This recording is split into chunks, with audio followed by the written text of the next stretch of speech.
As the morning sun rose, golden light spread across the sea of clouds, dyeing the mountain peaks the color of red jade. From the mountainsides upward, drifting mists lightly shrouded the peaks, as if separating the immortal realm from the mortal world.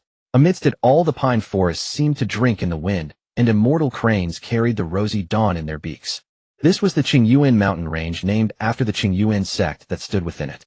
Since the Taoist master Qingyuan had wandered here and established the sect, clearing the land and raising grand halls, widely accepting disciples, already 1,200 years had passed. Its foundation could truly be called profound, and its lineage long. It had expanded its domain over 3,000 li, governing the three kingdoms of Yunshun and Zhao, ruling over more than 10 million mortal subjects. Its disciples numbered nearly 1,000, with accomplished cultivators emerging frequently, and the golden core lineage continuing unbroken through every generation. Within a courtyard on Shaoqian Peak, Qingyuan sat cross-legged on his bed, facing the purple qi of the rising sun. His expression was neither sorrowful nor joyful. Blue spiritual light flickered unsteadily across his body. He had already reached the critical moment of breaking through.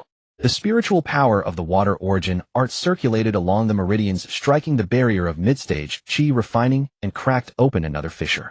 By now 7 or 8 intersecting cracks already webbed across the barrier's surface. Qingyuan circulated his spiritual power once more.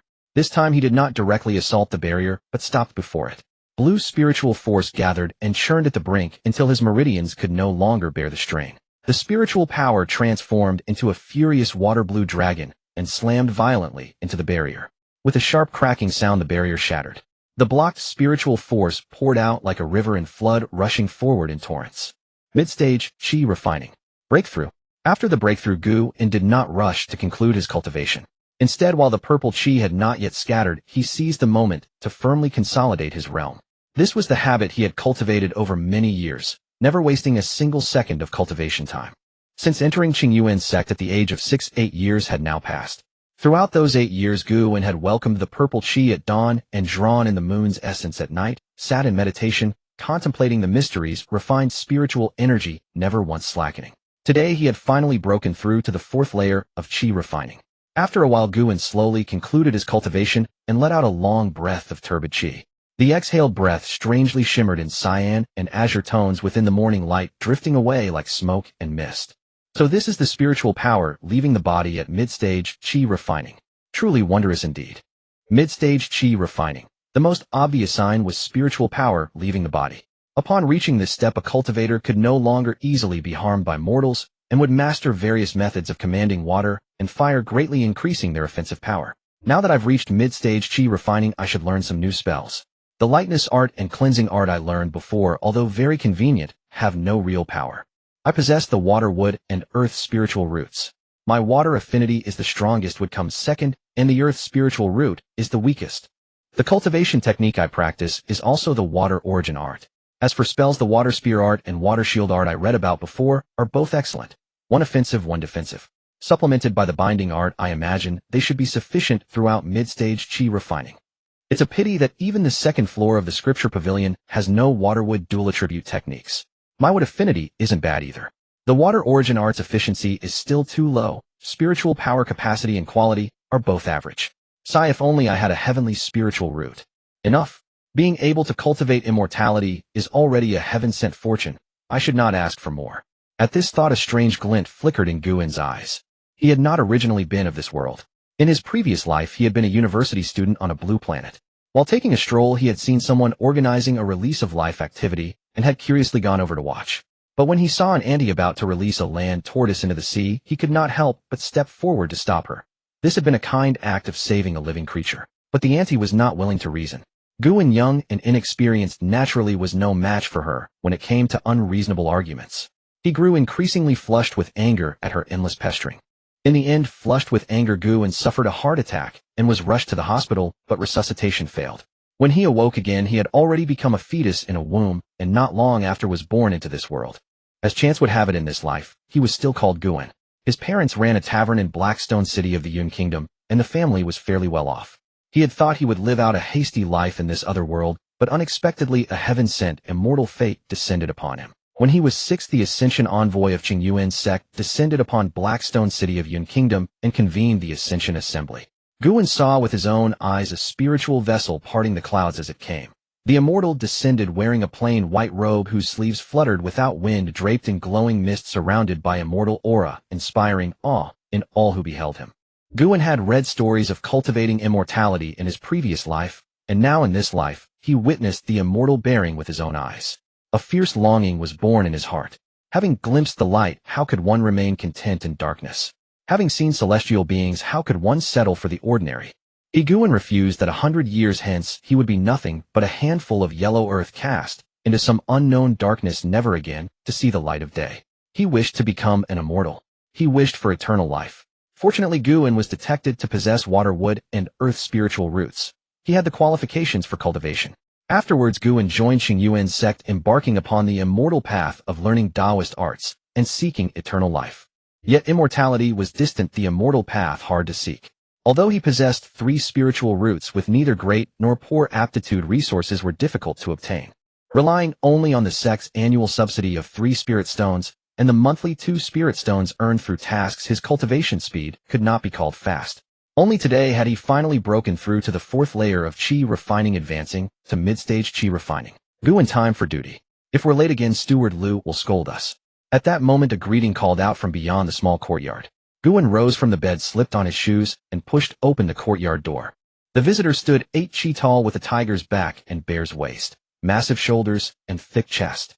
His green Qingyuan Sect outer disciple robe fit tightly around his frame, through which the outlines of powerful coiled muscles were faintly visible.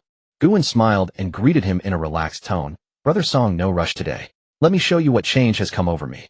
The visitor was named Zhang Song, Qingyuan's neighbor.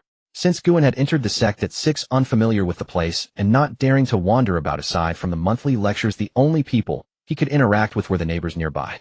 Zhang Song had looked after him greatly, and the two had a very good relationship. Qingyuan Sect had a rule: any disciple who had entered the sect 5 years ago no longer received subsidies, but disciples could go to the miscellaneous affairs hall to take on tasks on their own to fund their cultivation. 3 years ago, Zhang Song had taken on the task of raising chickens at the spiritual chicken farm together with Qingyuan, and they went on duty together every day. This task had been arranged by Zhang Song's grandfather, who worked at the miscellaneous affairs hall, a cushy post. Why isn't it urgent? If Steward Liu scolds us later, I won't care, you know. Huh, that's not right. You've reached the 4th layer of Qi refining. Good lad, you've actually caught up to me. Zhang Song examined Qingyuan closely, clicking his tongue in amazement. One had to know he was already 20 years old this year, yet he too was only at the 4th layer of Qi refining. Although he only possessed 4 spiritual roots, he had a grandfather who served as a steward in the sect's miscellaneous affairs hall, making him considerably wealthier than Qingyuan. Yet somehow he had been caught up too. Damn it all, this spiritual root business, how does it torment a person so? Brother Song, don't tease me anymore. Your body cultivation has already reached mid-stage. Besides, in another 2 or 3 years you'll likely reach the 5th layer of Qi refining. That's true. Alright, we really should get going now. From Shaoqian Peak to Cuizhu Peak is quite a distance. Saying so, the two activated their lightness arts and leapt into motion, running into the distance with rising and falling strides. Cuizhu Peak was where Qingyuan Sect raised various spiritual beasts, while Shaoqian Peak was the residence of outer disciples. The distance between the two was over 20 li, and at their usual pace, it took roughly 1 incense stick's worth of time to arrive. Of course, this was mainly because Zhang Song was accommodating Qingyuan's pace. But today Qingyuan had already reached the 4th layer of Qi refining, naturally a different matter entirely. As his spiritual power circulated, the lightness art felt incomparably smooth. A little over a quarter of an hour later, the two arrived at Cuizhu Peak. Qingyuan and his companion hurried to the Cuizhu Peak, where a ridge of verdant azure rose sharply from the earth, piercing straight into the clouds. Mist coiled between the mountains, and seas of bamboo swayed, gently rolling like emerald waves, as though an immortal had swept his sleeve across them, imbued with a vibrant, ethereal grace. A stone staircase wound its way upward, veiled in patches of emerald moss. Shafts of celestial light slipped through the bamboo canopy above, spilling onto the damp moss-covered stones and illuminating them like translucent jade. Light dancing with delicate grace, adding further depth to the profound and mysterious ambience of this immortal realm. Yet, even immortal sects must worry about their livelihood.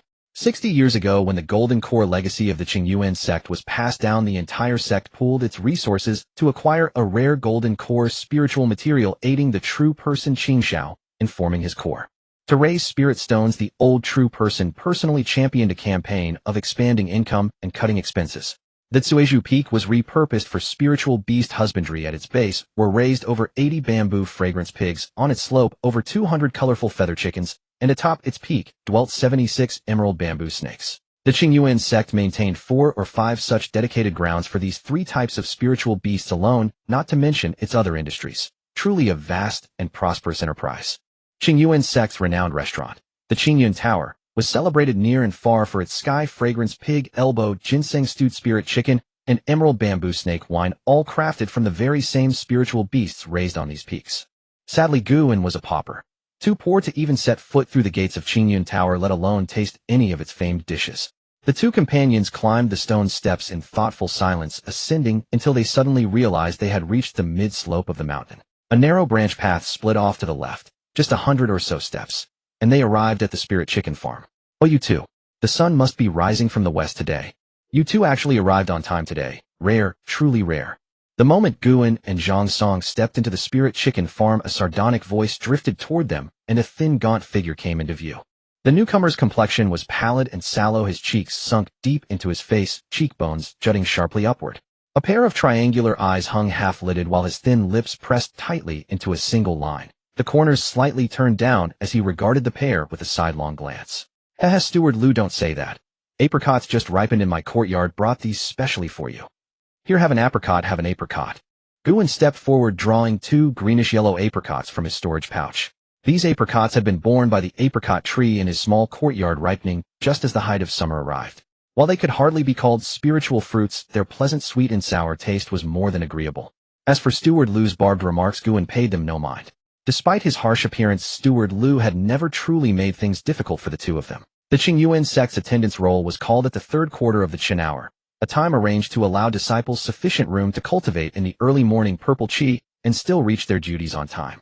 But alas, Zhuzhu Peak was situated in a remote location and Guan's cultivation was low. Worse, Guan insisted on cultivating until the purple qi had entirely dissipated, resulting in his frequent tardiness. Since Zhang Song always came with him, he too was late. Steward Lu accepted the apricots and his expression brightened by several degrees, though he did not ask why. As if to say, with the way spiritual energy leaked from Guan's body, it was obvious he'd just broken through. Did he, a Qi refining layer 7 grandmaster, really need to be told? Ask what? Ask this kid to share his breakthrough insights. His cultivation reflections. Wouldn't that cost him face? At the thought, a wave of bitterness welled up in Steward Lu's heart. He thought back to the days when, thanks to his grandfather, a foundation establishment elder, he had entered the Qingyuan Sect with a mere 5 spiritual roots aptitude. Through endless struggles, he had managed to cultivate up to Qi refining layer 7, enduring hardships beyond counting. Now 70 years old, he had lost the drive to cultivate further. With no spiritual-rooted descendants to carry on his line, he had secured a steward's position instead, sipping a little wine each day, occasionally enjoying a spirit chicken, stealing half a day's leisure content with simple blessings. Guan may have had 3 spiritual roots, his aptitude rather unremarkable, but that assessment was made from the perspective of the entire cultivation world. The Qingyuan Sect, founded 1200 years ago, had seen only its 2nd generation's golden core ancestor as a heavenly spiritual root cultivator. Among the 2 spiritual root cultivators, the most outstanding were golden core seeds, and at the very least they had hopes of reaching foundation establishment. Foundation establishment among 3 spiritual root cultivators had occurred many times. Even now, half of the Qingyuan Sect's foundation establishment true persons had been 3 spiritual root. Barring the unexpected, a kid like Gu and would likely have at least 1 chance to attempt foundation establishment. But for 4 and 5 spiritual root cultivators, the path was far more arduous. With normal cultivation, reaching the great perfection of qi refining before the age of 60 was virtually impossible. After 60, when one's qi and blood declined, foundation establishment became even more remote. While it was true that weakened qi and blood did not entirely foreclose foundation establishment, what did that matter for 4 or 5 spiritual root cultivators? If one couldn't achieve it in youth, could old age truly change anything? Therefore, for pseudo-spiritual root cultivators without resources, opportunities, and iron will foundation establishment remained an unreachable dream. Steward Lu took another bite of apricot, the juice sliding down his throat, and he couldn't help but purse his lips. These apricots are truly sour. Steward Lu, about those spirit chickens, senior brother from Qingyuan Tower, is coming to collect today. At this moment, Zhang Song interrupted Steward Lu's wandering thoughts, calling out loudly, only to earn himself a withering glare. What? So concerned, reluctant to part with them. Chickens grow up to be sold for spirit stones, keeping them to warm your bedroll. You slander me out of thin air. Even after nearly 3 years at the spirit chicken farm, Zhang Song still could not parry Steward Lu's barbed tongue. His face flushed bright red as he furiously protested, unaware that his indignant flailing only further amused the steward. This time, however, Steward Lu merely cast him a sidelong glance, paid him no mind, and turned toward Guan instead. Guan, you two have been at this spirit chicken farm for nearly 3 years now, haven't you? Almost 3 years now. That summer when I was 11, I took on the spirit chicken farm assignment. First learning spirit grain combinations, collecting spirit chicken eggs, grooming feathers. That took a year. The second summer, a new batch of spirit chickens hatched. I followed you through the entire process from chicks to adult birds. In the third summer, when the spirit chickens hatched again, Zhang Song and I each took charge of 50 chicks on our own. Now another summer has passed. The senior brothers from Qingyuan Tower have collected the adult chickens, and it's time to hatch a new batch of chicks.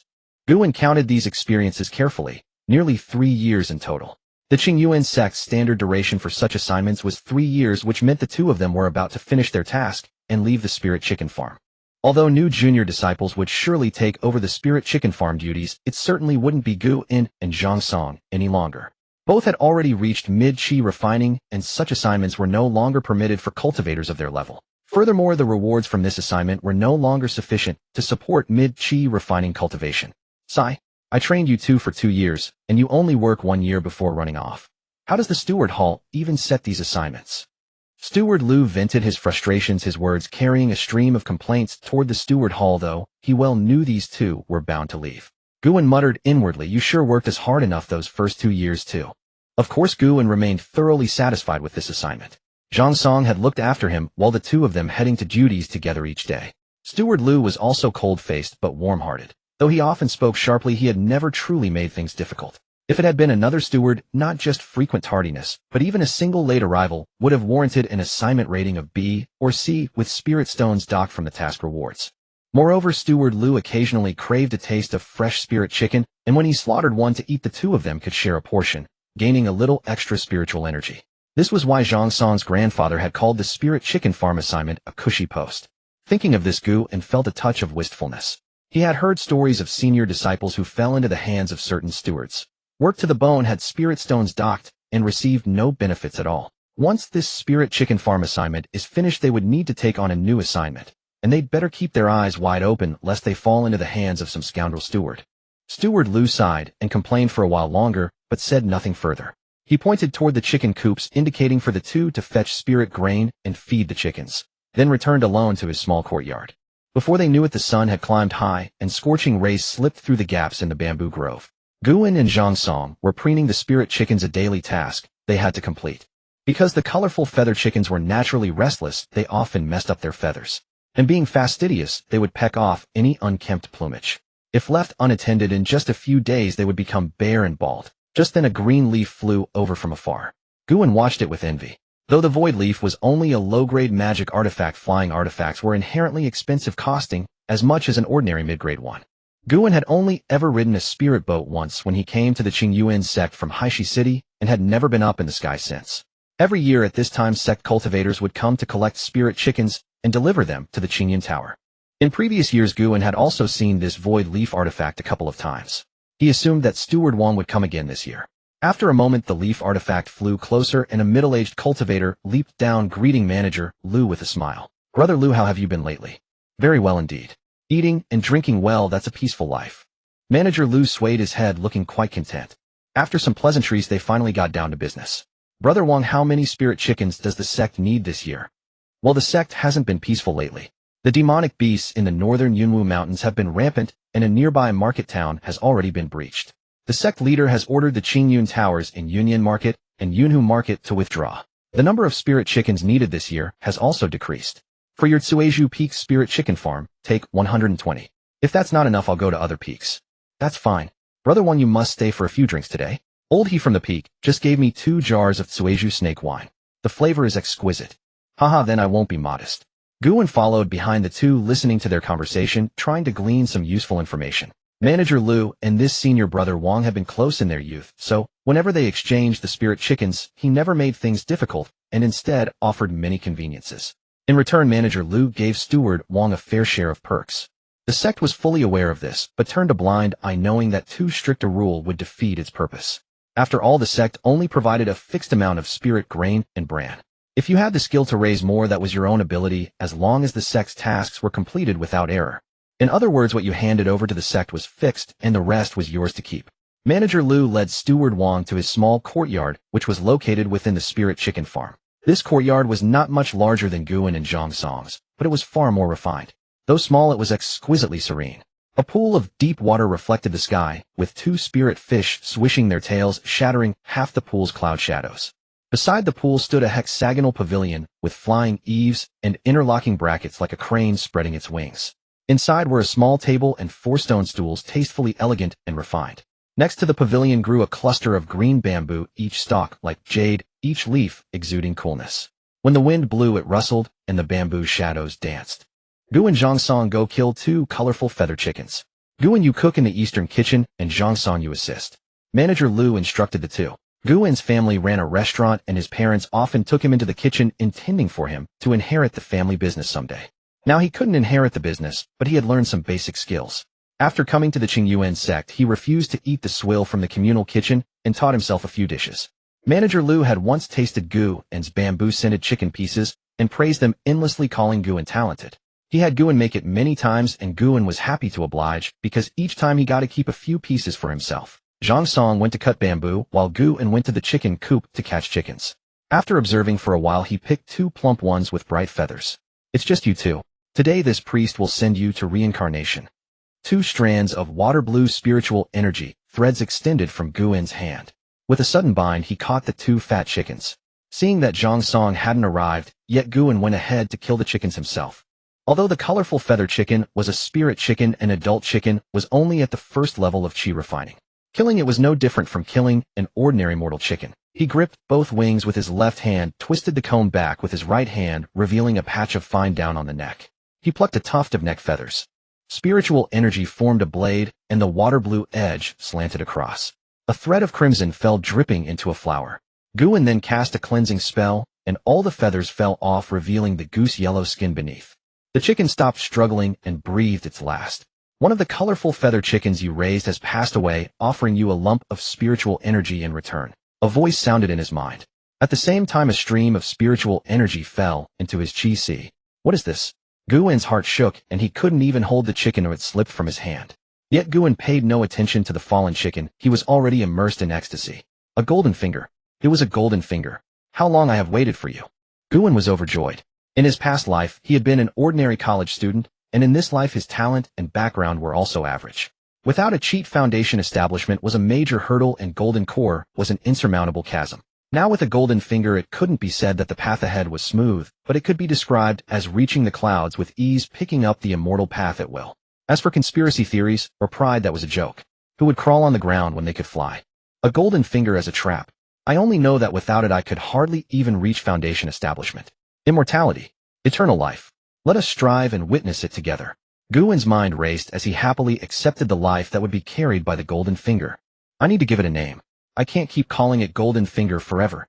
Got it. It returns spiritual energy from spirit beasts, so I'll call it spiritual source feedback. Where did this pass away come from? Guan felt the golden finger was a bit mischievous. Although I raised it, I also killed it. It only remembers the kindness, not the grudge, right? This spirit chicken is too grateful. While having a golden finger is good enough. It doesn't matter if it's not literate. Guan felt he could be understanding. After a long while, Guan calmed down. His breathing slowed, but his eyes sparkled as if filled with infinite hope. What are you doing?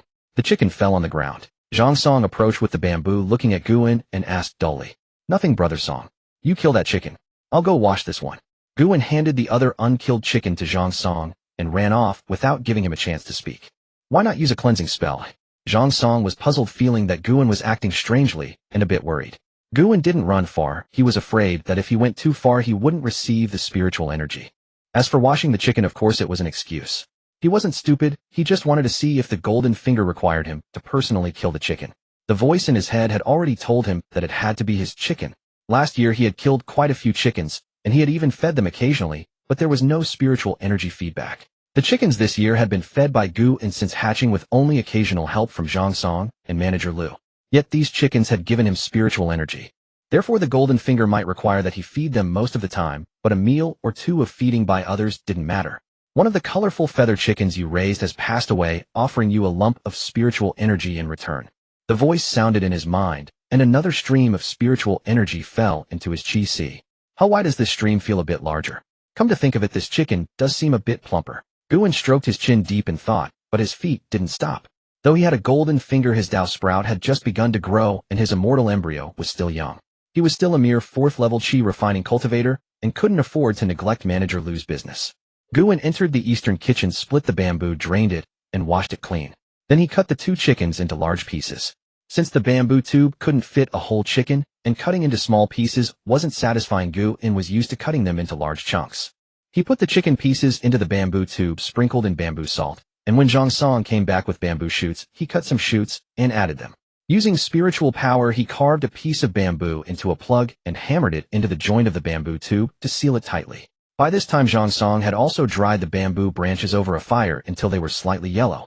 These were the firewood for roasting the bamboo tube, giving it an authentic flavor and making the chicken even more fragrant with bamboo. Guan placed the bamboo tube over the fire, and it began to make a faint crackling sound. The green skin first oozed some droplets of water, then wrinkled, showing scorched yellow patterns.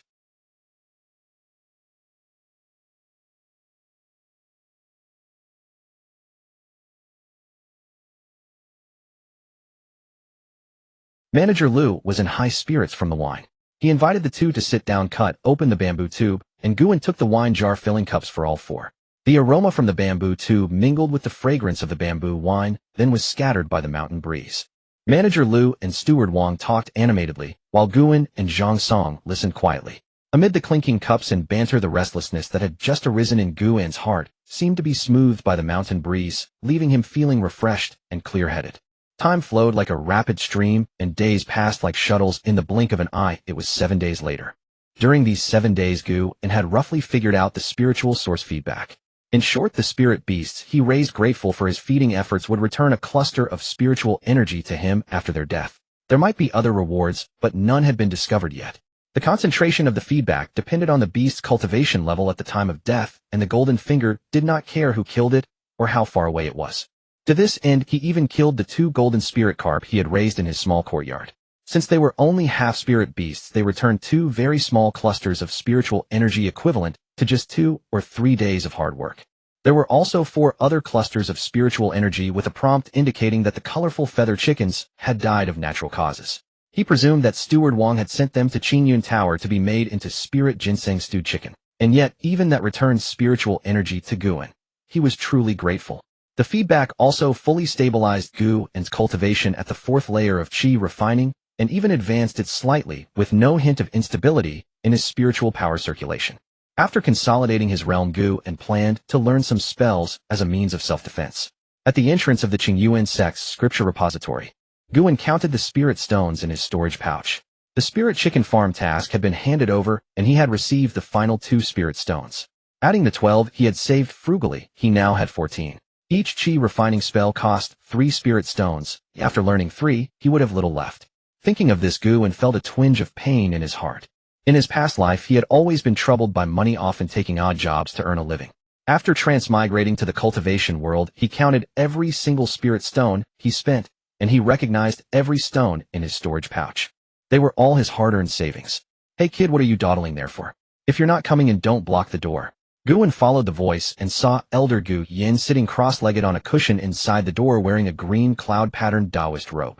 Spiritual pressure radiated around him, as if he was cultivating some spell, and he was now eyeing Guan with dissatisfaction. "Uncle Gu, I'm coming in. I'm here to select some spells." Guan stepped forward respectfully and replied. This Uncle Gu Yin was a Foundation establishment true cultivator reputedly assigned to the scripture repository by the patriarch to temper his temper, so he dared not be negligent. Gu Yin didn't even lift his eyelids. "Each Qi refining spell costs 3 spirit stones. Select them and come here to copy. Any damage to items will be compensated at double the price." "Understood." "Yes, disciple understands." Guan replied respectfully. Seeing that Elder Gu Yin had no intention of addressing him further, he made a bow and walked toward the interior of the scripture repository. The repository had 7 floors.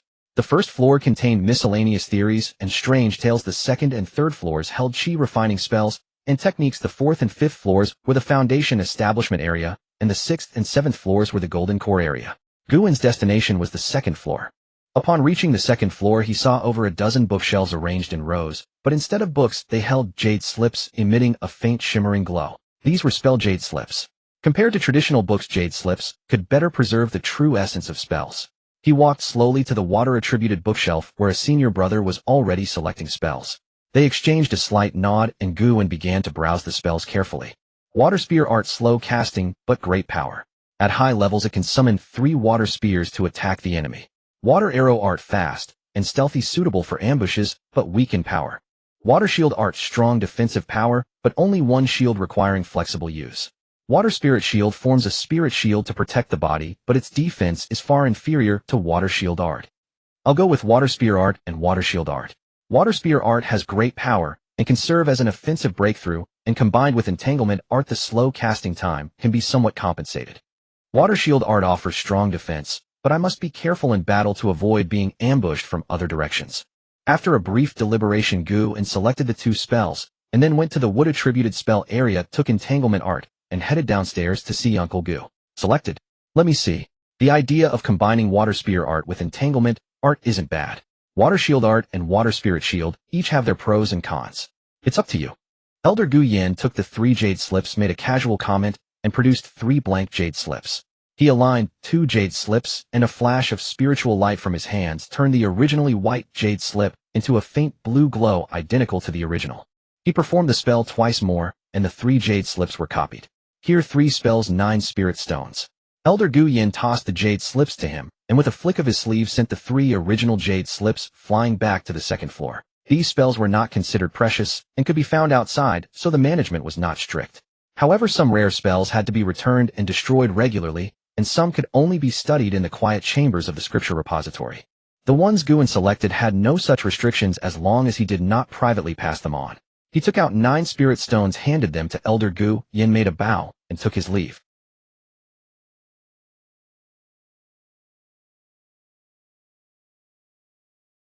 Water spear art, using the spiritual power within the body as the source, circulate the spiritual power along a specific path to resonate with the water-attributed spiritual energy of heaven and earth, forming a 3-foot-long short spear. When the spell is formed, the spear is sharp and excels at penetration, dealing significant damage to various energy shields. Qingyuan held his breath and concentrated, recalling the spiritual power circulation route, and carefully began to circulate his spiritual power. A sound of flowing water came from his body, but the air only became slightly moist. Clearly the spell had failed. Qingyuan was not discouraged. He would have been surprised if it succeeded on the first try. With spiritual power flowing, he practiced again. Time passed, and as the blue spiritual light in the small courtyard flickered on and off, dusk had already fallen. Qingyuan opened the door. "Look what I've brought," came a shout from outside the door. It was Zhang Song, whom Qingyuan had invited the day before to share the dead golden spirit carp. When he opened the door, Zhang Song was holding a tube of bamboo wine in his left hand and a tied-up, colorful feather chicken in his right. Without even putting them into his storage pouch, he walked right in. "I got this bamboo fruit wine from my grandfather, and the chicken was given by Manager Liu. He said it's because we've been working diligently. Knowing how much I crave this, old Liu is pretty sharp, huh?" Qingyuan had a strange expression. Zhang Song was constantly humiliated by Manager Liu to his face, but behind his back, he never stopped boasting. Every taunt he received was well-deserved. He let Zhang Song kill the chicken, while Qingyuan scaled, removed the gills, and gutted the 2 golden spirit carp. With a single cleaning spell, the fish were spotless. He placed them into a stone pot, waved his hand to summon a stream of clear water into the pot, added salt, ginger, and perilla, covered it with a stone lid, and set it on an earthen stove to simmer over low heat. "One of your colorful feathered chickens has died of natural causes and has returned a cluster of spiritual energy to you." A prompt sound startled Qingyuan. He guessed it was the one Zhang Song had just gone to kill, so it must be him. So the chicken Manager Liu gave was actually one he had raised. That worked out well. Qingyuan felt gratified. Sensing that the spiritual power in his dantian had increased by another fraction, he grinned, his heart filled with joy. The path to immortality was in sight. The journey of cultivation held promise. Just then Zhang Song returned with the slaughtered chicken. Qingyuan snapped back to reality, took the bamboo tube, split it open, and skillfully prepared the bamboo-scented chicken. Unfortunately, there was no bamboo charcoal in the small courtyard, so he could only gather some dry branches to roast it. Zhang Song snapped his fingers, and a spark ignited the dry branches. He placed the bamboo tube over the fire to roast, and the 2 of them chatted about this and that. The mountain merged with the twilight, and the grass insects chirped in the dew, the scene serene and beautiful. Only the crackling of the fire and the sound of their conversation occasionally broke the silence. As night deepened, stars began to glimmer in the sky. The stone pot bubbled with a soft gurgle, and a fragrant aroma wafted into his nostrils. Zhang Song licked his lips and asked, "Is it almost ready?" "It's ready." Guan sniffed, feeling his own hunger pangs. The stone pot was brought to the table and bamboo cups were set down. The two of them sat down by the table. Opening the stone pot, a rich, spicy fragrance mingled with the savory aroma surged forth. The soup was milky white. Splitting open the bamboo tube, the crispy scent of the spirit chicken filled the air. Zhang Song took out the bamboo fruit wine. Tilting the bamboo wine vessel, pale green liquid flowed like a spring rain into a ceramic bowl. The stream of wine struck the bowl's bottom and fine bubbles climbed upward, releasing a sweet fragrance. The wine gradually settled in the cup. A layer of residual fruit pulp sank to the bottom, the middle held the clear, crisp wine, and the surface shimmered with a jade-green halo from the fresh bamboo. Though cloudy, it overflowed with spiritual energy. Guan sniffed the wine and asked uncertainly, "Is this spirit wine? Didn't your grandfather give you the wrong thing? Or are you sneaking it yourself?" "Of course not. This is a first-grade, lower-quality bamboo fruit wine. If I dared to take it without permission, my legs would be broken." Zhang Song grinned. Guan suspected that this jar of wine must have cost 5 or 6 spirit stones. Zhang Song's grandfather couldn't be so generous. After all, he had more than one grandson and needed to cultivate himself. This was probably the last time he'd support them. Seeing Guan's expression flicker, Zhang Song knew he had roughly guessed the truth. It wasn't hard to figure out, he had mentioned it before. So he deliberately boasted, "This time my grandfather also gave me a magic artifact, a first-grade mid-quality Lihua sword, and an extra 30 spirit stones. Your buddy here is rich now." Guan shook his head after hearing that. Well, no matter how you looked at it, Zhang Song's starting point was far better than his own. There was no point in being envious. But then he thought of his spiritual source feedback, and his mood improved. "Come, let's drink." Zhang Song, seeing Guan's shifting expression, thought he was feeling down and raised his ceramic bowl. "Cheers." Guan also lifted his bowl. The wine flowed into his mouth, crisp and sweet. In the middle, a fruity fragrance emerged, interlaced with subtle hints of bamboo. The aftertaste carried the warmth of honey, as if he were standing in a bamboo forest after rain, pure and serene. A faint surge of spiritual energy rose, slightly benefiting his cultivation. Halfway through the wine, the two grew animated and began to talk freely about the future. "I plan to join a demon hunting team. I'll follow the team and take on tasks like hunting demons or gathering spirit herbs. That way I'll earn spirit stones faster. I'm not bragging, but with my dual cultivation of body and magic and the Lihua sword in hand, I'll be a hot commodity in any demon hunting team. A mere beast. I'll catch it with ease. By then I'll be raking in spirit stones hand over fist, and I'll directly achieve foundation establishment and become a foundation establishment elder. Then I'll be appreciated by a true person who insists on supporting my golden core formation. And I'll be extremely lucky to succeed on the first try. By then I'll be a golden core true person. Once I become a golden core true person, I'll be able to walk all over the Qingyuan Sect." Guan listened to Zhang Song's grand boasts, but didn't spoil the mood. He smiled and raised his wine bowl. "Come, a toast to the future golden core true person." With that, he tilted his head and drank it all in one gulp. To be fair, although Zhang Song was bragging, joining a demon hunting team might not be a bad choice. Demon hunting teams were dangerous, but spirit stones came quickly, and there were many opportunities. The Qingyuan Mountains were a branch of the Cloud Mist Mountains, rich in resources. Living off the mountains was a stable option. Only this way would Zhang Song's chance of foundation establishment not be so slim. Guan took another sip of wine, feeling a bit tipsy. His face flushed red, and he said, "My combat ability is average. I want to find a job guarding some sect property, preferably a spirit beast farming property. After all, I've raised colorful feather chickens for 3 years, so I have some experience. That's simple. In half a month, my grandfather will be on duty in the affairs hall. Then you can go take a look. He knows all the ins and outs." "All right, then I won't stand on ceremony. I'll pay a brazen visit then." Zhang Song waved his hand. "As such a small matter, no need to be polite. He likes you anyway." Guan tapped the rim of his bowl, moved by the gesture. He raised his wine cup, gestured forward, and downed it in one gulp. Morning clouds and floating dew. Half a month passed in a blink. Inside the room, a young man slowly withdrew his energy. The blue spiritual light gradually faded. This man was Guan. It had been half a month since he drank with Zhang Song. The next day, Zhang Song had gone out on a mission with the demon hunting team. Guan had no tasks, so he spent the whole time practicing spells. By now he had fully mastered the 3 spells and could cast them smoothly, making them initially usable in combat. In terms of cultivation, he had gained another 13 strands of spiritual energy over the past half-month. This energy was extremely pure and easy to refine. With the boost from spiritual energy, Guan's cultivation had taken a significant step forward. He estimated that he would need about 80 more strands to break through to the 5th layer of chi refining. There were only about 30 colorful feather chickens left outside, nowhere near enough. Moreover, his spiritual source feedback required that he personally raise the spirit beasts and he had only been raising these chickens for a year. If Qingyuan Tower kept delaying the slaughter, he feared they wouldn't be recognized. I need to find more sources. I need to hurry. Guan gritted his teeth. It had been over half a month since he discovered his golden finger, yet he still hadn't been able to use it effectively. Today happened to be the day Zhang Song's grandfather was on duty. He had to hurry and see if there was an opportunity. As for why he had to pick the day when Zhang Song's grandfather was on duty, of course because without pulling strings such lucrative positions wouldn't fall to him.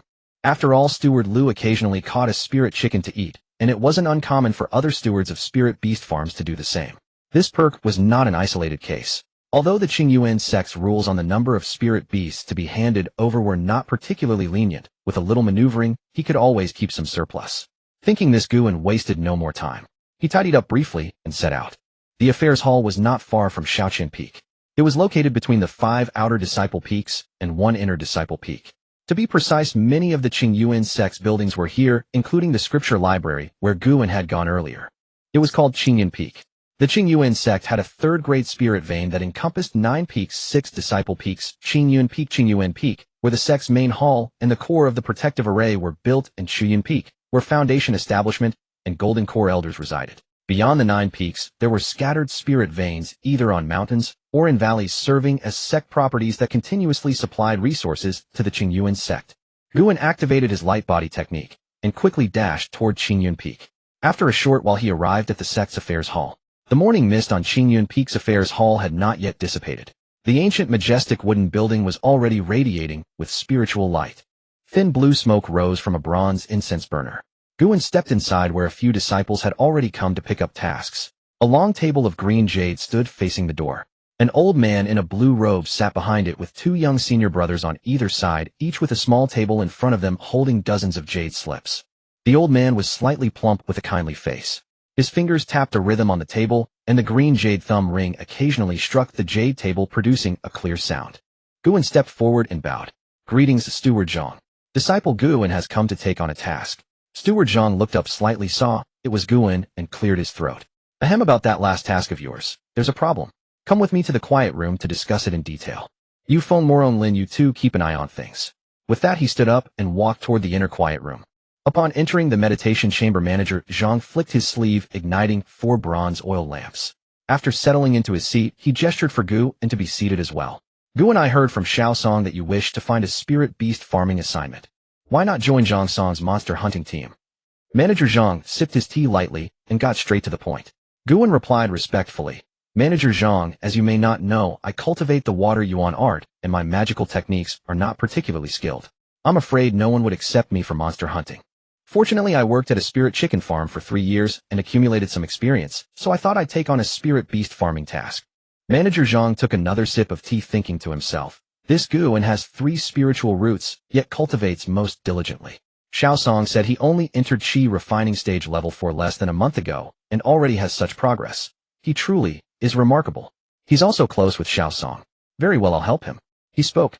"You certainly have patience, but spirit beast farming tasks have always been highly sought after. The ones near the sect, forget about them. The profitable ones are out of the question too. The only option is to go to remote spirit lands. Let me search for you." Manager Zhang immersed his divine sense into the jade slip, browsing carefully. Guan watched expectantly beside him, not daring to make a sound. "Found it." After half a quarter of an hour, Manager Zhang raised his head and rubbed his eyes, as if somewhat weary. "I've selected 3 tasks for you. Let me tell you about them. First, go 20 li outside Yunwu Market to raise spirit chickens. 5 spirit stones per month. There's a colorful feathered chicken farm there, and you're already familiar with this type of spirit chicken.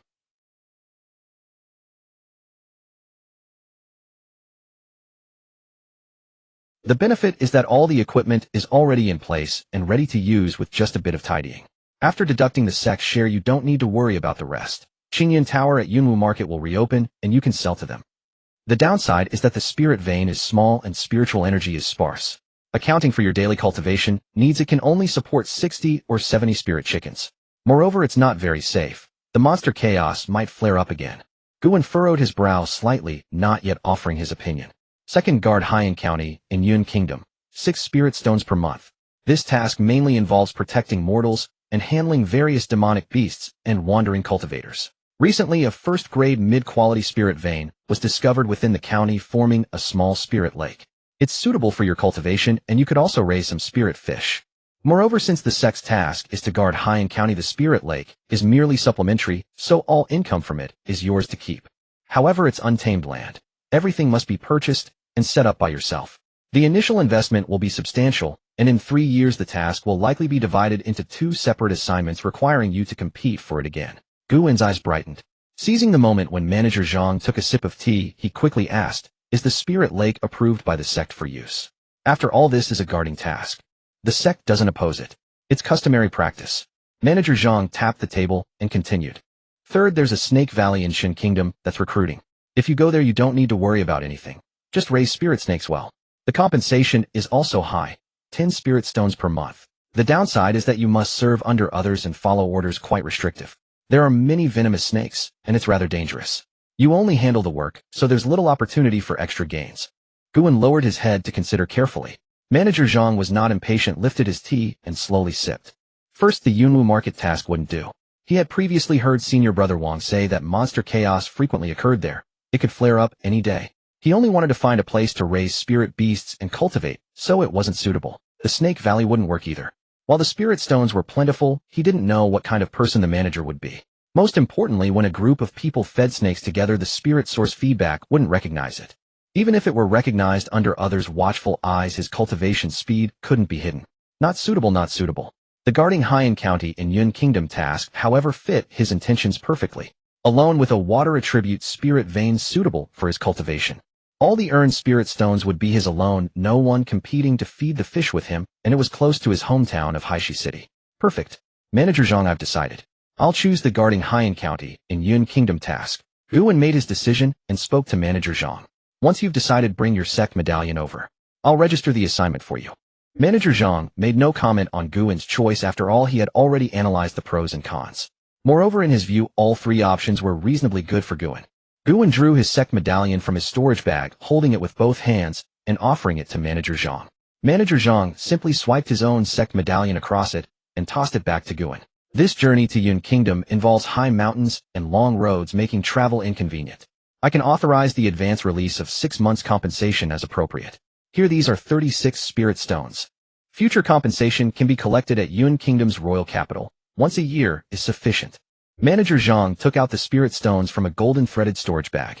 This storage bag was equipped by the sect with enormous space, recognizing positions rather than individuals. When Manager Zhang eventually steps down, it must be returned. This kindness your disciple will forever cherish in his heart and will surely repay it in the future. Guwen performed a formal bow and accepted the spirit stones. It wasn't just for the spirit stones. More importantly, had Manager Zhang not opened doors for him, he wouldn't have had the opportunity to obtain such a task to fully utilize the spirit source feedback. Thus, he was truly grateful. A smile spread across Manager Zhang's face. There's no need for thanks. I used to hear that rascal Xiaosong speak of you daily, praising how outstanding you are. Meeting you today, indeed, he was right. He thus credited this favor to Zhang Song.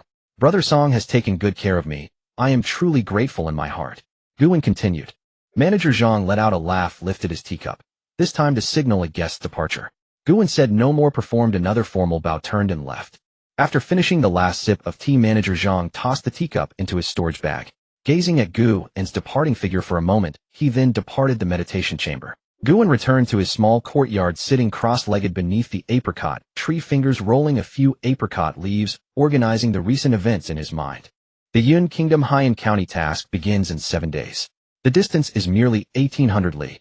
If he buys a swift horse, its speed would be no slower than his own, saving exhaustion. 3 days would suffice. No need to rush departure. First, go to Qingyuan City to buy some supplies, especially spirit fish seedlings. Raising fish in the spirit lake is supplementary to the task. The sect doesn't collect taxes on it, but they certainly won't provide fish seedlings either. He must choose carefully. Also need to buy some mortal elixirs, those for strengthening the body and extending lifespan. Stop by home on the way, leaving some pills for Father Gu and Mother Gu. Also need to buy a magical artifact. His combat ability is still far too weak. If he gets kicked to death by someone, that would be too wrong. There are also countless threads of thought. Guwen felt worried. Would these spirit stones be enough? Thinking of this, Guwen inventoried his storage bag. 41 spirit stones, 1 standard half-great spirit sword of Qingyuan Sect, 3 sets of standard disciple robes, plus the one he's wearing. 17 ordinary apricots, and some jars and cans, none of which are spirit items. Sorrow welled up in Guwen's heart. It seemed everywhere required spirit stones. Still wanted to buy magical artifacts, still wanted to buy formations, still wanted to exchange cultivation techniques. Very well, postpone it for a few years.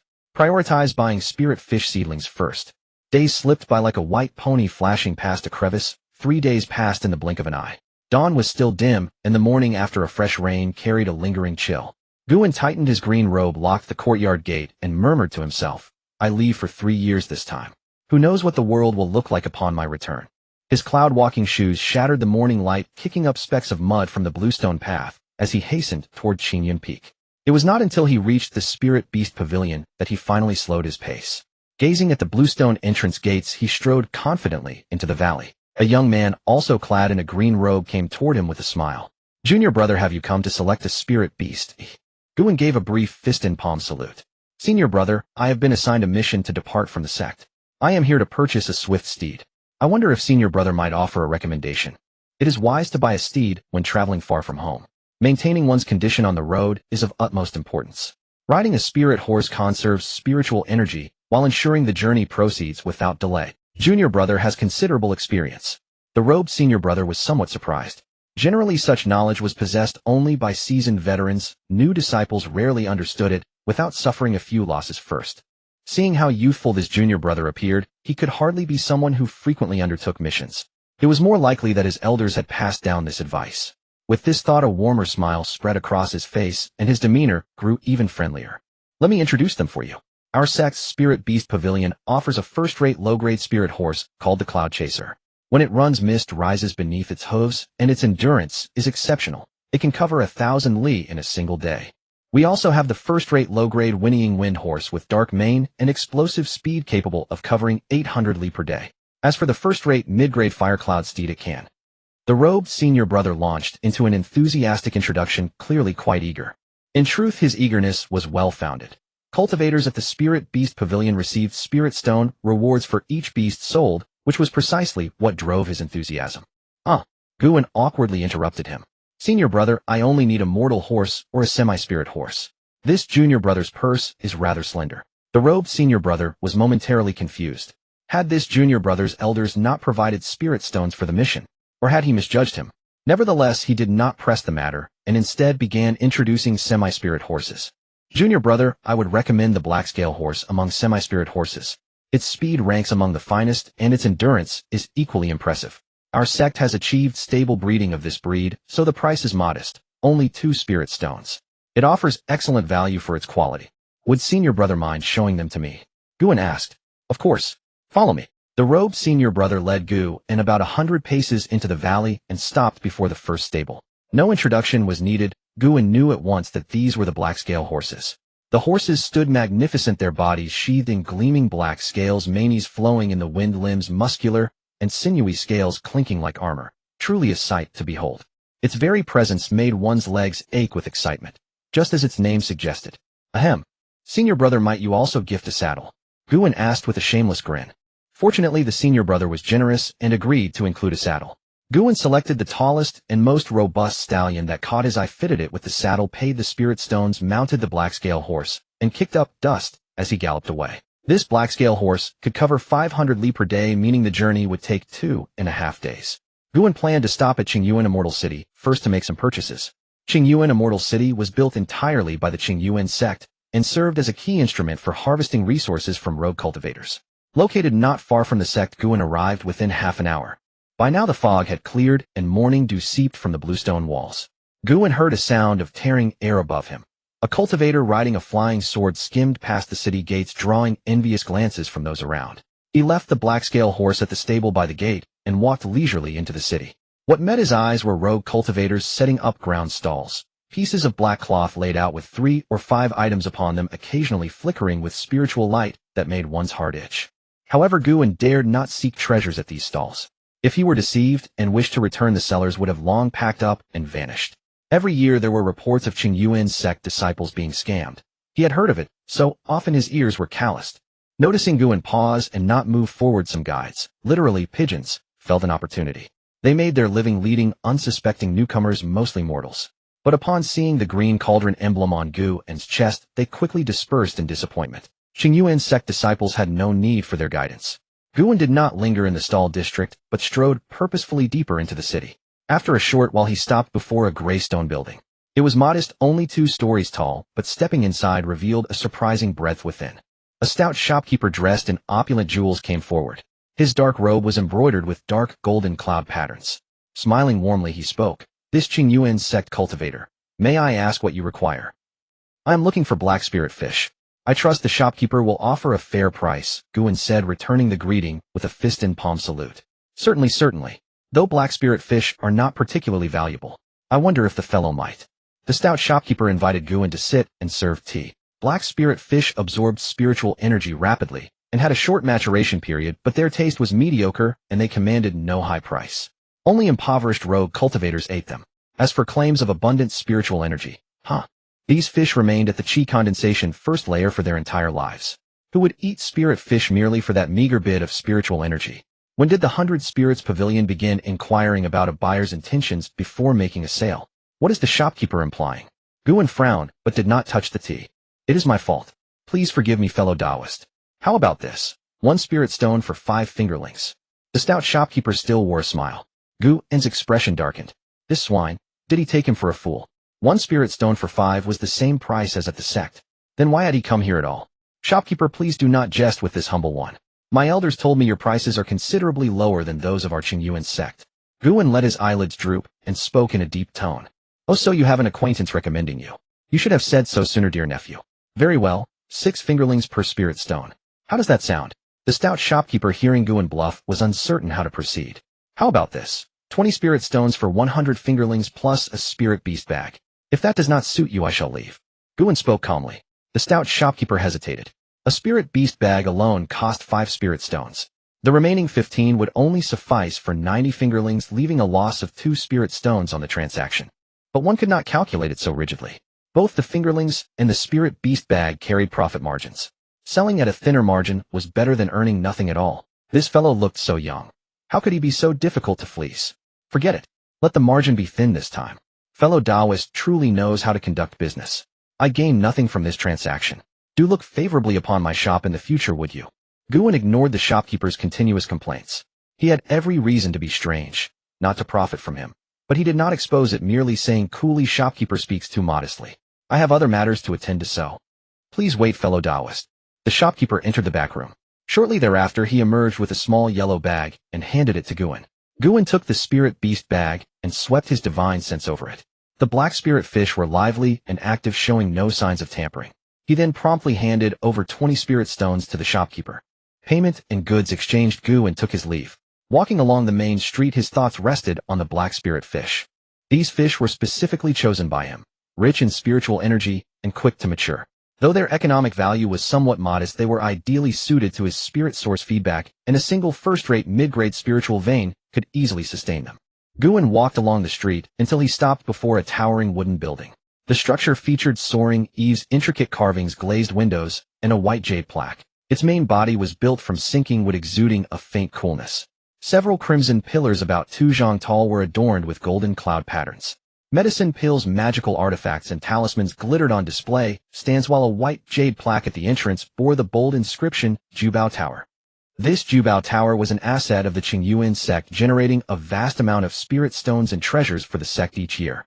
As it offered discounts to fellow disciples, many Qingyuan Sect members were willing to buy or sell here.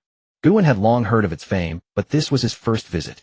As he stepped into the hall, he suddenly felt a chilling aura sweep over him, making his hair stand on end. It vanished just as quickly as if it were an illusion. His heart tightened. Guan naturally did not believe it was an illusion. He had sensed a similar aura from Foundation establishment elders in the sect, though this one was more blatant. Was that a warning not to try any tricks? There was a reason Jubao Tower had grown so large. Having a Foundation establishment cultivator stationed there alone saved countless troubles. How could those small shops compete? At that moment, a female cultivator in a red dress approached gracefully. "Fellow Taoist, are you looking to purchase something? As a sect disciple, you receive a 10% discount." Her voice was crisp, her red lips slightly parted, revealing a hint of pale skin at her neck. Guan could not help but marvel at Jubao Tower's generosity. Using a cultivator as a servant, even if she was only at the second layer of chi refining, was still remarkable. "I need a low-grade first-rank magical artifact, either water or wood attribute." Guan averted his gaze and said in a deep voice, "Very well, please come this way." The red-dressed cultivator led Qingyuan into a quiet chamber, served tea, excused herself, and went to fetch the artifacts. Qingyuan toyed with the teacup as he waited. Moments later, the cultivator pushed the door open, holding 3 wooden boxes. She placed the boxes on the table, and with slender fingers, opened the first one. A water blue pearl radiated a soft glow. This is a low-grade first-rank artifact, the water spirit pearl, refined from a century-old clam pearl. When activated, it summons a water spirit barrier to protect the whole body. It requires low spiritual energy to activate and offers decent defense. Only 10 spirit stones. Qingyuan shook his head. The water spirit pearl was of little use to him. He already knew the water shield technique, which offered stronger defense. Though the water spirit barrier provided more comprehensive protection, it added little to his capabilities. More importantly, he had few spirit stones and needed to spend them wisely. Seeing Qingyuan shake his head, the red-dressed cultivator realized it was a no-go and opened the second box, revealing a dark green whip.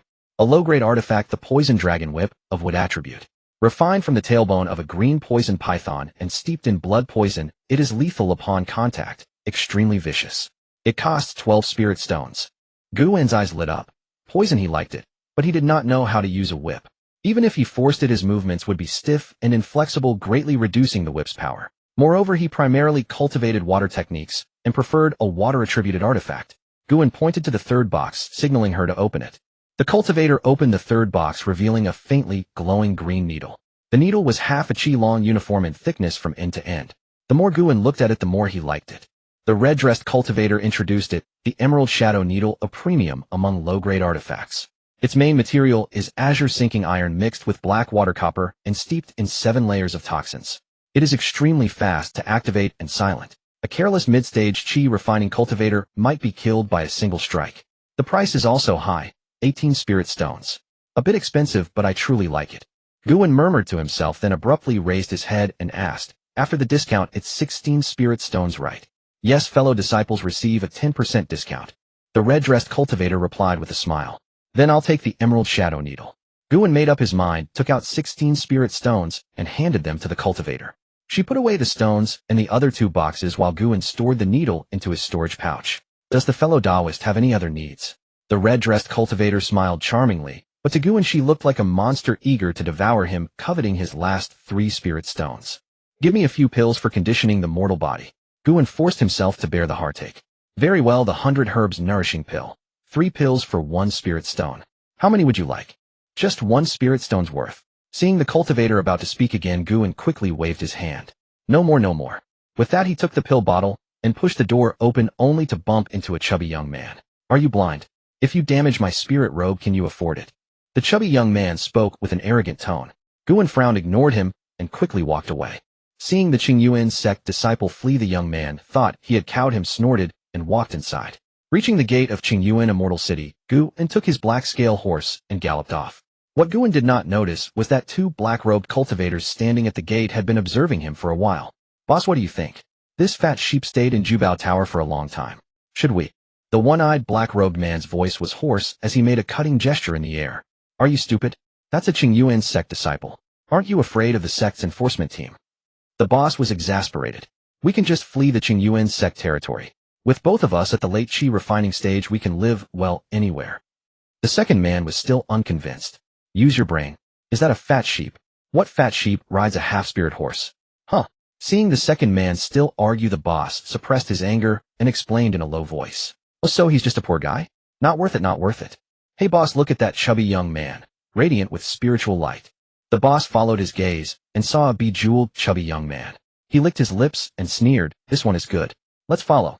Unaware of his narrow escape, Qingyuan had no idea that a chubby young man had been robbed. Even if he knew, he would not have felt much. It had nothing to do with him. The black-scale horse galloped like thunder and lightning toward Hayrock Prefecture in Yun Country.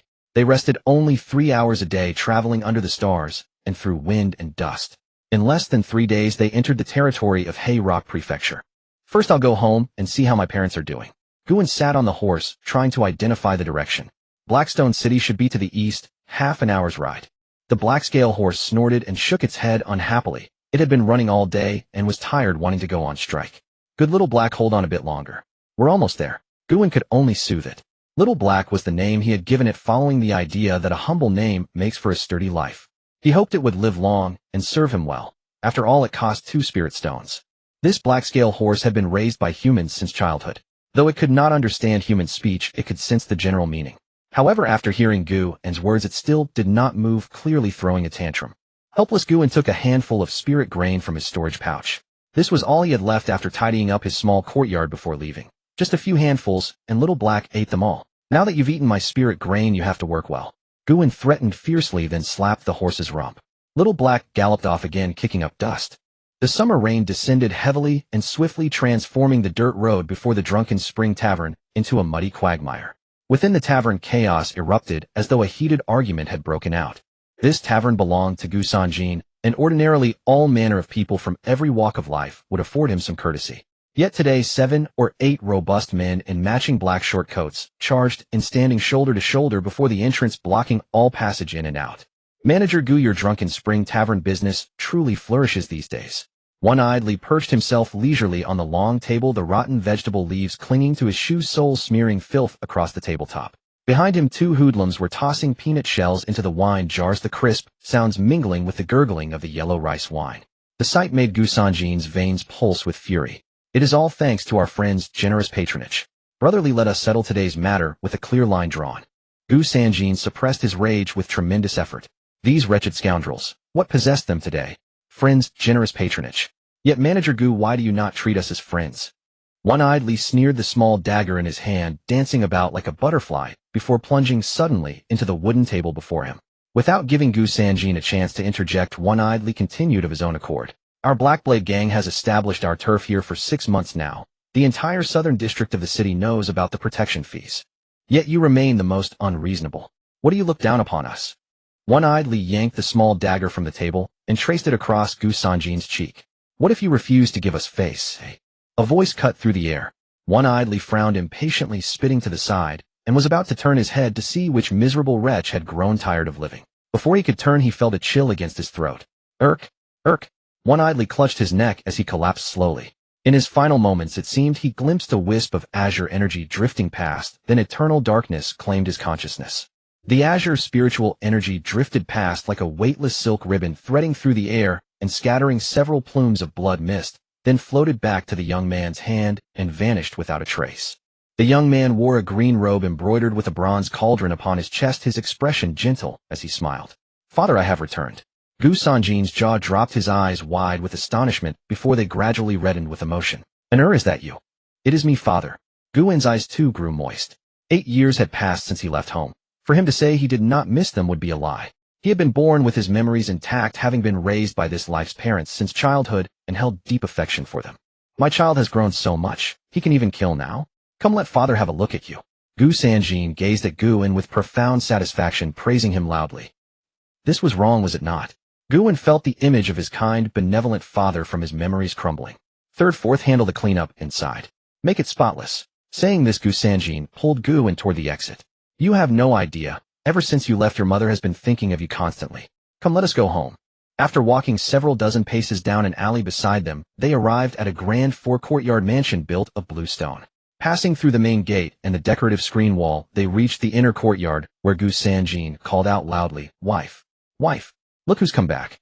Who is it arriving at the inner courtyard at this late hour? A figure in a blue silk dress emerged from behind the door. It was Guan's mother, Lu Wan. One incense stick's time later, Guan sat beside a round table laden with every manner of delicacies. Upon a jade-colored agate platter rested an entire roasted lamb. Within ice-cold blue porcelain bowls lay silver fish and bamboo shoot soup. The ice container held golden fried fish slices. Come and eat more. His mother ladled another bowl of soup for him. That's plenty, mother. I cannot eat any more. Guan hastily accepted the bowl. His mother smiled, her eyes crinkling with joy, clearly not listening. His father, too, sat beaming with pleasure. This entire feast had been prepared by his father himself, featuring all of Guan's childhood favorites. Among cultivators, many practiced fasting, subsisting on fasting pills, believing that the turbid qi of grains and vegetables harmed cultivation. They held that fasting could purify the body and mind, regulate the organs, and unblock the meridians, all beneficial for spiritual cultivation. Guan had consumed 2 fasting pills before. They held no flavor whatsoever. Whether in his past life or this one, Guan harbored an insatiable craving for delicious food, and thus became even more reluctant to take those fasting pills. Suppressing one's true nature, departing from the natural order, such a path could not possibly benefit spiritual cultivation anyway. Besides, there was no evidence to support those claims. Guan thought to himself as he voraciously took another bite of the roasted lamb rib. By the way, how long can you stay this time? His mother asked hopefully. Guan's hand froze, his eyes flickering. I must leave tomorrow.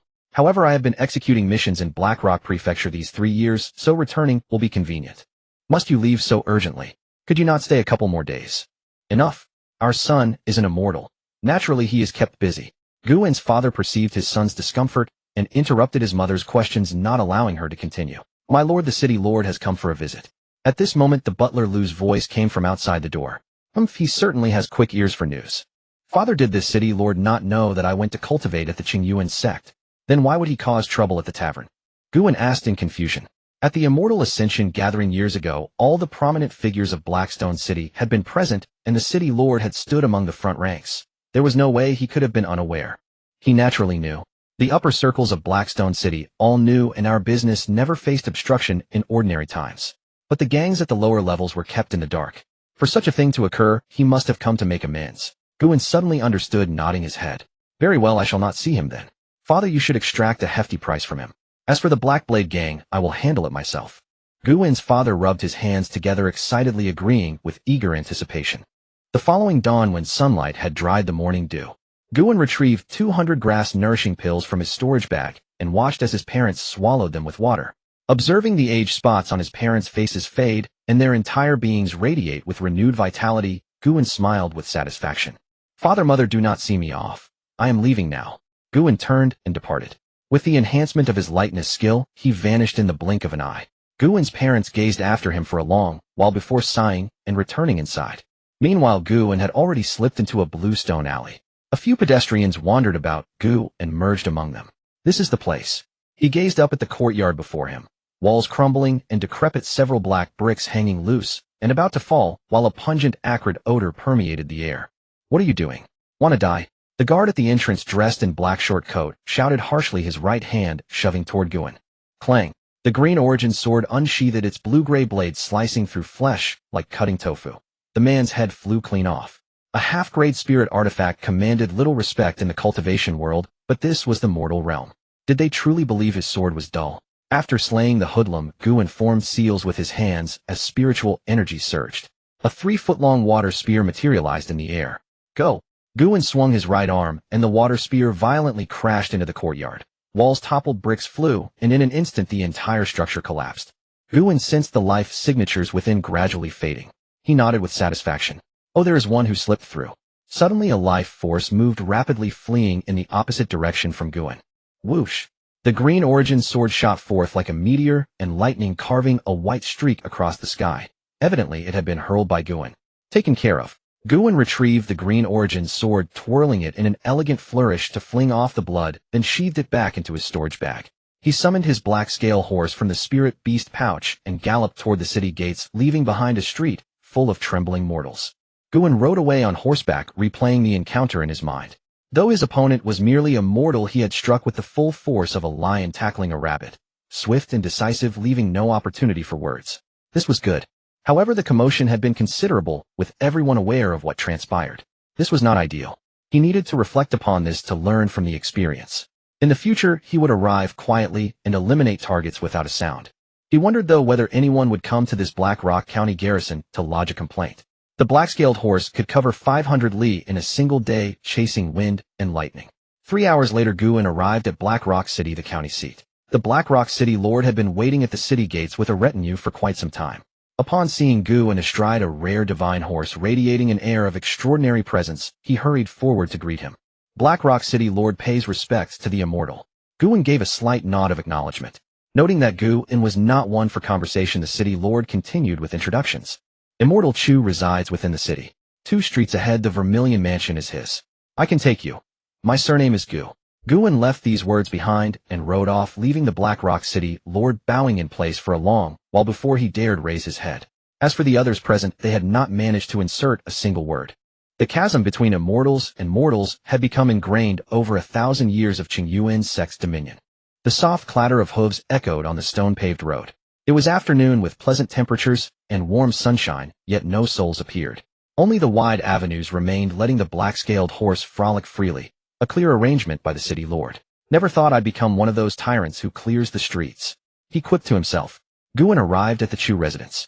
A maid in white silk waited at the entrance, and upon seeing him she spoke crisply, "My master awaits you within." As she led Guan through the vermilion gates, the door appeared, as if sunset had solidified into crimson. Gilded bronze nails gleamed with hidden golden luster. Upon a three-zhang pedestal of black stone sat two guardian stone lions poised atop clouds with rippling manes. Entering the front courtyard, 4 or 5 ancient trees stood in graceful disarray, their canopies spreading like umbrellas. Passing through 3-tiered hanging flower gates, they walked along wooden corridors into the main hall. Massive red sandalwood pillars carved from single pieces of timber stood upright, cloud and thunder patterns barely visible between the craftsman's seals. In the center, upon the Supreme Commander's chair, sat an elderly man in brocade robes, his skin weathered and hair white as crane feathers, face withered like autumn leaves. Has junior brother come to hand over the assignment? Though phrased as a question, the elder's tone carried absolute certainty. Senior brother Chu. Junior brother indeed accepted the Black Rock County Garrison mission. Guan sensed senior brother Chu's cultivation, approximately the 6th level of Qi refining.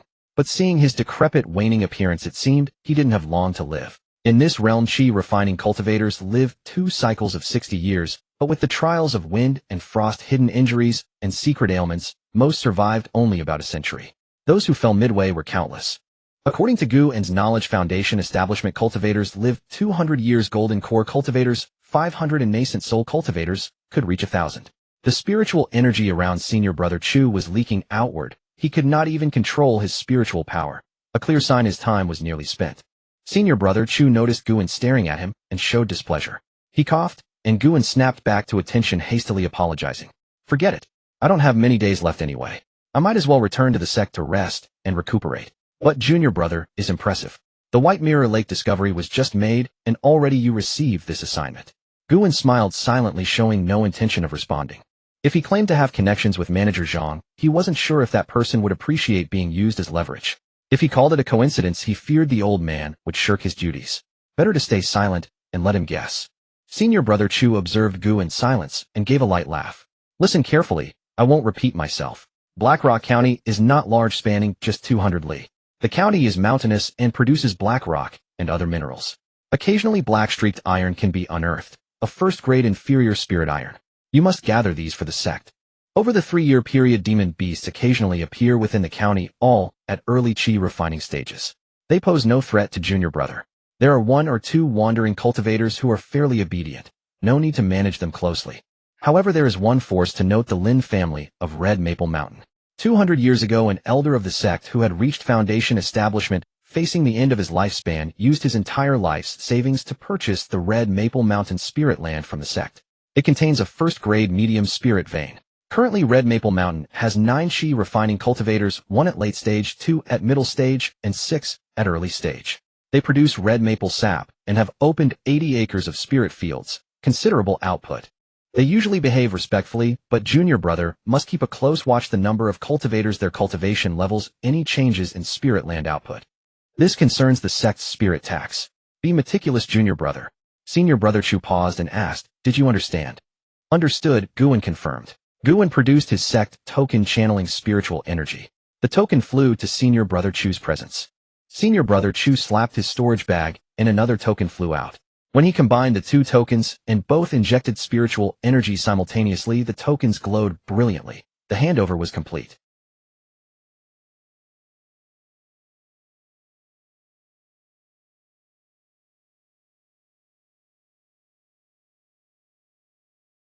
Guan couldn't fathom senior brother Chu's intentions, but he hadn't planned to stay anyway. He declined, turned, and walked out of the main hall.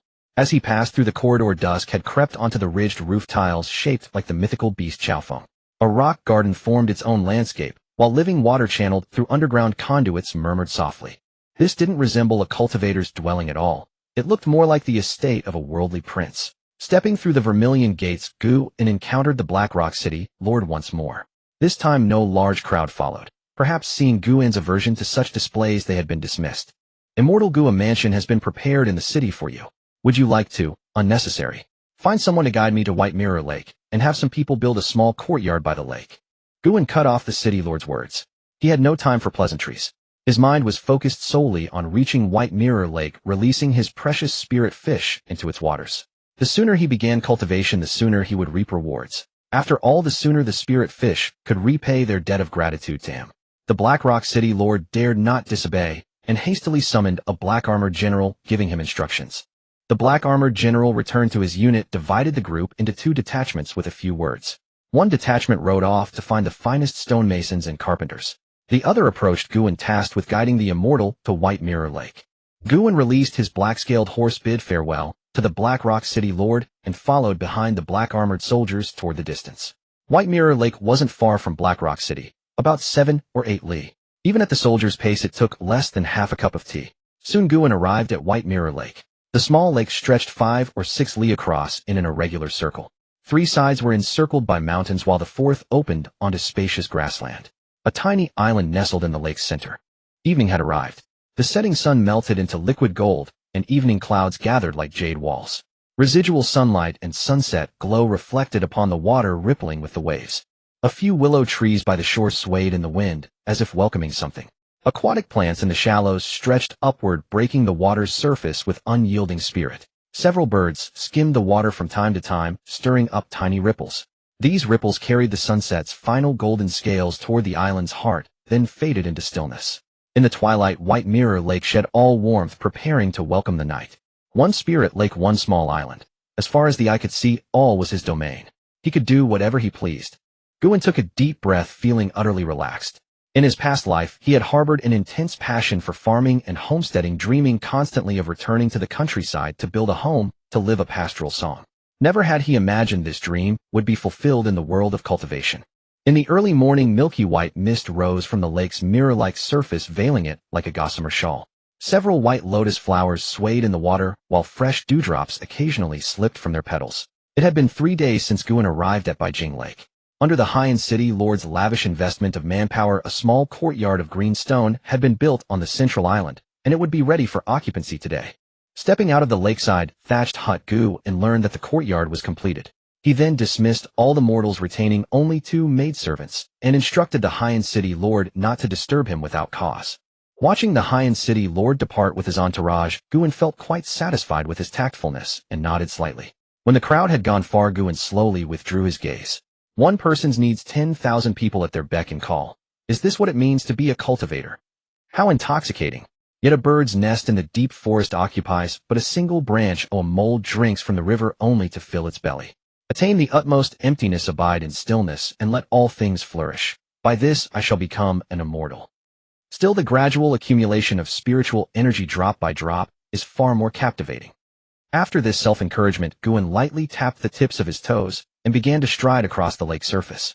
Upon closer inspection, one could see that each time his toes landed, a faint blue condensation of spiritual energy formed, serving as his foothold. Qingyuan clapped his hands lightly, and a dark cloud swam out from the lake bottom. It was the black spirit fish, adorned with black-brown patterns, long dorsal fins, and a spindle-shaped head. It raised its head above the water, opening its mouth to beg for food. Another one died. Qingyuan counted the spirit fish, feeling troubled. These days the spiritual source feedback had been ringing incessantly, so he chose to mute the notification sound. Splash!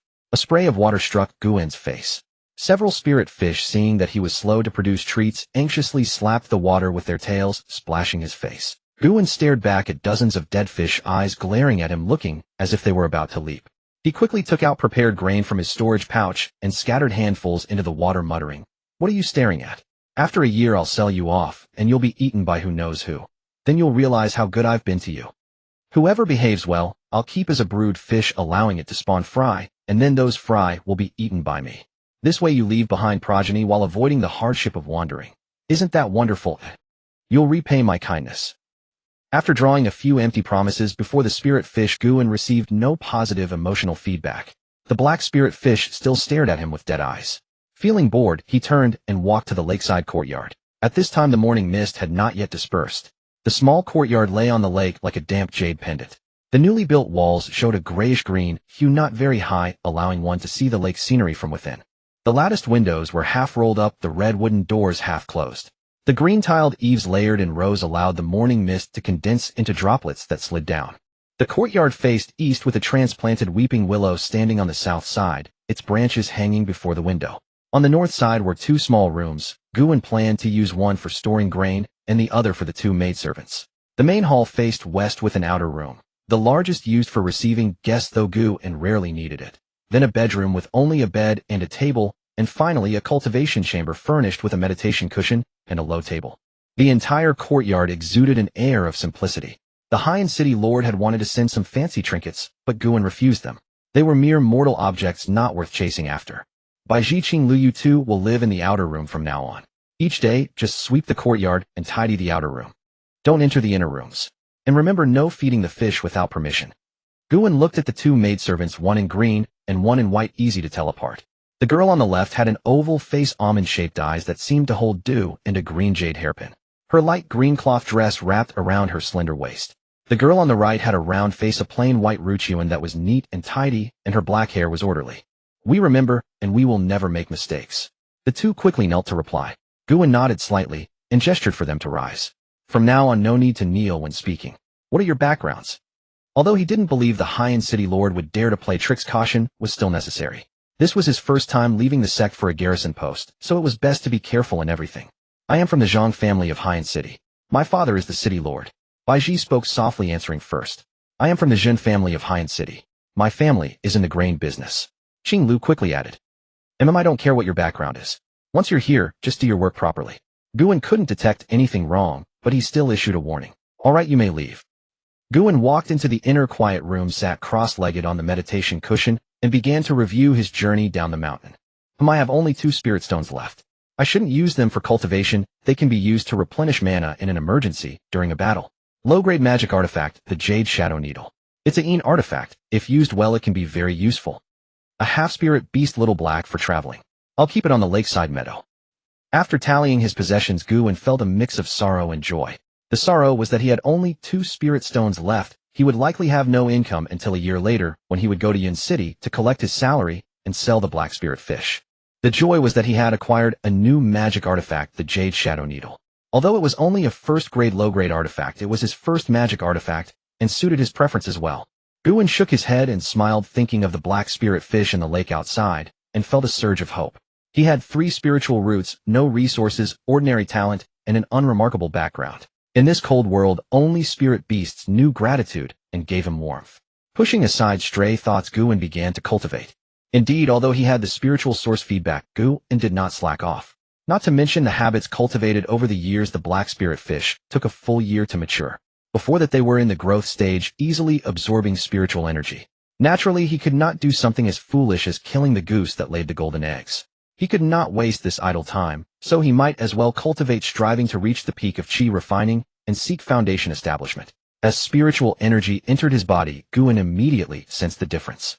Baijing Lake was a first-grade, mid-grade spirit vein, far inferior in concentration to Shaoqian Peak. Although no one competed for the spiritual energy here, the concentration was low, limiting the amount he could absorb per moment, greatly reducing his cultivation efficiency. No wonder external assignments, though lucrative, were not as sought after as tasks on the 9 peaks of Qingyuan. So this was the reason. If only he could raise spirit beasts near the sect. Unfortunately, this assignment was obtained through the favor of Manager Zhang. The tasks that were both lucrative and had good cultivation environments never fell to him. Dispelling distractions and calming his mind, Guan concentrated on absorbing the water spiritual energy floating in the air. Tiny blue particles drifted into his skin and disappeared. In the days that followed, Guan practiced qi refining every day at the hour of Mao, 5 to 7 a.m., facing the purple mist. Then for 2 hours he practiced techniques. After lunch, he went to feed the spirit fish, occasionally riding Little Black for fun. In the afternoon, he spent an hour becoming proficient with his magic artifact. Magic artifacts and techniques were not the key to longevity, but they were means of protecting the Tao and should not be neglected. After dinner, he patrolled Baijing Lake, observing and recording the status of the spirit fish. At night, he cultivated for 4 hours under the moonlight. The moonlight and the purple mist were both essences of heaven and earth, briefly enhancing the concentration of spiritual energy.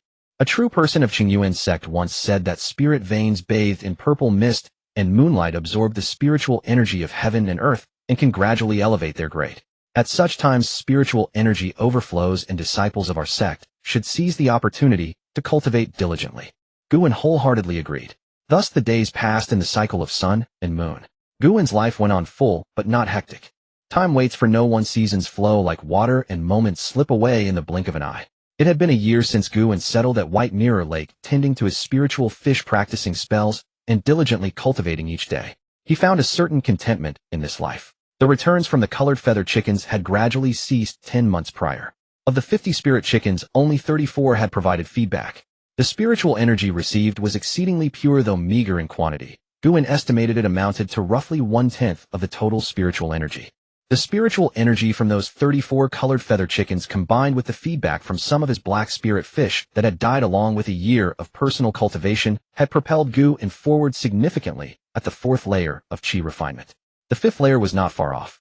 By comparison, Qingyuan had raised them for a full year, while others in the outside world only kept them for 3 months, roughly 1/4 of his duration. Qingyuan calculated the timeline and felt a sharp pang of regret, silently cursing the 16 chickens for their ingratitude. After all his painstaking efforts to raise them, they had been lured by the distractions of the world, within merely 3 months, forgetting the nourishment he had provided. It was truly disheartening. He could only hope these black spirit fish would show some sense, refraining from mimicking the ungrateful chickens and honoring the dedication he had invested in them. The thought of these fish nearing maturity brought a smile to Qingyuan's face. Throughout the year, with only meager spiritual energy and no pills or stones to aid his cultivation, his progress had been sluggish, despite the occasional boost from spirit source feedback. But better days were ahead. Once he harvested these spirit fish, sold them, and waited 3 months for the buyers to send them through reincarnation, a substantial influx of spiritual energy would follow.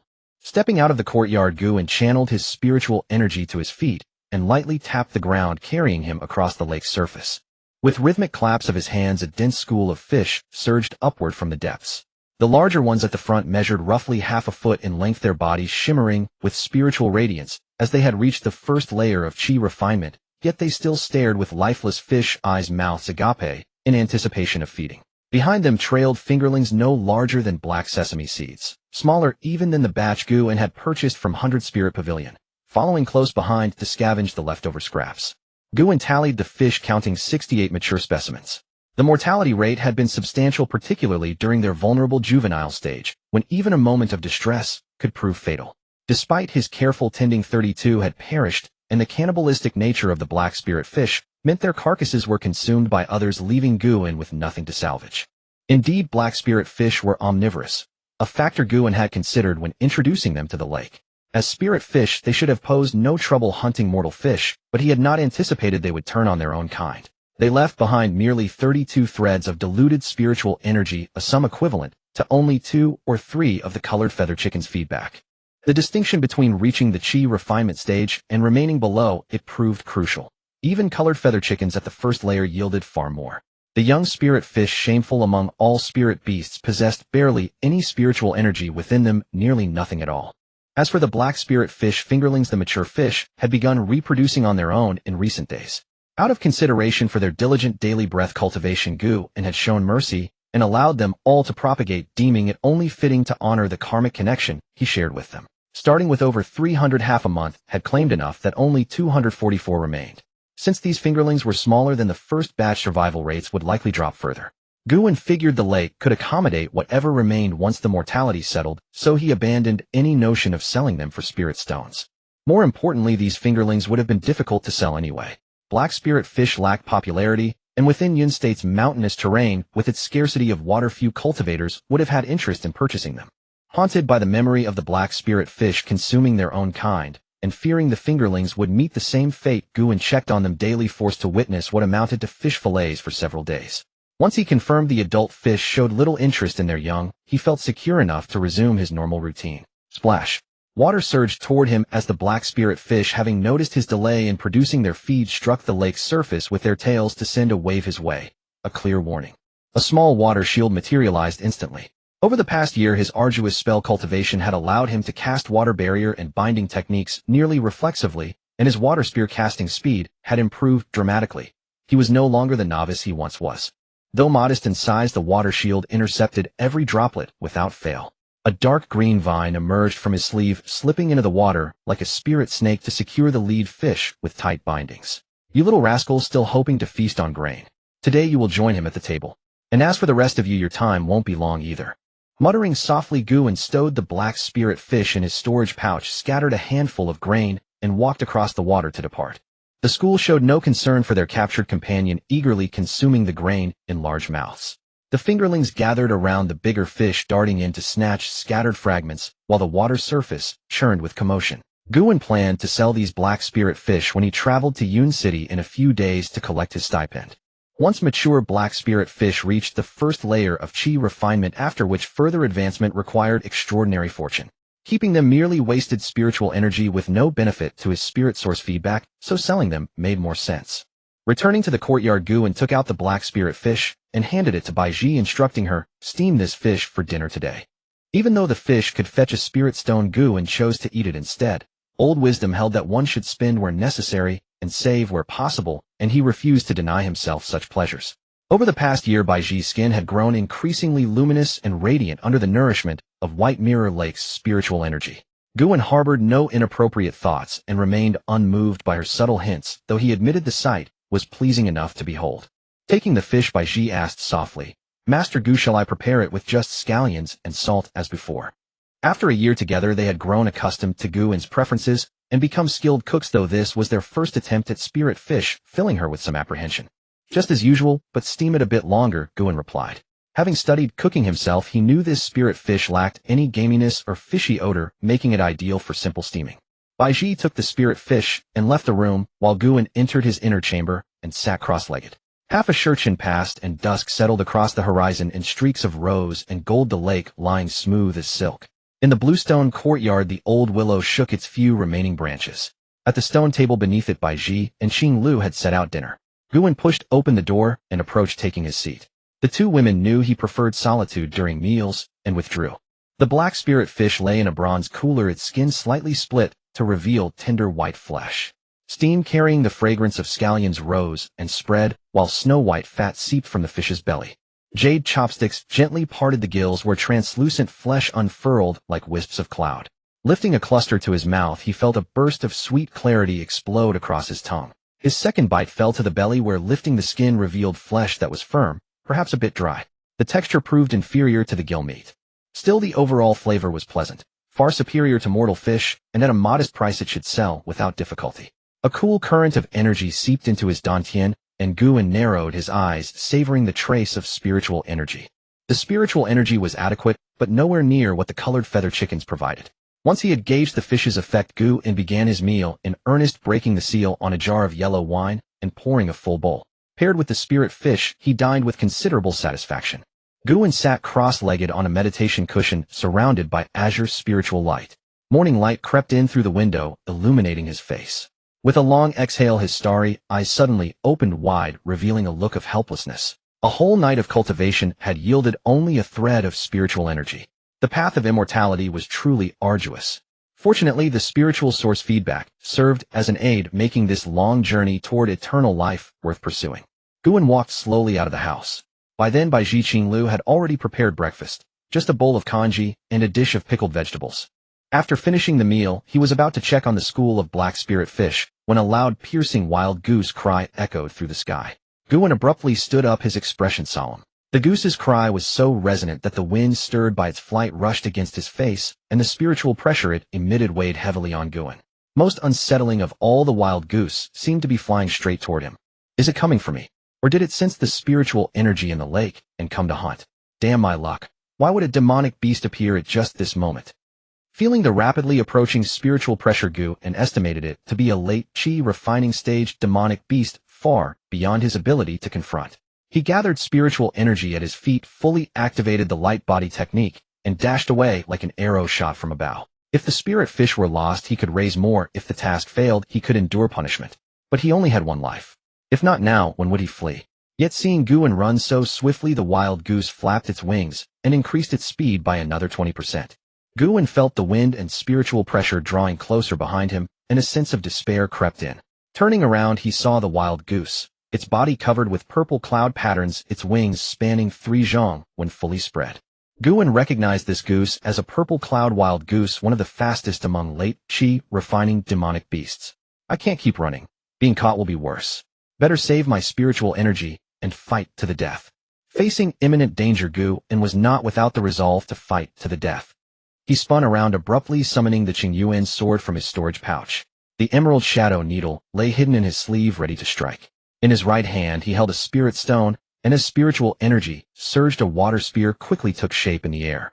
The water spear was thrown, but the purple cloud wild goose blocked it by folding its wings together, knocking off only a few feathers. "Aang!" The goose cried out, and a letter flew from the downy feathers on its belly, slapping onto Guwen's face with a thud. Wait, something seemed off. Guwen was stunned for a moment, realizing he might have misunderstood the situation.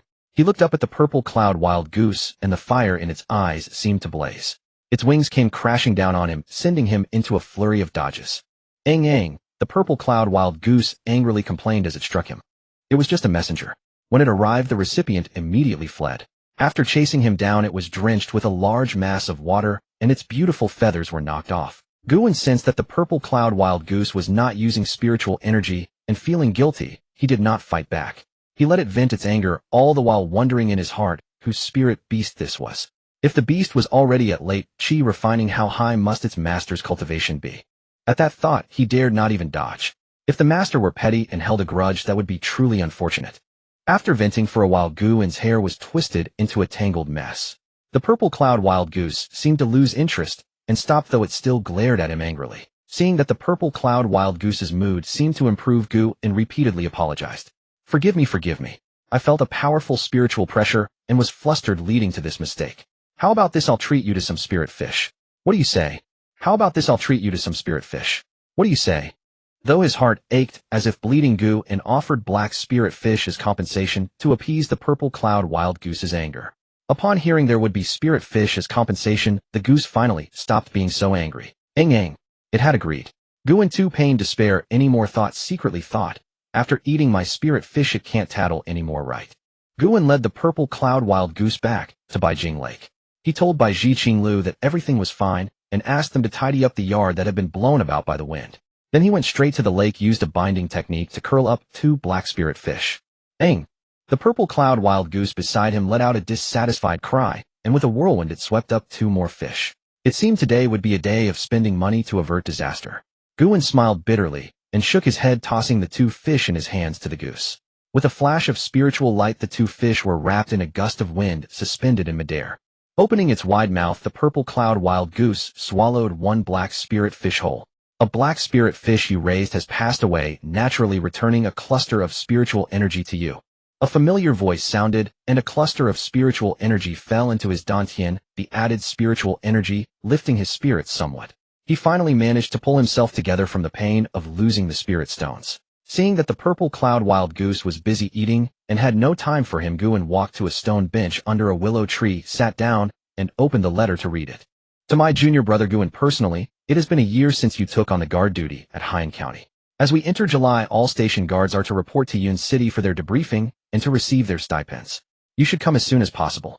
Junior brother needs to collect the sect's spiritual tax on behalf of the sect, including the Lin family's golden cloud rice from Red Maple Mountain and 3/10 of the red maple sap. You must inspect carefully. If black vein iron is produced in the county, it should be turned in as well. Please complete the above before the 15th of July. Additionally, I intend to hold a small trade fair in Yun Kingdom after the 15th of July.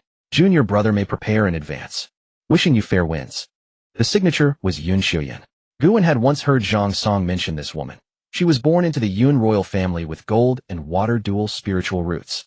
She had studied swordsmanship under true person Qing Shao, and was a foundation establishment seed of this generation of Qingyuan Sect, the only senior sister among the 4 prodigies of Qingyuan. No one knew why she had taken on the task of guarding Yun Kingdom. On the surface, overseeing all the station guards in Yun Kingdom seemed glorious and powerful, but a foundation establishment seed like her, unlike himself, was not short of spirit stones. Why would she leave the sect to diligently cultivate and strive for foundation establishment, only to come out and do a time-consuming and laborious task? Truly strange. Guwen was utterly puzzled and decided not to dwell on it. Instead, he focused on the content of the letter. It was now the end of June, and it would take only a day and a half to reach Yin City. He still had half a month to complete the tasks, plenty of time. The Lin family of Red Maple Mountain had visited once before, sending 30 caddies of golden cloud rice, but it had long been eaten. This time, collecting the spiritual tax might yield some gains. As for the black vein iron, he would have to ask City Lord Zhang to bring it tomorrow. Aang! A wild goose's cry interrupted Guwen's thoughts. The purple cloud wild goose had finished eating the 4 spirit fish. Guwen looked inward at his dantian and saw 4 clusters of spiritual energy merging into his own spiritual power. These black spirit fish are really nice, polite, and grateful. The purple cloud wild goose cried out once, flew to Qingyuan and patted his shoulder with its wing. Its eyes had a worldly, almost foolish look. With a flash of light at its feet, a purple-patterned egg flew out. Only then did Qingyuan notice that there was also a storage pouch tied to the purple cloud wild goose's foot. The dense cloud patterns on it told him it was much better than his own standard-issue storage pouch. Looking at the purple cloud wild goose egg before him, Qingyuan muttered to himself, "Is this a return gift?" A late Qi refining stage purple cloud wild goose egg cost about 4 or 5 spirit stones. 4 black spirit fish were worth 4 spirit stones, roughly equivalent in value. Qingyuan accepted the return gift. The recovery of the spirit stones made him feel much better. "Aang!" The purple cloud wild goose nodded in satisfaction, cried out, flapped its wings, and flew off into the distance. A gift is a gift, but you can't tattle. Qingyuan watched the purple cloud wild goose fly away, then suddenly shouted out. Qingyuan placed the purple cloud goose egg into his storage pouch. He had already checked it. It was a dead egg, so it could be stored. "Why not give me a fertilized egg?" he muttered. Qingyuan's greed knew no bounds. He fantasized about riding a purple cloud goose across the sky. He would definitely buy a flying spirit beast in the future. Preferably one he raised himself loyal and trustworthy. Well, if misfortune struck, it could still provide him with some spiritual energy, a 2-for-1 deal. Only under his care could such a beast realize its fullest potential. Qingyuan summoned Bai Ji and instructed her to leave the island and return to Haiyan City, telling the city lord to bring all the black vein iron the next day. He granted her half a month's leave, and seeing Qing Lu's eager gaze, he also allowed her to go home. After preparing lunch, the 2 women took their leave and rode away from the island together. Qingyuan leisurely ate his meal, gazing at the gently rippling lake and feeling the breeze caress his face. Only then did the tension in his heart slowly ease. After all, it was a late Qi refinement stage spirit beast. Though the misunderstanding had been resolved, being so close still made Qingyuan rather nervous. After his meal, Qingyuan went to the lake and fully unleashed the binding technique. 8 vines plunged into the water like green pythons, weaving nimbly, as they captured 63 black spirit fish one by one, placing them into his spirit beast pouch. The spirit beast pouch was not large. Several dozen fish took up nearly half the space. He added some water to keep the black spirit fish alive. The next morning, just as Qingyuan finished his meditation, he heard movement outside the courtyard. He stepped out of the house and pushed open the courtyard gate, only to find the Haiyan City lord leading 4 black armored soldiers carrying a chest from the boat onto the island in the center of the lake. There was only one chest made of mahogany, and not too large, yet the 4 carried it with great care. The Immortal Master's celestial iron must not be handled carelessly. The Haiyan City lord, upon seeing Qingyuan push open the gate and step out, hurried over to greet him. Immortal Master Gu, this year our prefecture has collected a total of 32 Jin and 7 Liang of black vein iron ore. It's all here. Please have a look. As he spoke, he signaled the 4 black armored soldiers to open the chest. The ore was a dark gray in color, its surface densely covered with cobweb-like dark red natural veins resembling dried bloodstains. The veins emitted a faint metallic luster under the light. The ore was angular and blocky. Qingyuan tapped it with his hand, producing a dull hum. Upon closer sniff, it seemed to exude a faint, earthy smell, with an obscure fluctuation of spiritual energy. Qingyuan had seen this type of spirit iron in the classics of the scripture pavilion. It was classified as a first-grade lower-tier material imbued with earth fiend chi, and was commonly used in crafting low-grade magic tools. These few pieces were raw, or which after refining would yield about 3 Jin worth, around a dozen spirit stones. The classics also recorded that a very small number of black vein iron buried in bloody fiendish grounds could transform into a first-grade upper-tier material called blood vein iron, which was far more valuable. A single Jin could be worth dozens of spirit stones. Recalling the characteristics of black vein iron, Qingyuan waved his sleeve and stored the ore into his pouch. Smiling, he praised, "Not bad, City Lord Zhang. You have been thoughtful. I will commend you for your merits." Upon hearing this, the Haiyan City Lord was filled with excitement and repeatedly thanked him. The Yun Kingdom fell under the influence of the Qingyuan Sect, and its every move was deeply affected by the sect. The promotion and demotion of officials, the protection of the people, all were secondary. What mattered most was how much spiritual tribute one could provide to the Qingyuan Sect, and how well one could curry favor with the Immortal Masters. I intend to return to the royal capital to report on my duties. This trip will take at least half a month. City Lord Zhang, you must take good care of Baijing Lake. Qingyuan accepted the city lord's gratitude without hesitation and issued a warning as he spoke. After speaking, Qingyuan activated the light body technique, skimming across the water like a dragonfly, graceful as a startled swan. In a few bounds, he reached the meadow outside the lake. Hiss! A black gale swept in from afar. Focusing his gaze, he saw it was the black-scaled horse Xiaohe. A year had passed, and though Xiaohe often grazed on its own with Gu and feeding it only a handful of ordinary grain and a few eggs each day, the horse had grown plump and robust under the nourishment of the spiritual energy of Beijing, like its scales gleaming with a glossy sheen. Stroking Xiaohe's mane, Gu said with a smile, "Xiaohe, let's go." Then he mounted the horse, set his direction, and galloped toward the Hongfeng Mountain Spirit Land. "Uncle, this year's golden cloud rice harvest is abundant. Has the clan leader mentioned anything about increasing our stipend?" "No, there's only an extra 600 gene. Where would the spirit stones come from to increase the stipend?" "Well, can we at least get a bigger share of the spirit rice? I've been stuck at the second layer of Qi refinement for 4 years now."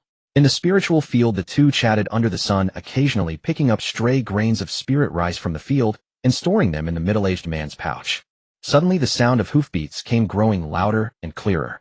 A young man riding a black horse galloped toward them. The two stared warily at the rider until he came closer, and they saw the green cauldron embroidered on his chest. Only then did they breathe a sigh of relief. "Fellow Taoist ahead, are you from the Lin family of Hongfeng Mountain?" "I am Gu, a disciple of the Qingyuan Sect stationed in Haiyan Prefecture, here to pay a visit." The newcomer was Gu. He had spotted these two from afar, and sensing their spiritual pressure to be no more than early Qi refinement guests, they were Lin family members since they were picking grains in the Hongfeng Mountain spiritual field. So he approached and asked. The two exchanged glances. The middle-aged man stepped forward and said, "We are indeed members of the Lin family. I am Lin Chongfeng, and this is my nephew Lin Qingyuan." "Greetings, fellow Taoist Gu." Guan was puzzled. He had visited the Lin family patriarch before and registered all the Lin family cultivators. He knew of Lin Chongfeng, but he had never heard the name Lin Qingyuan. Guan pointed at the young man and asked clearly, "Fellow Taoist Lu Ping once visited me, but I never heard of this fellow Taoist's name. How is that?" Upon hearing this, Lin Chongfeng finally relaxed completely. He clasped his hands and said, "Do not be offended, fellow Taoist Gu. My nephew's real name is actually Lin Xingsong." "Oh, then why deceive me?" The name Lin Xingsong matched, but Gu was even more curious and pressed the question. "Forgive us, fellow Taoist Gu. This is truly not our intention. Our Lin family has always been loyal to the Qingyuan Sect. The reason for this is that there is a cause. Our Lin family." Stop. "I have no doubt about the Lin family's loyalty, but I have business with your patriarch. Fellow Taoist Lin, please get to the point." Gu, finding Lin Chongfeng's rambling a headache, hurriedly interrupted him. "The patriarch said there have been rogue cultivators recently," Lin Xingsong summarized in one breath from the side. Yes, there are rogue cultivators. I heard they've already committed crimes in other prefectures, wiping out a small clan," Lin Chongfeng continued. Rogue cultivators. Gu's heart skipped a beat as he recalled the Qingyuan Sect's records on evil cultivators. Rogue cultivators were those who had strayed from the path, living by robbery and plunder. They did not engage in production, but instead murdered for money, either lurking at market entrances to spot fat prey or setting traps to lure people in. The most notorious among them directly attacked spirit lands, burning and looting, earning a vile reputation. Moreover, the foundation of rogue cultivators' ability to murder and steal was their great strength, otherwise they would just be delivering themselves as prey. Hence, ordinary people would find themselves unable to fight back. The Qingyuan Sect had taught that rogue cultivators should be shown no mercy. Thanks to his transmigration, Gu had matured early and not been led astray. He had no desire to uphold justice. Right and wrong were merely conflicts of interest. He was currently enjoying the benefits of following the Qingyuan Sect, and if there was no danger, he might lend a hand. But now he was merely a minor cultivator at the 4th layer of Qi refinement. Even conflicts with early Qi refinement cultivators seemed risky to him, so he could only worry about the rogue cultivators. "Don't let them come after me," Gu prayed inwardly. Seeing his interest in the rogue cultivators, the two men said, "We don't know the details either, fellow Taoist Gu. You could go to the mountain and discuss it with the patriarch." Gu nodded slightly and asked them to lead the way. Gu stored the black-scaled horse in his spirit beast pouch and followed Lin Chongfeng and the other up the mountain at a leisurely pace. The midday sun scattered flecks of gold across the landscape, and the maple leaves, stripped of their subtlety by the intense light, transformed into dancing tongues of flame, painting Mount Red Maple as a crimson volcano. When the mountain breeze swept across the treetops, tens of thousands of maple leaves danced in unison, beautiful and fervent. The mountains were painted entirely red, every forest steeped in autumn colors. The red yuan maple is a first-tier inferior spirit tree, and the Lin family possesses only 13 of them, producing red maple spirit liquid used for body tempering, which is quite popular. Of course, the ones before them are merely ordinary maple trees. The true red yuan maples are planted by the Lin family at the mountaintop. Ascending to the mid-mountain, they saw rows of houses built against the slope, stretching endlessly. Yet the Lin family has only 9 members. Why build so many houses? Lin Qingsong seemed to notice Gu En's confusion and explained, "Don't be fooled by the many houses, fellow Taoist Gu. They are all for the mortal clan members. Our Lin family has few members, so we've lived together since the clan's establishment." Gu En suddenly understood. He had never seen mortals at the Qingyuan Sect, so he hadn't considered this possibility. Seeing Lin Qingsong's dejected expression, Gu En offered comfort. "I noticed many young members of the Lin family possess spiritual roots. Surely this will help strengthen the family in the future." This was no idle talk from Gu En. The Lin family had Elder Lu, the clan head from the Lu generation, at the later Qi refining stage, 2 cultivators from the Chang generation, 1 at middle Qi refining, and 1 at early Qi refining, and 6 from the Qing generation, with 1 even reaching middle Qi refining at what appeared to be merely 20 years old. A remarkable achievement for a clan of this size. Lin Qingsong forced a bitter smile. "Thank you for your kind words, fellow Taoist Gu." Lin Changfeng also sighed deeply. "Don't overthink it, Qingsong. Qingfeng has 3 spiritual roots.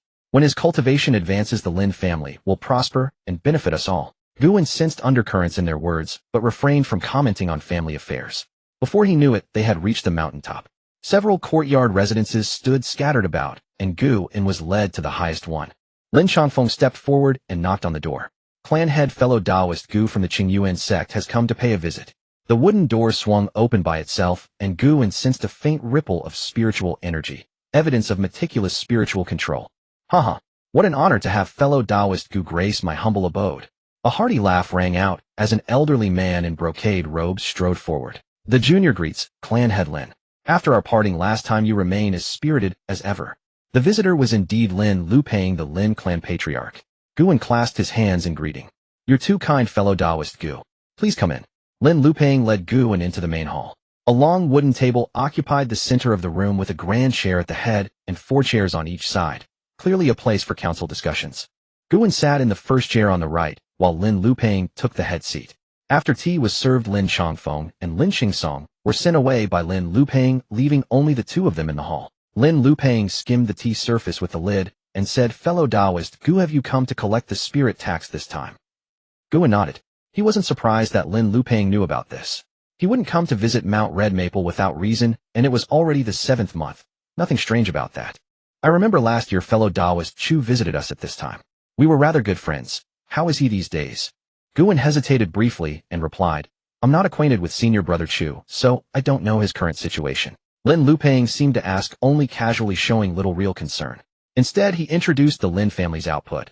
"Let me inform fellow Taoist Gu that this year the Lin family produced just over 15 gene of red maple sap and harvested 4,200 gene of golden cloud rice." Lin Qingping, the 5th of the Qing generation, broke through to the 2nd layer of Qi refining. The other's cultivation hasn't changed much. With that, he took 13 bags of spirit rice and a jade jar from his storage pouch and pushed them toward Gu En. Gu En calculated the amount in his mind and said, "Clan head Lin, isn't this spirit rice quantity a bit short? I heard the Lin family has a full 80 mu of spirit fields." Lin Lupeng forced a bitter smile. Fellow Taoist Gu must have misunderstood. Although our Lin family claims 80 mu of spirit fields, most are merely farmland containing spiritual energy, not qualifying as spirit fields at all. Mount Red Maple is only a first-tier medium-grade spirit vein. It can barely support the 9 Lin family members in their cultivation. How could there be surplus spiritual energy to develop so many spirit fields, eh? Only then did Gu En understand. Both White Mirror Lake and Mount Red Maple were first-tier medium-grade spirit veins, yet he alone found the spiritual energy sparse. With 9 people cultivating on Mount Red Maple, how could there be any surplus? Of course, Gu En's feeling of sparseness referred only to the concentration. He couldn't absorb that much spiritual energy anyway. Most was drawn by the spirit fish or dissipated. But on Mount Red Maple, every trace of spiritual energy was probably absorbed to the last strand, leaving none to elevate the spirit field's grade. Gu En placed the rice bags and jade jar into his storage pouch, estimating each bag at roughly 100 gene, with about 5 gene of red maple spirit liquid in the jade jar. 40 gene of golden cloud rice belonged to him. Ordinary spirit rice was about 1 spirit stone per 10 gene, but the quality golden cloud rice was 1 spirit stone per 8 gene. That was 5 spirit stones. Half a gene of red maple spirit liquid was worth another 5 spirit stones. With 10 spirit stones earned, Gu En's face broke into a smile. He made no mention of inspecting the output or checking everyone's cultivation. After all, if these families were determined to conceal the truth, there was no way for a stationed cultivator like himself to uncover it. The sect was well aware of each major family's true spirit production and didn't expect exact accuracy. What's more, wouldn't it be inhuman to take their benefits and yet refuse to show them any consideration? With the spirit tax settled, the atmosphere in the hall grew relaxed. Guan lifted his teacup lid and asked with curiosity, "Clan Head Lin, do you know about the recent bandit cultivator incidents?" "To be honest, I've spent the past year in seclusion and don't know much about outside news." Lin Lupang took a sip of tea and sighed. "It's the Tu family of Huangfeng County. A small clan with only 4 cultivators, 2 at middle stage and 2 at middle stage. Who knows who they offended, but they were massacred to the last person, not even sparing hundreds of mortals. They even destroyed the spirit vein on Qingyuan Mountain. A senior from your esteemed sect was furious and offered a 200 spirit stone bounty." Guan was deeply shaken. Killing all the mortals and destroying the spirit vein. This was like jumping on a tiger's head. He asked again, "Killing mortals. Is this really the work of bandit cultivators? Could it be demon cultivators?" Lin Lupang shook his head. "Probably not. The mortal bodies were intact, their souls undamaged. Demon cultivators would never leave such things alone. On the contrary, the 4 Tu family cultivators died in extremely gruesome ways, as if it were a vendetta." Guan exhaled in relief. At least it wasn't demon cultivators. 400 years ago, the Qingyuan Sect had experienced a demonic upheaval. According to the records, Foundation establishment cultivators died by the dozens, and even Qingding Zhenren perished, in absolute horror. He only needed to quietly nurture his spiritual energy and cultivate. That was the path to great Tao. Naturally, he hoped no demonic chaos would arise. Guan lifted his teacup again and sighed. "Destroying the spirit vein will likely attract attention from Foundation establishment elders. Let's hope so. With such dangerous individuals lurking about, our Lin family lives in constant fear." After chatting with Lin Lupang for a while, Guan grew increasingly uneasy inside. Although Huangfeng County didn't border the Black Rock, county delays invite trouble. Better to head to Cloud City early. He bade farewell and departed. Lin Lupang saw Guan out through the courtyard gate and returned to the main hall. Seeing Guan's cup of spirit tea untouched, he let out a cry of regret. "My peak cloud leaves." At the third watch of Maoyun City awakened from its morning mist. The ancient gray walls stood towering and majestic, ironclad ramparts and fortress towers rising like mountains. Though they retained the semblance of military defense, they were merely a craftsman's display of skill, for the Qingyuan Sect forbade mortal kingdoms from warring against one another. The bronze-nailed iron doors groaned open and a throng of people surged inward. The morning drums sounded across the city, rousing its inhabitants from slumber. Looking south along Zhuke Avenue, 2 streams of people gradually intertwined and merged until they became indistinguishable. The shops lining both sides of the street began to stir to life, as though suddenly infused with vitality. Inside, Fuyun Tower guests had begun to arrive in 2s and 3s. By the window on the second floor, a youth in azure robes sat on a wooden bench, gazing fixedly at the bustling street beyond, lost in thought. The small dishes upon the table remained untouched save for half a bowl of Fuyun Tower's signature yellow millet porridge, which seemed ill-suited to his taste. The youth in azure robes was none other than Guan. Having arrived at the city the previous afternoon, with the weather growing late, he had refrained from visiting senior sister Yun, and instead took lodging at an inn. As he rose this morning to eat porridge, he suddenly remembered that senior sister Yun had not mentioned her residence. A dazed expression crossed his face, and he could only shake his head with a wry smile, deciding to inquire at the mortal authorities later. He lifted his porcelain bowl and slurped another mouthful. "Honored guest, is there something amiss with the dishes? If the cooking is to blame, Fuyun Tower will gladly replace them." A middle-aged man in gray robes approached, his face full of practiced courtesy. The innkeeper, it seemed. "You are too kind, innkeeper. The dishes are fine, oh, I simply lack an appetite." Guan observed the man's ingratiating smile and exceedingly courteous manner, recalling his own family's restaurant. He returned a gentle smile and replied, "Indeed. If the honored guest requires anything, merely summon the waiters below. They are well acquainted with the city and know which clinics offer both affordability and efficacy." Guan acknowledged him, then suddenly realized. These men knew the city well. He hurried to stop the innkeeper and asked, "Might I inquire whether the shopkeeper knows senior sister Yunshuan?" The innkeeper pondered for a moment before asking it. That would place her within the imperial clan. Could the honored guest be an immortal cultivator of the Qingyuan Sect? Precisely so, Guan confirmed. "My senior sister is also in Yun City, yet my letter failed to mention her residence." Upon hearing that he addressed the Qingyuan Sect Immortal, the innkeeper immediately knelt and prostrated himself, murmuring apologies. Guan's brows furrowed slightly. Mortal's reverence for cultivators was nothing new to him, but every conversation ending in a kowtow significantly hindered efficiency. "Rise, innkeeper, and speak." The man rose tremblingly and said, "Regarding the senior sister Yun you mentioned, If she belongs to the imperial household, then in the past decade or so, only 3 such cases exist. Among them, only 2 were female cultivators. The eldest princess entered the upper sect 12 years ago, and the emperor even granted a year of tax exemption in her honor. The younger princess joined merely last year. I wonder how it came to pass that she received no such exemption. Guwen's mind grew clear. So the eldest princess must be senior sister Yun Xiuyan. He pressed further. Then do you know where the eldest princess resides? Replying to the immortal master, I do know somewhat. It is said that within Yun City there exists Qingyuan Garden, where all cultivators of note take up residence. Where is Qingyuan Garden? Continue straight along Zhuke Avenue, and you shall reach the imperial palace. It is said that Qingyuan Garden lies to the south of the palace. Storytellers claim it houses flowers that never fade across the 4 seasons and landscapes of evergreen beauty. Truly magnificent.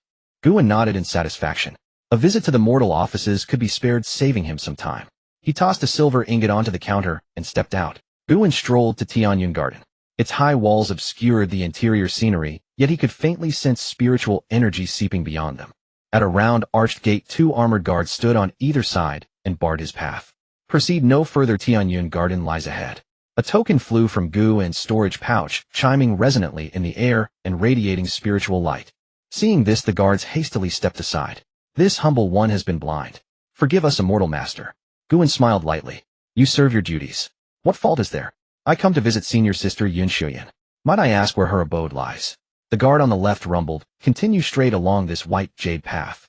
Near its end you will find several small courtyards. The one flanked by 2 trees is yours.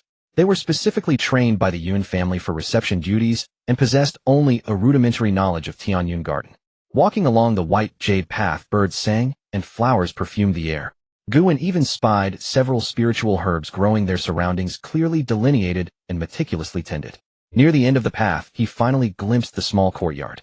2 jade spirit fruit trees stood gracefully, extending branches adorned with white blossoms. Truly befitting a disciple of Qingxiao Zhenren. 2 first-rate lower-grade jade spirit fruit trees, no doubt bringing in countless spirit stones each year. Guwen remarked, gazing at the trees in admiration. These were birthday gifts from my 3rd uncle. They are hardly worth much. If you find them pleasing, junior brother, feel free to take 2 fruits with you. A clear and tranquil voice drifted from behind him. Guwen quickly turned around. A female cultivator stood unnoticed behind him, her voice like black ice striking jade.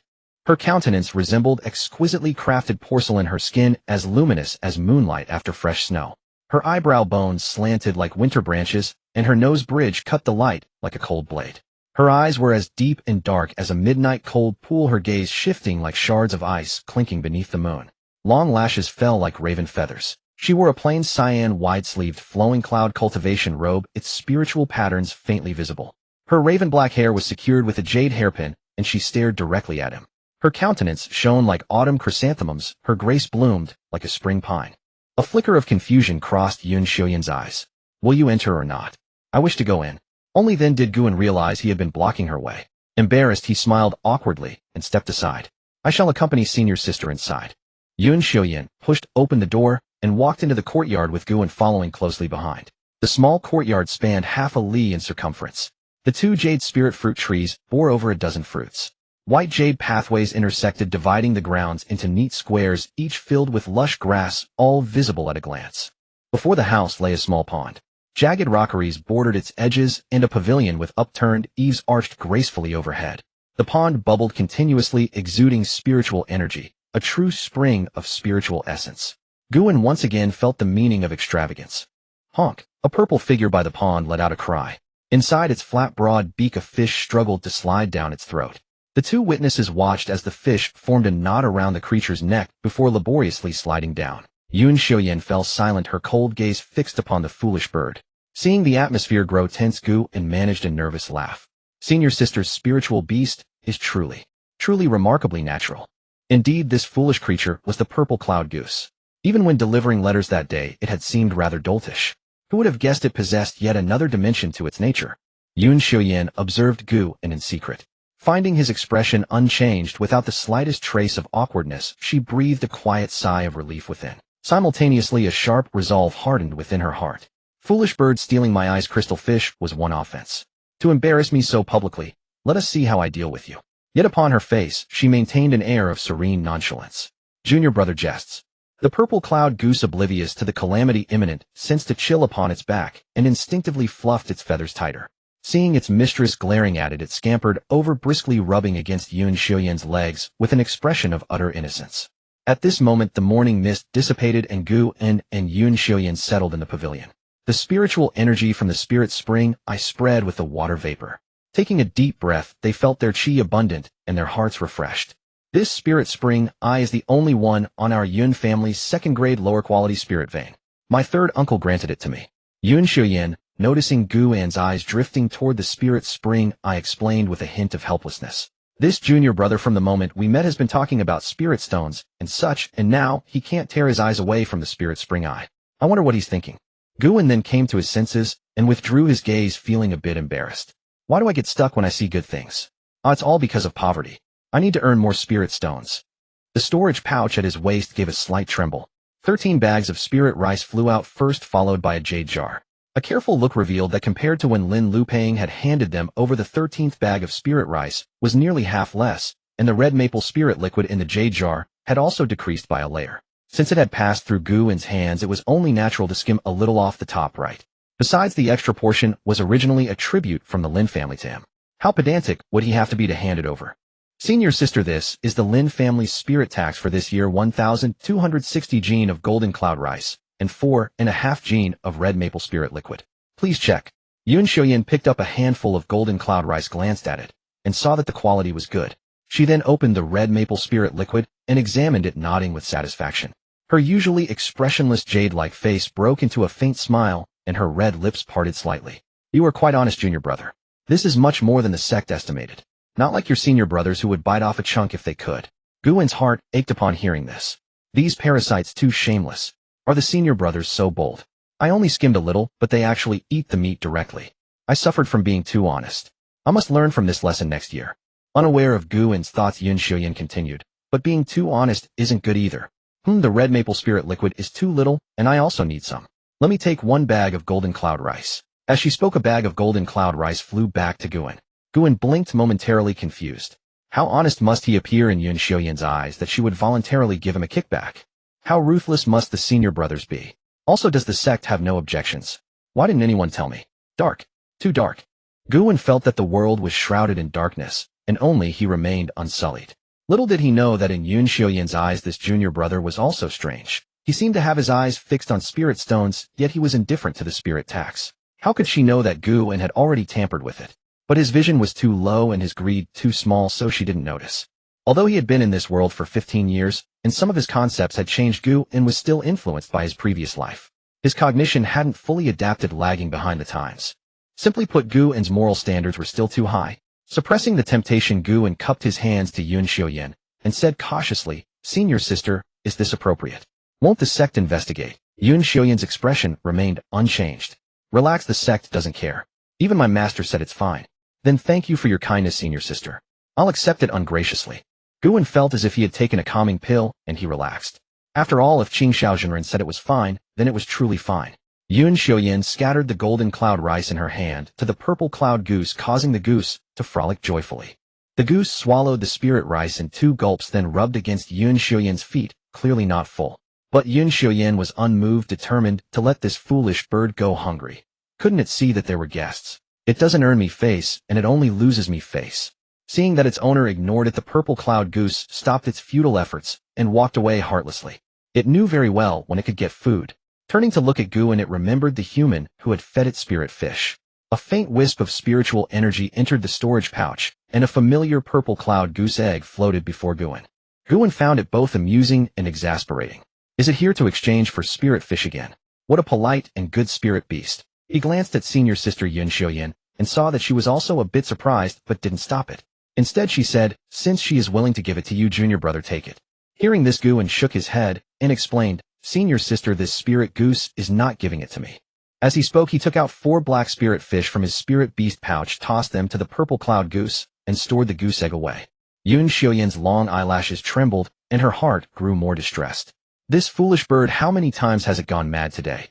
I've lost all face. Maybe I should teach this junior brother a lesson to keep him from spreading rumors. Gu An saw his senior sister's narrow eyes fixed on him, unaware of the dangerous thoughts brewing in her mind. He smiled and said, Senior sister, you don't know this, but earlier when the purple cloud goose delivered a message, I treated it to some spirit fish. It was polite enough to return the favor with a purple cloud goose egg. It's fine as long as you both are willing. Somehow Guan felt his senior sister's tone turned colder. By the way, junior brother, do you have any more spirit fish? I'd like to buy some. Yes. Guan nodded like a chick pecking rice overjoyed. Wasn't this a pillow arriving just when he was drowsy? Let me inform you, senior sister, I still have 59 black spirit fish, 1 spirit stone each. Qingyuan nodded slightly. That's quite cheap. I'll take them all. As soon as she said that, she saw Guan's eyes sparkle, and he quickly took out the remaining 59 black spirit fish from his spirit beast pouch, afraid she might change her mind. Qingyuan naturally wouldn't go back on her word, as the price was really quite good, and it was perfect for feeding that foolish bird. Here are 59 spirit stones plus your annual salary. Since you already drew half a year in advance, the remaining is 36 stones. And the 2 jade spirit fruits I promised you earlier. I'll give them to you together. A pile of spirit stones and 2 fruits flew out of the storage pouch. Guan caught them steadily and put them into his own pouch. He was very happy. After all, shiny spirit stones always lifted one's spirits, let alone getting 2 spirit fruits for free. Thank you, senior sister. Guan cupped his hands forward, and this thanks was truly heartfelt. Whoever gave him spirit stones was his good friend.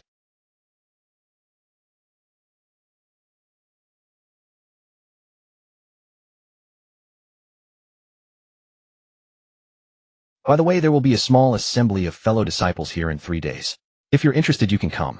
Seeing Guan's sincerity, Qingyuan couldn't help but offer a hint.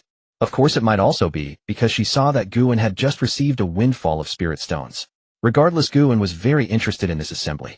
He asked, Senior sister, didn't you say it would be after the 15th? That is the Yun Kingdom Trading Fair, open to the many families and independent cultivators of Yun Kingdom. This assembly of fellow disciples is only for Qingyuan Sect disciples. Qingyuan explained. I will definitely come. Guan understood, agreed, and then took his leave. By the time he left Tianyun Garden, it was already noon. Guan had no interest in strolling around and intended to return directly to the inn. Halfway there, he recalled that he hadn't handed over the black pattern iron to senior sister Yun. After careful thought, he figured she wouldn't care for such trifles, and so he shamelessly kept it for himself. In truth, his conversation with Qingyuan had opened a new door for Guan. One that had already been slightly ajar, but now stood wide open. Returning to the inn, Guan had just sat cross-legged on the bed when a voice resounded in his mind. One of your black spirit fish has passed away from old age, returning a cluster of spiritual energy to you. The voice rang out 4 times in succession, and 4 clusters of spiritual energy appeared in Guan's dantian. He was momentarily stunned, puzzled. He had walked all the way from Tianyun Garden to the inn without using any spiritual power, taking about half a quarter of an hour. Why was it only now that he received the feedback? He couldn't figure it out, but Guan wasn't one to dwell on such matters. Whenever it came, the spirit stones were in hand, and the spiritual source feedback would gradually take effect. The rest didn't concern him. Could it be that senior sister Yun didn't consume them and kept them instead? Given the gluttonous nature of the purple cloud goose, Guan felt that even if senior sister Yun wanted to keep them, she wouldn't be able to. And indeed, things turned out as Guan expected. Over the next 3 days at exactly noon each day, 4 streams of spiritual power fell into his dantian, propelling his cultivation to surge significantly. Just now, Guan sat by the window holding a spirit stone in his hand, meditating under the moonlight. One of your black spirit fish has passed away from old age, returning a cluster of spiritual energy to you. One of your black spirit fish has passed away from old age, returning a cluster of spiritual energy to you. One of your black spirit fish has passed away from old age, returning a cluster of spiritual energy to you. The voice rang out 8 times in rapid succession. Guan was a bit confused. Was the purple cloud goose getting up in the middle of the night for a midnight snack? Suddenly a look of joy spread across Guan's face. Without further thought, he closed his eyes and emptied his mind. He sensed that the spiritual power in his dantian was so full it seemed about to overflow. Looking inward, it matched the description in the water origin art of being full without spilling. It was time to break through to the 5th layer of Qi refining. Guan activated the water origin art, and the spiritual power in his dantian circulated along the meridians, washing over his dantian and meridians again and again, gradually expanding them. Dripping water can wear through stone. Amidst the sound of flowing water, Guan's dantian and meridians were filled with spiritual power, leaving not a single gap. Finally, as if a barrier had been broken, the previously sluggish spiritual power surged once more along the meridians, faster and more abundant. Everything fell into place naturally. After the breakthrough, Guan's spiritual power surged by a full 50%. The newly broken through power was not yet well controlled, seeping out slightly and casting a blue glow around him. The leaking spiritual power formed cyclones, causing a gust of wind to blow in through the windows, scattering the furnishings in the room. Guan opened his eyes and saw the wind wreaking havoc in the room. He quickly drew back the dissipating spiritual energy, and the wind gradually subsided. Looking at the chaos, he decided not to sleep. He leaped out of the window, clambered onto the roof, and lay down with his hands behind his head. A crescent moon hung in the sky. Stars faintly appeared, casting a soft light on his face. The next morning, Guan awoke slowly on the roof tiles, stretching lazily. "Ah, so comfortable. I haven't slept this well in a long time." He jumped down, went to the inn's front desk, gave the innkeeper a silver ingot, instructed him to have the room cleaned, and then strode out. The inn was on Vermilion Bird Street, and not far from Tianyun Garden. In a short while he arrived. Walking along the white jade path into Yun Xiuyan's courtyard, several senior brothers and sisters had already gathered. After exchanging greetings, Gu and gained a preliminary understanding of them. Qian Jinbao at the 8th layer of Qi refining was stationed in Baigu Commandery. Huang Xian 7th layer of Qi refining stationed in Zhuyan Commandery. Wang Nan 6th layer of Qi refining stationed in Danyang Commandery. Gu Feng 6th layer of Qi refining stationed in Qingbai Commandery. All four were higher in cultivation than Guan, and the gap would have been even larger if he hadn't just broken through to the 5th layer today. But they were all fellow disciples with no grudges, so no belittling occurred. They chatted freely, no one was left out, and the atmosphere was harmonious. Guan breathed a sigh of relief, yet a hint of disappointment flickered within him. The classic trope of showing off and getting slapped down. He had been hoping to see some excitement. But then again, what did he have to show off? It would probably just be him getting slapped. Shortly after, a bearded, burly man arrived. Everyone rose to greet him, and upon introduction, Guan learned that this senior brother Tan had reached the 9th layer of Qi refining. In the Yun Kingdom, aside from the royal family's foundation establishment cultivator, he was the highest in cultivation. It was said he was just over 50 and had hope of reaching foundation establishment. Guan was startled. The 9th layer of Qi refining. Once the Dantian's spiritual power was polished to perfection, one could charge toward foundation establishment, taking that step into a completely different realm. Such a level of cultivation was rare in the Yun Kingdom. Even senior sister Yun Xiuyan was only at the 8th layer. Thoughts racing, Guan quickly cupped his hands in greetings, senior brother Tan. Tan Shengfeng casually returned the gesture. Greetings, junior brother Gu. Then he paid no further attention and sat down by himself. Seeing this, everyone else also took their seats and resumed chatting. Guan listened attentively as senior brother Tan Shengfeng spoke of slaying rogue cultivators. Senior sister Wang Nan described the sunset over Danxia, and senior brother Qian Jinbao shared strange tales. He marveled at the vastness of the world and the dangers of the cultivation world, broadening his horizons and strengthening his resolve to raise spirit beasts in pursuit of immortality. After a while, a lean young man rushed over on the wind. Senior brothers and sisters, this junior brother is late. Honggung, why are you so late? We've been waiting for a long time. Senior brother Tan spoke first, his tone displeased. Forgive me, senior brother Tan. This junior brother had a reason. A small family in the Huangfeng Commandery where I am stationed was massacred. The sect was enraged and sent Master Wang to investigate. I was dragged along as a laborer, truly bitter. Honggung repeatedly apologized while explaining to everyone. Did you find anything? These rogue cultivators are incredibly audacious, daring to slaughter a family and destroy their spirit veins. They're seeking death. Senior brother Tan said indignantly, and the others joined in curses. Honggung shook his head. No. Master Wang discovered that the culprits seemed to have fled into the neighboring beast-taming sect, so he returned to report. Also, I heard that those two didn't stop there. They even killed the son of the 100 Ingenuity Pavilion's master in Qingyuan Immortal City. The crowd erupted again. Those scoundrels from the beast-taming sect again. One day we'll attack the beast-taming sect, break through their spiritual grounds, raise their temples, and show those bastards our might. Guan listened with great interest, occasionally joining in the curses. He was a disciple of Qingyuan Sect, and his allegiance determined his stance, so he harbored a strong dislike for the beast-taming sect. From what Guan knew, the beast-taming sect was also a golden core sect. Qingyuan Sect was located in the Qingyuan mountain range, which bordered the Cloud Mist mountain range to the north, a region rarely visited by humans. To the other three sides were mostly plains where the three kingdoms of Yunshun and Zhao were established. The Yun Kingdom lay to the west, bordering the Yu Kingdom, which was the territory of the beast-taming sect. The two rogue cultivators had likely fled there. There had long been discord between the two sects, with frequent skirmishes and casualties on both sides. A veritable blood feud. After a stick of incense, Yun Xiuyan appeared before the crowd, dressed in a purple silk dress, her black hair loosely draped. As soon as she emerged, she firmly captured everyone's gaze. Behind her followed 8 maidservants arranged in 2 rows, filing in. They carried redwood trays and placed them one by one before the crowd. On the trays were a jade pot, a spirit jade fruit, 2 jade plates. one with steamed spirit fish, one with sliced venison. Qingyuan saw clearly that the steamed spirit fish was made from his own black spirit fish. No wonder 8 spirit fish died last night, allowing him to break through in one go. It was to entertain fellow disciples. The other 3 items were also extraordinary. The wine was a first-grade mid-grade spirit wine, though its name was unknown. Though only a small pot, the liquid was clear and radiated a rich spiritual fragrance, no ordinary product. The spirit jade fruit was a first-grade lower-grade spirit fruit. 3 days ago Yun had given Qingyuan 2 and now she produced 8 at once. The venison was made from a first-grade mid-grade demon beast, the giant horned deer, tender and firm, about 7 or 8 slices. This entire spread must have cost at least 6 or 7 spirit stones, adding up to roughly 50 spirit stones. Qingyuan clicked his tongue in amazement at the Yun family's generosity. Yun greeted each of the 7 fellow disciples, then sat down and spoke in a clear voice. Thank you all for gracing this gathering. I have prepared a modest feast to welcome you. Everyone rose to thank her, with Tan Chengfeng being the loudest. Junior sister Yun is too courteous. This small gathering of fellow disciples benefits everyone, yet you have gone to such expense. We are truly ashamed. The others chimed in agreement, but their hands were not polite. Some poured wine, others ate dishes, creating a lively scene. Qingyuan, seeing that all the senior brothers and sisters had started eating, also stopped being polite. He first tasted the steamed black spirit fish.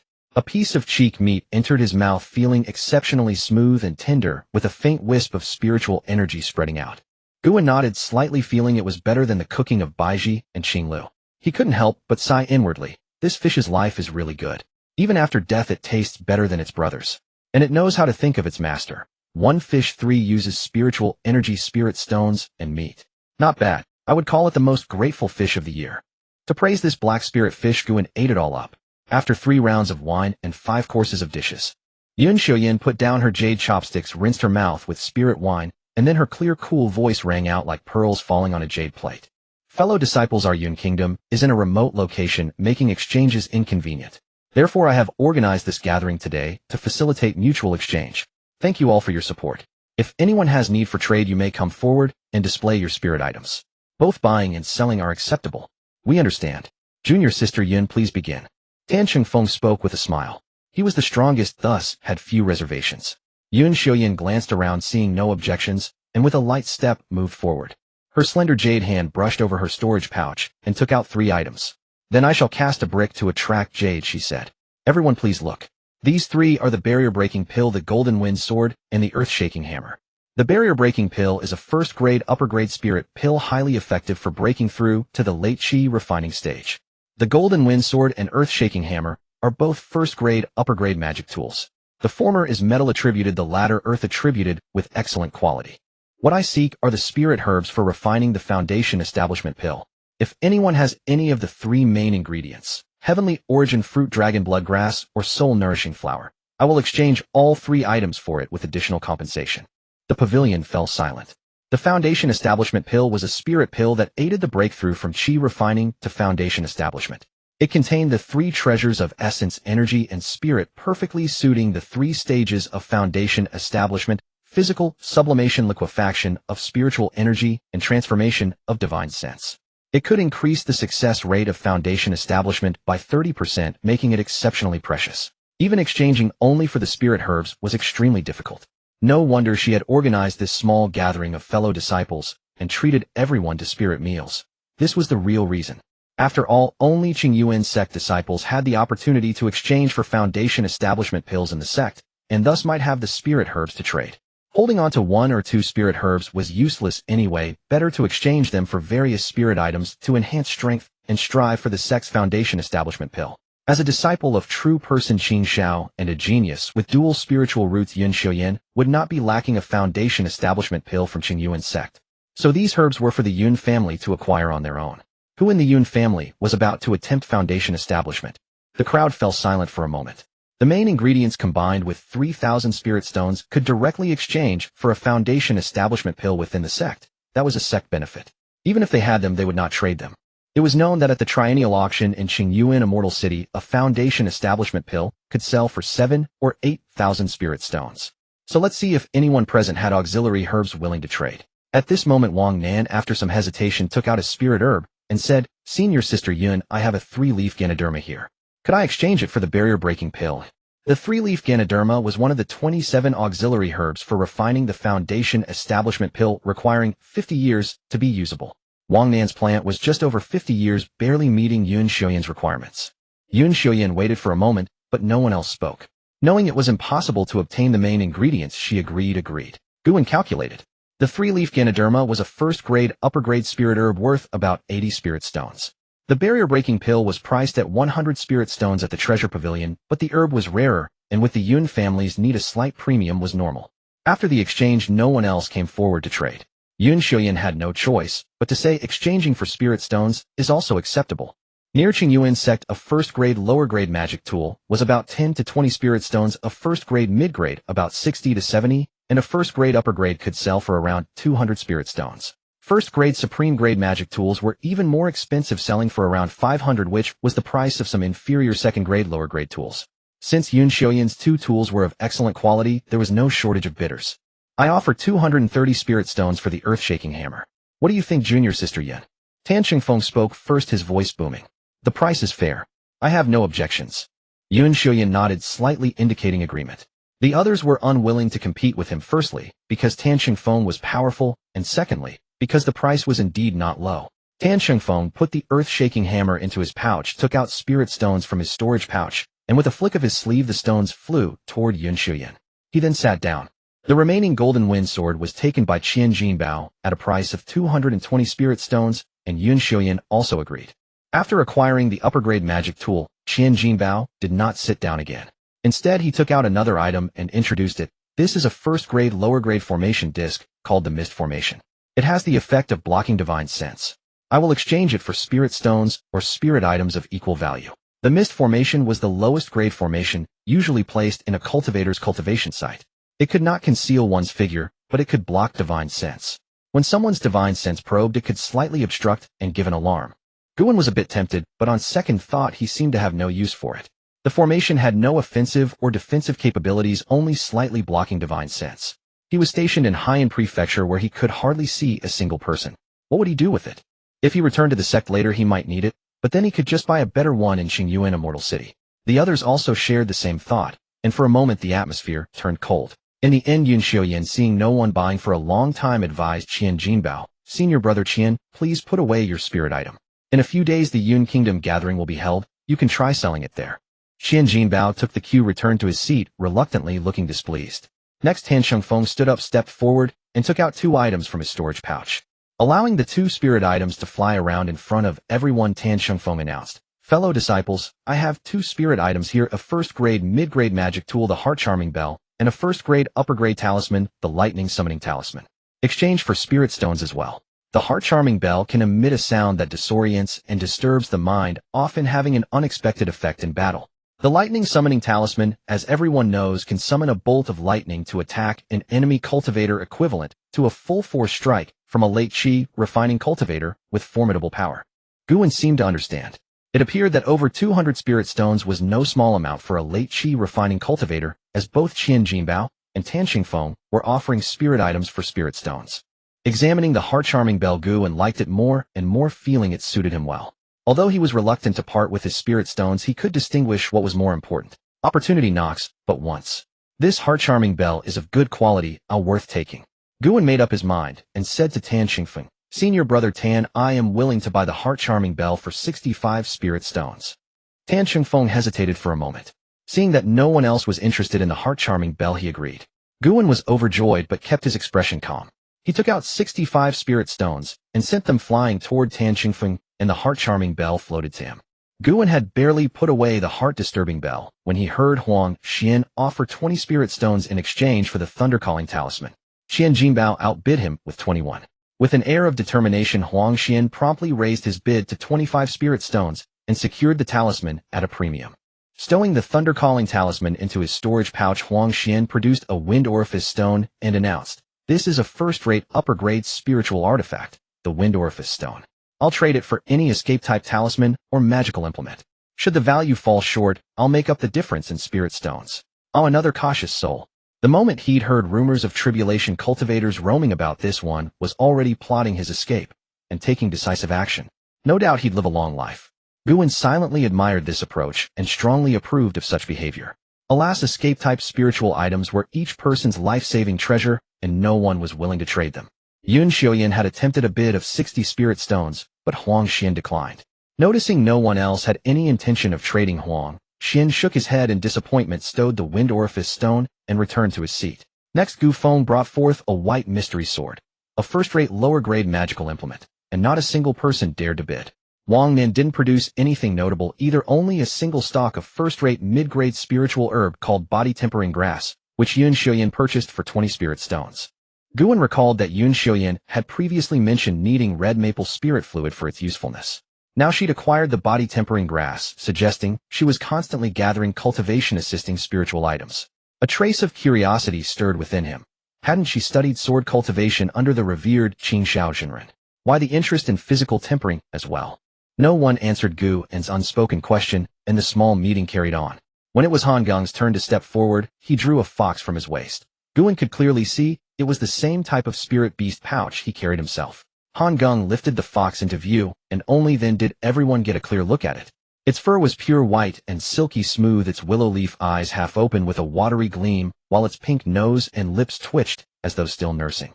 Han Gung smiled, and said, "Rather coincidentally, my uncle Wang and I were tracking down a tribulation cultivator and traced them to the beast-taming sect. We happened upon several disciples of that sect, dispatched them, and I was allotted this white jade fox as my share. You all should seize this opportunity. Such spirit beast cubs are rarely seen." With that, Han Gung raised the white jade fox higher and announced loudly, "First-rate upper-grade spirit beast white jade fox cub.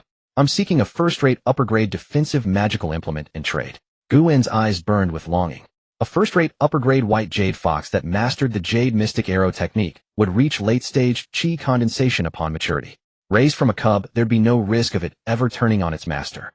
Furthermore, it paired perfectly with Gu and spirit source feedback. He wasn't suggesting raising it to slaughter. It was about forming a spiritual contract and keeping it as a spirit companion.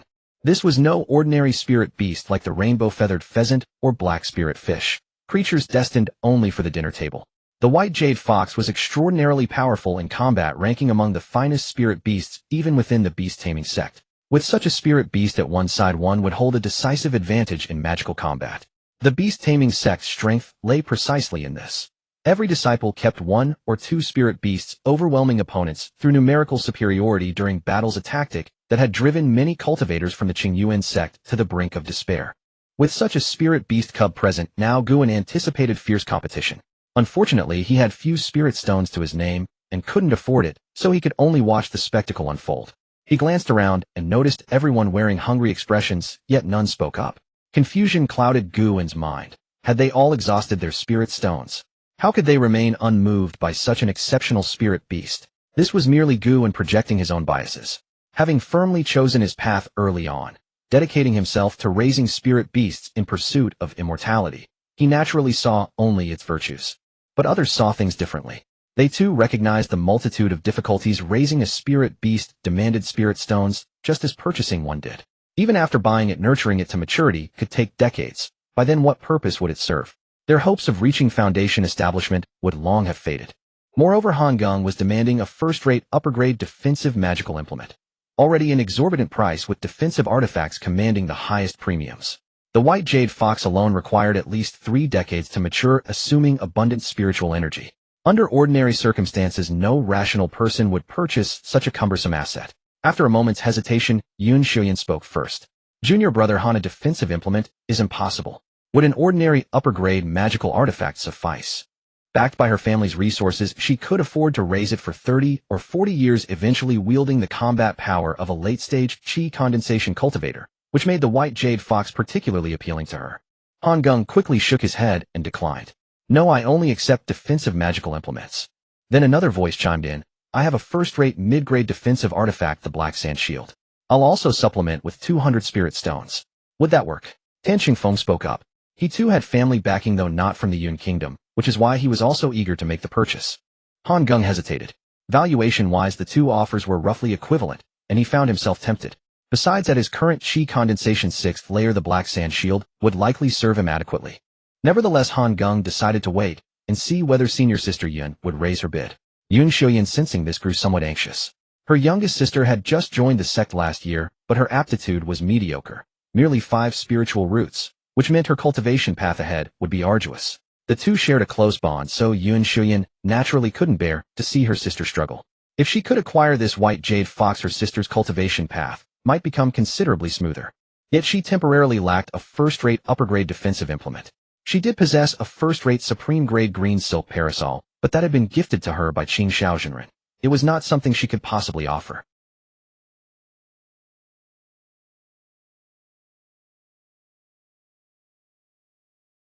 Within the Yun family, only the Foundation Establishment Cultivator, her third uncle, possessed the ability to send telepathic messages. Yuan Shuyan naturally wouldn't defy his wishes. After a brief pause, Yuan Shuyan took a step back, signaling her withdrawal. Han Geng felt a twinge of disappointment, while Tan Xingfeng beamed with delight, producing the black sand shield and 200 spirit stones to claim the white jade fox. Guwen and the others offered their congratulations on Tan Xingfeng's acquisition of such a fine companion. Tan Xingfeng graciously replied, "Thank you, fellow sect members, for your restraint." Such courtesy was merely polite. Aside from Yuan Shuyan's credible offer, not a single person had even raised a bid. Following the commotion, all eyes turned toward Guwen. Guwen hesitated briefly, feeling it would seem odd to produce nothing at all. Stepping forward, he presented 2 purple cloud goose eggs and announced loudly, "My cultivation is weak and my possessions meager, but I hope these 2 purple cloud goose eggs will suffice. I'll accept whatever trade you offer." Having no prior conflicts with Guwen and recognizing his promising talent, no one said anything inappropriate. Instead, they all offered words of encouragement. Huang Xian spoke with a smile. "Junior brother, you've already achieved such cultivation at a young age. Your treasures will grow with time. How about I trade you 2 ice arrow talismans for those purple cloud goose eggs?" Guwen's eyes brightened. The 2 ice arrow talismans were worth significantly more than his purple cloud goose eggs, roughly 12 spirit stones, so he clasped his hands in gratitude. "Thank you, senior brother Huang." Huang Xian nodded with a warm smile, as though he were the one gaining an advantage. After exchanging the talismans and eggs, both returned to their seats. Guwen's fondness for this senior brother who had willingly traded at a loss for purple cloud goose eggs grew considerably. Meanwhile, Huang Xian gazed at Guwen with satisfaction, thinking to himself, "This junior brother Gu has achieved such cultivation at a young age and possesses admirable talent. I should cultivate goodwill with him." Seeing everyone remain seated, Yuan Shuyan hastily announced the conclusion of the sect members' small gathering, and the attendees exchanged farewells before departing. After the 7 senior brothers had taken their leave, Yuan Shuyan strolled into the adjacent courtyard. A middle-aged man stood on the stone arch bridge, his posture erect and graceful as a jade tree. He pinched a few grains of spirit rice in his hand, occasionally scattering them, which caused several spirit fish to vie for the food, stirring the water's surface into a lively froth. Hearing the footsteps, the middle-aged man did not turn around, focusing instead on feeding the spirit fish.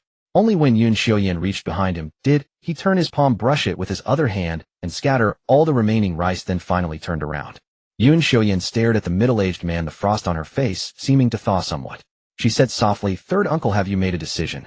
This man was indeed Yuan Shuyan's third uncle, who had previously given her the spirit jade fruit tree and seeded the spirit spring. He cherished her deeply. He was also the only Foundation Establishment true cultivator of the Yun family, Yun Filan. Yun Filan nodded slightly and said calmly that Guwen and Huang Xian are not bad, worth investing in. Yuan Shuyan's almond-shaped eyes flickered with confusion, not quite understanding. Yun Filan explained, "Guwen is young, already at the 5th layer of qi refinement. His talent is considered upper mid among 3 spirit root cultivators, needless to say. Huang Xian is adept in handling affairs, steady in conduct and thoughtful, quite commendable as well." Yuan Shuyan was also a person of refined intelligence. Once Yun Filan explained, she understood why these 2 were suitable. She nodded, "I understand.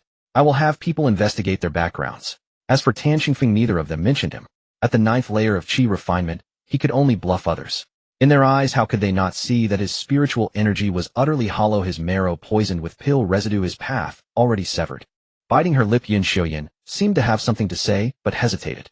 Seeing her indecision, Yun Filan knew what she was thinking. He waved his hand and said, "Do not worry. I can still last another 10 years or so. By then you will have reached Foundation Establishment, and my Yun family can rest easy. This is merely preparing for a rainy day. However, you are after all a disciple of the Qingyuan Sect. The Yun family still needs a Foundation Establishment true cultivator stationed in Yun City for convenience. Also keep an eye on the spirit herbs for the Foundation Establishment pill. I will also be constantly." As he spoke, Yun Filan suddenly covered his mouth with a silk handkerchief, coughing repeatedly, and a trace of blood seeped through the fabric. "Is there no way to heal this? I will beg my master." Yuan Shuyan looked on with concern, her silver teeth clenched. Absolutely not. I used a forbidden technique, drastically reducing my lifespan. The difficulty is not the injury but the years lost. Yun Filan interrupted sternly, his voice firm. Yun Xiaoyan, remember, this Qin Xiaozhenren is your master, but he is not obliged to help you every time. Last time when you insisted on sending Wanxi into the sect, you already exhausted his favor. Why do something futile now? Yun Xiaoyan's eyes reddened, but her nature was cold, and in the end, she said nothing more. Seeing her low spirits, Yun Filan felt helpless and changed the subject. By the way, about the azure-winged bird, I promised you earlier, give it to Wanxi when you return to the sect. I still have 2 years of tasks left. Have someone else deliver it. Yun Xiaoyan frowned, refusing. Why are you so stubborn? Though it was a reproach, Yun Filan's tone carried a hint of fondness. But his tone shifted, becoming resolute. However, this time you really must go back. Third uncle, why? Is something amiss? Yun Xiaoyan asked with even more confusion. After a long sigh, Yun Filan said gravely, a few days ago Wang Yang of the Qingyuan Sect came to Huangfeng County to investigate the bandit cultivators. He pursued them into the territory of the beast-taming sect, blatantly killed their disciple, and swaggered away. The beast-taming sect will not swallow this insult. They will retaliate. That is also why I did not let you buy that white jade fox. In the coming years, the states of Yun and Yu are bound to descend into chaos. Hearing this, Yun Xiaoyan realized a war between the two sects. Yun Filan shook his head, his eyes fixed on the spirit fish vying for food below. He sighed. Not that severe yet, but how the situation will develop is hard to say. The Qingyuan Sect and the beast-taming sect are too close. The world hustles and bustles, all for gain. The world clamors and stirs, all for profit. 60 years ago, Qin Xiaozhenren of the Qingyuan Sect broke through to golden core, and the old true person was still in his prime. With 2 suns shining in the sky, the sect's power surged, but they also faced a problem: resources were insufficient. Although both sides were deliberately restraining themselves, how could they keep yielding on the path of cultivation? Conveniently, the neighboring beast-taming sect was close and not strong, taking them as a scapegoat to divert contradictions. Wouldn't that be perfect? And in recent years, the disciples of the Qingyuan sect were also deeply troubled by resource scarcity, yearning to plunder resources in turbulent times to achieve foundation establishment or even golden core. Thus, with unity from top to bottom and everyone eager to serve, this war might soon arrive. As for the matter of bandit cultivators, it was merely an excuse. Yun Filan could almost see the 2 true persons maneuvering behind the scenes, steering the great ship of the Qingyuan sect toward war. Amid chaos, there are opportunities, but unfortunately the Yun family's only foundation establishment cultivator was severely injured and had little time left. Unfortunately, the Yun family was right on the front line of the war. Unfortunately, the new generation of the Yun family had not yet grown up. Why of all times must this happen now? Yun Filan's heart was filled with bitterness. He felt that the path ahead for the Yun family was shrouded in mist. He could not see through it, truly could not see through it. Seeing Yun Filan's myriad worries, Yun Xiaoyan remained very calm. She did not stubbornly act on impulse, but swiftly planned an escape route. I will send a message immediately to apply for a transfer order. It should come down around the time of the Yun State small meeting. While there is still time, let me see how far you have cultivated the listening to the tide and breaking jade sword art. Yun Filan said with a gratified expression. Yun Xiaoyan forced a faint smile. With the guidance of third uncle the flying cloud sword, I am sure to make progress. Saying so, she took out a blue-gold longsword, composed herself, and began to practice. Golden scale piercing waves. Returning blade breaking the tide. Slicing clouds and cutting wind. The azure blade resounded in the small courtyard, faintly echoing with thunder. The sword light danced up and down like a swallow darting through the forest, like a flood dragon overturning the sea. Sharp and fierce, its spiritual pressure awe-inspiring. With his swish, the long sword broke the wind and flew along the wall of the Tianyun garden, always maintaining a height of 1 shi above the wall, displaying a sublime mastery of control. After a moment, the sword returned through the air, slipping into the sheath with a clang, its cold light receding. Placing the sword into her storage pouch, Yun Xiaoyan looked up at Yun Filan. To be honest, at the chi refinement stage, being able to release the flying sword from the body and control it with such precision, this listening to the tide and breaking jade sword art, is truly profound and mysterious. Your third uncle certainly could not have done it at the same stage. But I can see the idea of transforming spiritual energy into threads to control the sword body. Why not control a few more spiritual energy threads? Wouldn't that make it even more like an extension of the arm? Yun Xiaoyan said helplessly, Third uncle, you may not know that this spiritual energy thread requires extremely high body refinement. My body refinement cultivation is only at the middle stage. If I forcibly condense a second thread, my arm would probably explode directly. Oh, I see. You silly girl, why didn't you say so earlier? Here, your third uncle has a bottle of spirit essence. Do Useless for me, you take it back. By the way, your third uncle's head is aching a bit. Take it and go back quickly. I'll rest for a while. Time flies like a fleeting steed glimpsed through a crack. In the blink of an eye, 10 days had passed. The spiritual energy of the spirit veins in Yunxing was tightly sealed within Tianyun Garden, leaving the area where Guan resided with sparse qi, rendering cultivation ineffective, so he did not force it. During these 10 days, Guan refined the heart-charming bell each night, and by day, he would listen to melodies and wander through Yunxing utterly at ease. Watching the flowers bloom and fall before the courtyard, letting the clouds roll and unfurl beyond the sky. Such a life was exactly what Guan had fantasized about in his past life. Although Guan had been living in comfort these past few days, his cultivation level had not fallen behind in the slightest. After all, the main source of his spiritual power increase came from the purple cloud goose. Every day at noon, it would consume 4 black spirit fish, rewarding Guan with 4 clusters of spiritual energy, causing his cultivation to soar rapidly. It gave Guan the joyful feeling of a farmer who had toiled for a year and finally reaped a bountiful harvest. A black spirit fish you raised has passed away, returning a cluster of spiritual energy to you.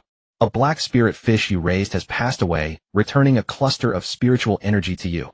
A black spirit fish you raised has passed away, returning a cluster of spiritual energy to you. With the final 3 sounds, the 50-odd spirit fish were consumed within half a month. Guan wondered just how wealthy Yun Xiuyan was to be willing to feed them like this, and he sighed inwardly. Strolling to the West Market, he found it had long lost its former bustling atmosphere. 3 days ago, ordinary folk were no longer allowed to enter or leave. Specialists came daily to sprinkle water, sweep the ground, and clean away filth. Today, it was completely transformed. Dozens of long wooden planks were laid side by side, serving as stalls for the various vendors. No rules applied. Whoever came first picked a spot and claimed it. A few stalls were already occupied, all in prime locations, either at the street ends or in the middle. Guan also chose a spot at the street and placing only some black vein iron or on display, which looked rather meager. But the surrounding poor rogue cultivators were no better off. To his left, a middle-aged female cultivator at roughly the 3rd layer of qi refining had a long blade before her, a first-grade lower-tier magical artifact. To his right was an old man at the 6th layer of qi refining with only 2 bags of spirit rice before him. Is this the Yun Kingdom's small gathering? Guan muttered to himself, wondering why they couldn't even afford to run a proper market. It was still early and few people had arrived, so the 3 of them gathered together to chat. After a while, Guan learned that both were cultivators from the Yun Kingdom. The old man, who called himself Old Man Mo, was a rogue cultivator, and the middle-aged female cultivator surnamed Zhou was from a minor family in Qingyuan County. We rustic cultivators struggle to advance, and now with rogue cultivators wreaking havoc we live in constant fear, Old Man Mo said worriedly, looking at Guan with a hint of envy. In his youth, he had once participated in the Qingyuan Sect's Immortal Ascension Assembly, but because he had 4 spiritual roots, they refused to take him. Drifting like duckweed, he had struggled through countless hardships, barely reaching the 6th layer of qi refining. He deeply envied the Qingyuan Sect's spiritual seedlings. The female cultivator surnamed Zhou quickly chimed in, yes, those rogue cultivators are so powerful. With my meager cultivation, I dare not even leave home. Fellow Taoist, Gu, have you heard any news? Cultivators from minor families were not much better off than rogue cultivators. They lacked spirit pills, techniques, magical artifacts. Guan saw their pitiable state and comforted them that rogue cultivator has already fled to the Yu Kingdom, so you can rest easy. Our Qingyuan Sect will certainly not abandon you. I'm here selling spirit iron to you now. Cultivation is never easy, right? Guan chatted with them for a while, then turned to ask Brother Mo, what kind of spirit rice are you selling? Old Man Mo took out a few grains and handed them to Guan, introducing, this is top-quality spirit sprout rice. If you want to buy some, fellow Taoist, Gu, I'll give you a discount. Guan had no interest in the spirit sprout rice itself. He was interested in something else. To grow spirit rice, one needed spirit bran. He wanted to buy some bran to feed his fish. Last year, he had been feeding the black spirit fish ordinary mortal rice. That saved spirit stones, but penny-wise and pound-foolish. The black spirit fish relied solely on absorbing spiritual energy from spirit veins to grow, which was wasteful. If he occasionally fed them spirit rice and bran, the first-grade mid-tier white mirror lake spirit vein could support at least 200 black spirit fish. How wonderful that would be. Old Man Mo was stunned. Was this Qingyuan Sect disciple also so hard up? He didn't eat spirit rice, but ate spirit bran. He saved spirit stones to buy cultivation pills, accumulating day by day. No wonder his cultivation soared. Guan, unaware of Old Man Mo's inner thoughts, thought he was hesitating because he had none. So he said, if you don't have any, it's fine. I'll look elsewhere. Look elsewhere. In the entire Yun Kingdom, nobody grows spirit rice better than me. I'm not bad-mouthing others, but what do they know about spirit rice? Can they even grow it properly? Buy it from me. Seeing Guin about to leave, Old Man Mo panicked, grabbing his sleeve, eyes wide, and shouted as he turned his head. He fumbled with 2 cloth bags and handed them to Guin. Look at this. My brand is full of spiritual energy. Brother Gu, take a look. I'll give you a good price for a larger quantity. Guin picked up a few grains of spirit bran and found them quite good, with abundant spiritual energy preserved. He nodded approvingly. Not bad. How much of this quality do you have, Brother Mo? I'll take some if the price is right. Old Man Mo rubbed his hands together, pulled out 2 more bags from his storage pouch, and patted his gaunt chest, guaranteeing, rest assured, Brother Gu. I'm an honest man. All 400 gene of spirit bran are of this quality. As for the price. Old Man Mo hesitated, then gritted his teeth and said 1 spirit stone per bag. Guin nodded in agreement. 4 spirit stones flew out of his storage pouch, and he casually put away the 4 cloth bags, smiling, that's a fair price. Thank you, Brother Mo. Old Man Mo pocketed the spirit stones, exchanged a few polite words, and hurried back to his stall as someone came to buy spirit rice. How much for the black vein iron? A warm voice sounded, startling Guin out of his daze. He looked up and saw a middle-aged cultivator standing in front of his stall, examining several pieces of black vein iron. Guin recognized the iron furnace emblem on his chest as the mark of the Zhu family from Zhujiang County in the Yun Kingdom. The Zhu family had a skill in artifact forging and were quite well off among the Qi refining families. Guin smiled and said, top-quality black vein iron, or 32 gene for 10 spirit stones. The middle-aged cultivator was non-committal. Do you have more? This amount is a bit small. Guin's heart stirred. This black vein iron ore was not negligible. It could yield about 3 gene of black vein iron, enough to make a magical artifact. What magical artifact was the Zhu family trying to forge that required so much black vein iron? Unable to figure it out, Guin stopped thinking, shook his head, and said, that's all I have. The middle-aged cultivator handed over 10 spirit stones, collected the black vein iron, and continued strolling down the market.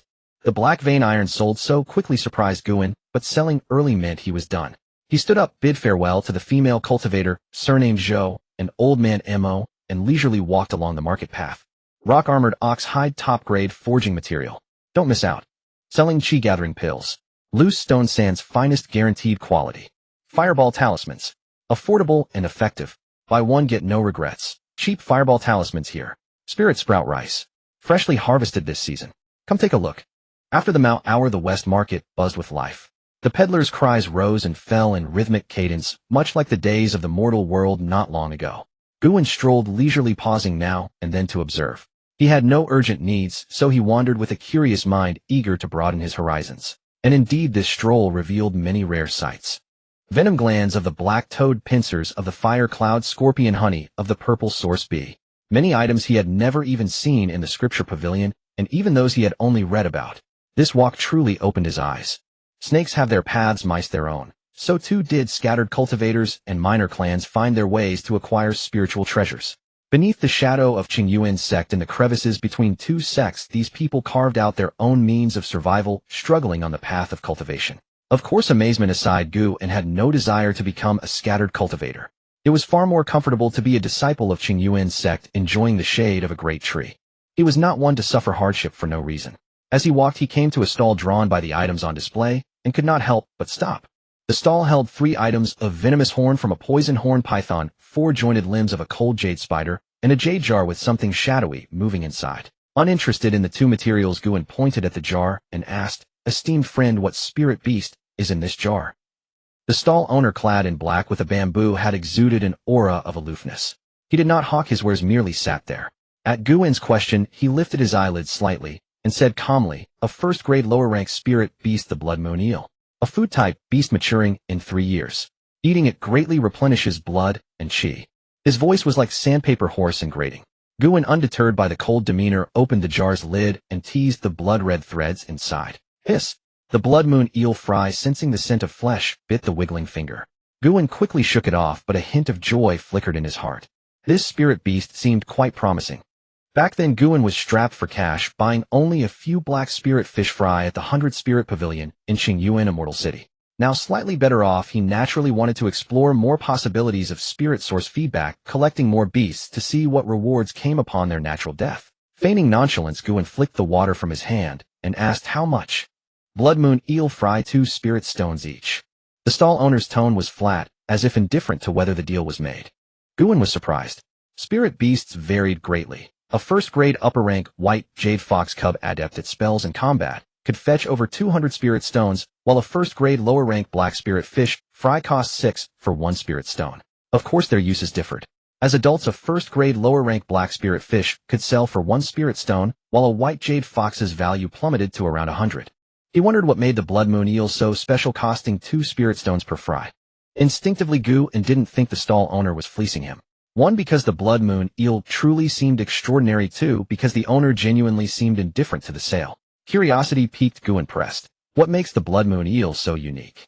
Why so expensive? Take it or leave it. The stall owner frowned, impatient, and offered no explanation. Just tell me, and I'll decide. Qingyuan persisted, feeling the owner was ill-mannered, but he wanted the eels badly enough to wheedle. Seeing Qingyuan's shameless tenacity, the stall owner relented with a sigh. After a moment's hesitation, he explained, the beast taming sect bred these for body refinement. An adult can fetch 7 or 8 spirit stones. Qingyuan did some mental math, finding it cost-effective. Though his heart ached for the spirit stones, he knew what truly mattered. Suppressing his reluctance, he said, give me 10. The stall owner rolled his eyes. No, only 7. 7 would do. Qingyuan counted out the spirit stones, handed them over, and placed the entire jade jar into his spirit beast pouch. He had just earned 10 spirit stones, but now he was out 4 more. Truly easy come, easy go. Not a single stone stayed home. The stall owner pursed his lips, thinking the man was too stingy. At the chi refining stage, did he need to count each stone one by one? He took out a small booklet from his storage pouch and handed it to Qingyuan, saying hoarsely, this is some of my notes on raising blood moon eels. You can take a look. Qingyuan's eyes lit up, revising his impression of the stall owner. The man wasn't rude, just unsociable. He was actually quite decent. He quickly took the booklet and thanked him profusely. You're too kind, friend. I'm Qingyuan, a disciple of Qingyuan Sect on a mission at Beijing Lake in Haiyan County. If you ever need anything, just come find me there. Of course, whether he'd help depended on the situation. The stall owner hesitated, then finally blurted out, you're a Qingyuan Sect disciple? That's right. Qingyuan was puzzled. Couldn't he recognize the Qing tripod on his chest? The stall owner's expression shifted, then he took a deep breath, as if making a decision. Can you get healing spirit pills? At least first grade upper rank. Qingyuan's eyes narrowed with suspicion. Something was off about this stall owner. Why ask him for healing pills instead of going to Qingyuan Immortal City, just a few days' journey away? He recalled the owner's concealed appearance at the Yun Kingdom gathering and the beast taming sect's special spirit beast. Could this be someone from the beast taming sect? Cursing inwardly, Qingyuan stepped back, channeling spiritual energy into his legs and gripping an ice arrow talisman. At the first sign of trouble, he would unleash the talisman and flee. Seeing this, the stall owner knew he was found out. His face visibly soured as he said dryly, what if I told you I have a grudge against the beast taming sect? Qingyuan shook his head and took another step back. Wait, take this memory stone. Activate it, the stall owner said, tossing a jade stone to Qingyuan. Qingyuan sensed the faint spiritual energy on it, caught it, and infused a thread of chi to activate the stone. The stall owner took a deep breath and began cursing, Black Flood Dragon, true man, I curse your ancestors. You mongrel-born bastard, sunless mutt. Qingyuan was stunned, the stone faithfully recording, but it suddenly felt scorching in his hands. Shut up. If you want to die, go die alone, don't drag me into this. Qingyuan crushed the memory stone and cursed back. Even if they were enemies, that was a golden core, true man. How dare this bastard utter such blasphemy? Glancing around nervously, Qingyuan took off at a run. This was far more dangerous than dealing with a beast-taming sect spy. Qingyuan sprinted back to the inn, cursing endlessly in his heart. He had only bought some blood moon eels, yet he had to bear such tremendous risk. What rotten luck. After some hesitation, he reasoned that no one else knew about this matter, and the black-robed vendor was unlikely to blab about it. In the end, he did not discard the recording stone, hiding it at the very bottom of his storage bag. The Cloud Nation market fair continued for half a month. The next day, Qingyuan sorted out his state of mind and decided not to get involved. Would it kill you to just leave me alone? Qingyuan wandered all the way to the West Market. When he reached a certain stall and saw that this female vendor was also selling spirit rice, he decided to ask her about buying some spirit bran. This female cultivator's spirit bran was of poor quality, yet her asking price was unreasonably high. She wanted 3 spirit stones for 250 jin. As if. You think I look like a fool? Qingyuan cursed the greedy female cultivator in his heart, when suddenly a commotion erupted in the distance.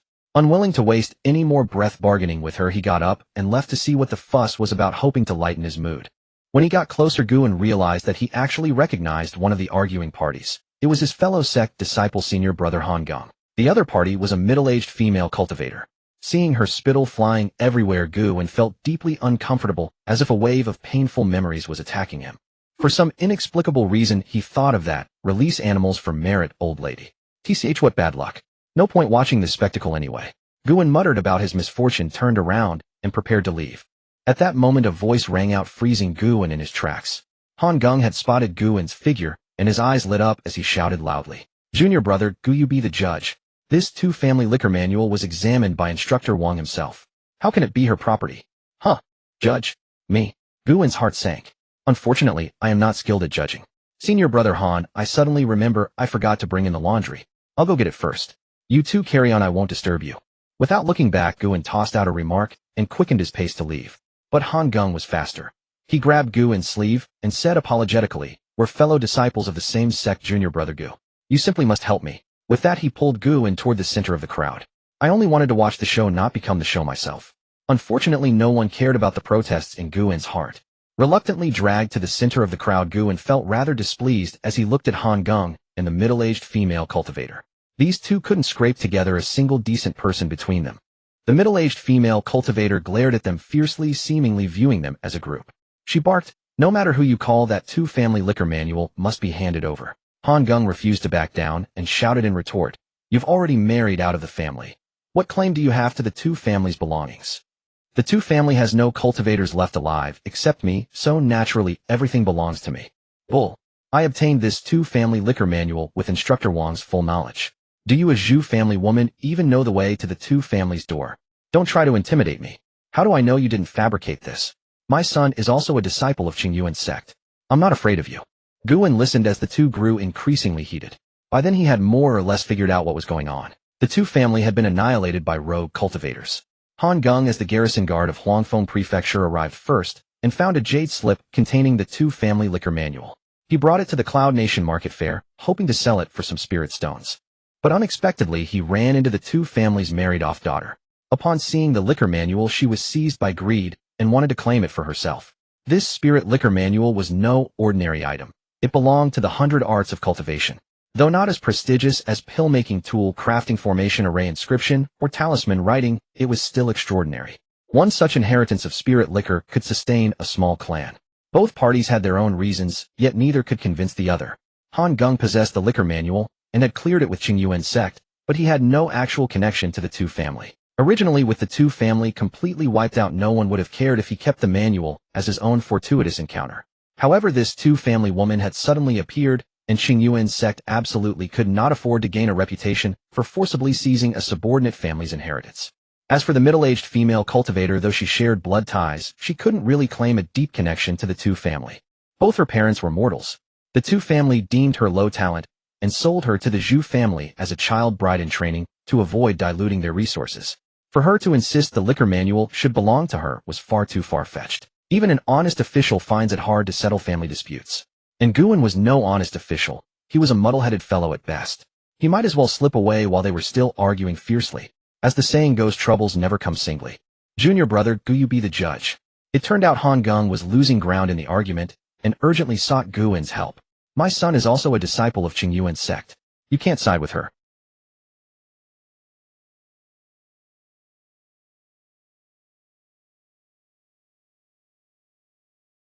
Guan racked his brains before inspiration struck. No way. The two shouted in perfect unison.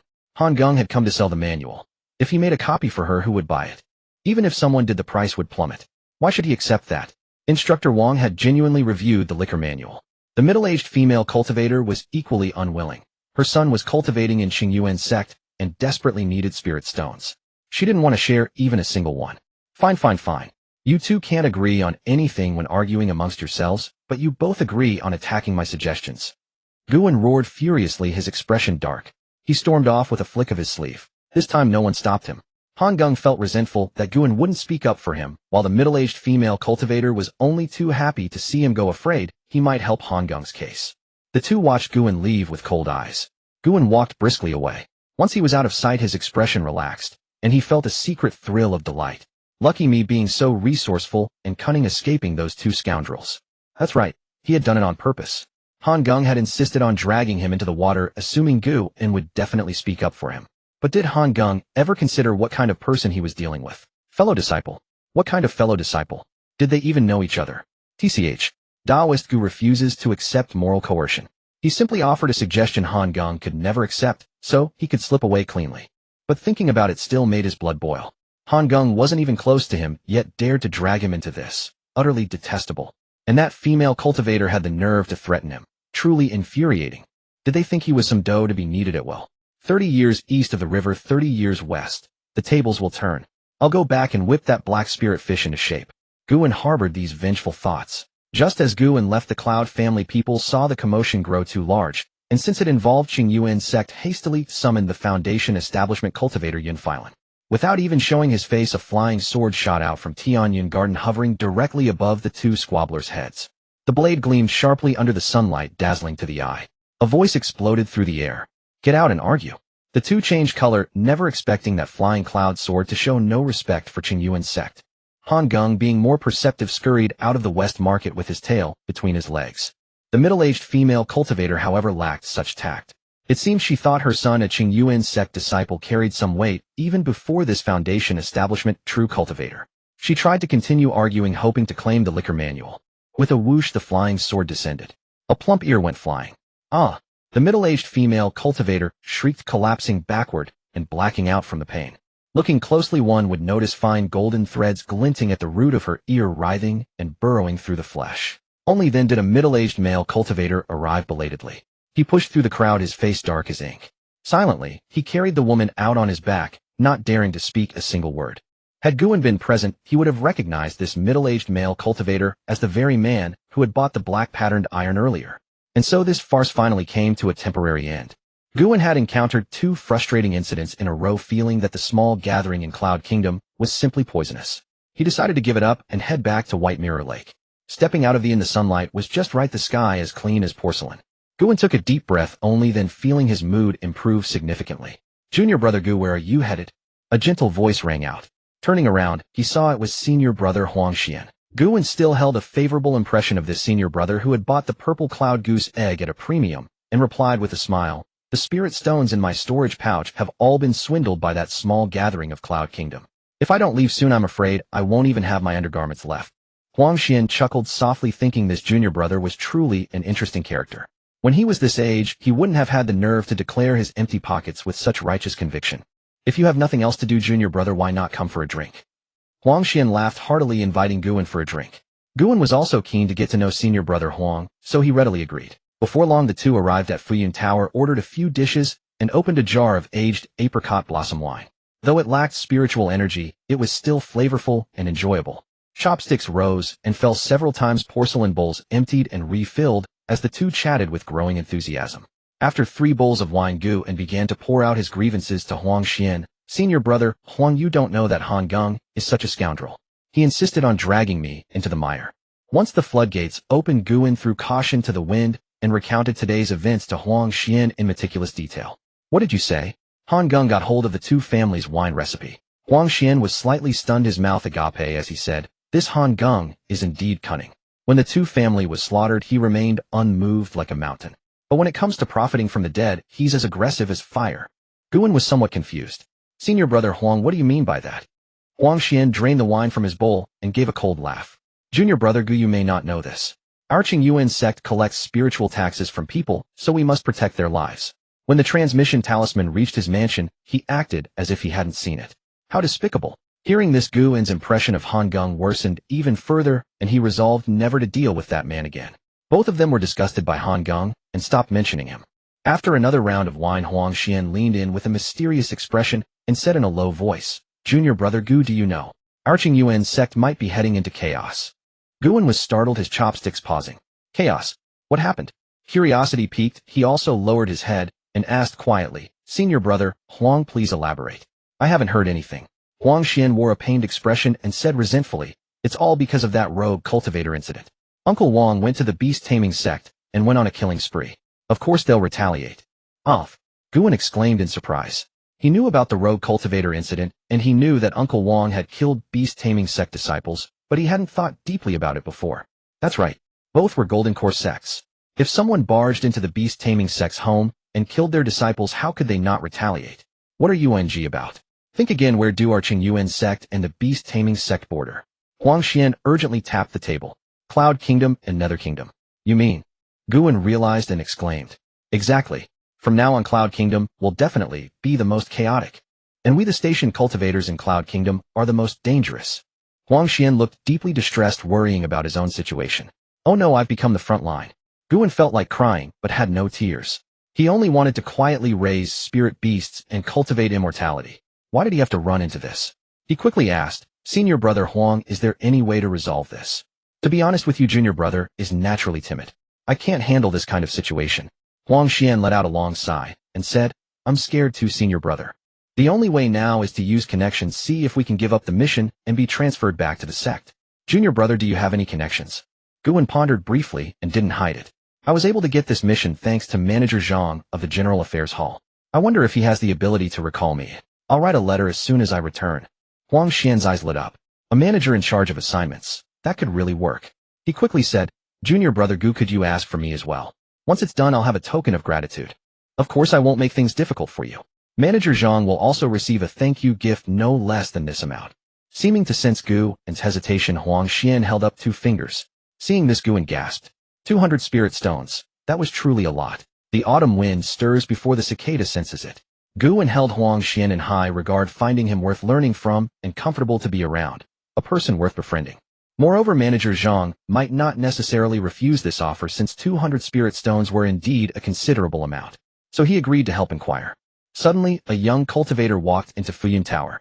Spotting Huang Xian and Guan, his eyes brightened and he walked towards them. He was dressed in white robes, sleeves fluttering, with a jade-like face and an impressive appearance, though his cultivation was not high.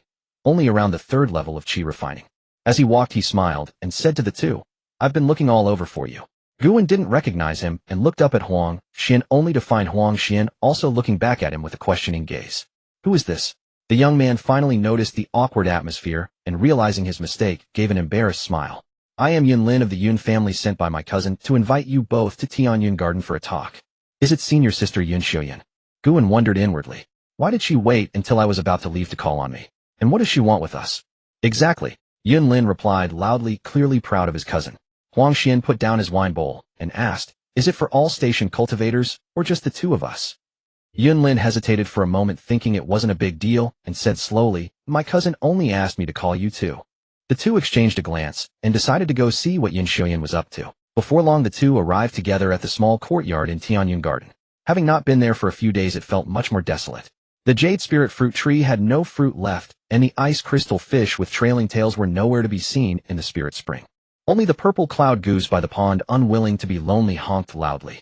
Seeing Guan, it waddled over eagerly and produced another purple cloud goose egg. Guan helplessly pressed his forehead and spread his hands. None left, truly none left. I've traded them all to senior sister Yun. Hearing this, the purple cloud goose gave him a disdainful look, put away the egg, and ran off without looking back, nearly causing Yun Xiaoyan, who was brewing tea nearby, to grind her pearly teeth in frustration. After dealing with the goose, Guan and Huang Xian walked towards the pavilion.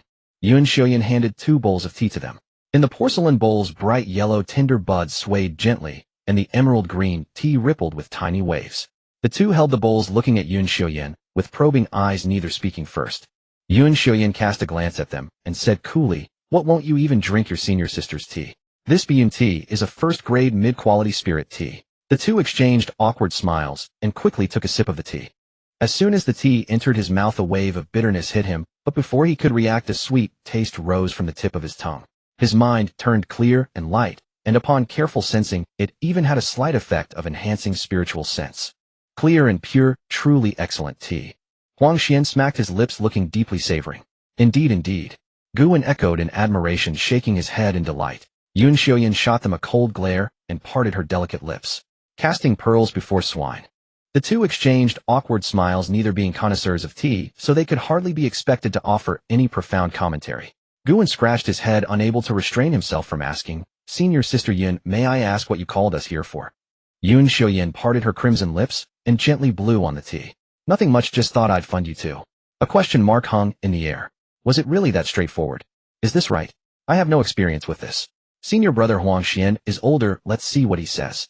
Guan glanced at Huang Xian only to find him looking back with equal bewilderment, as if to say, I have no idea either. Huang Xian had indeed never encountered such a situation. If he had ever been sponsored before, he wouldn't have had to rely on Guan to pull strings. Ahem. Although the funding Yun Xiaoyan proposed was tempting, both were cautious by nature, knowing full well that there is no free lunch in the world. So Guan cleared his throat and said, "Please elaborate, senior sister." Huang Xian nodded in agreement, not wanting to accept money that might cost him his life. The Yusho sect and the Qingyuan sect are about to go to war, and the Yun state will be the epicenter of the storm. I hope the two of you can look after the Yun family to the best of your abilities. Yun Xiaoyan took a light sip of tea and spoke calmly. Her words were brief, yet they struck like a thunderbolt from a clear sky, shaking both of them profoundly. Even Huang Xian had only speculated that the Yusho sect might retaliate. Such minor skirmishes occurred every few years, and though unfortunate, they were barely tolerable. A century of peace between the two sects. How could war suddenly break out? Huang Xian let out a dry laugh and said pleadingly, "Senior sister Yin, you must be joking, right?" Yun Xiaoyan sighed. Not only were these two junior brothers unable to accept it, but she herself hadn't expected the two true persons to be so impatient. Thinking of the letter Qingxiao true person had sent back via the purple cloud crane, she still found it surreal. She had thought that even if war were to break out, there would be rounds of back and forth among the lower-level cultivators first. My master told me personally. What do you think? Guan quickly interjected, "Senior sister Yin, we were just about to ask someone to put in a word for a transfer. We won't take the funding. Even the Qingxiao true person I invited couldn't get back." "Who did you ask?" The letter Yun Xiaoyan sent back had arrived too late. By the time it reached Qingxiao true person, the decision to go to war had already been made. Disciples were being dispatched to the Yun state, and his master couldn't forcefully pull him out. That would be too damaging to morale. How could it be so sudden? Seeing no hope of returning, Guan still pressed on desperately. "Yes, why so sudden?" Huang Xian echoed, hoping to learn the reason. Yun Xiaoyan's eyelashes flickered. Her heart was far from calm. Because a spirit stone mine was discovered in the Yu state. While the last hope died, the Qingyuan sect had always been short on resources and had been eyeing the Yusho sect greedily.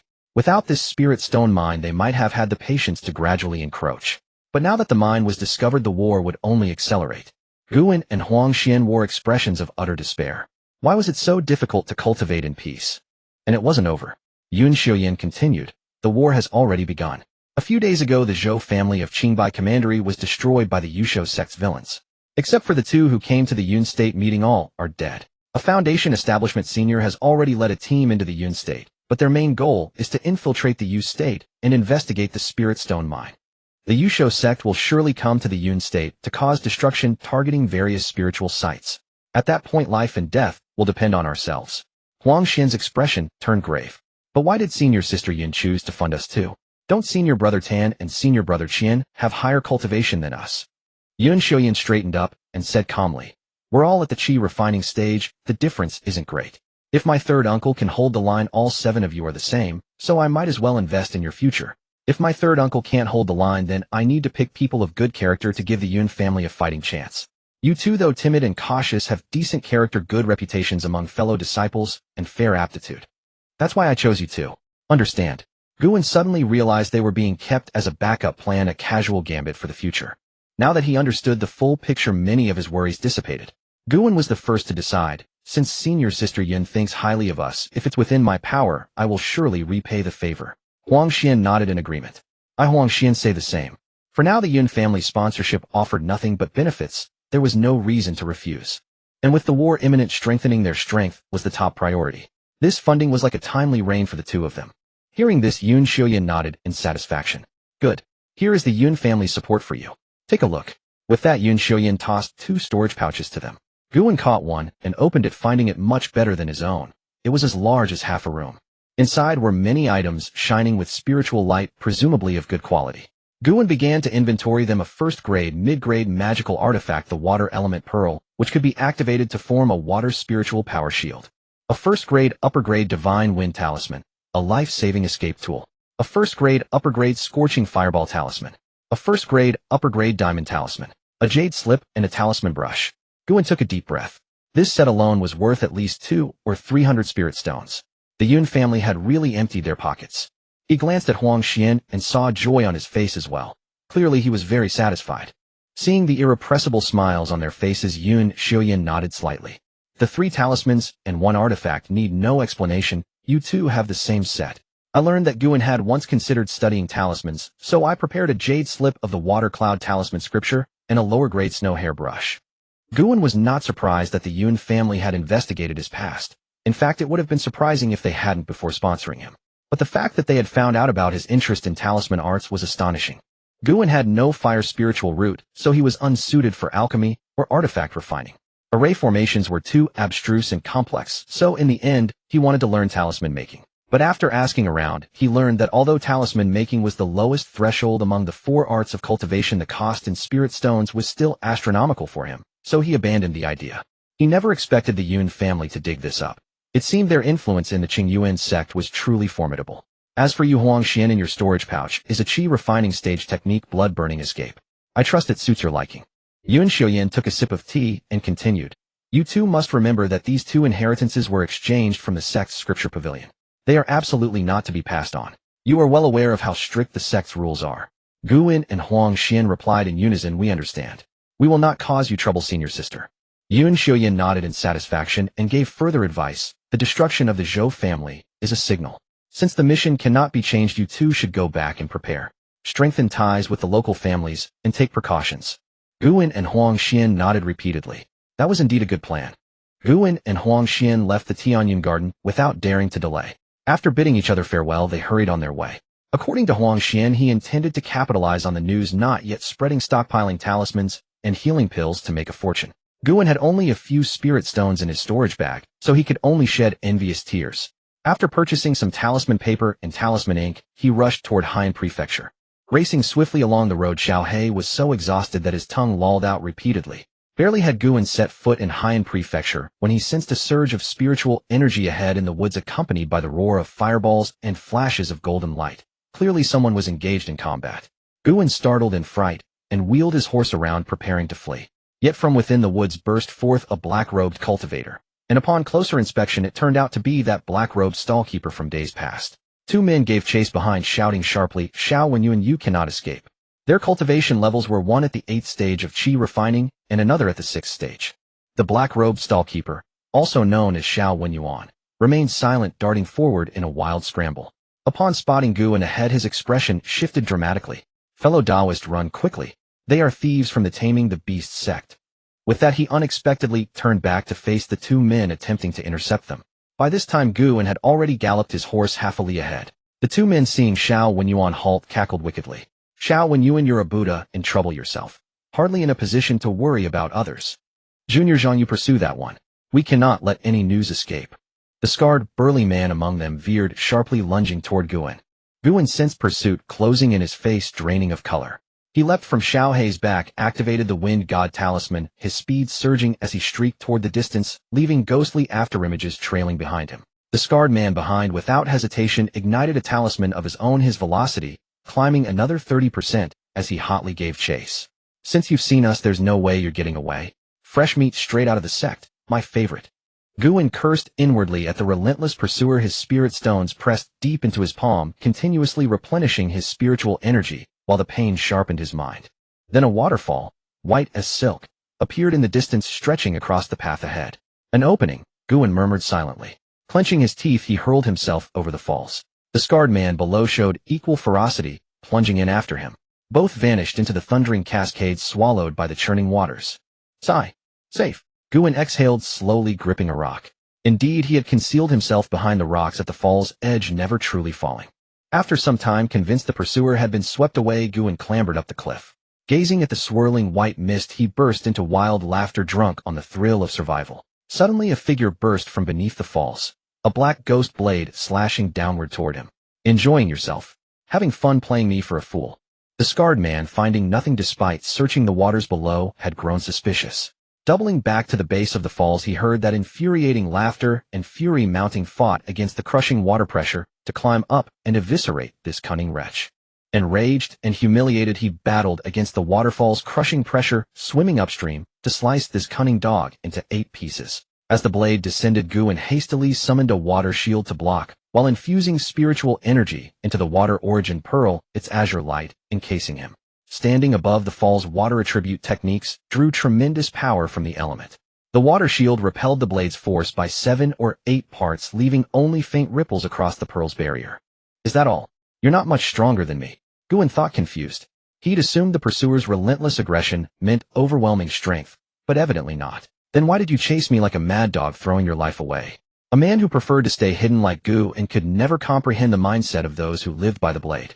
He only thought the man was insane. The scarred man's humiliation burned crimson across his face as he swung again, but his left hand slipped into his spirit beast pouch, releasing a red-purple centipede bristling with 100 legs that unleashed a blast of purple mist directly at Qingyuan.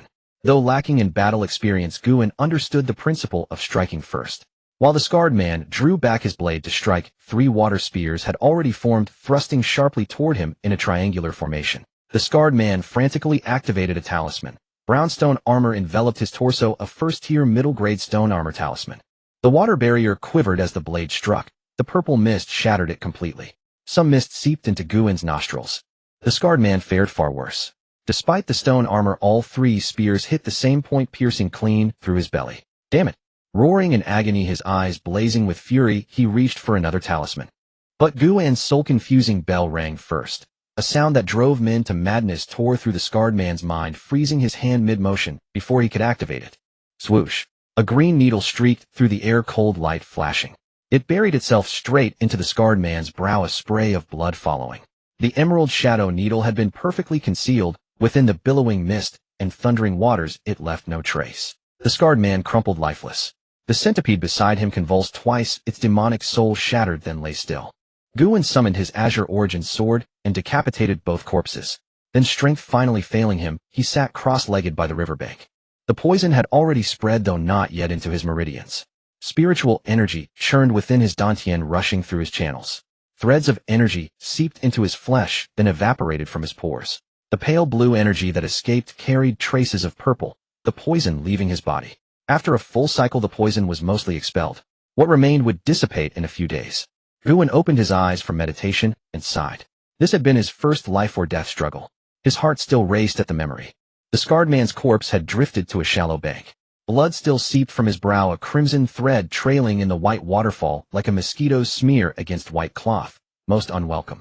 Qingyuan collected the storage pouch, ghost blade, and centipede corpse. He also pried away the talisman from the dead man's grip. Silver patterns dense upon its surface, faint lightning flickering within.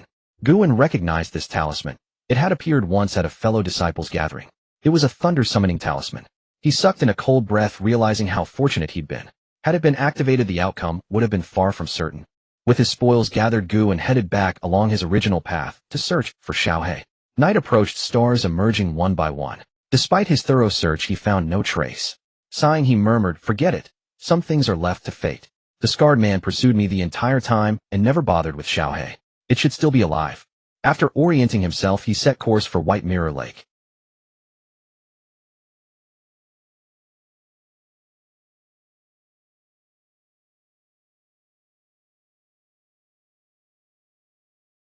He strode over, quickly patted its neck, and said grumpily, "You're pretty clever knowing to run back here. I wasted half the day looking for you, you heartless thing."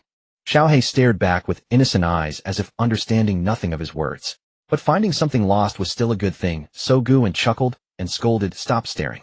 You've done a service today, let me feed you something good." With that, he took out 2 handfuls of golden cloud rice from his storage pouch and stuffed them into Xiaohe's mouth. Munch munch. Xiaohe chewed the rice ravenously, eyes squinting into slits. Since leaving the spirit beast garden, it had never eaten anything so good. This master has really come up in the world. Qingyuan rubbed Xiaohe's mane again, patted its head, and then channeled his spiritual energy, stepping lightly across the water like a dragonfly skimming the surface, leaping toward the island in the lake. The moment his feet touched the ground, Qingyuan's heart tightened. He sensed a strange presence in the small courtyard.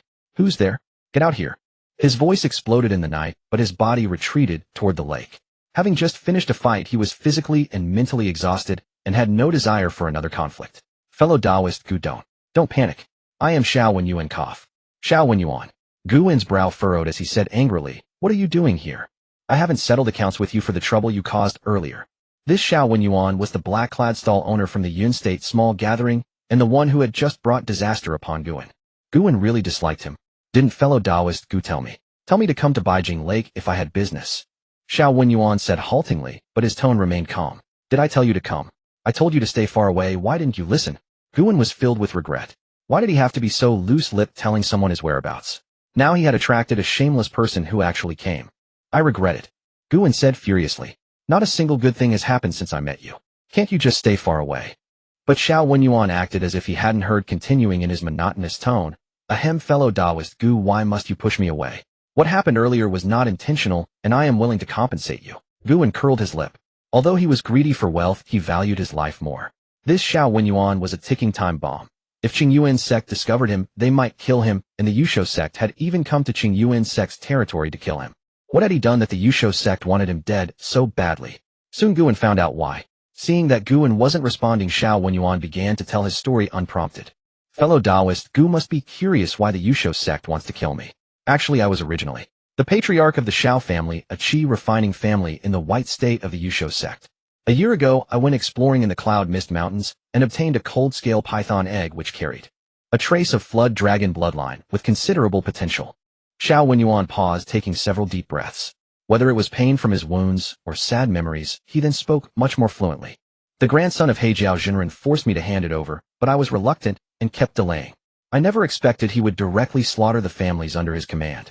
Of the 13 cultivators in my clan, only I escaped. It's my fault, all my fault. I only knew he was ruthless, but I didn't know he could be this cruel. Listening to Xiao Wenyuan once again cursing Hejiao Jinren and his grandson Guan fell into thought. So his whole family was wiped out. No wonder he dared to curse Hejiao Jinren like that. Having been hunted by Yusho Sect disciples for insulting a true person, it essentially ruled out any possibility of him siding with the Yusho Sect. But Guan did not let his guard down. With a Vajra talisman secretly held in his hand, he crept step by step toward the courtyard. When he got close, he found that Xiao Wenyuan had not entered the house, but was lying on the stone table under the willow tree, blood staining the table crimson. Guan walked closer. Xiao Wenyuan, upon seeing him enter the courtyard, gave a weak smile. In the faint moonlight, his face was like gold paper, his lips pale, almost at the end of his strength. Fellow Taoist, Gu, would you allow me to stay here for a few days? I'll leave once I recover, and I promise not to cause you any trouble. Guan hesitated. He didn't know if telling him to go away now would still work, but he guessed it was useless. Moreover, he probably wouldn't be willing to leave, and being tough would do Guan no good. Despite Xiao Wenyuan appearing to be at the 4th layer of qi refining, severely injured, and looking like a gust of wind could knock him over, Gu and didn't believe it for a second. The blood on the 4 storage pouches at his waist was still fresh. This old fox was truly cunning. He pretended to be a minor cultivator at the 4th layer of qi refining, but in reality, even a qi refining 8th layer cultivator had died at his hands. Judging by the number of pouches, more than one had perished. Guan fingered the small booklet on the Blood Moon Eel's insights and slowly made up his mind. You can stay, but absolutely no trouble for me, understand? Xiao Wenyuan gave a bitter smile. I am not that despicable. You have spared me twice, fellow Taoist Gu. How could I harm you? Alright, you can stay in this room. Guan pointed to the room of Baiji Qingliu, who had not returned yet, so it was just right for Xiao Wenyuan. Xiao Wenyuan forced a smile, stood up tremblingly, made a bow to Guan, and then tossed a storage pouch to him, saying, Take this as compensation for putting you in danger earlier. Guan caught the pouch, weighed it in his hand, and his expression improved slightly. He nodded to Xiao Wenyuan, indicating his acceptance, and then went into the inner room. He sat down cross-legged on a meditation cushion, his face already calm. Regarding Xiao Wenyuan's stay, he was actually glad to see it. In the coming chaos of Yun State, an extra source of strength meant more safety. As for whether Xiao Wenyuan would attack him, he thought it unlikely.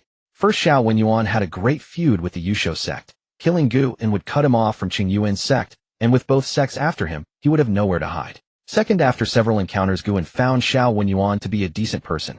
At least when he spotted Guan, he had taken the initiative to block the 2 Yusho Sect disciples. Finally, the 2 had no conflict of interest. On the contrary, they were both hostile to the Yusho Sect. There was no reason for him to attack Guan.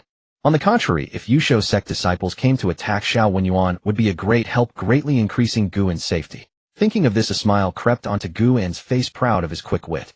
This was not just turning waste into treasure, it was turning waste into treasure. At this moment, Xiao Wenyuan, unaware that he had become Guan's pawn, also walked into the small room. The moonlight was like water shining on his face, revealing 2 streaks of clear tears.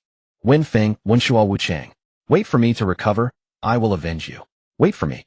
The next morning, Guan awoke in bed, sunlight falling upon his drowsy face, prompting him to rub his eyes. Having engaged in a magical duel during the day and a confrontation at night, he was utterly exhausted both physically and mentally. Therefore, instead of cultivating, he indulged in a sound sleep. Upon waking, he felt refreshed and clear-headed. Of course, Guan hadn't dared to sleep too deeply, given that there was a new person in the house.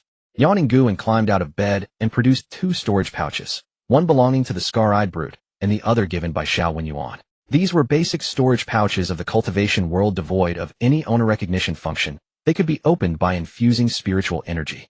With a thread of qi, he first opened the scar-eyed brute's pouch.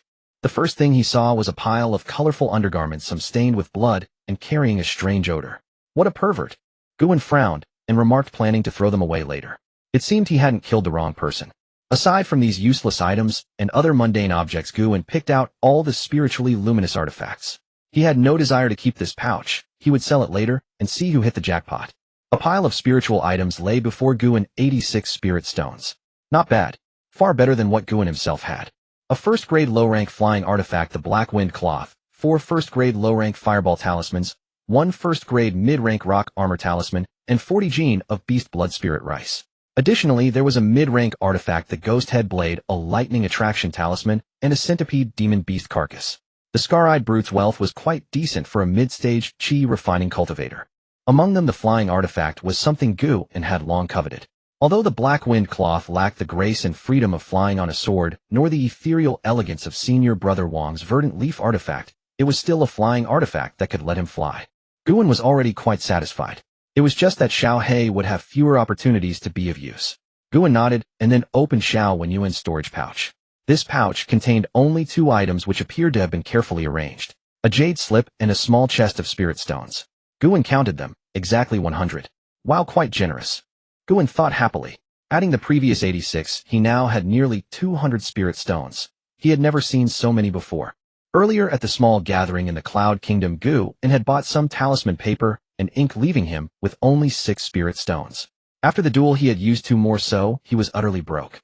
Now becoming rich overnight, Guan was so delighted that his eyes narrowed into slits. He chuckled foolishly, then glanced around warily before quickly stowing the spirit stones into his storage pouch.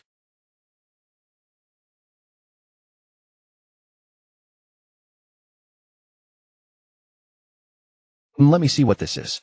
Guan was full of anticipation for the jade slip. Since he had been given 100 spirit stones, the jade slip should not disappoint. The Shao clan's ancestral art, obtained by an ancestor of the Shao family, while exploring the Cloud Mist Mountains, where he stumbled upon a Foundation establishment cultivator's cave dwelling. It was divided into 2 sections.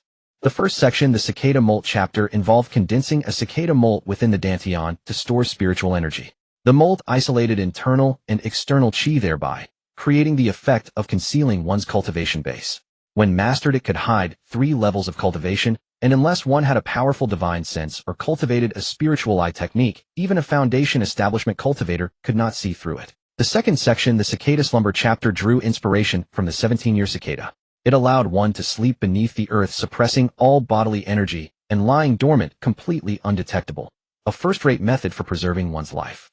Guan's mind was shaken. This apology gift was far too heavy. Even in the scripture depository of the Qingyuan Sect, such a legacy was rare, and given Guan's status, he could not even dream of it. Yet he had obtained it by such a fortuitous coincidence. Thinking this, Guan's impression of Xiao Wenyuan greatly improved. The Cicada Molt chapter for concealing cultivation was exactly what Guan urgently needed. Under the effect of the spiritual source feedback, his cultivation speed far exceeded that of a triple spirit root cultivator. Such rapid advancement could easily attract others' scrutiny, and practicing the Cicada Molt chapter could effectively address this issue. The Cicada Slumber chapter for suppressing energy was also very useful. Guan had heard many cultivation anecdotes where cultivators escaped death or even turned the tables by concealing their aura. Guan let out a long sigh. This Xiao Wenyuan was truly a good person, giving away such a precious legacy so casually. His cultivation of the 4th layer of qi refining must have been due to practicing the Cicada Molt chapter. He hit it so well that Guan hadn't noticed at all. So Xiao Wenyuan was also a genius in magical combat, a 7th layer qi refining cultivator, defeating an 8th layer one. Good. This makes the safety of White Mirror Lake even more secure. Guan smiled faintly, thinking silently. Having suddenly harvested so many spiritual items, he felt an itch in his hands. The hoarding addiction had struck. So he began to count again. 190 spirit stones, not bad, not bad. For artifacts, there were mid-rank artifacts, the Water Origin Pearl, the Ghost Head Blade, and the Heart-Charming Bell. Low-rank artifacts, the Emerald Shadow Needle, and the Black Wind Cloth.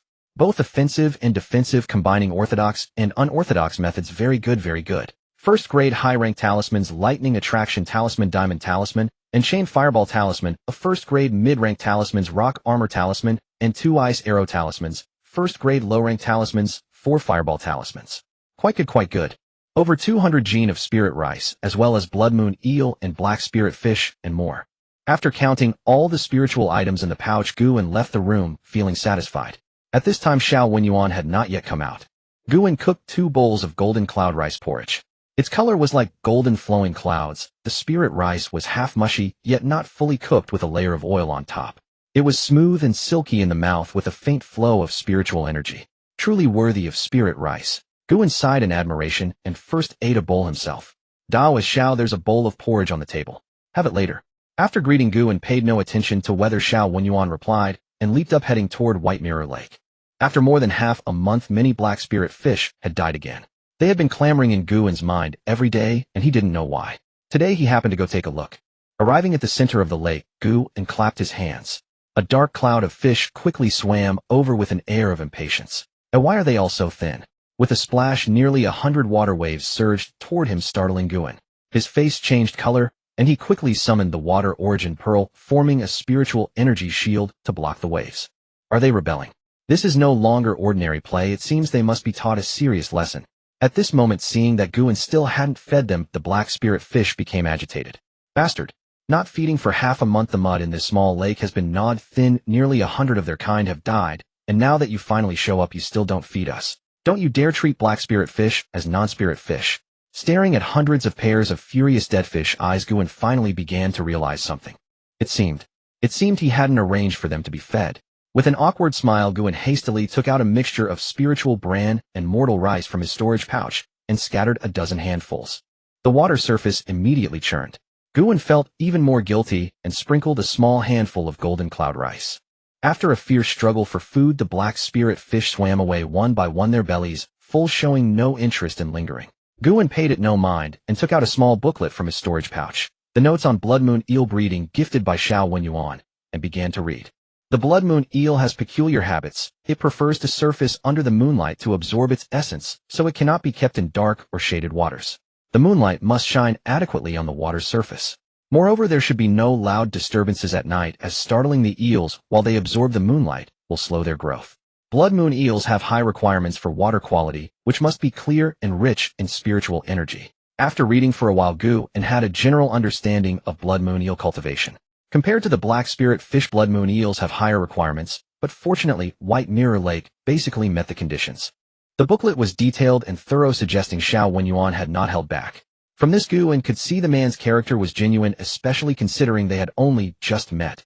Neither knew the other's background, nor that Guan was a disciple of the Qingyuan Sect.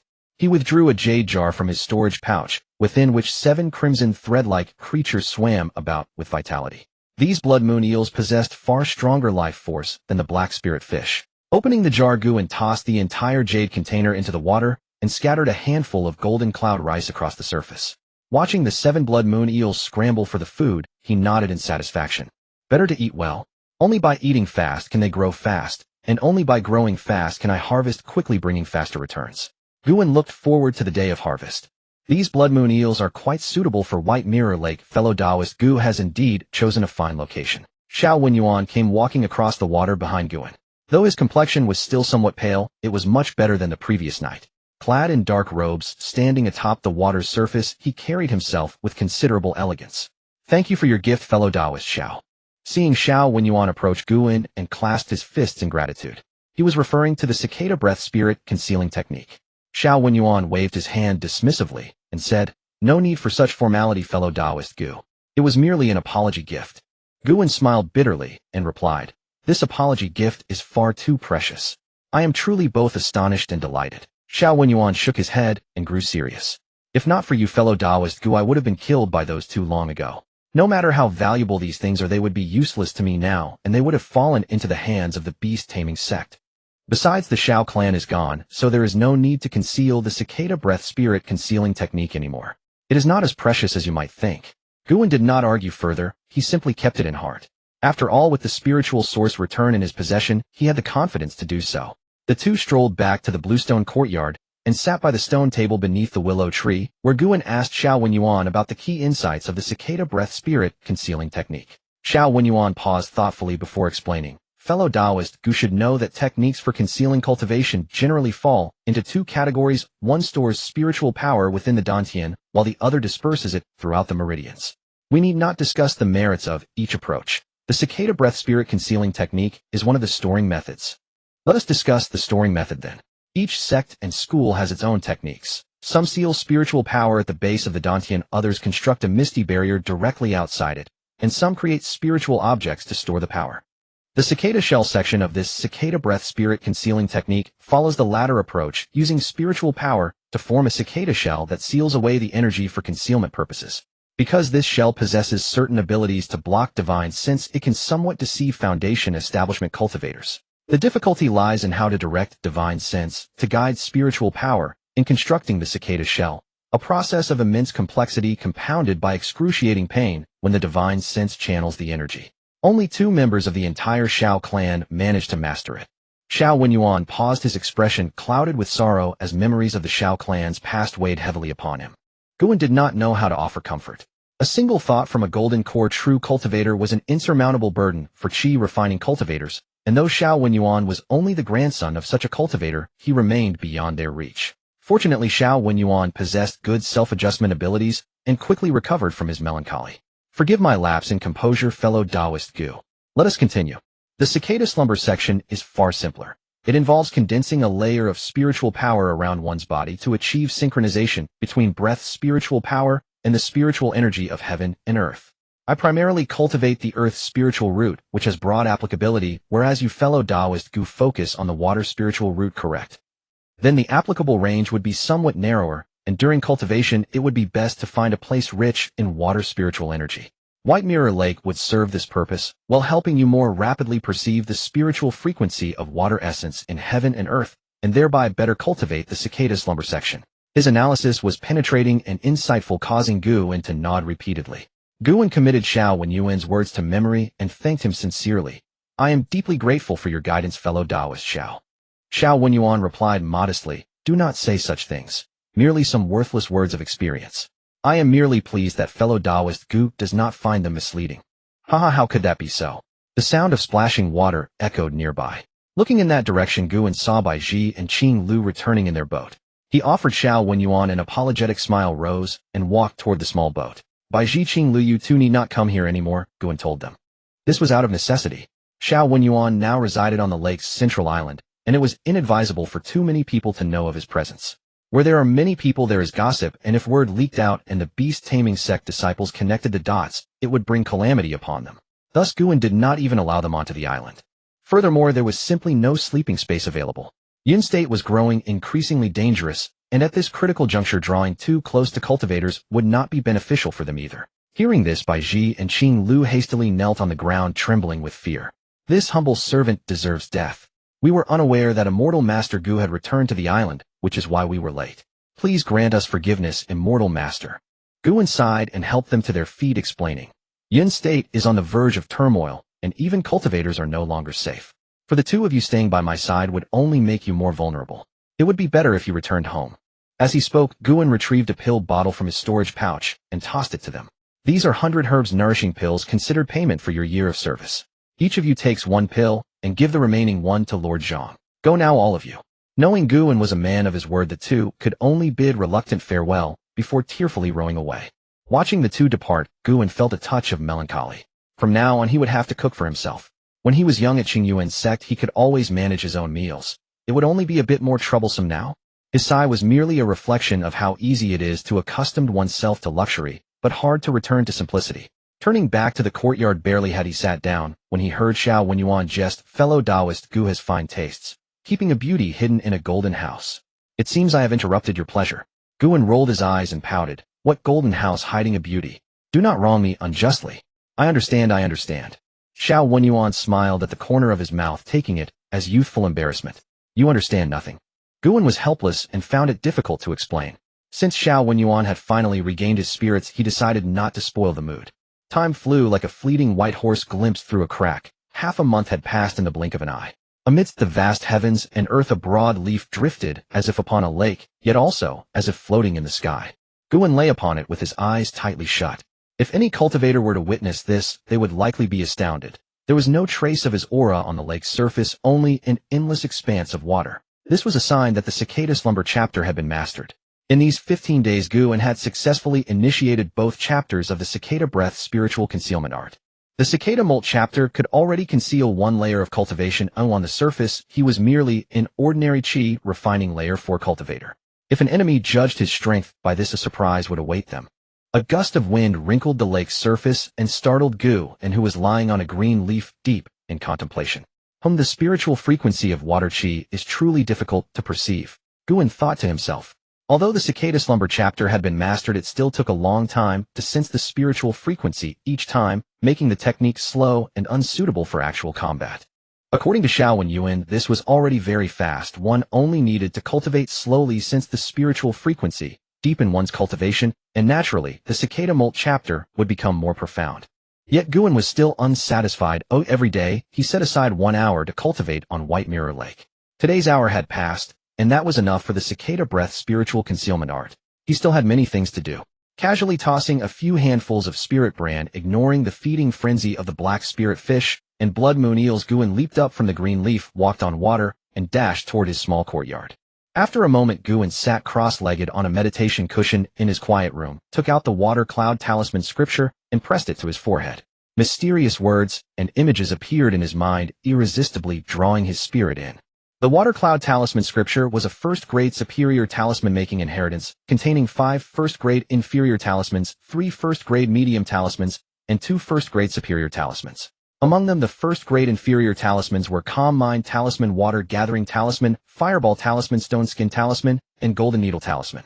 The first-grade medium talismans were Spirit Calming Talisman, Water Shield Talisman, and Rock Armor Talisman. The first-grade superior talismans were Chain Fireball Talisman and Divine Wind Talisman. 2 days ago, Guan began learning talisman crafting and chose to draw the Water Gathering Talisman, the simplest to make. He discovered his talent was quite good and his progress was fast. Setting down the jade slip, he continuously reviewed the method for drawing the Water Gathering Talisman in his mind. After savoring it for a long time, he felt confident and prepared himself. He calmed his breath, gathered his spirit, cast aside distractions, took out a snow hair brush, spread out talisman paper, dipped it in spirit ink, and prepared to craft the talisman. The talisman paper was first-grade inferior paper called Qingling paper, which Guan had bought at a small gathering in Cloud Country. It was made from the stalks of Qingling rice, and 2 spirit stones could buy a dozen sheets. The spirit ink was also ordinary, first-grade inferior boar blood spirit ink, made from the blood of Dan Mountain boars. 5 spirit stones for a large jar. It could be called the cheapest roadside stuff. Talismans are condensations of the spiritual energy of heaven and earth. Each talisman is composed of runes. The more runes, and the more complex they are, the greater the power of the talisman, and the higher its grade. The Water Gathering Talisman was the simplest among first-grade inferior talismans, consisting of only 3 runes. Guan started practicing with it, but in the first 2 days he couldn't draw one successfully. Its effect was also simple. It gathered water from the surroundings undrinkable. Only some minor cultivators without a water spirit root would buy a few for long journeys, or when entering the Cloud Mist Mountains to hunt demons. Indeed, it was that useless. The Water Cloud Talisman scripture included it only because it was simple to draw and suitable for beginners. Guan calmed his breath, recalled the rune structure and meridian flow of the Water Gathering Talisman, and slowly began to write. As soon as his brush touched the paper, Guan felt a sense of resistance. Drawing a talisman was sealing the power of heaven and earth onto a piece of paper, so it was naturally blocked by the spiritual energy of heaven and earth.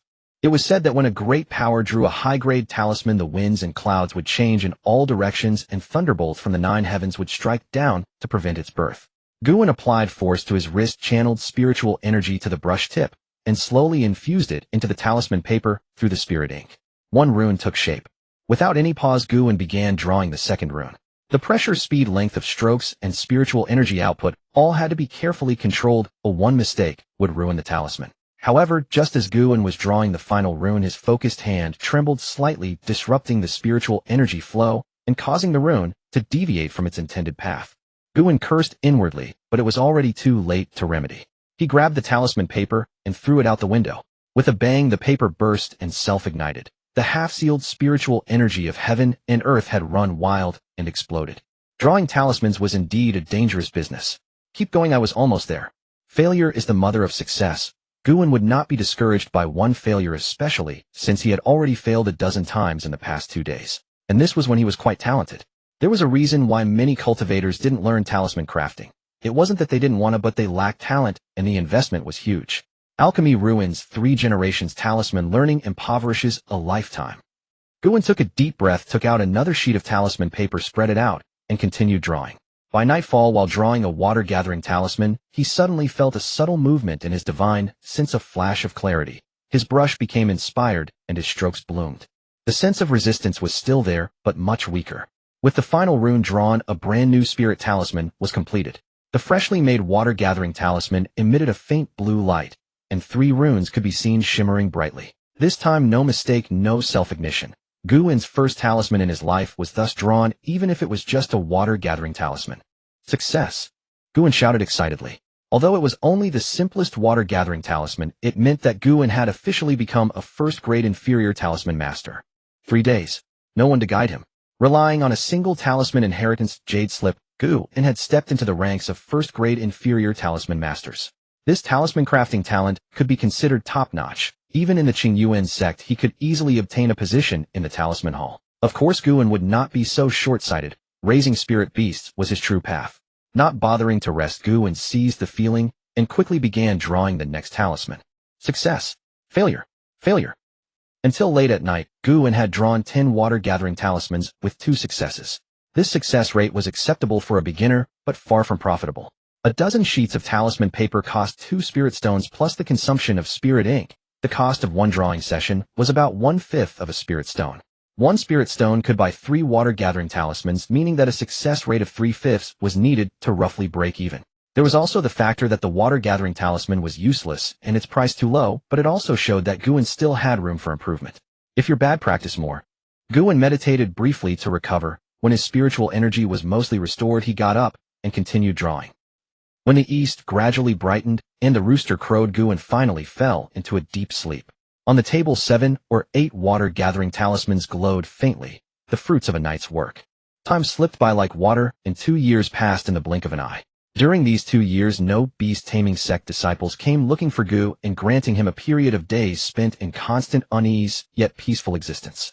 However, Huang Xian sent a letter saying that 3 beast-taming sect disciples had tracked him down. Fortunately, he had cultivated the blood-burning escape and managed to escape. In the letter, he warned Guwen to be cautious. Over the past 2 years, the Qingyuan Sect had thoroughly investigated the Spirit Stone Mine within the Yu Kingdom. It was a small-scale mine, but unfortunately the beast-taming sect's resistance was tenacious, preventing them from reaching the mine's interior. The sect had dispatched 4 Foundation establishment cultivators and over 100 Qi refining disciples to the Yunyu border, where they engaged in a tug-of-war. One day they would kill 2 of the enemy's disciples, the next the enemy would annihilate one of their families. With no golden core cultivators descending to the battlefield, the 2 sides fought fiercely, locked in a stalemate of mutual delight. Meanwhile, Heijuan Commandery, where Guwen resided, was far from the border. No beast-taming sect disciples dared to venture so deep, so he remained undisturbed. Xiao Wenyuan seemed unaccustomed to such peaceful days. He would frequently head to the front lines to fight, each trip lasting anywhere from over a month to as little as 10 days or half a month. He had killed 3 beast-taming sect disciples, amassed considerable resources, and his cultivation level had risen accordingly, breaking through to the 8th layer of Qi refining. Guwen, on the other hand, remained holed up by White Mirror Lake, raising fish, crafting talismans, and practicing spells. Half a month ago, the black spirit fish were harvested once again. Xiao Wenyuan took them to the front lines to sell. The cultivators at the Yunyu border were locked in endless combat, enduring harsh conditions, yet they carried plenty of spirit stones. The black spirit fish were never hard to sell. With Guwen's investment of spirit rice and spirit bran, and following Xiao Wenyuan's advice, the black spirit fish matured in batches. 142 fish last year, and this year a total of 186 fish matured together. It could be said that most of Guwen's efforts were devoted to raising black spirit fish and blood moon eels. When safe, he raised them with confidence. When danger loomed, he raised them with trepidation. After all, it concerned his path of cultivation, so he had to keep raising them. One of your black spirit fish has died of natural causes, returning a wisp of spiritual energy to you. One of your black spirit fish has died of natural causes, returning a wisp of spiritual energy to you. One of your black spirit fish has died of natural causes, returning a wisp of spiritual energy to you. A faint smile curled at the corner of Guwen's mouth. Xiao Wenyuan had been gone for half a month, and most of this batch of black spirit fish had been sold. The sound of spiritual energy returning had been incessant over the past 2 days, propelling Gu in a significant step forward at the 6th layer of Qi refining. That's right. Guwen had already reached the 6th layer of Qi refining. 2 days ago, a few black spirit fish died and returned several clusters of spiritual energy, allowing Gu, and who was already at the breaking point, to successfully break through. Over the following 2 days, the last 40-odd black spirit fish also died completely. After the spiritual source returned, Guwen's cultivation was consolidated. Watching Xiao Wenyuan toil and struggle on the front lines, narrowly escaping death several times just to break through a single layer of cultivation, Gu-en felt deeply gratified. These black spirit fish truly understood how difficult it was for their master to raise them. They generously offered up their spiritual energy, so grateful. If one day I achieve immortality, I will not hoard this glory alone. I will definitely bring you all back. Gu-en sighed, inwardly rising from his meditation cushion. Over the past 2 years his appearance had matured considerably. His originally delicate features had gradually sharpened, sword-like brows, starry eyes warm and refined like jade. He took out the snow-tip brush from his storage pouch, laid out talisman paper, and focused his breath. In a moment, the soft white brush tip was dipped in pitch-black spirit ink, slowly tracing lines on the cyan talisman paper. He was drawing a water shield talisman. Gu-en was now a first-tier mid-grade talisman master. Of course, he could only draw this one type of mid-grade talisman, and his success rate barely reached 30%, just enough to avoid losses. After all, the price of water shield talismans was far higher than that of water-gathering talismans, while the cost of materials had not risen as drastically. Over the years, as the conflict between the Qingyuan Sect and the beast-taming sect intensified, the demand for talismans surged. Every time Xiao Wenyuan went to the border, he would help Gu-en sell some. Accumulating over time, Gu-en had saved over 500 spirit stones. Gu-en currently had 7 water shield talismans and 20 fireball talismans in his storage pouch set aside for self-defense. It would be a tragedy if the spirit stones remained, but the man was gone. Once Xiao Wenyuan returns with the spirit stones from the black spirit fish, Gu-en would have nearly 700 spirit stones, more than enough to buy a top-grade magical artifact. However, Gu-en certainly would not buy a magical artifact. It would be more cost-effective to purchase some spirit beasts. Phew! Gu-en let out a long breath as a fresh water shield talisman emerged. He placed the water shield talisman into his storage pouch and took out another sheet of talisman paper, preparing to continue drawing. Gu-en, Gu-en. An urgent voice came from outside the window, causing Gu-en to frown. Gu-en was certainly familiar with Xiao Wenyuan's voice. Over the past 2 years the two had gotten along very well, and they no longer addressed each other as fellow Taoist. But Xiao Wenyuan was a very courteous person and would not disturb him rashly. After all, both were cultivators and knew how taboo it was to interrupt someone during cultivation. Why was he so agitated today? Gu-en's expression turned grim. Connecting this to Xiao Wenyuan's recent return from the border, his heart sank with a foreboding sense. Could it be that the Qingyuan Sect had been defeated? With this thought, Gu-en hurriedly put down the snow-tip brush and strode out of the room. Brother Xiao, what's wrong? Why are you so panicked? Has something changed on the front lines? At that moment, Xiao Wenyuan leaped down from a cyan spirit boat, walking toward the courtyard. A great victory on the front lines. We have already reached the spirit stone mine. Xiao Wenyuan reported the good news of the Qingyuan Sect's triumph, but his tone was not joyful. Instead, it carried a thick layer of worry. Gu-en was utterly confused, unable to grasp the situation. Xiao Wenyuan did not mince words, and continued. 2 days ago, Senior Wang Yang of the Qingyuan Sect activated the Golden Wind Scatter Gourd, refining and killing a foundation establishment cultivator of the beast-taming sect, breaking the balance between the two sects. The beast-taming sect could no longer hold their ground, and could only retreat to the Spirit Stone Mine, relying on the Thousand Whirlpool Rain Lotus Formation there for defense. Now the entire Spirit Stone Mine has become a meat grinder. Cultivators are dying every day. I heard from some Qingyuan Sect disciples that a foundation establishment cultivator proposed conscripting nearby family cultivators, rogue cultivators, and sect disciples on missions in Yuan Kingdom to reinforce the front. I was thinking you were about to return to the sect. Can you leave early? Don't get press-ganged. After hearing Xiao Wenyuan's words, the veins on Gu-en's forehead throbbed wildly. In just a few days, such a huge event had occurred on the front lines. I do not want to become cannon fodder. Gu-en's mind raced as he considered his options. Strictly speaking, his mission was already over. The only reason he hadn't left yet was to wait for the next fellow disciple to take over. The handover allowed the new station disciple to quickly understand the situation within the commandery, just like Senior Brother Chu did back then. But on the other hand, even without a handover, nothing would go wrong. It would just waste a bit more time for the next station disciple. After all, White Mirror Lake produced little. The black spirit fish were Gu-en's own, so there was no need to hand them over to the next person. With this thought, Gu-en made up his mind. Flee first, even if it meant a downgrade in his mission rating. It was no longer the early days of the war. The sect was not as strict about disciples leaving Yuan Kingdom, and Gu-en had a legitimate reason. There was nothing wrong with returning. Gu-en contemplated for a long while before finally making his decision. He raised his head to look at Xiao Wenyuan, and said with a guilty expression, "Brother Xiao, I must be frank with you. I do intend to leave early. But in that case, what will become of you?" Xiao Wenyuan laughed heartily. "No problem at all. My injuries healed over a year ago. I should have left long ago. Hearing this, Guan felt even more troubled in his heart. Xiao Wenyuan staying here brought him no personal benefit. Frequently shuttling between two places had greatly enhanced the security of White Mirror Lake. Guan understood this clearly and resolved that even if he were to leave, he would give Xiao Wenyuan some compensation. Steeling himself, Guan gritted his teeth and said, "Then Brother Xiao, please take all the spirit stones from selling the spirit fish and talismans this time. Consider it as a reward for the reminder." "How can I accept this? There are nearly 200 spirit stones this time. I came back to inform you, but that's not why I did it." Xiao Wenyuan's expression turned serious as he spoke quickly. During his 2 years at White Mirror Lake, Xiao Wenyuan gradually came to appreciate Guan's non-competitive, worldly detached attitude, which brought him great comfort. After each fierce battle, returning to White Mirror Lake for 2 days of rest would significantly dissipate his killing intent. Xiao Wenyuan did not want Guan to perceive him as someone driven by spirit stones. He genuinely regarded Guan as a friend. Over the past 2 years, whenever Guan asked him to sell fish talismans or purchase items, he never took a single coin of profit. Despite Xiao Wenyuan's refusal, Guan remained steadfast, insisting that he accept. Xiao Wenyuan had helped him tremendously, and Guan refused to be oblivious to kindness or ungrateful. While he dared not seek revenge on the Black Flood Dragon, true person's grandson, for Xiao Wenyuan, he was willing to offer some spirit stones as compensation. A gentleman may love wealth, but must acquire it righteously. Although Guan could hardly be called a gentleman, and was quite far from one, he still understood the principle of distinguishing kindness from enmity. Xiao Wenyuan made 2 more attempts to persuade him, but seeing Guan's eyes, 1/3 filled with reluctance, 1/3 with reluctance to part, and 4/10 with unwavering resolve, he could only smile helplessly. "All right, I'll accept it. As you know, I plan to seek revenge against Mujiang, so some family inheritances are no longer useful.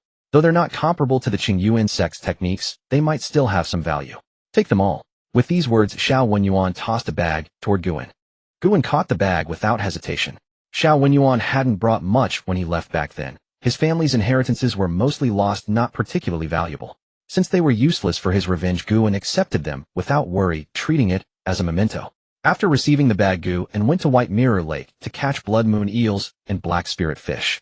The blood moon eels were incredibly resilient. He'd kept them for 2 years and still had all 7, not a single one, dead. The black spirit fish were far more delicate, frequently dying off. But the 4th batch had just been born, and nearly 400 fry remained. Returning to his room, Guan hastily organized his belongings, packing talisman papers, meditation cushions, and similar items into his storage bag. After some contemplation, he composed 2 letters and handed them to Xiao Wenyuan. "Brother Xiao, please deliver these 2 letters to the Lin family and my senior brother Huang Xian, so they'll be prepared as well." "All right, Brother Xiao. The mountains are high and the road long. Until we meet again." Guan clasped his fists in farewell, then stepped onto the black wind mat, flying toward the direction of Qingyuan Sect. As the black wind kicked up by the mat faded into the distance, Xiao Wenyuan stroked his chin and smiled bitterly. It seems this might truly be farewell.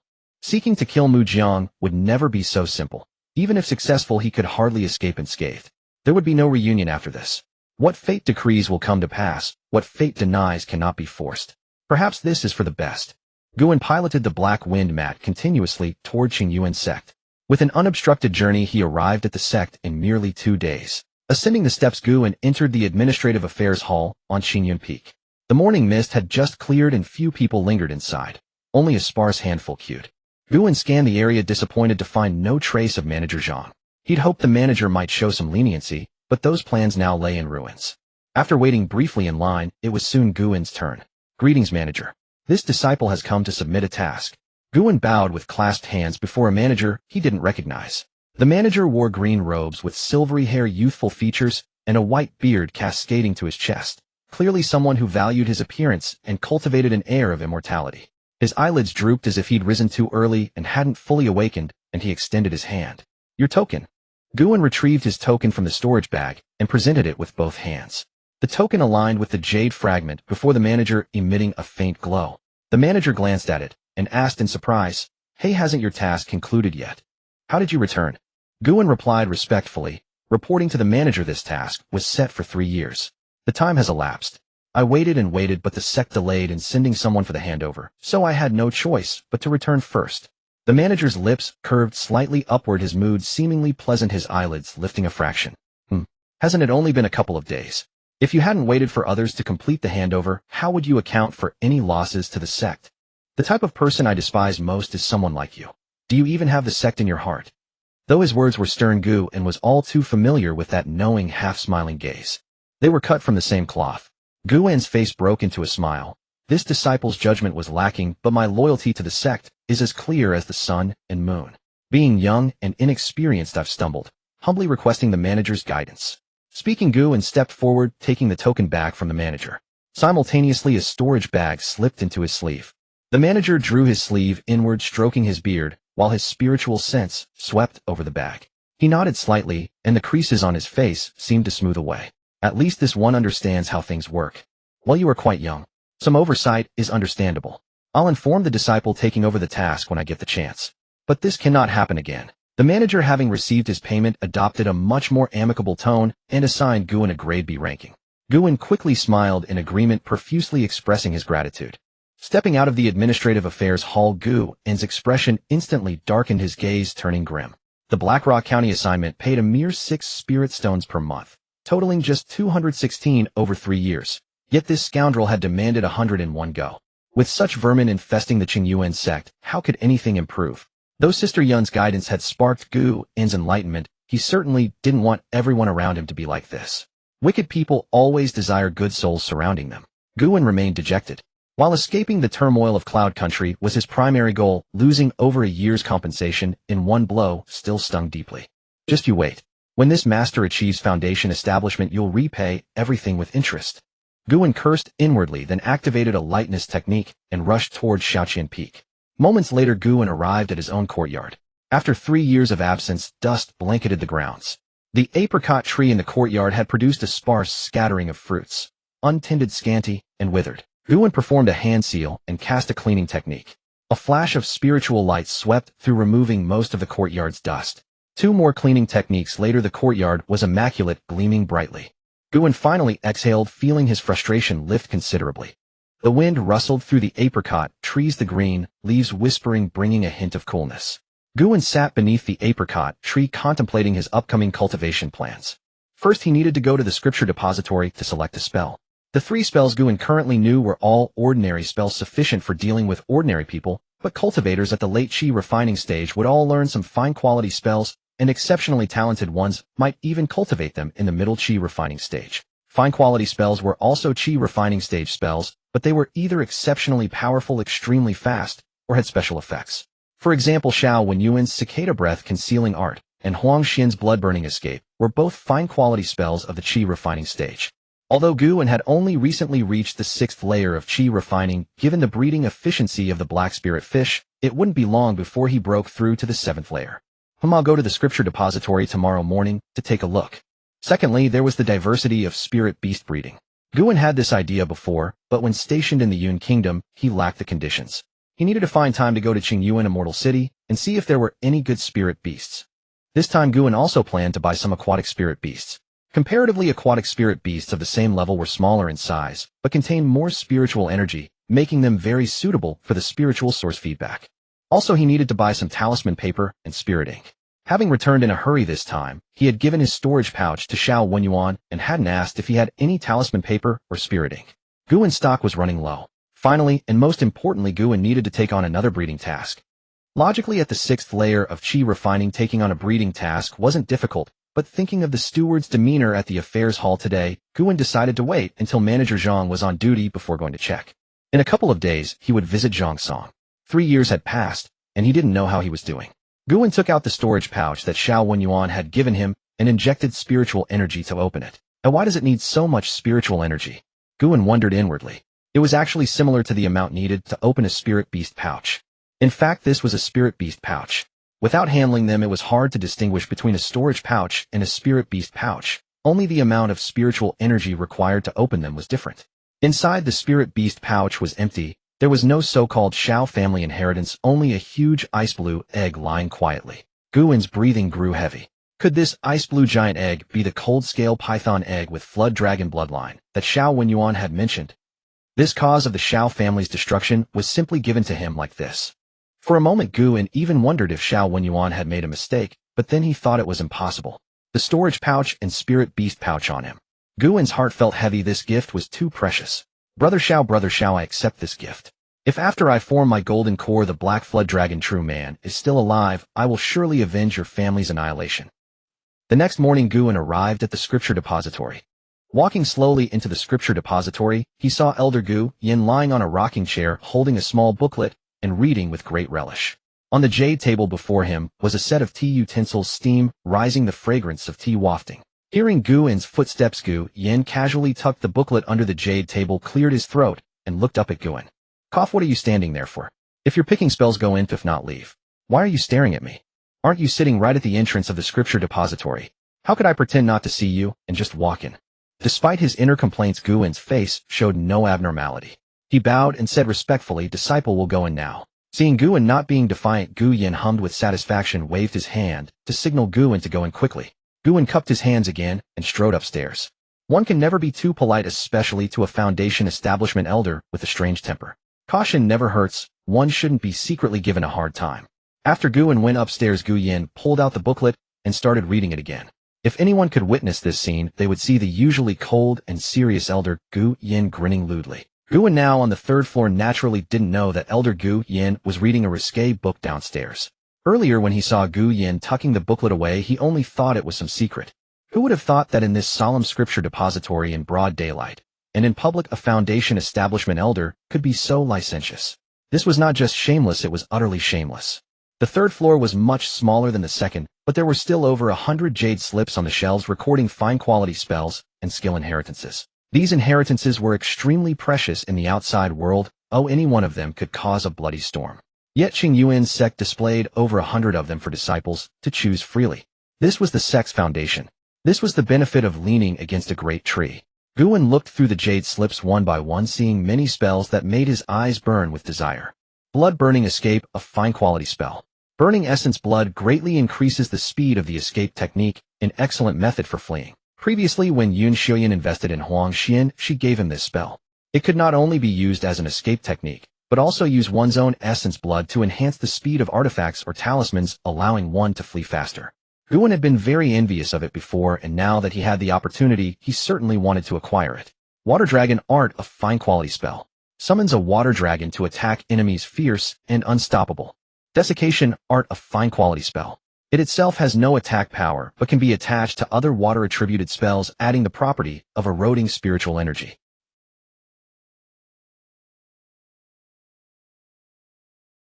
Spirit Contract Art, a fine-quality spell. Forms a spirit contract with a spirit beast with the human as master and the beast as servant. Even if the beast is a major realm higher, it won't rebel. The effect is better if contracted from an egg or infancy. That's it. The Cold Scale Python is blessed. Gu Yin picked up the 3 jade slips for Blood Burning Escape, Desiccation Art, and Spirit Contract Art, and went downstairs to find Uncle Master Gu Yin. By this time, Gu Yin had already put away the risque book. He pinched the teapot and poured half a cup of tea. The emerald green tea flowed with a gurgle, and with Gu Yin's placid expression, he looked like an immortal, lofty and detached. Gu Yin walked to the jade table, handed the 3 spell jade slips to Gu Yin, and said respectfully, "Uncle Master Gu, this disciple has selected these 3 spells." Gu Yin glanced at them, frowned slightly, and said in surprise, "These fine-quality spells are usually cultivated at the late Qi refining stage. You're only at the 5th layer of Qi refining. Why cultivate so early?" Gu Yin's cicada breath concealing art had been cultivated to a certain level, so Gu Yin couldn't see through his true cultivation and only thought he was at the 5th layer of Qi refining. Gu Yin had already prepared his words. He said clearly, "This disciple has a fair talent for spells and also has some spirit stones, so I thought." Before he could finish, Gu Yin waved his hand and interrupted, "As you wish. If you want to cultivate, then cultivate. It's 90 spirit stones in total. You must return the jade slips for destruction in half a year, and they must not be passed on." After copying the 3 jade slips one by one, he tossed them to Gu Yin. Gu Yin also took out 90 spirit stones, cupped his hands, and took his leave. After leaving the scripture library, the sun was already high in the sky. Gu Yin planned to visit Steward Liu at Suju Peak, as he had been kind to him before. Now that he had returned to the sect, it was only proper to pay him a visit. He summoned the black wind cloth, infused it with spiritual energy, and instantly soared into the sky, flying towards Suju Peak. Gu Yin was no longer the reckless youth who would be late for duty. With his cultivation at the 6th layer of Qi refining and the black wind cloth, a first-grade low-grade artifact, his speed was incomparable. In a short while he arrived at Suju Peak. Along the way, thick black smoke billowed, causing many Qingyuan Sect disciples to stare in surprise, thinking that a demonic cultivator had infiltrated the sect. He couldn't care less about that. He had obtained a flying artifact from the scarred-eyed brute. How could he not use it? As soon as he landed, Guan saw Steward Lu staring at him with a peculiar expression. Guan was puzzled and asked tentatively, "Steward Lu, what's wrong? Is there something off about me?" Steward Lu clicked his tongue in amazement. "Look at you with all that black smoke. What demonic sect have you been working for?" That's right. That's the tone." Guan breathed a sigh of relief upon hearing Steward Lu's words. This was the Steward Lu he remembered. Putting away the black wind cloth, Guan said with a smile, "You jest, Steward Lu. This thing belonged to a scoundrel from the beast-taming sect. I picked it up cheap and decided to use it." As he spoke, Guan took out a jade spirit fruit from his storage pouch and handed it to Steward Lu. "In the past, I always treated you to ordinary apricots. This time I got a jade spirit fruit from a mission and thought I'd bring it to you." Steward Lu was taken aback for a moment, then took the jade spirit fruit and broke into a smile. "Not bad. After eating so many sour apricots from you, I finally get a spirit fruit." After exchanging a few pleasantries, they settled down in the pavilion. Steward Lu brewed a pot of tea, and Guan took a small sip, praising repeatedly, "Excellent tea, excellent tea." Steward Lu curled his lip. "Oh, you know how to appreciate tea." Guan certainly didn't, but after being mocked by Yun Xiuyan for chewing peonies like a cow last time, he had picked up some phrases. Showing off, he said, "Of course. This tea tastes slightly bitter at first, but has a sweet aftertaste, a fragrant aroma, and a lingering finish. Among ordinary teas, it counts as a fine variety." Steward Lu was stunned. Guan really did know his stuff. He had underestimated him. One should look at a person with new eyes after 3 days apart. Feeling a twinge of guilt, he quickly added, "It's just wild tea. I dried myself. Not worthy of such praise. Take some back with you later." He hadn't expected his random boasting to yield an unexpected gain.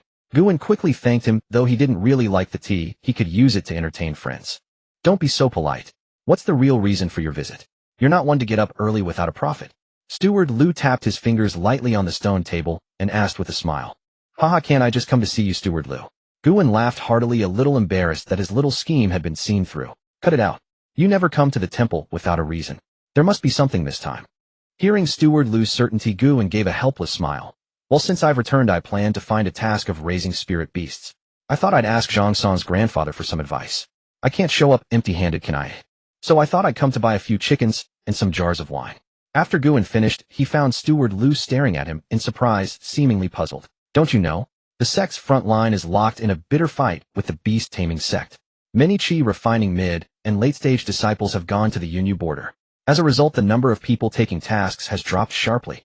I heard that to solve the problem of no one taking tasks, the sect plans to lease the spirit beast farms to disciples. The sect will only collect spirit stone rent, and whatever we earn is our own. So there are definitely no tasks. If you go, you should ask about leasing a spirit vein." Guan was startled, then overjoyed. Everyone going to the front line was great, no one taking tasks was great, leasing spirit veins was great. He could rent more and raise even more spirit beasts. How wonderful. He took a sip of warm tea, the slight bitterness calmed him down. He cupped his hands towards Steward Lu. "Thank you for the advice, Steward Lu. I'll go ask right away. Could you spare me 2 colorful feather chickens?" Steward Lu nodded slightly. Sparing 2 chickens was no big deal. He raised plenty extra every year and could buy and sell freely. "Don't go to the peak either. A couple of days ago, I bought some jars of Zuizhu snake wine from Old He. I'll spare you 2 jars. Just give me 10 spirit stones as a token." Guan quickly thanked him, but then asked, "Could you spare me 2 more jars of Zuizhu snake wine?" "Spirit stones are not a problem. I'll give you 30. Steward Lu didn't mind and nodded in agreement. "Fine, as you wish." After obtaining the spirit wine and spirit chickens, Guan had no mood to chat idly with Steward Lu. He excused himself and hurriedly left. Guan returned to Shaoqian Peak and walked toward Zhang Song's courtyard. Yesterday he had inquired. The senior brother who had hunted demons with him, said Zhang Song, had gone to Qingyuan Immortal City to sell demon beasts and would return today. Tap, tap. He gently knocked the bronze ring on the door, producing a dull sound. "Who is it?" The person inside heard the noise, and while shouting loudly walked toward the door. The wooden door creaked open and Zhang Song saw Guan standing at the doorstep, holding a colorful feather chicken in one hand and spirit wine in the other. Just like 3 years ago, though the person had changed. "Guan!" Zhang Song shouted excitedly, then dashed forward and gave Guan a big bear hug. "Song, go, long time no see." Guan's face was full of smiles. Seeing his childhood friend made him very happy. 3 years had passed, and both had changed a lot. Guan had fully grown up with a tall and straight posture, elegant and handsome. Zhang Song, on the other hand, had a scar on his face, giving him a rather fierce look. Yet they seemed unchanged, still sharing a colorful feathered chicken and a jug of spirit wine. Gu and your bamboo fragrant chicken chunks are really amazing. I've been craving them for years. That's great. I'm back now, and won't leave the sect for a few years, so we have plenty of time. By the way, you were really unlucky to go on a mission to Yun Kingdom and run into the war between the two sects. Yeah, luckily I was quick-witted, or I might not have made it back. Let me tell you, the front line is conscripting cultivators now. Even disciples within our sect in Yun Kingdom are being forced to join. Both of them were eager to avoid the war between the two sects. Zhang Song was only at the 5th layer of qi refining, and Gu and appeared to be at the 5th layer, but was actually at the 6th. If they went to the front line, they wouldn't even make a splash. Gu picked up his wine bowl and took a sip, feeling the spiritual energy permeate his body. He exhaled a breath of wine vapor comfortably. Enough about me. Tell me how you've been these past 3 years. Zhang Song tore off a chicken leg and mumbled with his mouth full. I'm doing okay. I've been hunting demons with an uncle of mine. He's been good to me. The danger isn't too great, and I've saved up some spirit stones. In the early morning after the rain, the air still carried a hint of moisture. Gu awoke leisurely and could not help but yawn. The two of them had drunk to their heart's content yesterday, not dispersing until near dusk.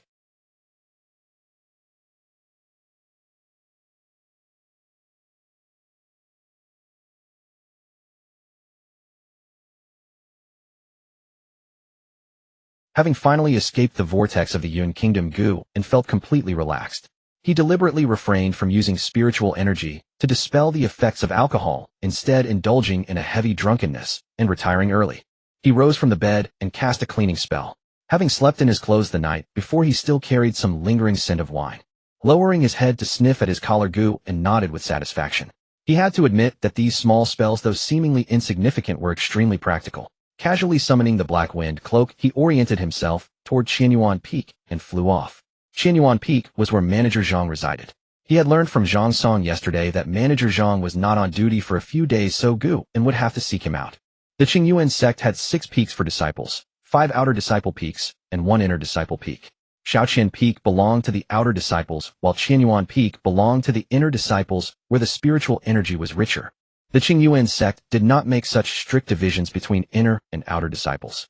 Anyone who reached the 7th level of qi refinement before the age of 40 could automatically become an inner disciple and move to Qingyuan Peak. The sect would not reclaim the residents even after death.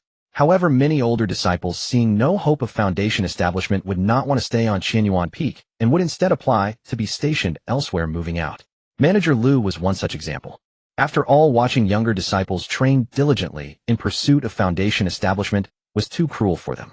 Yet some older disciples either served on rotation within the 9 peaks or had not given up on that slim chance of foundation establishment, so they still resided on Qingyuan Peak. After a short while, Gu arrived at Qingyuan Peak. Halfway up the mountain, a stone path led to the 6th courtyard, which was Manager Zhang's residence. He lightly knocked on the door, producing a thumping sound. The courtyard gate swung open without any wind.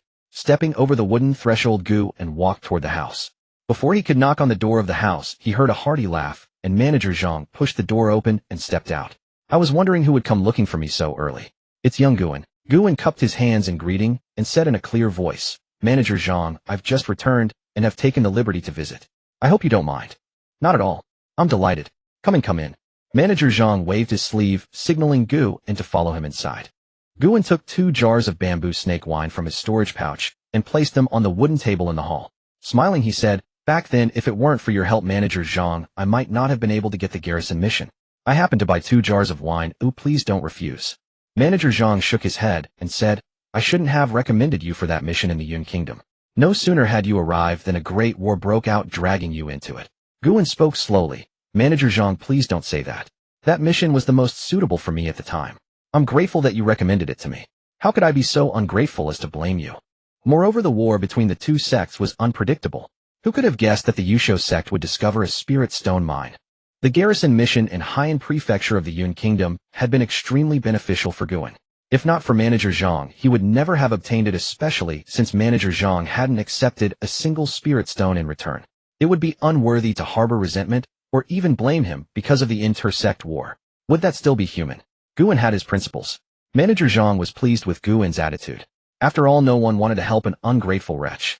Thus his tone grew even more amiable. Very well, I'll accept these 2 jars of wine. You've just come back from the front lines. Do you know how the war is going? Guan paused for a moment, organizing his words. To skip the distant matters, a few days ago Uncle Master Wang Yang used the golden wind scattering gourd to kill a foundation establishment true cultivator from the Yusho sect. The Yusho sect collapsed and has now fallen back to defend the Spirit Stone mine with a great formation. That place has become a meat grinder. It is said that some foundation establishment uncles have proposed conscripting scattered cultivators, clan cultivators, and disciples stationed in the Yun kingdom to join the fight. I don't know if that's true or false. Hearing this, Manager Zhang clapped his hands in delight. Good, good, good. Truly worthy of Uncle Master Wang Yang. Let those scoundrels of the Yusho sect taste the sharpness of our Qingyuan sect's sword. Guan echoed his sentiments, vehemently cursing the shamelessness of the Yusho sect villains. In the Qingyuan sect, cursing the Yusho sect was not only correct, but also a good way to build rapport among fellow disciples. As long as you cursed the Yusho sect, you were a good junior brother. Seeing that Manager Zhang seemed to be getting into the swing of it, and was about to ramble on endlessly, Guan hurriedly interrupted him. He still had business to attend to today. Ahem, Manager Zhang, I heard that our sect is considering leasing spiritual land to disciples. Manager Zhang stopped somewhat reluctantly and nodded to confirm the matter. That's right. With the sect at war with the Yusho sect and signs of beast disturbances in the Cloud Mist Mountain range, the sect's missions are going unclaimed. Ancestor Qingyang made the decision to lease out some spiritual land for short terms, freeing up manpower for other tasks. Manager Zhang hesitated for a moment, then lowered his voice. This isn't a good thing. The sect used to pay spirit stones for raising spiritual beasts, but now they charge spirit stones for it. So far, hardly anyone has leased the land. Guan understood. The sect's policy had shifted too abruptly, and many were still waiting to see how things would develop. Previously, the sect had raised spiritual beasts through mission assignments, paying out a large sum in rewards. Now, not only did they avoid that expense, but they could also earn a substantial amount of spirit stones. As for no longer having to turn in the spiritual beasts, the sect would purchase them separately. That still couldn't offset the previous expenditure. After all, there was a reason those missions had been so sought after. The sect's required numbers were really not that high. Moreover, the sect would no longer provide spiritual grain and bran as feed for the beasts, another expense. But for Guan it was different. As long as he could raise spiritual beasts, he couldn't possibly lose money. Thinking this, Guan spoke slowly. Thank you for the warning, Manager Zhang. But I have some confidence, and I've grown accustomed to the life of raising spiritual beasts. So I hope you can guide me further. Manager Zhang nodded and did not dissuade him further. In truth, if he hadn't thought well of Guan, he wouldn't have even bothered to warn him. Besides, Guan had broken through to the 5th level of Qi refinement in just 3 years, which showed that he had his own ideas. Since you've made up your mind, I won't say more. Go to the affairs hall and find old Xiao. Tell him I sent you, and he'll understand. Guan stood up and bowed, saying, Thank you for your guidance, Manager Zhang. If things work out, I will certainly express my gratitude. He had no prior connection with Manager Zhang. He had already asked for a favor before, and Manager Zhang had helped him out of respect for Zhang Song. This time he could not just ask with empty words. Manager Zhang did not mention it, but Guan could not pretend not to understand. Leaving Steward Zhang's courtyard, it was still early. Guan decided to head directly to the General Affairs Hall to find Steward Xiao. Striking while others hesitated was the wisest approach.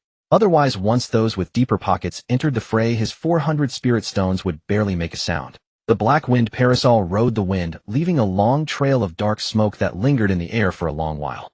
Guan leaped down from it, stowed it back into his storage bag, and strode purposefully toward the General Affairs Hall. Though it was daytime, over a dozen bronze oil lamps burned within the General Affairs Hall. Incense smoke curled lazily from a censer, filling the air with a pleasant woody fragrance. It was currently duty hours and few people were in the General Affairs Hall. Guan walked forward when his eyes suddenly brightened. Senior Brother Huang, you're back too. The figure ahead was none other than Huang Xian. He had also returned. Indeed, considering Guan had delivered the message some days prior, the timing was about right. Hearing someone call out from behind, Huang Xian turned and saw it was Guan. He quickly clasped his fist in greeting and smiled. I owe you, Junior Brother Gu. Without that letter of yours, I don't know if I'd be standing here today. Guan smiled and replied politely, You're too kind, Senior Brother Huang. Even without my letter, your network was so thorough that nothing would have been delayed. But Huang Xian shook his head, his expression growing grave. Junior Brother Gu, you're mistaken. Without that letter, I truly would have been taken captive. Guan raised an eyebrow, somewhat curious. Huang Xian wasted no time getting to the point. After receiving your letter, I immediately grasped the severity of the situation and fled without delay. When I reached the border between Yun Kingdom and the Qingyuan Mountain Range, I was nearly intercepted by a group of scoundrels. I knew exactly how serious it was, so I activated my blood-burning escape and charged straight through. Guan felt a pang of relief, silently thanking his own swift departure. Had he been the one blocked, he wouldn't have broken through. Then, concern crossing his face, Guan asked, Won't the sect come after you for this? Huang Xian waved his hand, dismissively sneering. They'd have to recognize me first. Besides, I was being hunted by beast-taming sect disciples, and fled in panic. Who could blame me? In truth, the matter was not as simple as Huang Xian made it sound. Though he had not been caught on the spot, Qingyuan Sect's presence in Yun Kingdom was sparse, and an investigation would soon connect the dots. Nevertheless, compared to being apprehended outright and shipped to the front lines, this was far preferable. For this reason, Huang Xian's regard for his junior brother only deepened. He gave Gu and shoulder a pat, and said with a grin, "Tomorrow, once I finish the transfer, I'll treat you to drinks. I'm staying at the 17th room from the entrance at the foot of Qingyuan Peak, the one with the large bluestone at the door." At that moment, Steward Xiao, seated behind his jade desk, impatiently interrupted them. Enough. Huang Xian hastily approached with a smile. Before Steward Xiao could voice his displeasure, a storage bag slid across the desk, followed by a torrent of flattery that had the old man grinning from ear to ear. Guan was amazed. Clearly there was still much he needed to learn. After a brief moment, Huang Xian completed his transfer, exchanged a few words with Gu, and reiterated his invitation for drinks that evening, and hurried away. Guan stepped forward and smiled at Steward Xiao. "Steward, I wish to lease a spiritual plot. Might I ask what you have available?" Upon hearing someone wanted to lease a spiritual plot, Steward Xiao looked up and recognized the same boy who had delivered spirit stones the day before. His mood improved considerably. "A spiritual plot, you say? Tell me, what are you looking for? What grade of spirit vein? Any special requirements?" Guan had already prepared his answer and spoke without hesitation. "I seek a top-grade first-tier water-type spiritual vein with ample space." Hearing this, Steward Xiao pondered for a moment before leisurely taking a sip of tea. "That's rather uncommon. The Blackwater River within Qin Kingdom has a decent top-grade first-tier vein and is quite spacious. Peach Blossom Lake in Yun Kingdom is also a top-grade first-tier vein. Its specialty is the peach blossom fish, which tastes exquisite. Great Return Bay within Qin Kingdom boasts a top-grade first-tier vein with enormous territory." As Steward Xiao listed off 3 locations, Gu's brows tightened. What terrible options were these? Peach Blossom Lake sat right on the Yun Kingdom border, and the reason it had become available was that the beast-taming sect had slaughtered the clan residing there. Having barely escaped Yun Kingdom himself, and spent 100 spirit stones along the way going back, would be sheer madness. As for Blackwater River and Great Return Bay, Gu was familiar with both. They both connected to the Yong River, a great waterway originating from the Cloud Mist mountain range rumored to be haunted by golden core demonic beasts. Even if a golden core beast had no interest in such a remote place, what if a Foundation establishment cultivator appeared? Such incidents had happened before. Guan realized the old man was once again extracting extra spirit stones. Reluctantly, he tossed out a small cloth pouch, careful not to offer a storage bag, containing 10 spirit stones within. "Steward Xiao, it was Steward Zhang who suggested there might be a good place, which is why I came." Hearing this, Steward Zhao's hand paused mid-reach for the pouch. After a moment's hesitation, he muttered, "Old Zhang's man. Should have said so earlier." With visible reluctance, he tossed the pouch back and slumped, his earlier vigor drained. "Let me make one thing clear. Yesterday's spirit stones are non-refundable. As for the plots, there are only 2 remaining: Baiyi Pool and Qingpan Lake. Baiyi Pool lies within the Qingyuan mountain range not far from the sect. Its spiritual energy ranks only as mid-tier among top-grade first-tier veins, but the area is vast, the waters are deep, and it is quite safe. Qingpan Lake is farther away. Its spiritual energy is considered upper-tier among top-grade first-tier veins, but the area rich in qi is limited to the peninsular islet at the lake's center." Thinking of the 100 spirit stones he had collected the day before and anticipating old Zhang's inevitable complaint, Steward Xiao gritted his teeth and said, "Baiyi Pool will cost you 110 spirit stones per year, and Qingpan Lake 120. No bargaining. This is already the lowest price. If not for my obligation to old Zhang, you'd never see these prices, let alone these plots. You wouldn't even have caught a glimpse of them." Seeing the stern look on Steward Zhao's face, Guan knew this was about as low as it would go. He did not press further and stated firmly, "I'll take Baiyi Pool. I'd like to lease it for 3 years with priority renewal after that term." Steward Xiao shook his head impatiently and waved his hand. 3 years is fine, but renewal. Don't hold your breath. Who knows if either old Zhang or I will still be sitting here in 3 years. By then, if you can afford it, you may lease it. If not, so be it. I've never heard of someone requesting priority renewal. What a dreamer you are. Guan understood the matter was settled. He counted out 330 spirit stones from his storage bag and handed them over to Steward Xiao. It was nearly his entire fortune, but well worth it. Steward Xiao produced a sheet of green paper and swiftly drafted the lease agreement, then stamped it with a large seal radiating spiritual light. Clearly a magical artifact. Guan dipped his finger in red clay paste and pressed his seal onto the contract, making it official. With the lease safely stored in his bag, Guan's spirits rose. His cultivation had found a proper place to flourish. At this price, even Steward Zhao's countenance didn't seem so repulsive. Considering yesterday's 100 spirit stones, the overall cost was hardly unbearable. Having obtained a lease from Manager Xiao, securing his cultivation resources for the next 3 years, Gu was in high spirits, humming a tune as he returned to his courtyard on Shaoqian Peak. Pushing open the gate and stepping into the quiet chamber, Gu retrieved a large earthenware jar from his storage pouch, which he had prepared earlier. He placed the cold-scale python egg inside, then tossed 20 spirit stones into the jar. Muttering an incantation, he summoned a stream of clear water that poured into the jar. This was a method Gu had discovered in the miscellaneous records section on the first floor of the scripture pavilion, a technique applicable to most spirit beasts. As soon as the clear water entered the jar, it emanated a faint chill. Upon closer inspection, one could see tiny ice crystals forming and shattering on the water's surface. The cold-scale python egg grew increasingly translucent in the water. Bathed in sunlight, one could vaguely discern a small snake wriggling inside through the crystal-like shell.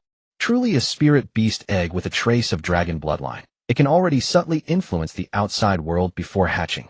It is said that spirit beasts with dragon blood can refine their lineage toward true dragon blood, breaking through bloodline bottlenecks. I wonder if this one of mine will ever have that chance. Gu gazed at the python egg, which exuded a faint cold light, lost in thought. Spirit beasts differ from cultivators. Bloodline is paramount. For those with excellent bloodlines, their starting point is the final destination of most other spirit beasts. Until reaching their racial limit, spirit beasts advance swiftly in cultivation. However, once they hit that limit, a bloodline bottleneck may trap them for a lifetime, preventing any further progress. But fortunately, heaven never seals off all exits. Every spirit beast has a chance to elevate its bloodline, though it requires great fortune. For the dragon lineage, the path is clear: continuously purify the bloodline, striving to become a dragon. That is why spirit beasts with dragon blood are so sought after. Recalling Xiao Wenyuan's tragic fate, Gu couldn't help but shudder, resolving to never reveal the existence of the cold-scale python. After all, he would be heading to Bibbo Pond in a few days. Once there alone, he likely wouldn't be discovered. The spirit contract is formed by heaven, the soul covenant witnessed by earth. Gu murmured the incantation, performing the spirit contract art. Though this was a refined technique, it was not difficult to learn, but the cost was immense. It required feeding the spirit beast egg with one's own essence, blood, and imprinted soul, ensuring the beast remained utterly loyal, even willing to die for its master. Activate. Gu bit his tongue and forced out a drop of essence blood, spraying it onto the surface of the cold-scale python egg. Suddenly, a sharp pain stabbed through his spiritual sense, and his body weakened. He let out a long breath of turbid qi. Thankfully, it only takes this one time, or I wouldn't be able to endure it. The blood on the eggshell seemed alive, turning into streaks of crimson threads that burrowed into the egg, creating a strange, haunting beauty. He gently stroked the cold-scale python egg, feeling a cool sensation. A faint nascent consciousness reached out to him, conveying closeness and affection. Gu couldn't help but grin. This little thing was surprisingly endearing. The scripture pavilion records that the hatching of a cold-scale python takes about half a year. Then I'll have my first spirit beast. At this thought, Gu's mood soared. He began to envision himself commanding dragons, parting the waves, and roaming the four seas. As for why he called it his first spirit beast, it was because the black spirit fish and blood moon eels were meant for eating, selling, and providing spiritual energy. But the cold-scale python, bound by a spirit contract, was powerful in battle, a completely different matter.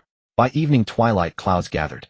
Gu stored the large earthenware jar into his spirit beast pouch, unwilling to leave it in the courtyard. Summoning the black wind cloth, he left Shaoqian Peak. First, he headed to Manager Zhang's courtyard on Qingyuan Peak, carrying 2 jars of spirit wine he had purchased from Manager He of Zhuzhou Peak. Last time, he had bought 4 jars from Manager Lu, 2 of which he and Zhang Song had drunk.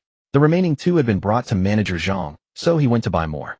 Originally, he wanted to find Manager Lu, but that steward had no more spirit wine and recommended Gu purchase from Manager He at the Peak. Out of respect for Manager Lu, He didn't overcharge, 6 spirit stones per jar.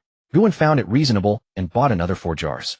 However, Manager He could only harvest a few Zhuzhou snakes each year and told Gu that he had none left for this year.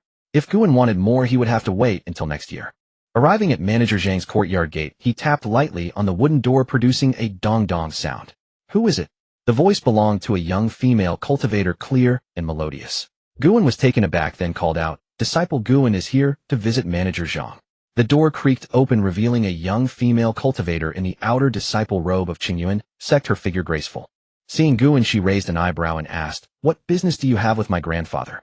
Is this Zhang Song's sister?" Gu wondered inwardly, but his face remained composed. He replied, I came to thank Manager Zhang for helping me with a matter earlier. Since he isn't here, may I trouble you to pass this along. As he spoke, Guan produced a storage pouch containing 50 spirit stones he had prepared along with the 2 jars of Tsiju's snake wine and handed it to the female cultivator. The female cultivator didn't take it. Her eyes flickered and she said clearly, I dare not accept it. I don't know if grandfather will want it. If he refuses your gift, I would be implicated.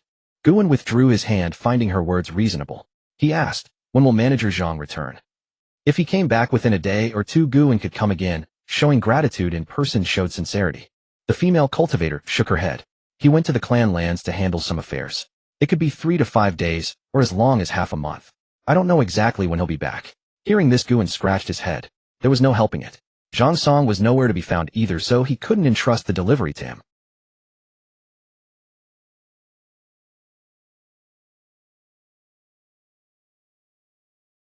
Please keep an eye on it. I'll leave it outside the door so you won't be implicated. When Manager Zhang returns, just tell him Guan came by.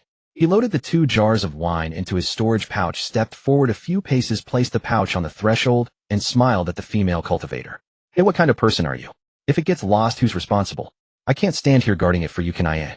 The female cultivator, seeing him walk away, called out in frustration. Guan paid her no mind. Since she had seen him place it there, she would surely take it inside. If it got lost, it certainly wouldn't be his fault. Seeing that Guan didn't turn back, the female cultivator angrily stamped her foot, snatched up the storage pouch, slammed the door shut, and went into the courtyard. Hearing the door slam, Guan glanced back. Seeing that the pouch had been taken inside, he nodded in satisfaction. Guan descended along the winding mountain path. The wind rustled through the bamboo groves, their shadows dancing gracefully. The scenery here far surpassed that of Little Thousand Peaks. At the foot of the mountain, he followed a narrow trail to a massive cyan stone. Gazing at the small courtyard beside the cyan stone, Guan knocked on the door while calling out, Senior brother, Huang, I've come for a drink. Are you in? Huang Xian's hearty voice rang out in response. Guan pushed open the door and stepped inside. He saw Huang Xian using a small artifact blade to slice through an enormous slab of meat. The flesh appeared vividly crimson, occasionally twitching.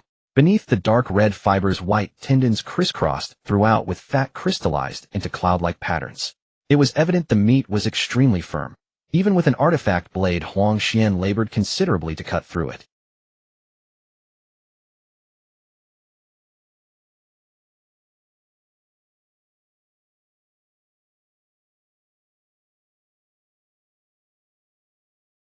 Guan knew of this Qingpi water buffalo as well. Its defensive capabilities were exceptionally formidable, all due to its thick hide and dense flesh. Among Qi refining stage monsters, it ranked among the most delectable, particularly well-suited for roasting. Guan rubbed his hands together with a grin. What a treat this will be. I'll set up a grill. Huang Xian offered no objection. Having Guan merely watch would be awkward. Working together on a task was the finest way to strengthen fellowship between junior brothers. As the saying goes about the 4 unbreakable bonds of life, sharing drinks and meat together follows the same principle. This was a small stratagem Huang Xian had refined through years of experience.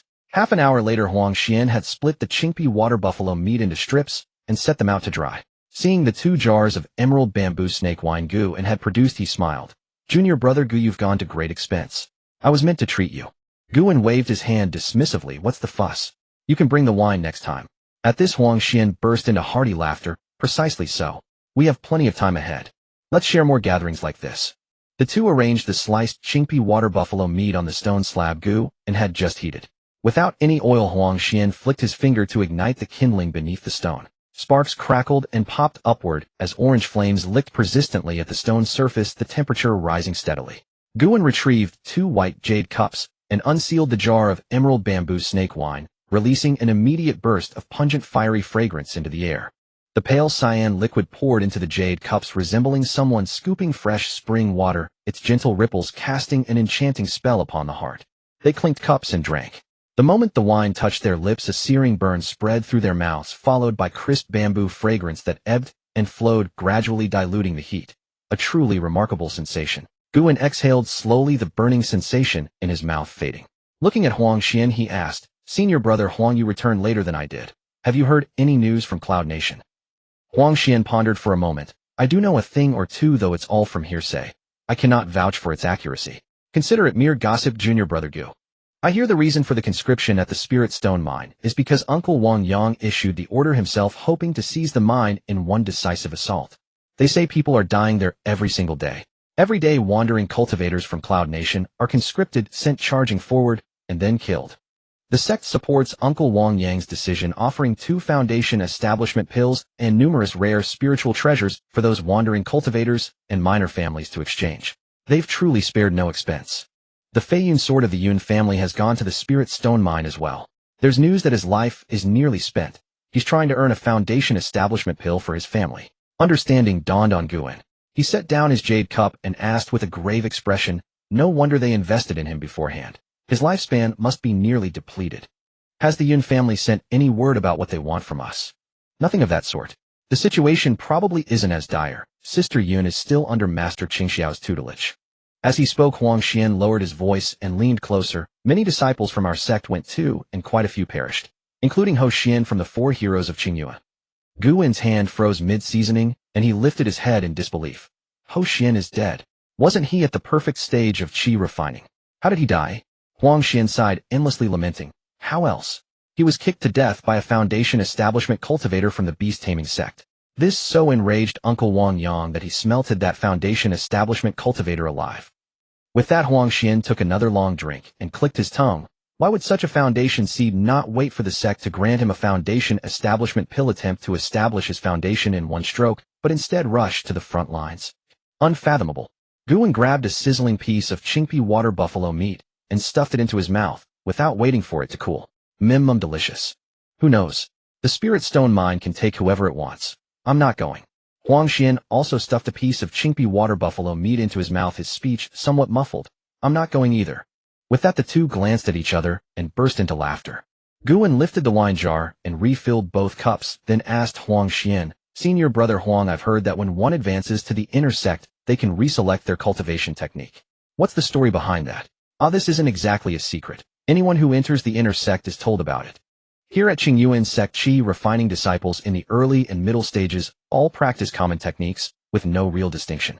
But reaching the inner sect represents the possibility of Foundation establishment, so one must change cultivation techniques.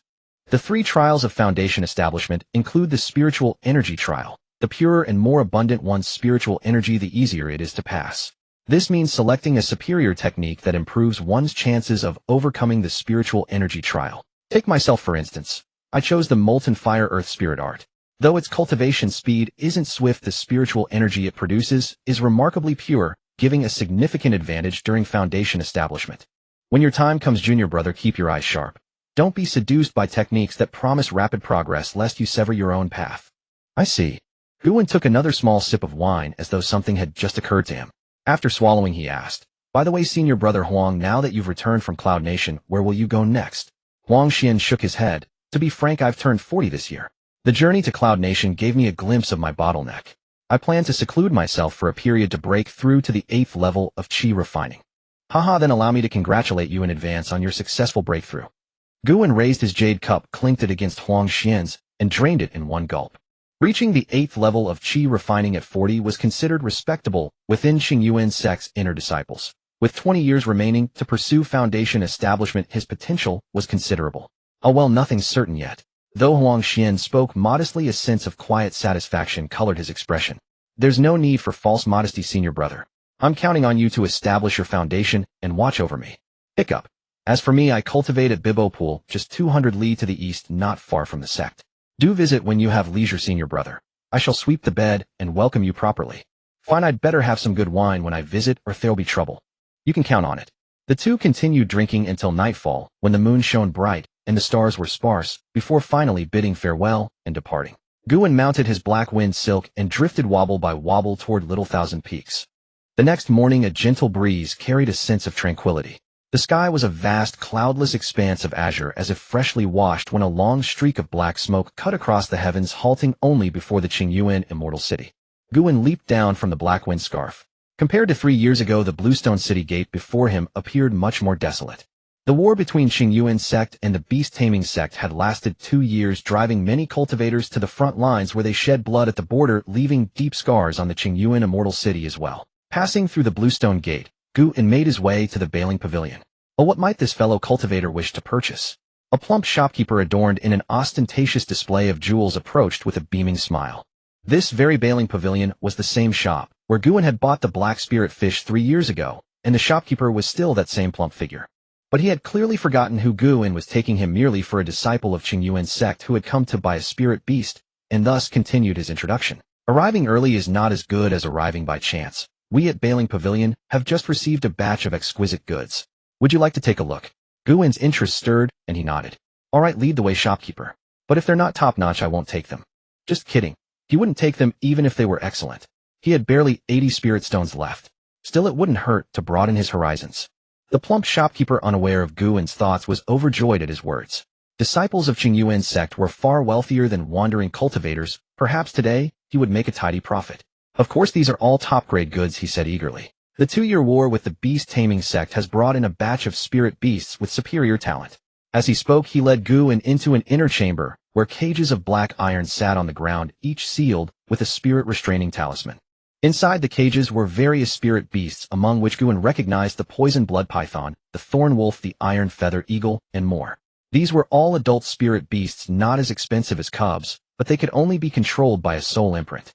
Though they bore no visible injuries, they were all exceptionally agitated. At the sight of someone entering, they erupted in furious roars, scraping their claws against the iron bars, filling the cramped room with a cacophony of noise. The plump shopkeeper paid no heed, instead smiling at Guan. Listen, how full of life. Look at this poison blood python, a late-stage Qi refining spirit beast, immensely strong and deadly venomous. And it only cost you 150 spirit stones.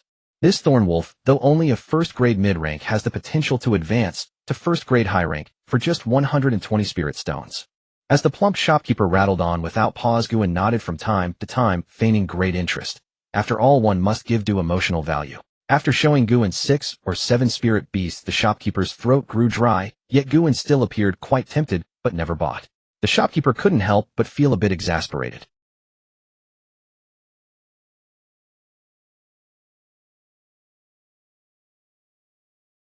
Hearing this, Guan shook his head honestly. Shopkeeper, I'm only here to buy some spirit beasts for breeding. You don't need to show me these. The plump shopkeeper's eyes grew as wide as brass bells, his face flushed slightly, and his lips trembled. Why didn't you say you wanted breeding spirit beasts sooner? You made me talk so much, and I got my hopes up for nothing. Guan looked innocent, shrugging his shoulders. You just said exquisite goods, I thought they were the breeding kind. In truth, Guan wasn't that bored. He had teased the plump shopkeeper partly to broaden his knowledge, and partly because he still remembered how the shopkeeper had tried to swindle him when he sold the black spirit fish 3 years ago. Guan was a man of clear debts and grudges. Half a stick of incense later, the plump shopkeeper, having composed himself, led Guan to look at spirit fish fry. Here are all the aquatic spirit beasts you need. Red ribbon fish, ice crystal fish, black spirit fish. Though he had been tricked by Guan, the shopkeeper maintained a good attitude and introduced each one. Or perhaps he was simply too eager to earn Gu and spirit stones. Suddenly Guan stopped, his interest piqued as he pointed to a few shells in a shallow tank. What are these shells? Though Guan could not claim to have read every book he knew the spirit beasts near Qingyuan Sect, yet these shells left him utterly clueless, sparking his curiosity. These also came from the beast-taming sect. They're called Qingling clams. Every 3 years they produce a Qingling pearl, which calms the mind and steadies the spirit. 1 pearl costs 10 spirit stones. Unfortunately, they die as soon as the pearl is formed, and only the mother clams can reproduce. The pearl clams only produce pearls, dying after 3 years. That was no problem. In fact, it was an advantage for Guan. But he wondered about their spiritual energy. Unable to contain his curiosity, Guan asked, and what is the cultivation level of these Qingling clams? The plump shopkeeper hesitated for a moment before answering. Once mature, they reach the 3rd layer of Qi refining, but all their spiritual energy is concentrated in the Qingling pearl. The shell and meat are useless. 3rd layer of Qi refining, maturing in 3 years, just like the blood moon eel. Guan was quite satisfied. In fact, he had a faint suspicion that he needed to verify. But Guan's expression remained unchanged. Staring at the Qingling clams, he asked, does the shopkeeper have any mother clams? Otherwise, buying pearl clams every time would be too costly. No, these few Qingling clams were brought back by a disciple from the state of Yun. How could I possibly get mother clams? The plump shopkeeper shook his head repeatedly. Did he not know the value of mother clams? Even if he had them, he wouldn't sell. Guan felt a bit disappointed, but a few Qingling clams would do. With a smile, he asked, then how much are these Qingling clams, shopkeeper? As he spoke, Guan poked a few Qingling clams with his spiritual energy. The clams stuck out their tongues, trying to shoo away the strange thing touching them, but after circling around, without finding the source, they shrank back in irritation. They were quite cute. Hearing that, Guan intended to buy the plump shopkeeper's face beamed with a smile. As you can see, these Qingyuan clams are full of vitality, a rare commodity from the beast-taming sect. 3 spirit stones each, absolutely worth it. Guan pondered for a moment and found the price acceptable, so he nodded in agreement. This price was 1 spirit stone more than what he had paid for the blood moon eel, but items that benefit the divine sense were naturally expensive. Moreover, Qingyuan Immortal City was farther from the beast-taming sect, so it wasn't a rip-off. Alright, 5 Qingyuan clams for 15 spirit stones. The plump shopkeeper took out a jade jar, placed the 5 Qingyuan clams inside, and handed it to Guan. After taking the 15 spirit stones from Guan's hand, his smile grew even broader as he continued to introduce other spirit beasts. Unfortunately, Guan found no other interesting spirit beasts after listening to the shopkeeper. There was a kind of jade segment fish that seemed decent, maturing in 3 years at the 3rd layer of chi, refining better value than the black spirit fish, but it was too expensive at 4 spirit stones each reportedly because of its excellent taste. Guan then decided that the black spirit fish were good enough. They reached the 1st layer of chi refining in a year and had already formed a breeding scale. He declined the shopkeeper's proposal and chose to leave the bailing pavilion. The main reason was that he really didn't have many spirit stones left. He still needed to buy some talisman paper and spirit ink. On his way to the Jubao pavilion, Guan gazed at its jade plaque and sighed nostalgically.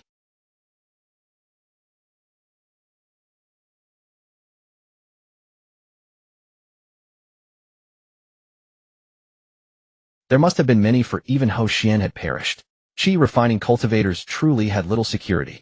Stepping into the Jubao pavilion, a female attendant soon approached to greet him. "Is there anything you need, fellow Taoist?" The female attendant performed a graceful bow, her voice soft, a hint of envy in her eyes as she glanced at the green cauldron insignia on Guan's chest. Guan gave a slight nod.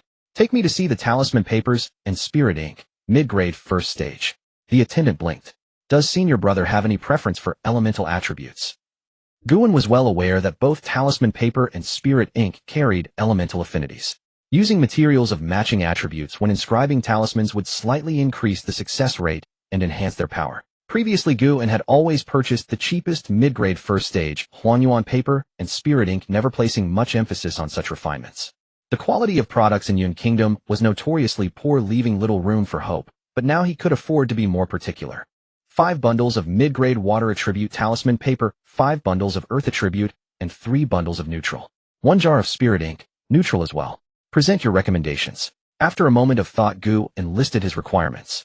The water attribute paper was for crafting water shield talismans, the earth attribute for rock armor talismans, and the neutral ones for calming spirit talismans. These 3 were the only mid-grade 1st stage talismans in the water cloud scripture. He had not yet mastered the latter 2, but that was soon to change. With a graceful bow, the attendant led him to the talisman section. Our Jade Treasure Pavilion carries 3 varieties of mid-grade water attribute talisman paper, Bailang Qingshuan and Songyuan. The Bailang sells best. It matches the quality of the others, but runs a whole spirit stone cheaper per bundle. "Oh, why?" Guan asked curiously. Qin Kingdom has numerous waterways connected to the Yong River where white-scaled demonic fish abound. Their scales serve as the raw material for Bailang paper, which drives the price down significantly. The same applies to earth attribute Dijiao paper and neutral attribute Linyuan paper. Water and earth attribute talisman papers cost 5 spirit stones per bundle, neutral ones at 4.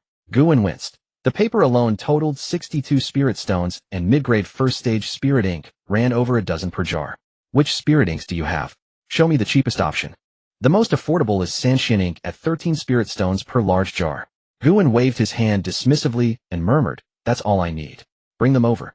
Soon after, the attendant returned with the selected talisman papers and ink.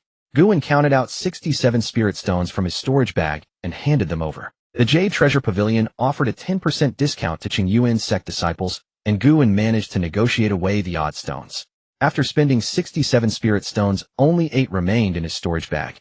With an empty purse, Guan felt equally hollow inside. "Do you also accept spiritual materials here?" The attendant nodded gracefully and smiled. "Of course. Follow me, please."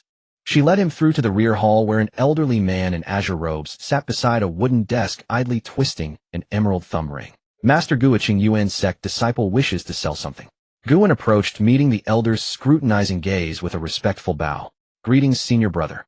I've come to sell a few items." He withdrew a centipede corpse and a ghost head blade artifact from his storage bag, setting them on the desk. The ghost head blade excelled in close combat, but Guan preferred casting spells from a distance. His divine sense and spiritual energy could not sustain multiple artifacts anyway, so selling it was no loss. Master Gu did not touch the items immediately. Instead, he looked at Guan and asked, "Have you just returned from the beast-taming sect? This ghost head blade's forging technique does not match our Qingyuan Sect style." Noticing the subtle admiration in Gu's words, Guan seized the opportunity. "You have keen eyes, senior brother. I managed to slay 2 beast-taming sect rogues myself." He silently reasoned that with Xiao Wenyuan's kill added in, that made 2. At the very least, he deserved some credit for engaging them. Buoyed by this logic, Guan puffed out his chest to appear more convincing. Master Gu stroked his beard and chuckled, "Excellent. As befits a Qingyuan Sect disciple, I will give you a fair price." He did not question it further. The blade and centipede corpse clearly belonged to the beast-taming sect's equipment. Guan's eyes lit up at the unexpected advantage. "Thank you, senior brother." Master Gu waved dismissively and examined the ghost head blade and centipede remains. After a moment, he looked up and smiled. A third-stage Qi refining 100-foot centipede in excellent condition, 12 spirit stones. And this mid-grade first-stage Baisha blade, 60 spirit stones. Does that suit you? The valuation was generous. A third-stage Qi refining beast corpse was worth around a dozen spirit stones, which was reasonable. But 60 spirit stones for a Baisha blade, modest in quality among mid-grade artifacts and sold at a buyback price, was remarkably high. Guan nodded approvingly and smiled. "Thank you, senior brother. I am very satisfied with this price." "Any trouble?" Master Gu replied.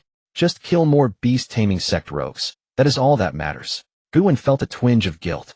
He had no intention of throwing his life away at the Yu Kingdom's spirit stone mines. Still, there was no need to share that with Master Gu. After some casual conversation and learning each other's names, Gu and discovered that Master Gu Tong's spouse had been killed by beast-taming sect disciples, the reason for his deep-seated hatred toward them. Unfortunately, his quest for vengeance had left him severely injured. Any exertion of spiritual energy brought him excruciating pain, forcing him to rely on fellow sect members instead. Leaving the pavilion, Gu and felt a weight settle on his heart. The centuries-old grievance between the beast-taming sect and Qingyuan Sect was far from unique. What form would future conflicts take? He was merely a 6th-stage Qi refining cultivator with no stake in such matters. Shaking off his thoughts, he quickly reconciled with himself and quickened his pace toward the market stalls. Golden Core Master's Inheritance, for those destined to receive it. Route maps to a Foundation Establishment Cultivator's Cave Dwelling. Only 1 copy available. Spirit Artifact Fragments. Fragments sharper than any blade. Guan walked past these stalls without a flicker of interest, dismissing the ancient papers, parchments, and rusted metal coated in spirit paste as worthless clutter. If they could not even bother using jade slips, what could possibly be genuine? The spirit paste was applied unevenly at best. This was blatant deception, as if they took everyone for fools. Then again, humanity was varied enough that someone always believed themselves destined for fortune, willing to bet everything on a gamble. That was how this trade survived.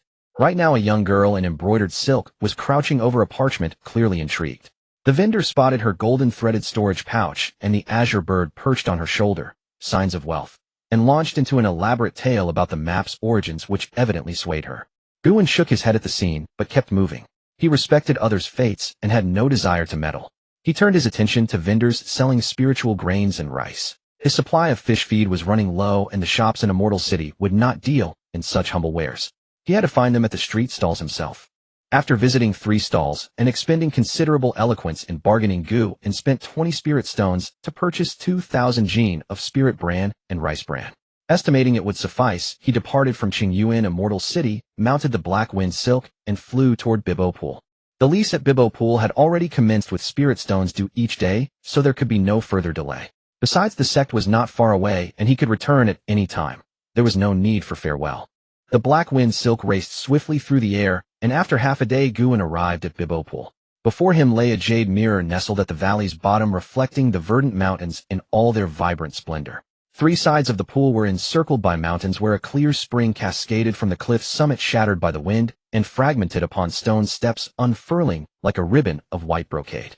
Water droplets burst upward, catching the sunlight's golden flecks, while emerald waves rippled outward, pushing aside the wisps of white mist upon the surface.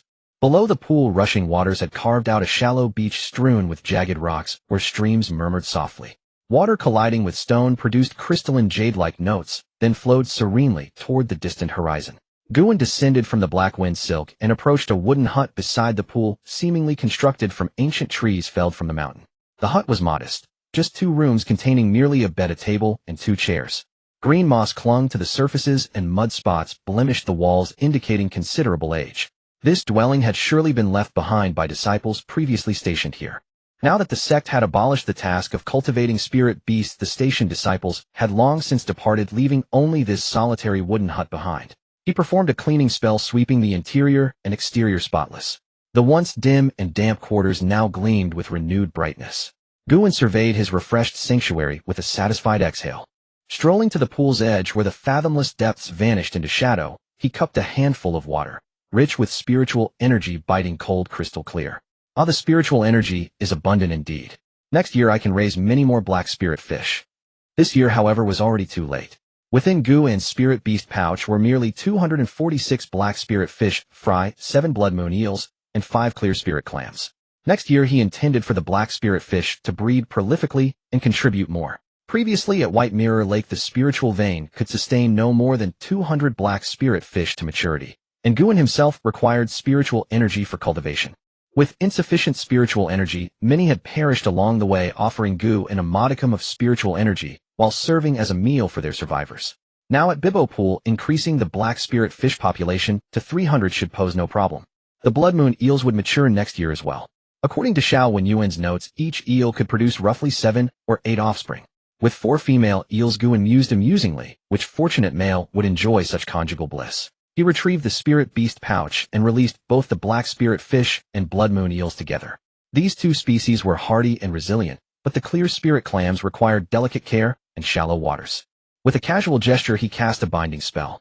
For green vines shot from his sleeves, seizing several large boulders from beneath the cliff. He hauled them to the shallows, stacking them to form a platform of blue stones.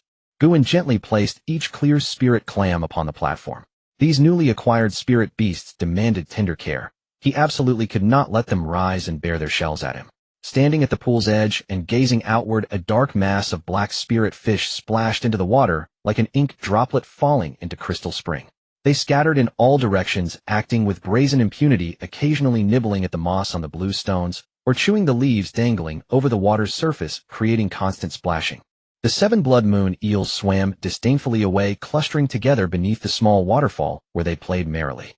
Qingyuan watched with considerable concern. Surely they weren't engaged in some improper gathering. The clear spirit clams, however, were far more docile, opening their creamy white shells to bask comfortably in the sunlight. Wisps of spiritual energy drifted into the shells, making them shimmer radiantly. Satisfied that all 3 species of spirit beasts had adapted well, Qingyuan retrieved a bag of spirit bran and scattered it in generous handfuls. He separately added a small measure of golden cloud rice for the clear spirit clams. Gazing at the churning water, Qingyuan's thoughts drifted far afield. Once the black spirit fish mature next year, I'll sell some and purchase a formation. After all, traveling alone, safety remained paramount. Though Bibbo Pool wasn't far from the sect's spirit beasts occasionally wandered through. Having a formation would provide considerable peace of mind. Snapping back to the present, Qingyuan returned to the stone table outside his wooden hut, where gentle breezes carrying water vapor brushed against his face, both balmy and refreshingly cool. Beside the stone table stood an elderly peach tree, its leaves trembling delicately. Among the foliage, green peaches were barely visible, draped in a fine white fuzz. Its canopy spread wide, offering generous shade. He produced a complete tea set and pinched a small amount of verdant tea sprouts, placing them into the teapot. These tea leaves had come from Manager Liu, merely mortal tea, yet intensely fragrant with a distinctive charm. He poured boiling water in a gentle circular stream around the pot's interior, coaxing the tender leaves to unfurl in spiraling eddies as tea fragrance diffused throughout. Pouring a cup of clear tea, he beckoned the icy pool water with a wave of his sleeve. Several water serpents coiled around the jade cup, carrying away the heat before returning to the pool. The tea broth touched his tongue, lingered briefly, then slid smoothly down his throat. Qingyuan sighed contentedly. Ah, how delightful. One reaches an age when tea becomes essential. Perhaps from his prolonged seclusion at White Mirror Lake, Qingyuan had gradually developed a fondness for tea. He couldn't claim to love it, but he could now appreciate its subtle nuances. Otherwise, how could he have fooled Manager Liu and obtained that canister of tea leaves for free? After 2 more cups of tea, he reached into his chest and retrieved a spirit beast pouch. Infusing it with a thread of spiritual energy, a clay jar materialized before his eyes. Within the jar rested the cold-scaled python egg. Qingyuan had carried it, always carefully purchased and concealed in a dedicated spirit beast pouch against his chest. This was the most valuable possession he owned. Naturally, he could not be careless. The cold-scaled python egg shimmered with cold radiance. Qingyuan sensed its consciousness growing ever more distinct. The 20 spirit stones within showed faint traces of spiritual energy dispersing. He estimated they would sustain for another 3 months. He caressed the spirit stones in the water with a pang of regret. These were his hard-earned resources. In 3 months, he would need to replace them. A further 40 spirit stones. At this thought, Qingyuan projected a deliberately fierce mental message. You've cost me so many spirit stones. When you emerge, you'll work for me from dawn to dusk. Yes, that kind of toil. The cold-scaled python, of course, could not comprehend Qingyuan's intentions. Believing it was being played with, it sent back waves of joy and childlike affection, stirring Qingyuan's conscience slightly. Clearing his throat softly, Qingyuan moved the clay jar to Bibo Pool's shallow area, placing it alongside the clear spirit clams. In the scripture hall, he had learned that ice attribute spirit beasts incubated most favorably in cold environments, which could reduce hatching time. The frigid waters of Bibo Pool were ideally suited. Another reason he had chosen this location. The proverb held truth: deep pools harbor profound darkness, where Yin accumulates ever more densely, connecting to subterranean veins, while cold springs surge upward. Dense forests cast their reflections, blocking out the sun and sky. The pool's waters were naturally icy cold, naturally aiding the cold-scaled python eggs incubation. Qingyuan estimated the python would hatch in approximately 4 to 5 months. Having tended to his spirit beasts, Qingyuan walked slowly back to the wooden hut. He arranged his meditation cushion, bedding, and other necessities, then sat cross-legged and began cultivating. The Qingyuan Mountains stretched for 1,000 li with extraordinary peaks and steep ridges, layered ranges of verdant greenery, nurturing many spiritually gifted places.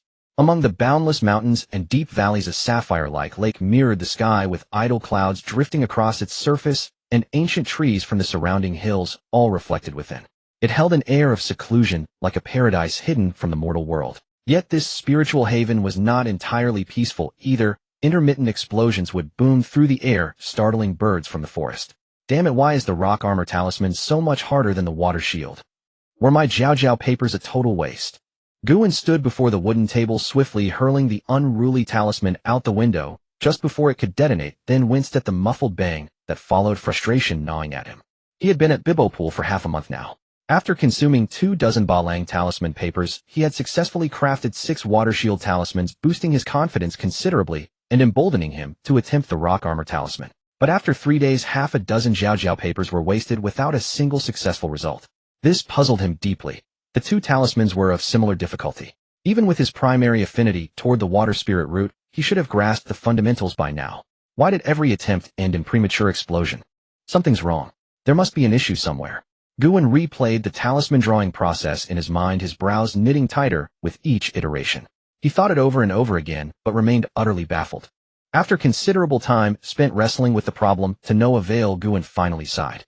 Oh well, I'll think about it tomorrow if I can't figure it out now. Besides, drawing just 2 mid-grade spirit talismans each day already tires my divine sense. Pushing forward in this state would only waste more talisman papers. Qingyuan stepped out of his dwelling. The sky was clear, and the breeze was gentle, naturally loosening one's tension. Splash, splash. The black spirit fish slapped its tail against the water, attempting to catch his attention. Its fishy eyes stared unblinkingly at the storage pouch at Qingyuan's waist, motionless. In their eyes, Qingyuan's storage pouch was a miraculous artifact. It always produced food when they were hungry, though its reliability varied. Most of the time it failed, only spitting out hard shells. Rarely did it succeed and dispense delicious rice. Qingyuan paid no mind to their thoughts, nor did he consider his own standing. His precious Qingling clams hadn't eaten yet. Why were you black spirit fish so shamelessly pressing your advantage? He took a handful of Qingyuan rice and placed it on the bluestone platform. Watching his Qingling clams extend their pink tongues to curl around each grain, his mood brightened considerably.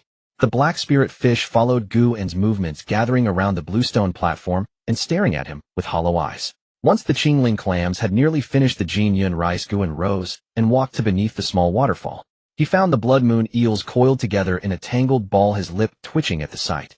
With a flick of spiritual energy, he separated several of the shameless spirit beasts. He scooped up 2 large handfuls of fish feed, a mixture of Qingyuan rice and spirit bran, and scattered it down. The blood moon eels, still slightly dazed, instinctively began devouring it voraciously. A smile graced Qingyuan's face. Eat well, grow big and strong, have many offspring. That's a beautiful thing. This was a win-win. The blood moon eels received nourishment, while Qingyuan gained spiritual energy, spirit stones, and young eel offspring. Everyone had a promising future ahead. Meanwhile, the black spirit fish followed Qingyuan into the blood moon eels, their mouths opening and closing as they swallowed air, silently reminding someone of their presence. What's the rush? Have you never eaten before? You really are the worst batch I've ever had to deal with. Guan looked at their vacant expressions and snapped irritably. It wasn't that he disregarded the black spirit fish. His spirit source feedback depended heavily on them, so how could he ignore them? The main reason was that black spirit fish were incredibly hardy. They could survive on spirit rice and bran, or even algae and mud. So he fed them more casually, didn't he? Back at White Mirror Lake, there was a batch of black spirit fish that went half a month without feeding and still survived. Couldn't they learn from their ancestors? If the black spirit fish knew his thoughts, they would likely drown him with a mouthful of water. Should hard work really go unrewarded? Answer me. Fortunately, Guan still had some conscience. He retrieved a small half-sack of spirit bran from his storage pouch and scattered half of it into the water. Clouds of spirit bran drifted into the water, floating on the surface and forming a brownish film. Beneath it, tiny vortexes swirled inward, occasionally colliding with one another and sending sprays of water into the air. After feeding the spirit fish, Guan stretched his arms, summoned a stone stool to the bluestone platform, and sat cross-legged upon it. It was midsummer. Sitting beside the cold-scale python egg, a chill radiated from head to toe, utterly comfortable. While circulating spiritual energy could achieve the same effect, why waste spiritual power when free relief was available? He took out a jade slip and pressed it to his forehead. Guan carefully savored the techniques within it. At the scripture pavilion, he had selected 3 premium spells. The Lingxi art needed no elaboration. It had modest requirements, one merely needed to know how to use it. The Qingyuan art required poison integration. He planned to wait until the cold-scale python hatched and use its cold venom for practice. This cold venom extracted from the python's saliva was bone-chillingly in nature and could delay spiritual energy without costing a single spirit stone. All that was needed was for the cold-scale python to work a little harder and spit some saliva. A bit more water intake would make up for it. And the jade slip, now held in Guan's hand, contained the burning blood escape technique, the spell he valued most. In the world of mortal cultivation, what mattered most? Of course, survival. Thus a good escape technique was vital. Blood serves as fuel, spiritual energy, as the spark. Vibrate the acupoints and raise the smoke of desperation. Clarify the spiritual platform and quietly guard the divine sea. A cascade of information flooded into Guan's mind, overwhelmingly complex, driving his head toward splitting. After a long while, Guan slowly opened his eyes, his furrowed brows gradually relaxing. He shook his head, finally recovering from the cultivation essentials of the burning blood escape. Phew, this is truly complicated. I need to find a body-refining technique to practice. Otherwise, escaping 20 or 30 li would burn through my qi and blood entirely. What a disaster that would be. After deep contemplation, Guan felt he had sufficiently organized the cultivation essentials of the burning blood escape. He slapped the calm mind talisman onto his body, stilled his breathing, focused his divine sense, and cautiously began his attempt. He sensed the blood qi within his body, thread by thread hidden within his flesh and blood. Guiding his spiritual energy bit by bit, he drove the blood qi outward from his tissues, forcing it toward the Huinfengshi Yongquan. But the blood qi was minute and agile. A moment's lapse, and it would slip back into his flesh, impossible to retrieve. In the end, barely 1/10 of what he had driven forward successfully entered the acupoints. Guan was drenched in sweat from exhaustion, yet he secretly breathed a sigh of relief. At least he had achieved something. It was his first time learning this, being able to escape even half a li was acceptable. The second step, igniting the blood qi with spiritual energy. Guan attempted to send a wisp of spiritual energy into the acupoint, teasing the blood qi for quite some time, but it showed no reaction whatsoever. Confusion clouded his mind. That was correct. Ignite spiritual energy within the acupoint to set the blood qi ablaze. Why wasn't it working? Uncertain, he decided to increase the amount and try again. Suddenly, with a loud poof, his entire body erupted. Wisps of blood mist rose from every part of him, seeping through his pores and uniformly staining his azure robes crimson, a scene of utter wretchedness. I added too much spiritual energy. Blood trickled from the corner of Guan's mouth. His face had turned the color of gold paper, and the pain made the corner of his eye twitch violently. Fortunately, the amount of blood qi he had mobilized was limited, otherwise this would have been far worse than simple whole-body bleeding. He had vastly underestimated the burning blood escape. This rock armor talisman is well-crafted indeed. Guan set down the snow hawk brush and shook his head in admiration. For months had passed, and he had finally begun to grasp the intricacies of the rock armor talisman. To be precise, it was not entirely his own discovery. He had taken the time to return to the sect and spent 50 spirit stones to consult an old talisman master who had guided him. Previously, Guan had only noticed the changes in the talisman core of the rock armor talisman, unaware that the talisman head and talisman foot of a mid-grade talisman each had their own variations. The drawing of the rock armor talisman differed from the water shield talisman. The water shield talisman required the needle-hanging, dew-dropping style to initiate the talisman head. He had used water spiritual energy to paint a generic talisman head, which barely sufficed, albeit with a low success rate.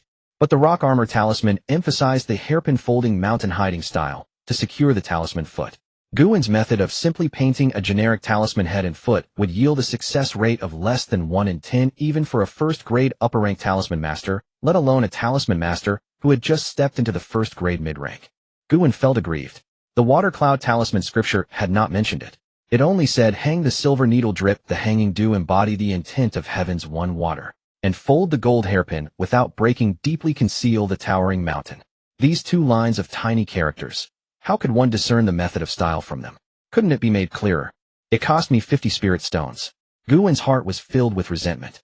Such situations were common in the cultivation world. To prevent the leakage of their heritage, major sects deliberately described techniques vaguely in jade slips or added cryptic codes, ensuring that without guidance no one could even understand them, let alone cultivate them. The old talisman master lamented that some sect jade slips were even intentionally written with errors. If an outsider cultivated them, they would directly suffer chi deviation and die from spiritual energy chaos. Talismans might not take lives, but they could trap a person for a lifetime, preventing any progress and leading to a depressed end. Hearing this, Qingyuan felt a chill down his spine. He immediately agreed to the old talisman master's fixed price of 50 spirit stones, learning the needle-hanging, dew-dropping style, the hairpin-folding mountain-hiding style, and the pearl-lying clear-gathering style of the mind-calming talisman. After returning, Qingyuan pondered and felt increasingly uneasy. It seemed he had been cheated. Fortunately, the old talisman master delivered on his payment. Not only had Qingyuan succeeded in drawing the rock armor talisman, but his water shield talisman had also improved, and he had even made a rough entry into the mind-calming talisman. It was worth the price, which soothed his wounded heart. Qingyuan placed the rock armor talisman into his storage pouch, sat cross-legged on a cushion, and meditated to restore his spiritual energy. Now he had used up all his talisman paper, and the 3 mysteries ink was only a thin layer at the bottom. He would need to return to Qingyuan Immortal City soon to buy more talisman paper and spiritual ink. In total, he had drawn 27 water shield talismans, 18 rock armor talismans, and 7 mind-calming talismans. The market price for a first-grade mid-rank talisman was about 5 spirit stones each, while defensive talismans and mind-calming talismans were in high demand and could sell for 6 spirit stones each.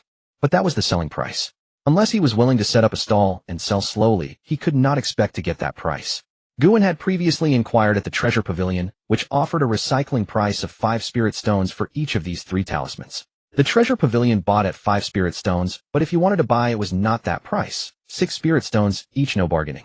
That meant including the 7 water shield talismans and 20 fireball talismans he had drawn earlier at White Mirror Lake, his talismans could be sold for about 300 spirit stones.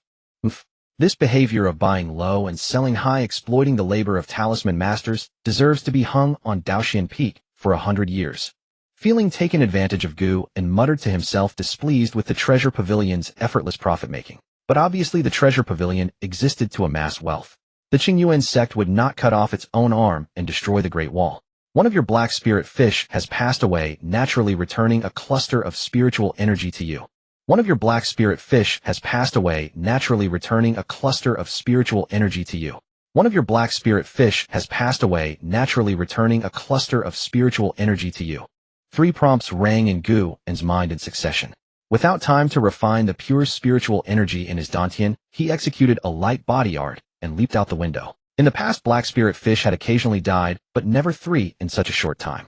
Something must have happened. Sure enough, as soon as he left the wooden house, he saw a demon snake swimming into Bibbo Pond, devouring black spirit fish. Qingyuan's face darkened. The Bibbo Pond was mixed with 3 types of spirit beasts, and the cold scale python was also hatching in the water, causing chaotic spiritual energy fluctuations. He had not sensed the iron wire snake's aura in time. The snake was about 5 meters long, brownish, with black iron lines arranged on its body, reflecting a metallic sheen.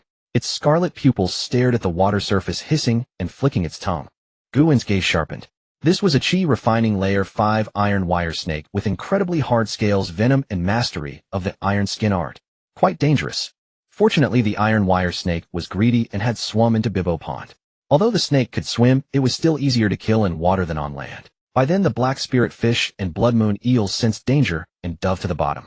Losing its target, the iron wire snake turned its cold gaze toward the clear spirit shells.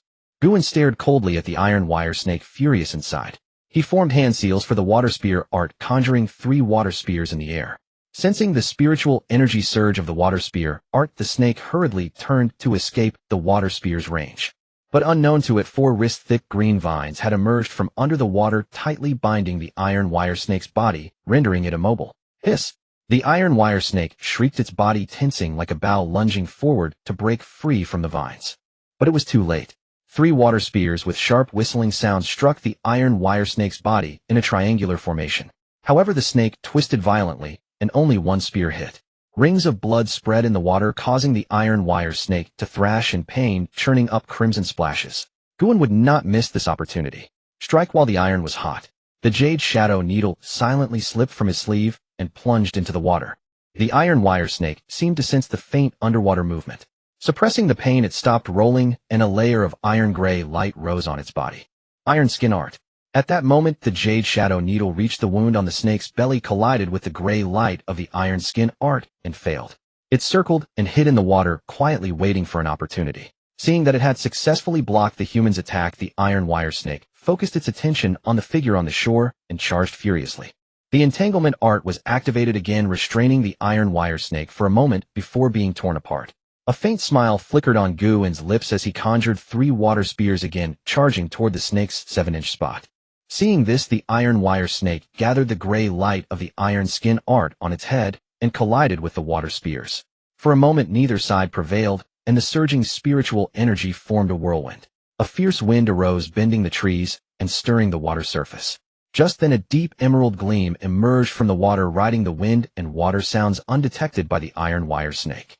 Swoosh! The cold light pierced the wind and water, deeply embedding into the 7-inch spot of the iron wire snake. The emerald venom quietly spread. Hiss! The iron thread snake was in extreme agony, the venom in its head seeming to drown its reason, and the only clarity left in its mind roared frantically, "Run, run fast." At this critical juncture of life and death, the desire to survive suppressed the wild beast within. A mouthful of black venom was spat toward Qingyuan while its body frantically fled backward. The water spirit pearl activated, instantly forming a layer of bright blue spiritual shield that enveloped his entire body, blocking the venom, but leaving a large hole corroded. Trying to run, Qingyuan squinted his eyes. The heart-charming bell flew out of his storage pouch, emitting a ring-ring sound that drilled into the iron thread snake's mind, gradually driving it more and more frenzied. The iron thread snake's body suddenly halted, then whirled around its red snake, eyes becoming even more bloodshot. It hissed, flicking its tongue as the last shred of reason was drowned, consumed by a raging hatred. Devour him! Devour him! At this moment, the berserk iron thread snake's hatred for Qingyuan reached its peak. It charged recklessly toward Qingyuan and disregarding everything. Wisps of water vapor rose. The water spear technique was condensed once more. This time the iron thread snake was not so fortunate. With its mind clouded, it neither dodged nor activated its iron skin technique, taking the blow head-on. Qingyuan chuckled softly. A snake's skull was already fragile, especially after being severely wounded by the green shadow needle. And it still thought it could be a hard-headed fool. Stay right here. With a crack, the iron thread snake's raised head slammed heavily onto the water surface.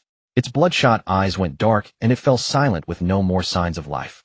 The school of black spirit fish seemed to sense the death of the iron thread snake. They swarmed up from the bottom, gulping down the snake's blood in large mouthfuls. Shoo shoo! Qingyuan frowned as he saw a few black spirit fish even eager to take a bite of the snake meat. He scolded them. The master works while the spirit beasts feast. This is completely upside down. With a wave of his sleeve, he stored the entire iron thread snake into his storage pouch. Ignoring the black spirit fish that were frantically blowing bubbles, Qingyuan turned to leave. This battle had consumed a considerable amount of his spiritual energy, and he was eager to return and meditate to recover. One of your black spirit fish has died of natural causes, and has returned a wisp of spiritual energy to you. What? The iron thread snake is dead, but how did another black spirit fish die? Could it be that it died from overeating? These stupid fish. Qingyuan furrowed his brow and returned to the edge of the pool. Looking closely, he saw an ice-blue little snake causing a ruckus on the water surface, its scales gleaming with blue light. It was holding a black spirit fish in its mouth, trying to swallow it. It was clearly a cold-scale python. It turned out that during the battle between Qingyuan and the iron thread snake, the cold-scale python had sensed the surging spiritual energy outside and forced its way out of its eggshell, crawling out. But Qingyuan's mind had been entirely focused on the fight, so he hadn't sensed the hatching of the cold-scale python. Now, carefully sensing, he indeed felt a faint consciousness stirring in his heart. Eat! Qingyuan was filled with a mix of joy and surprise. delighted that the cold-scale python had finally hatched, but alarmed that it seemed to be a spendthrift. A spendthrift? That wouldn't do. Guan tried to steer the cold-scale python onto the right path. Be good, you can't eat that. Spit it out quickly. Eat. The cold-scale python didn't listen to him, its goal unwavering, as it slowly swallowed the black spirit fish. Guan's forehead darkened. This spendthrift was so rebellious right after birth. How could this be allowed? Feeling the weight of his educational responsibilities, Guan quickly sent another thought. Don't eat. Can you eat spirit rice instead? Perhaps annoyed by Guan's nagging, the cold-scale python grew a bit anxious, its transmitted thoughts becoming hurried. Eat. Eat. After a moment, having struggled to swallow the black spirit fish, the cold-scale python's belly visibly swelled. It joyfully spun in a circle on the water surface before noticing Guan standing on the shore with a dark face. Though its intelligence was low, it vaguely sensed that its master seemed displeased. Its round little head had a bright idea. It bit down on a black spirit fish, shook its chubby body, and swam toward Guan. Ingratiatingly, it held the black spirit fish up to Guan, and a childish thought came through. Eat. One of your black spirit fish has died of natural causes, and has returned a wisp of spiritual energy to you. Looking at the cold-scale python's moist round eyes staring at him expectantly, Guan felt helpless. His heart softened, and he crouched down, stroking the cold-scale python's ice-blue rounded head. It was cool and pleasant to the touch. Oh, what does it know? It's just a child that was hungry. I didn't prepare food for it, so it had to hunt right after being born. To be honest, it's my fault. What wrong did the child do? As Guan was lost in self-reproach, the cold-scale python, seeing its master not accepting the gift, rubbed its round head against Guan's palm and pushed the black spirit fish forward again. Eat. Under the gaze of the cold-scale python's moist eyes, Guan felt a bit awkward. He quickly took the black spirit fish, picked up the cold-scale python, and examined it. Hexagonal ice-blue scales were densely arranged, each inlaid with natural frost-like patterns that shimmered with a blue-white glow. Its tail twitched, slapping against its milky white chin with a snapping sound. It seemed to find this amusing and slapped even harder. Its head was round, its eyes were round, and its whole body was plump. Guan was puzzled. He remembered that the cold-scale python was supposed to look quite handsome.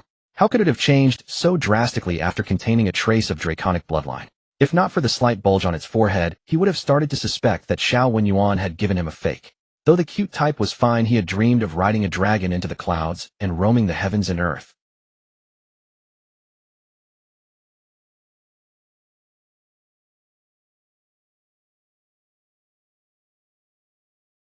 But regardless, the spirit contract technique had been used, and the cold-scale python was now his spirit beast. If he died, it would die. If it died, he would be severely injured. Let me give you a name, Guan thought as he held the cold-scale python. A beautiful jade in the deep abyss hidden in profound cold. How about Qingyuan? Or Mingzhao? Mingxi at dawn, light and dark dividing. Or Zhiyun, crouching deep beneath the earth, one day stirring the 9 heavens. But looking at the cold-scale python, he felt oddly embarrassed to give it such names. What should he call it then? Guan pondered for a moment, then suddenly lifted the cold-scale python by its tail, gently squeezing the sides. After squeezing for a while, he saw nothing come out. Oh, it's female. Guan's eyes lit up. Since that's the case, why not call her Wangkai? Wangkai is fine. She just came out, and already cost me 2 black spirit fish. She'd better bring me some good fortune. The more Guan thought about it, the more reasonable it seemed. He decided on the cold-scale python's name. Wangcai, from now on, your Wangkai. Guan sent a thought, but only received a confused response from the cold-scale python. Wang. Eat Wang. Wangkai. Guan slapped his forehead, feeling that educating the cold-scale python would be a long and arduous task. Well, let's see what spell she knows. He remembered that the cold-scale python was supposed to know the ice arrow technique from birth. He wondered if Wangkai could do it. With that thought, he sent her a mental image of the technique. Fortunately, this time Wangkai understood. She waddled her chubby body to the edge of the Baibo pool, opened her mouth, and slowly condensed an ice arrow about the length of a palm. With a plop, it splashed a small ripple on the water. Awesome. Sensing her master's excitement, the cold-scale python raised her head, even more enthusiastic, her little face straining slightly red. Finally, wisps of blue-black cold mist rose, gradually enveloping the cold-scale python. In Guan's spiritual sense, Wangkai became faint and indistinct. This is the cold mist technique. No, it seems to have some toxicity. Guan's eyes sparkled. This cold mist technique originally had the effects of concealing one's tracks and blocking spiritual sense. Now, with added toxicity, it was even more perfect. Even though Guan could still vaguely sense Wangkai now, that was because her cultivation was still low. Once her cultivation increased, it wouldn't be so easy. Born with 2 techniques. This is practically the foundation for foundation establishment. Eat. What's there to begrudge? Not just black spirit fish, even this iron thread snake was prepared for Wangkai. Guan was extremely satisfied. He cut a small piece of iron thread snake meat from his storage pouch and fed it to Wang Kai. Wang Kai, despite her already full belly, ate it with relish. Halfway through, she even thought to share some with Guan. What a grateful spirit beast. Be good, just one more spit, one more, and we're done. Guan pinched Wang Kai's chin, trying to extract more saliva. The cold-scale python's round head shook vigorously, strongly resisting. There's none left. Not a single drop. Wang Kai stared at Guan with watery eyes, attempting to awaken his conscience. But Guan's eyes were vacant and cold, and he poured another large mouthful of water into Wang Kai. Come on, drink more, then you'll have more saliva. Guan closed the cold-scale python's jaws, afraid she might let the water spill, wasting all his careful efforts. He shook the jade jar in his hand. The snake saliva inside was about half full, with fine ice crystals crawling up the walls and rim wisps of toxic vapor rising. This was the cold-scale python's venomous spittle, also the material for Guan's cultivation of the desiccation art. The desiccation art required refining poison into water spiritual power, causing the cultivator's water spiritual power to mutate. The cold-scale python's saliva was quite suitable. It had both the cold energy to slow down spiritual power and the effect of toxin immersion, making it very useful. This half jar should be enough for a while. Guan placed the jade jar into his storage pouch and nodded with satisfaction. The name Wang Kai was indeed well chosen. Just this venomous saliva alone saved him dozens of spirit stones. Guan watched the cold-scale python's round head still shaking, grabbed her by the neck, and put her into the spirit beast pouch. Then he leaped to the edge of the emerald pool, waved his sleeve, and collected 3 types of spirit beasts. His talisman papers were all used up, so he planned to return to Qingyuan Immortal City to sell some talismans and buy more paper and ink.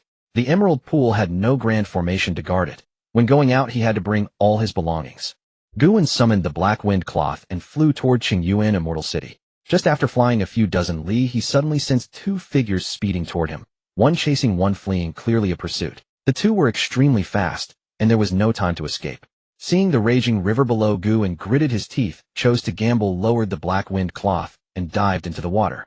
Activating the cicada slumber chapter, Guan's spiritual aura rapidly converged, mingling with the river water and gradually fading away. Han Geng, who had arrived on a leaf-shaped magical artifact, frowned. He had clearly sensed someone here. He had hoped to have him delay for a moment, so how could he have disappeared?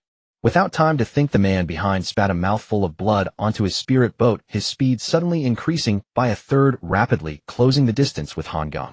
He shouted loudly, Han Geng, you can't escape. Why not turn around and accept your death? This man also wore a green robe of a Qingyuan Sect disciple, yet he was fighting his own brother. Guan was puzzled. This place was not far from Qingyuan Sect. Knowing he couldn't escape, Han Geng pressed down his magical artifact and landed on a treetop, clutching 2 spirit stones to restore his spiritual power, trying to stall for time. Senior brother Zhu, if you wanted that wine recipe, you only needed to tell me. Why go this far? Surname Zhu, stealing a wine recipe, and a Qingyuan Sect disciple. Guan's mind suddenly connected the dots. Could this be the son of that middle-aged female cultivator coming to steal the wine recipe? Over 2 years, and this matter still wasn't over.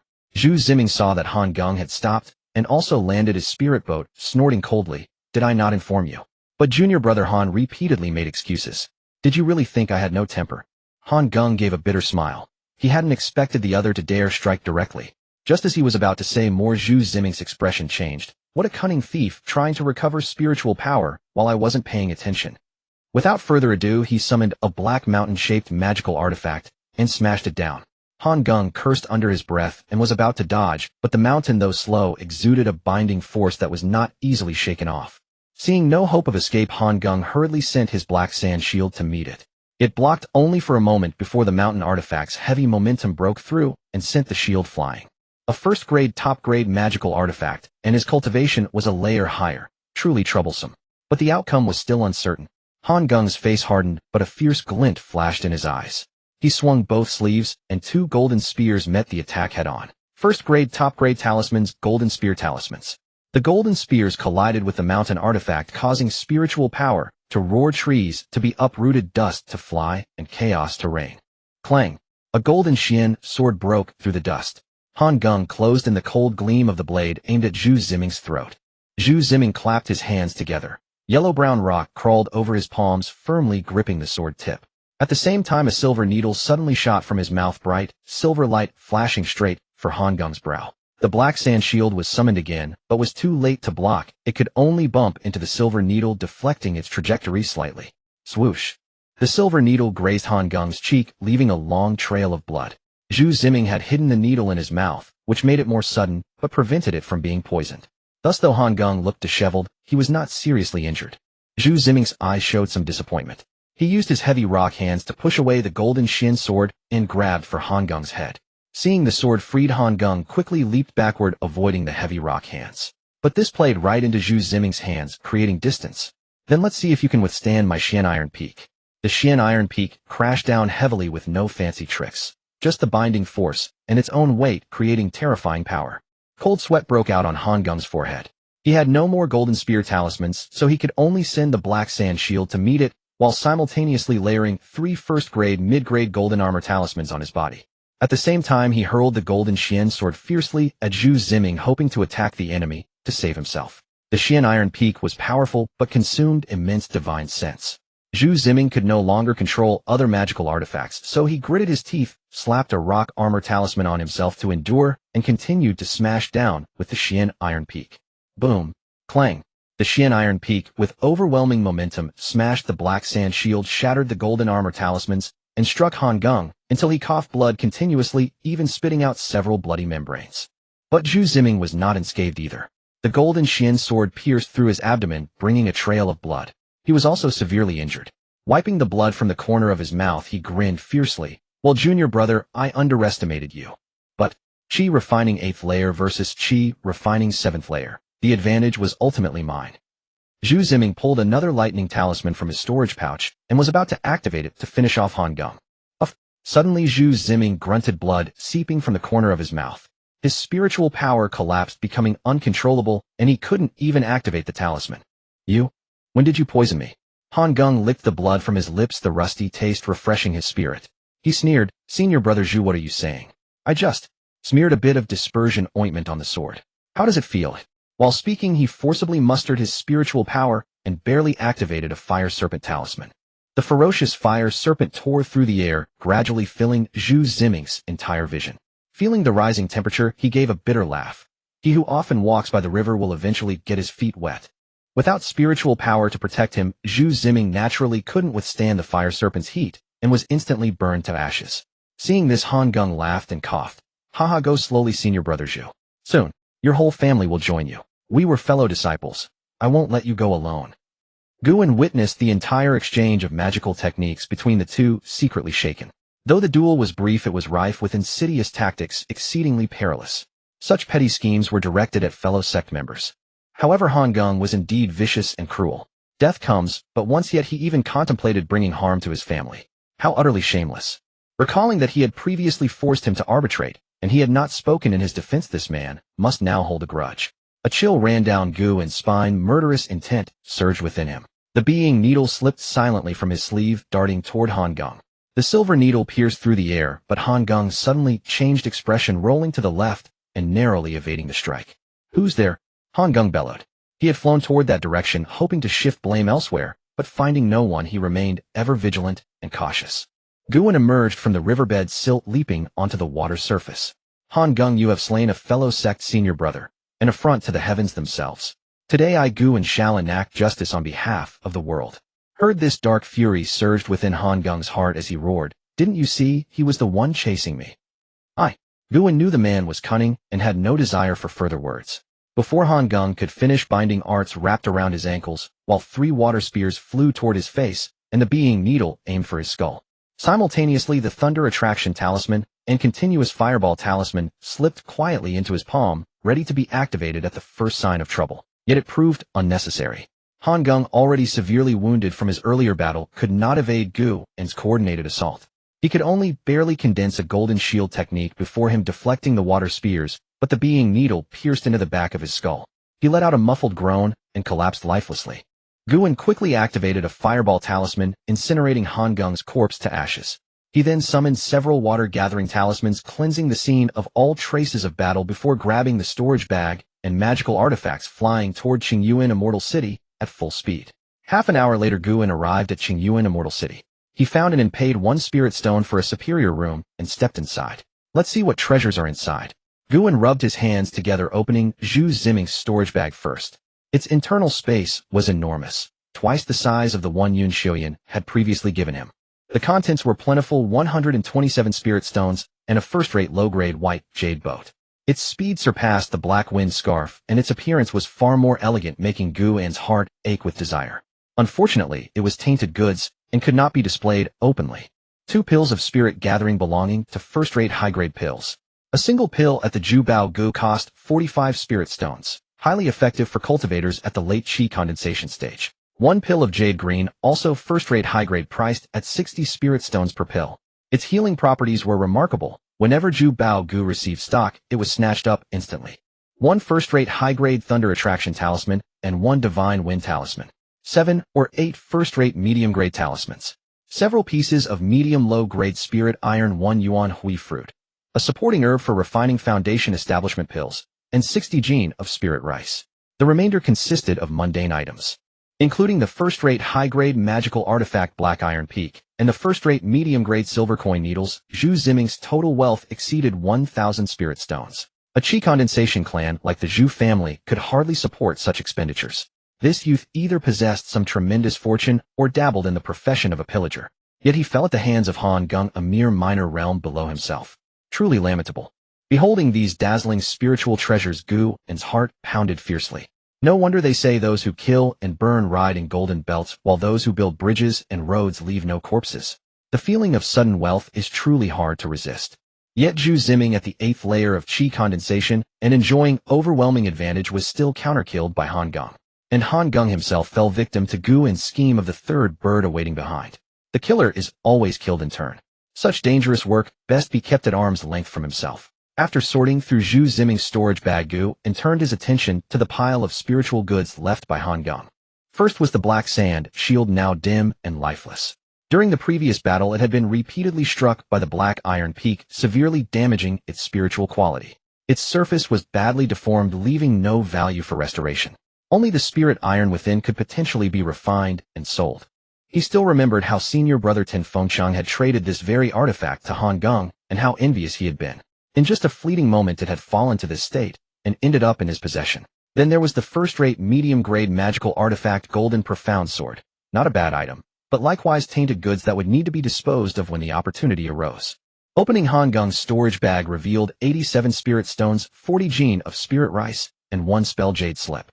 A first-rate low-grade flight artifact, the empty travel leaf, was a standard-issue tool, easy to offload and fairly priced, equivalent to an ordinary first-rate medium-grade artifact. 3 first-rate medium-grade talismans, all fire snake talismans, along with several low-grade talismans. 1 bottle containing 3 pills of first-rate medium-grade body tempering pills worth approximately 10 spirit stones each. 3 blood crest Lingji mushrooms, first-rate medium-grade body tempering spiritual herbs.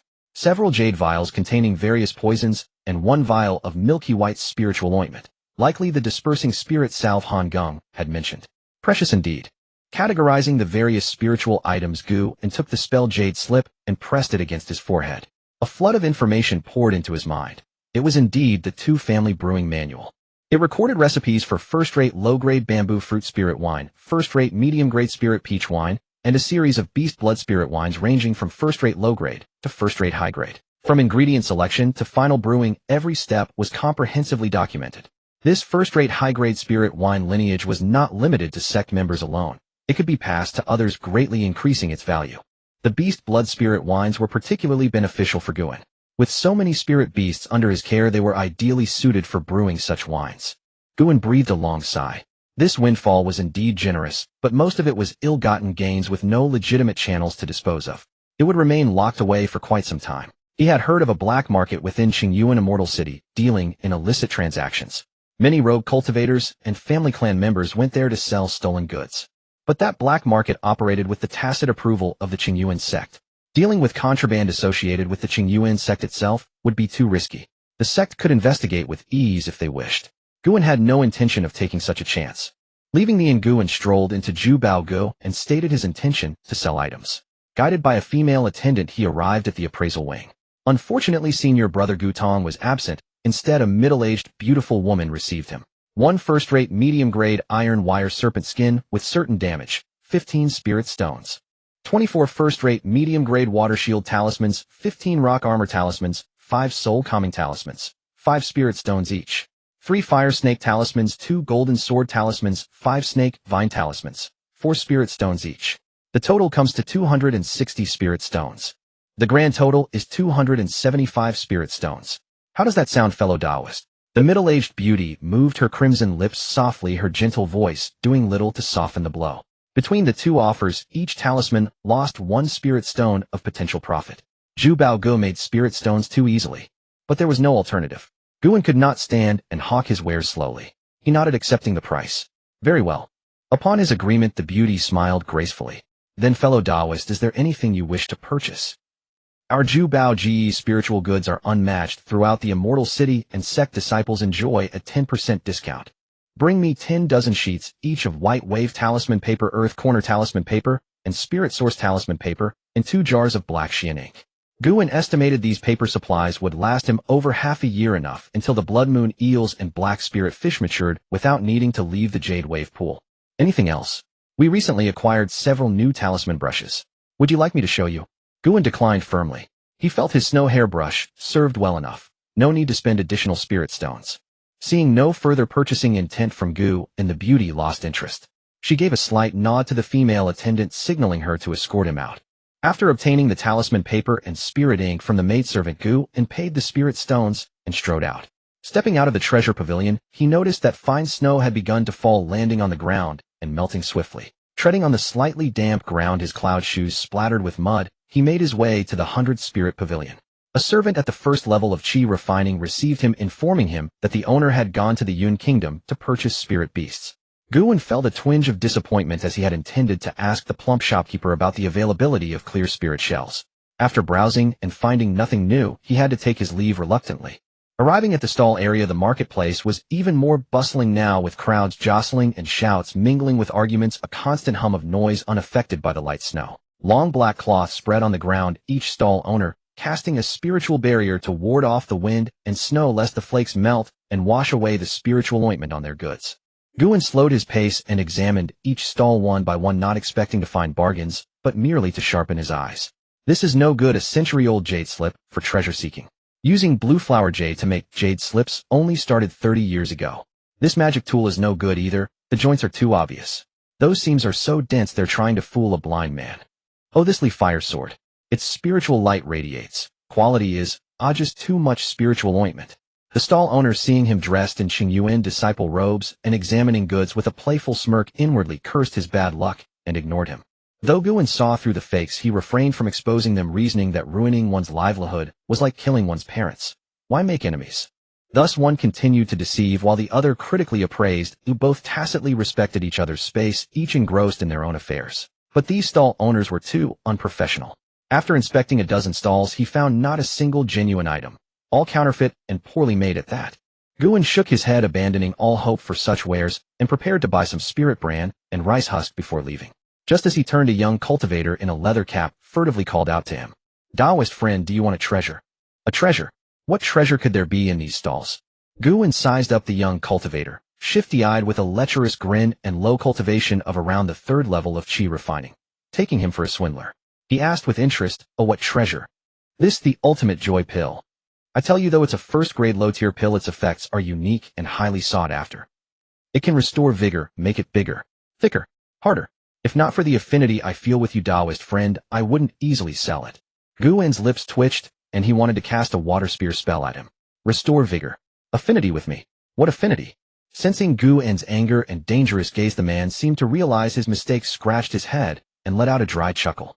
I beg your pardon, Taoist friend. This dog mouth of mine can't spit out ivory. I meant your friend. It's destined for your friend. Seeing Guan's expression soften, the young cultivator breathed a sigh of relief, muttering to himself, this one's quite touchy about his face. But the young cultivator had experience, he just had to smooth things over. After all, he had never met a man who wasn't tempted by the ultimate joy pill. Guan, unaware of his thoughts, stared at the jade bottle in the young man's hand, which held 3 azure pills. He became intrigued. Tell me, how effective is it? Of course he himself had no need, but he did indeed have a friend who needed it. Last time Guan returned to the sect to consult on talismans, he happened to catch Manager Lu's wedding. Manager Lu, never one to be quiet, surprised everyone by marrying 2 beautiful twin sisters at once.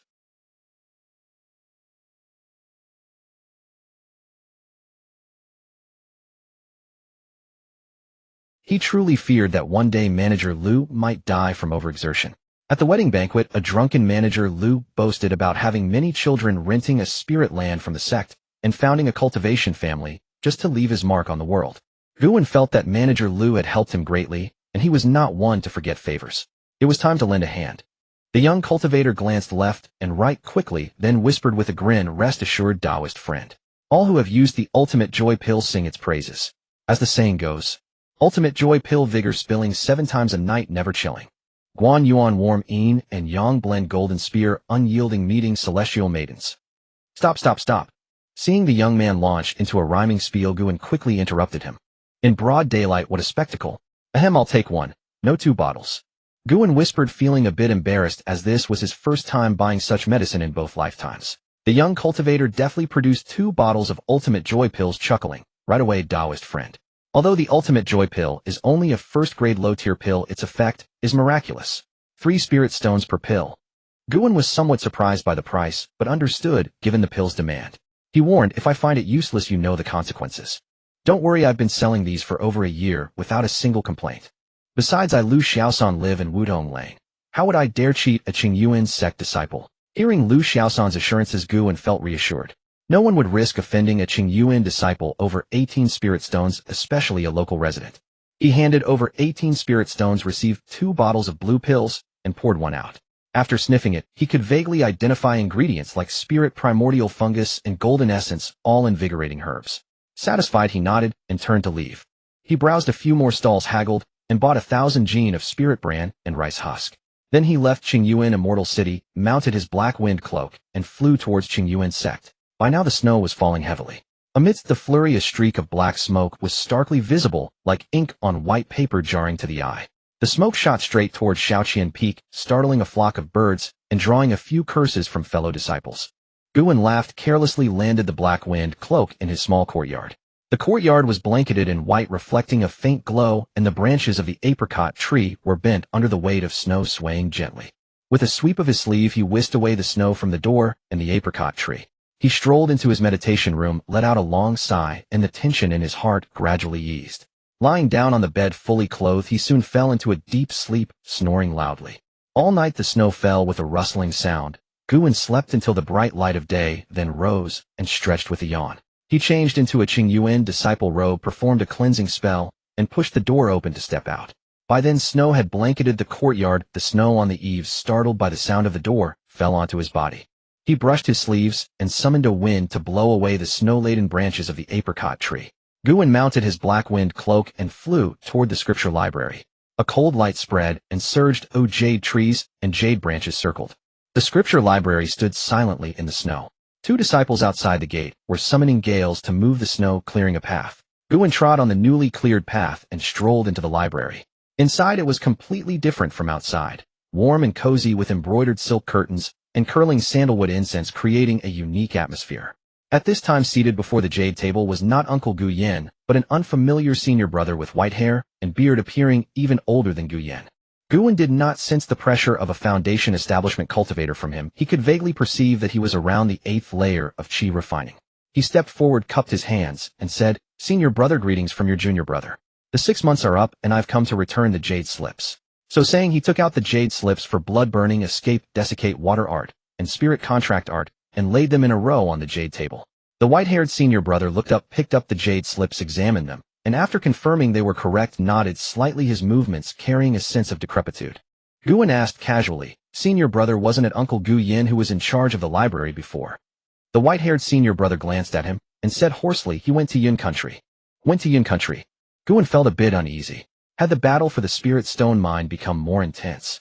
Qingyuan's mind raced with guesses, but seeing the white-haired senior brother lower his head again, lost in thought, and unwilling to converse, he suppressed his curiosity and headed toward the 3rd floor.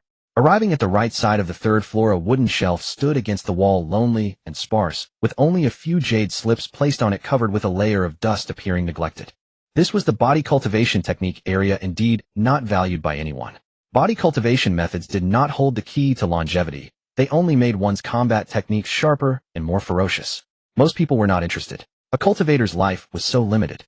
Even focusing solely on qi refining, reaching foundation establishment, was a long and arduous journey. Adding body cultivation would make it even more distant. Moreover, body cultivation required vast resources, a heavy burden that ordinary cultivators simply could not afford. As a result, those willing to practice body cultivation were naturally few and far between. But for Guan, these were not problems. With the help of the spirit source feedback, his qi refining cultivation soared rapidly, leaving him plenty of time to also practice body cultivation. Moreover, he had income from selling spirit beasts and talismans, so he did not lack cultivation resources. On the contrary, what he lacked most were means of self-protection. Only by not dying could one achieve longevity. So body cultivation was an excellent choice. Guan picked up the jade slips one by one and examined them. 100 Baleful Body Forging Art condenses the 100 baleful auras of metal weapons, tempers the physique, making the body as hard as metal and iron. Every movement carries the killing aura of weapons, fierce and unstoppable. Metal attribute not needed. Green Yang Blood Shifting Method condenses the green sun of blood and Qi illuminates the flesh and blood throughout the body, burns away impurities, refines the essence. Blood, Qi, rises like smoke, supremely yang and firm. Fire attribute not needed.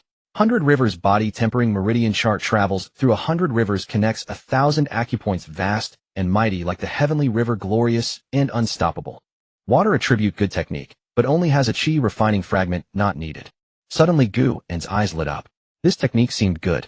Cold Spring Jade Washing Art. Cold spring is the essence of profound darkness. Washing jade is the key to body cultivation. Find deep cold water, wash the jade of bones and skin, refine cold baleful energy, forge a jade body. This Cold Spring Jade Washing Art not only suited his water spirit route for body cultivation, but also had a foundation establishment section. After he reached foundation establishment, he could exchange for it. Moreover, the water of Bibo Pond was deep and cold, suitable for his initial training. Good, this one it is. Guan picked up the jade slip of the Cold Spring Jade Washing Art and went downstairs directly. After paying 80 spirit stones, he obtained the complete Qi refining version and left the library fully satisfied. The wind and snow had stopped, the clouds parted, the winter sun shone directly on the earth. Mounting the black wind cloak, Guan headed straight for Qingyuan Peak. Having been away from the sect for a long time, he was out of touch with news, so naturally he wanted to go and inquire. He didn't want to be assigned a task in a daze and become cannon fodder without knowing it. He lightly knocked on the courtyard gate. The gate creaked open and a pretty face appeared before Guan. The red-dressed girl saw Guan first, startled, then her face flushed with anger, her jade-like finger pointing at him. You dare to come? I haven't settled the score with you for getting me scolded by my grandfather last time. Hearing this, Guan was confused. What was she talking about? What does your grandfather scolding you have to do with me? He did have some impression of this red-dressed girl. Last time when he came to give gifts to Manager Zhang, it was she who received them. She seemed normal then, but today she looked so crazy. Sensing Guan's strange look mixed with sympathy, the red-dressed girl became even more embarrassed and angry. She was about to speak again when a voice came. Pinger, don't be naughty. Quickly invite him in. Manager Zhang's authoritative voice came from afar, breaking the deadlock. The red-dressed girl reluctantly stepped aside. Giving her a worried glance, Guan stepped into the courtyard and muttered to himself. No wonder Zhang Song never mentioned his sister. Turns out she's not right in the head. He sighed. I wouldn't laugh at him. Entering the main hall, Manager Zhang had already brewed tea and casually handed a bowl to Guan, his movements very natural. Guan took the tea bowl and sat down with Manager Zhang. Manager Zhang took a sip of hot tea, smiled, and pointed at the red-dressed girl, introducing. Pinger, it comes from the Yun country branch of our Zhang family. Things are getting more chaotic there. My old brother entrusted me to bring her to Qingyuan Sect to take refuge. She doesn't know much etiquette, many discourtesies. Please don't blame her friend Gu. So that's it. He had thought it was because of a mental illness. Guan pondered. She came recently. No wonder Zhang Song never mentioned her. Seeing Guan lost in thought, Manager Zhang knew he indeed harbored no grudge and felt relieved. He didn't want this to cause a rift between Guan and Zhang Song. Not at all. Manager Zhang is too polite. Guan shook his head repeatedly, not wanting to dwell on this issue, and shifted the topic. You said Yun country is getting more chaotic. How so? Manager Zhang laughed heartily. Friend Gu has been devoted to cultivation, so you probably don't know much about Yun country. But I do have some news. As the manager of the affairs hall, he handled many tasks and naturally had a lot of information. After a moment of deliberation, roughly organizing his thoughts, Manager Zhang said, after Uncle Wang Yang killed a foundation establishment cultivator from the Beastmaster Sect, those scoundrels from the Beastmaster Sect used the Great Formation inside the Spirit Stone Mine to defend step by step. Originally, our sect ordered the scattered cultivators to go first with our sect's disciples as the main force and foundation establishment uncles at the rear. Advancing layer by layer, we had already seized several mine tunnels. But unexpectedly, those scoundrels from the Beastmaster Sect were so shameless that they actually brought the Black Cloud Flood Dragon of Heijiao Jinren over. Our sect was caught off guard, suffering heavy casualties among disciples, and 2 Foundation establishment uncles fell in battle. A golden core cultivator descended to slaughter the crowd of cultivators. Those bastards truly shameless. Speaking of this, Manager Zhang was flushed with anger, his disgust for the Beastmaster sect evident. Guan nodded in agreement. He also despised the Beastmaster sect. If the front line lost, Qingyuan Sect would be at a disadvantage. If Qingyuan Sect was at a disadvantage, it might conscript more disciples, and he might be among them. Even if it didn't fall on him, the rear would become more chaotic, which would go against his grand plan of raising spirit beasts. After bidding farewell to Manager Zhang, Guan activated the body lightning art, moving like shadows gliding over frost, leaving no trace upon the snow as he descended the mountain path toward Huang Xian's courtyard. Just as he arrived at the gate, Huang Xian pushed open the door and stepped out. Upon seeing Guan, a flash of delight brightened his eyes, and he couldn't help but burst into laughter. Haha, junior brother Gu. What brings you to my place today? You're just in time. Another moment, and I would have been gone. As he spoke, he led Guan inside, and upon settling in the pavilion, Guan asked with curiosity, Senior brother Huang, is there something urgent you're off to do? Even venturing out in this raging snowstorm? Huang Xian shook his head and sighed. Oh, it's that spirit stone I received from the Yun family previously. Now they need my help, and I can't very well refuse. Hearing this, Guan's gaze sharpened. Does the Yun family have some trouble? He had borrowed their spirit stones before. If there wasn't any danger, of course he should lend a hand. Nothing serious, really. Junior sister Yun, the youngest of the Yun family, was swindled out of 80 spirit stones, and she came to me to investigate. How am I supposed to investigate this? Those stall owners pack up and vanish without a trace. How could someone as shrewd as senior sister Yun have such a young sister? Huang Xian shook his head. Currently, he held a patrol duty position in Qingyuan Immortal City. Decent benefits, but also plenty of troublesome matters. If it were anyone else, he wouldn't bother. But the Yun family had invested in him early on, and Yun Xiuyan had a promising future. Since the incident occurred within his jurisdiction, he had to handle it both for duty and personal reasons. Learning it was just such a minor matter, Guan felt relieved. I'll keep an eye out as well. He had always heard about people being scammed, but it was the first time someone close to him lost spirit stones. Those crude imitations on the market stalls, someone actually believed them. Huang Xian sighed heavily. Forget it, let's not dwell on this frustration. Junior brother Gu, what brings you to see me? Guan grinned. I've been cultivating at Bibo Pool all this time, and just returned to the sect. I was as blind as a bat. I thought senior brother Huang here is well connected, so I came to inquire about the spirit stone mine. Huang Xian's expression grew solemn as he sighed. You rascal. Honestly, I've been keeping a close eye on that situation. This time the losses were truly severe. That beast-taming sect is utterly shameless, having schemed and killed 2 elders. Guan nodded hastily, sharing the indignation. Truly shameless. Huang Xian nodded in agreement, then continued. But there's no need to worry too much. I hear that Qing Xiao, true person, has already set out for the spirit stone mine. Is this real? How could such news leak out? How does Huang Xian know about this? Guan's pupils contracted sharply as countless questions flooded his mind, his thoughts in turmoil. If both sides have golden core cultivators involved, will the conflict escalate? Huang Xian wasn't in a hurry. He understood how shocking such news could be. He waited quietly for Guan to absorb the information. After a long while, he lowered his voice. Just keep this between us. I heard it when senior sister Yun accidentally let it slip. I checked secretly. The treasure-gathering pavilion's supply of talismans and magical artifacts has dropped by at least 30% lately. The 3 pride of Qingyuan, along with many seniors at the peak of Qi refining, have all vanished recently. The sect will definitely increase investment in the spirit stone mine. Hearing this, Guan's confusion eased somewhat, but he still couldn't see the situation clearly. He couldn't help but shudder, resolving to return directly to Bibo Pool and stay hidden.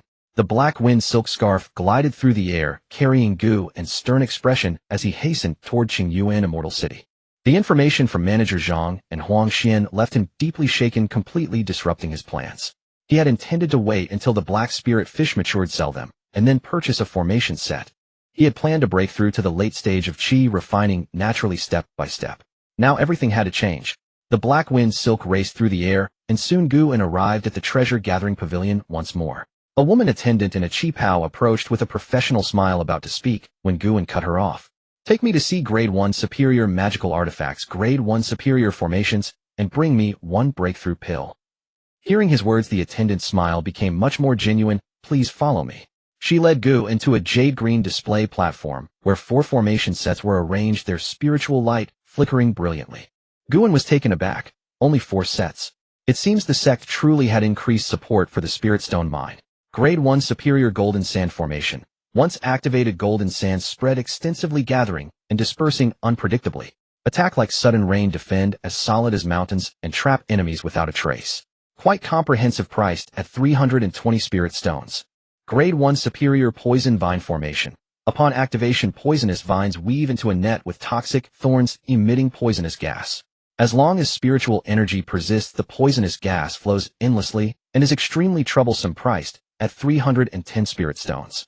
Grade 1 Superior Fire Crow Formation. Spiritual energy manifests as fire crows capable of launching overwhelming fire feathers or controlling the fire crows to self-destruct. Unrivaled in offensive power, priced at 310 spirit stones. Grade 1 Superior Qingyuan Formation. Condenses water potential, creates white mist, conceals divine sense.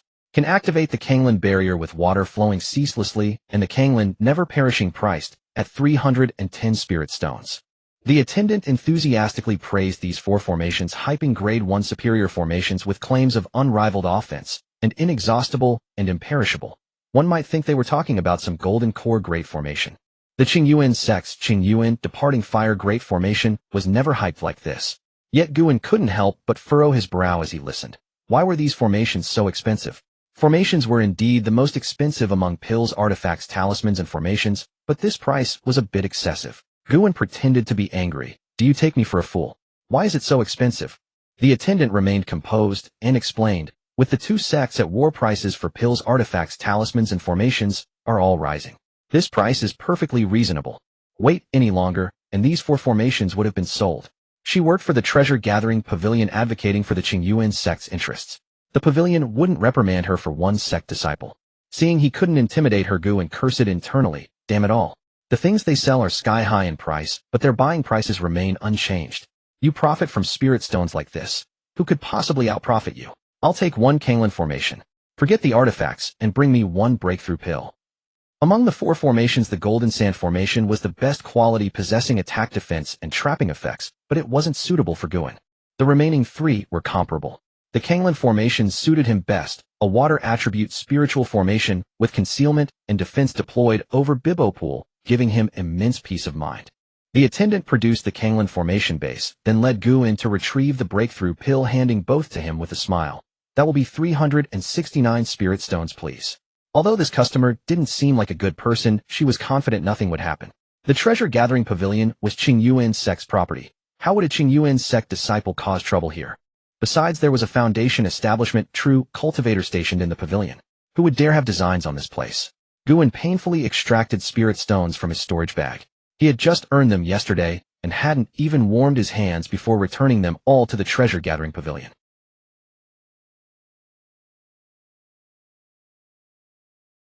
Finally back. After shopping at the gathering treasure pavilion, Guan mounted his hafing cloth and flew back to Bibbo Tan in half a day. As soon as he landed, Guan took out the Qingyuan array from his storage pouch. The sooner it was set up, the safer he would be. This type of array was pre-refined by an array master, so even the cultivator didn't need to worry about how to set it up.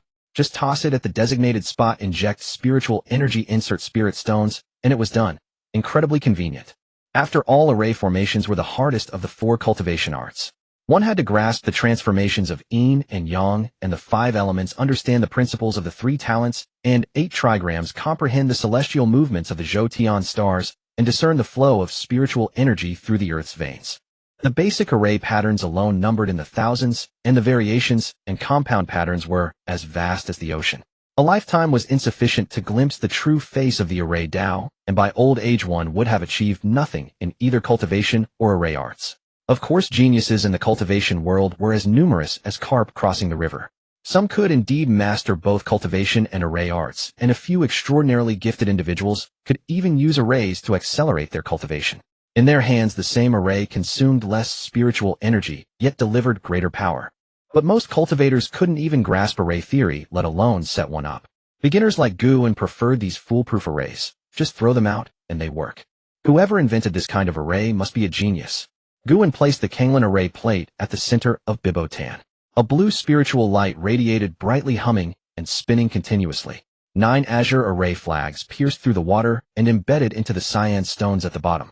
The array plate gradually sank to the bottom, concealing itself.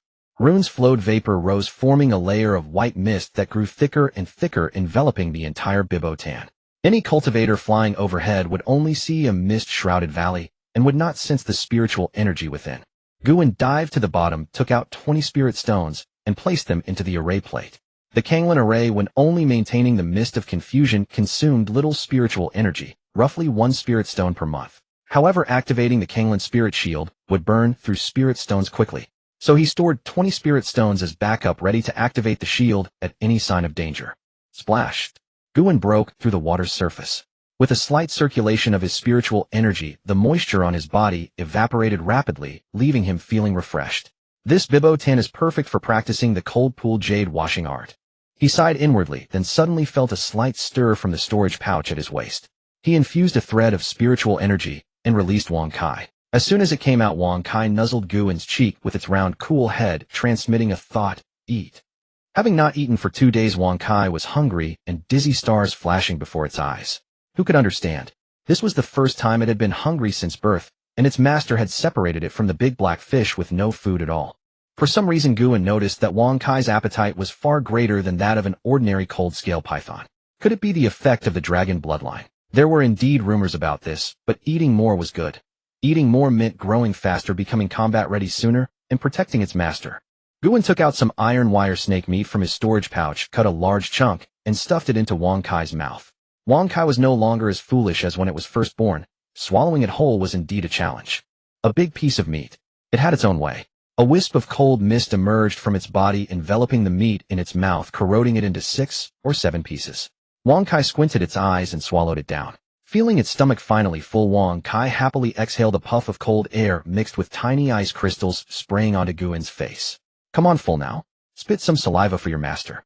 Qingyuan wiped the water off his face, pulled a jade jar from his storage pouch, held it under the chin of the cold-scale python, and said with a smile. Suddenly the cold-scale python stiffened, as if recalling some unbearable experience. It coiled its tail, ready to dash into Bibo Tan. Master, anything else is negotiable. But spitting saliva? No way. Qingyuan certainly wouldn't let it escape. A green vine extended from his sleeve, caught Wang Kai's tail, and flung it back with a single yank. What's the rush? Can't spare a little saliva. Qingyuan knew exactly how much to take each time. Just enough to make the cold-scale python a bit queasy with no other effects. But Wang Kai, only a few days old and pampered, considered this the torture described in its memory. After a long while, having spat out all its saliva, Wang Kai finally escaped the demon's clutches and slipped into the depths of Bibo Tan, refusing to come out. Qingyuan strolled to the edge of the pond and opened another spirit beast pouch. First, a swarm of black spirit fish poured out. These half-grown fish were at their hungriest stage. Having not eaten for 2 days, they were miserable. They swarmed around Qingyuan, begging for food. Some even eyed his shoes eagerly. Helpless Qingyuan had to take out half a bag of spirit rice bran and scatter it. The black spirit fish erupted in joy, scrambling for the food, splashing droplets everywhere.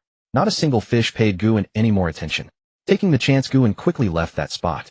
After separately settling the clear spirit clams and blood moon eels, he scattered a few handfuls of golden cloud rice before turning back to his dwelling. Sitting cross-legged on a cushion, Qingyuan took out the jade jar containing the cold poison saliva, picked up a jade tube, and sucked in 2 drops. Instantly, a fierce chill mixed with corrosive poison exploded in his mouth. Tiny ice shards scraped the flesh of his oral cavity. Blood had just pumped out when it was corroded clean by the toxin. The rusty metallic taste blended with a fishy odor, filling his entire nasal cavity, nearly causing Qingyuan to faint. No one said it would hurt this much. 2 streams of tears welled up from his eyes. But this was only the beginning. Soon the cold poison saliva traveled down his throat, rampaging all the way to his dantian, causing Qingyuan's body to tremble with pain. Once the cold poison entered his dantian, the originally gentle spiritual energy suddenly transformed into tens of millions of ice needles, surging upstream against the meridian, stabbing Qingyuan until blood oozed from his entire body. Gritting his teeth, Qingyuan bit his tongue to stay conscious. Following the essentials of the bitter water art, he sank his divine sense into the sea of qi and carefully guided the cold poison strand by strand to merge with the spiritual energy. After a long while, the cold poison finally mixed thoroughly with the spiritual energy, and the pain subsided. Only then did he have a chance to catch his breath. Which bastard wrote that spell jade slip? A bit painful. Qingyuan cursed loudly. This bitter water art was truly excruciating. The person who wrote the jade slip was utterly inhuman. How could he trust him so much? He circulated his spiritual energy, twice healing most of his injuries. Then Qingyuan formed a water spear art and shot it out through the window, striking the rock wall. The power of the water spear art had clearly increased significantly. It blasted a large crater with ice crystals condensing on the rock wall. A chilling cold emanated and wisps of purple toxin seeped into the rock crevices, continuously corroding. The power is indeed impressive. Gu's expression fluctuated. The power was truly tempting, but it really hurt. After a long silence, recalling the turbulent and unpredictable situation outside, Gu gritted his teeth. I'll do it. Every extra trump card was a lifeline. He didn't want to be kicked to death by some random person. He picked up the jade tube, sucked a drop of cold poison saliva, and began cultivating again. Gu stood at the edge of the bibbo pool, casually scattering handfuls of spirit chaff into the water. Watching the black spirit fish feed contentedly, he nodded with satisfaction. Receive a kindness, remember it for 1,000 years. Don't forget to repay my kindness of raising you, he called out. Can't even wish for your peace and safety, just give me a little spiritual energy in return. This shouldn't be too hard, right? Wang Kai coiled lazily on the old peach tree, her tail flicking idly against the branches. She had grown accustomed to Gu's peculiar behavior.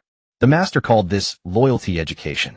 She didn't quite understand, but it sounded impressive. As long as he didn't force her to spit, she didn't mind. Suffering a bit for the black spirit fish was nothing. The black spirit fish stared with their lifeless eyes at the spirit chaff in Gu's hands, watching intently, completely uninterested in his endless chatter. But this human had grown increasingly cunning, scattering food only after speaking a few words. Was he trying to fish? After scattering the last handful of food, Gu felt his daily merit was complete, finally leaving the black spirit fish alone. After scattering a few handfuls of golden cloud rice for the blood moon eel and clear spirit shell, he sat on the stone bench beneath the peach tree. He grabbed Wang Kai from the branches and pulled her into his arms. Be good, it's your turn. Open wide. Wang Kai hesitated briefly before obediently opening her mouth, actively spitting the cold poison saliva into the jade jar. This was her clever solution. Trying to force her to spit. Not happening. She could do it herself. Actively spitting was actually less uncomfortable. Watching Wang Kai's cold poison saliva decrease day by day, Gu couldn't help but feel a headache. She had only been born for half a month. How could she be so mischievous? She learned to be cunning and deceitful quickly. He gently patted her round head, startling her. She quickly spat out 2 more mouthfuls, then pretended to be empty. 1 drop more could not be squeezed out, rolling her eyes dramatically. Playing dead while secretly observing Gu from the corner of her eye. Her acting was utterly clumsy. Gu was amused by her poor acting and didn't push her further. He placed her back on the peach branch. Cultivating the withering water art didn't require rushing.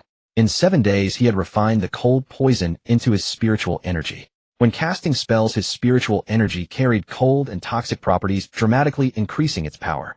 However, this cold poison was ultimately an external substance refined into the body, requiring constant replenishment. Otherwise, his spiritual energy would gradually lose the cold poison's nature, reverting to ordinary water element spiritual energy. Beyond the withering water art, the blood-burning escape technique was progressing well. Gu could already fully unleash it, escaping dozens of miles, but still couldn't infuse it into weapons or talismans. The limitation preventing further advancement in the blood-burning escape was insufficient chi and blood. With this thought, Gu opened his storage bag and searched through its contents. 3.5 gene of red maple spirit liquid. Intercepted from the Lin family spirit tax when he was stationed in Haiyan County of Danling Kingdom. 3 blood top, reishi, gifted by senior brother Han Gong. 3 mid-grade first-rank body tempering pills, also gifted by senior brother Han Gong. Senior brother Han Gong was truly a kind soul. These spirit materials represented all of Gu's body tempering resources. Not abundant, yet not scarce either. Combined with golden cloud rice and black spirit fish supplementation, they would suffice for half a year's use. Playing with the jade bottle of body tempering pills in his hand, Gu took out the jade slip containing the cold spring jade washing technique and carefully studied its principles. The cold spring represents the essence of Xianming. Jade washing serves as the crucial method for body tempering. Seek deep cold water, wash the jade of bones and skin, refine cold malevolence, forge a jade physique, attract the breath of 9 darkness, connect all 100 joints, condense ice soul, solidify original truth. After a long while, Gu set down the jade slip and opened his eyes, murmuring cold spring jade washing indeed. Placing a body tempering pill under his tongue, Gu resolutely jumped into the bibbo pool. Cold spring jade washing. Let's see what this technique is truly about. The bibbo pool was over 100 zhang deep. The surrounding waters pressed heavily dark and murky black as ink. Even the black spirit fish refused to descend here. Gu sank with the current to the bottom, landing on a massive stone. He withdrew the spiritual energy from his body's surface. Suddenly, a bone-piercing chill drilled into his body. Frost climbed upward from his ankles like thousands of ice needles, piercing through, causing Gu to groan involuntarily. The icy and heavy pool water washed over every inch of his flesh. Powerful undercurrents enveloped him, gradually squeezing out impurities from his body. Qingyuan clenched his teeth, enduring the excruciating pain of the cold spring tempering. Pop! Sensing his body temperature dropping lower and lower, Qingyuan bit through the body tempering pill's coating with his teeth. A surge of warmth dissolved in his mouth, flowing toward his limbs and torso. The warm current generated by the pill's medicinal power collided with the icy pool water within his body, constantly wrestling back and forth. During this process, vast quantities of impurities within Qingyuan's body were being extracted. Black spots and waste blood continuously seeped from his skin surface, immediately carried away by the undercurrents. The blue veins on his body bulged like ancient tree roots, twisted and protruding as if they might burst at any moment. His internal body was also constantly changing. His heart thundered and pounded, growing increasingly powerful. A subtle drumming sound echoed through his blood vessels as blood flowed faster and faster. His bones creaked and groaned, their density slightly increasing. Refine cold malevolence, forge a jade physique, condense ice soul, solidify original truth. Qingyuan silently recited the key phrases of the cold spring jade washing technique, guiding the external pool water to rotate with his spiritual energy. This was an additional technique recorded in the jade slip. The faster the rotation, the more intense the water's scouring, and the better the body tempering effect. Half an hour later, the warm current gradually subsided. The body tempering pill's medicinal power was fully consumed. A hint of regret flickered in Qingyuan's heart as he stopped guiding the water, instead using spiritual energy to isolate part of the pool water.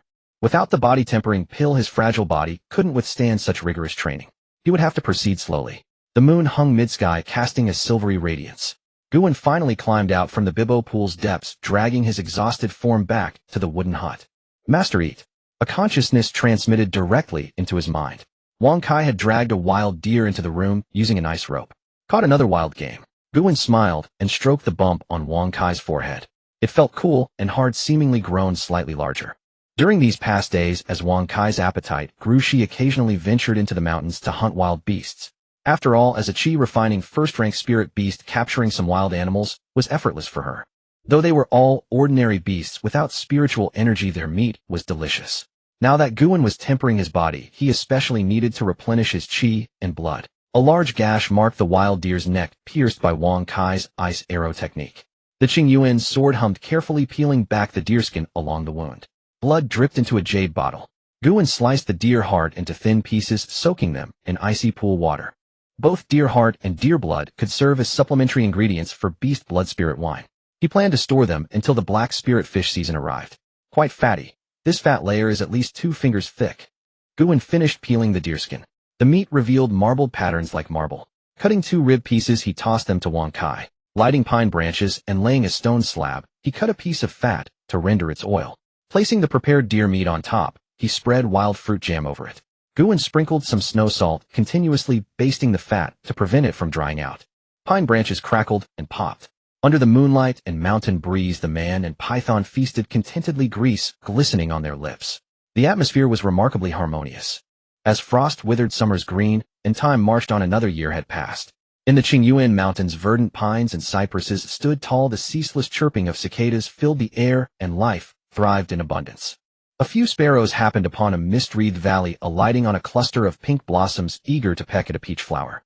With a series of soft thuds, they fell to the ground. Upon closer inspection, they had frozen into lifelike ice sculptures. Wang Kai swallowed the stupid birds in one gulp. Why did they have to land on that peach tree? If they messed up the blossoms, the master would surely blame me. Qingyuan, however, had no mind for such trivialities. He sat cross-legged on a cushion, silently absorbing the vast spiritual power within his dantian. Rising at dawn, he had slaughtered all the black spirit fish, obtaining 212 clusters of spiritual power. The influx made his dantian swell, so he quickly set aside the fish and returned to his meditation chamber to refine the energy through meditation. Qingyuan dared not be careless. He exerted himself, fully circulating the water origin art, slowly, yet steadily refining this immense spiritual power. The pure spiritual energy coursed through his meridians in circuit after circuit, dispersing into his limbs and bones. Meanwhile, the spiritual power in his dantian gradually increased until at last the entire dantian brimmed with spiritual energy. Qingyuan furrowed his brow. Still a bit short. His dantian was now filled to the brim with spiritual power, yet it would not overflow. The barrier of the Qi refining 7th layer still firmly constrained him. With a gulp, Qingyuan bit down on the barrier-breaking pill hidden under his tongue. This was a pill purchased from Jubao Pavilion of excellent quality. Once the pill entered his stomach, it was instantly refined, unleashing a torrent of spiritual power that surged straight into his dantian. Under the influence of this fresh force, the once placid dantian stirred into turmoil. Spiritual power overflowed, stretching the dantian wider and wider. Finally, as if a boundary had been shattered, his dantian expanded by a full circle. The boiling spiritual energy settled once more, leaving a vast empty space. I've finally broken through. Guan exhaled a long breath of turbid air, sighing in relief. After 12 years of cultivation, he had stepped into the late stage of qi refining. This breakthrough was not unexpected. In the last year at Beijing Lake, it had taken only a few dozen clusters of black spirit fish to break through to qi refining 6th layer. The remaining 100+ clusters served as the nourishment for this breakthrough. During this year, at Bibo Pond, Guan had lacked neither cultivation resources nor spiritual energy density. With over 200 clusters of spiritual power, he had finally reached the critical point, and with the aid of a barrier-breaking pill, he succeeded in breaking through. In truth, even without that barrier-breaking pill, he would have broken through within 3 to 5 months. But the external situation was turbulent and unpredictable, and he was unwilling to wait. Feeling the profound spiritual power within his dantian, a hint of joy appeared on Guan's face. The late stage of qi refining was truly different. He sensed that his spiritual power was at least 50% greater than when he was at the 6th layer. Now he felt terrifyingly strong. With the cultivation of the late qi refining stage, and his body refining having reached the 3rd layer, every movement emanated power. Rising from the cushion, Guan strolled outside, and saw Wang Kai coiled under the peach tree. A smile of fondness crossed his face. When Wang Kai saw Guan emerge from his seclusion, it slithered swiftly to his side, nuzzling against his cheek affectionately. In half a year, Wang Kai had grown considerably, now over 4 zhang long with a leaner body. No longer plump, it had acquired the slender, agile form typical of a cold-scale python, exuding power. Its round head and eyes had changed little, though they had enlarged in proportion to its body. The bulge on its forehead had grown slightly larger. Its cultivation had also progressed rapidly, having reached the 2nd layer of qi refining and made significant strides within that realm. Guan rubbed Wang Kai's large head, looking at it expectantly. Wang Kai understood, taking a jade jar from its storage pouch. This was half a month's worth of cold poison saliva, which it could now collect on its own. Wang Kai had coveted the storage pouch after seeing Guan use it daily to feed the spirit fish. After several days of pleading and cuddling, it had finally coaxed one from him. Guan took the jade jar and placed it into his own storage pouch with a smile. This Wang Kai was getting more sensible. But the next moment, that thought shattered. How could 70 jars of black spirit fish be missing too? He glanced at Wang Kai, who had already guiltily slithered into Bibo Pond, burying its head like an ostrich. Guan immediately understood. Shaking his head, he sighed. Oh well, let it be. When the blood spirit wine is brewed, I'll give it a few fewer jars. Picking up the jade jars from the ground, Guan walked to the edge of Bibo Pond to survey the remaining spirit beasts. There were 406 black spirit fish fry, a bit too many. Guan also planned to expand the breeding of blood moon eels in the future, and the spiritual energy of Bibo Pond would certainly be insufficient. Many would surely die, but they wouldn't benefit anyone else. They'd just end up being eaten by the cold-scale python. Arriving beneath the small waterfall, he found the 7 blood moon eels unusually not gathered together. 4 of the female eels had already spawned, producing 29 young blood moon eels that swirled around their mothers. According to Xiao Wenyuan's notebook, blood moon eels would not enter estrus again for 4 or 5 years after breeding, once dashing Guan's hopes of rapidly expanding their numbers. 7 green vines emerged from Guan's sleeve, binding the blood moon eels and drawing them before him. He flicked an eel's head and sighed. No good, little brother. I gave you a chance, but you couldn't seize it. Needing 4 or 5 years to recover. Your life is truly over. With a flicker of spiritual power at his fingertips, he formed several water blades and took the lives of the 7 blood moon eels. One of your blood moon eels has passed away of natural causes, returning to you a cluster of blood essence. One of your blood moon eels has passed away of natural causes, returning to you a cluster of blood essence. One of your blood moon eels has passed away of natural causes, returning to you a cluster of blood essence. Guan's pupils dilated in shock, and immense joy filled his heart. These blood moon eels had truly given him a wonderful surprise. He had speculated before, since black spirit fish were renowned for spiritual energy and gave spiritual power clusters, would blood moon eels known for nourishing blood and qi yield something different. And indeed they did. What about the clear spirit clams, known for calming the mind and settling the heart? Guan gazed toward the direction of the green stone platform, hesitating. Forget it, it's only 2 years, I'm not in a hurry. After all, there were only 5 clear spirit clams, too few to experiment with. Carrying the 7 blood moon eels, Guan nodded with satisfaction. All right, each of you gets a seat of honor. 1 eel per jar of wine. This treatment was far better than that of the neighboring black spirit fish, which were packed 3 to a jar. So cramped. Placing the 7 blood moon eels into separate jade jars, Qingyuan plunged into the depths of Bibbo Pond. With such abundant blood essence, it would be a waste not to use it for cultivation. Qingyuan silently recited the mantra of the cold spring cleansing jade, art urging his blood and qi to circulate. The 7 clusters of blood essence dispersed, entering every acupoint in his body, continuously tempering his physique. The icy pond water surged and pressed against Qingyuan's flesh, blood, and bones. Suddenly his entire body's tendons and bones rang out in unison and his fists clenched abruptly. Body refining 4th layer broken. After the breakthrough, Qingyuan's skin radiated a faint jade-like luster. His whole form seemed to have grown slightly taller, more upright. Inside, his blood surged relentlessly, tinged with a metallic sheen. Qingyuan silently marveled, cultivating the body after reaching a higher realm truly yields twice the results with half the effort. Back when Zhang Song started with body refining, he was still at the 5th layer. I wonder if he's broken through yet. After his breakthrough, Qingyuan surfaced from the bottom of the cold pool.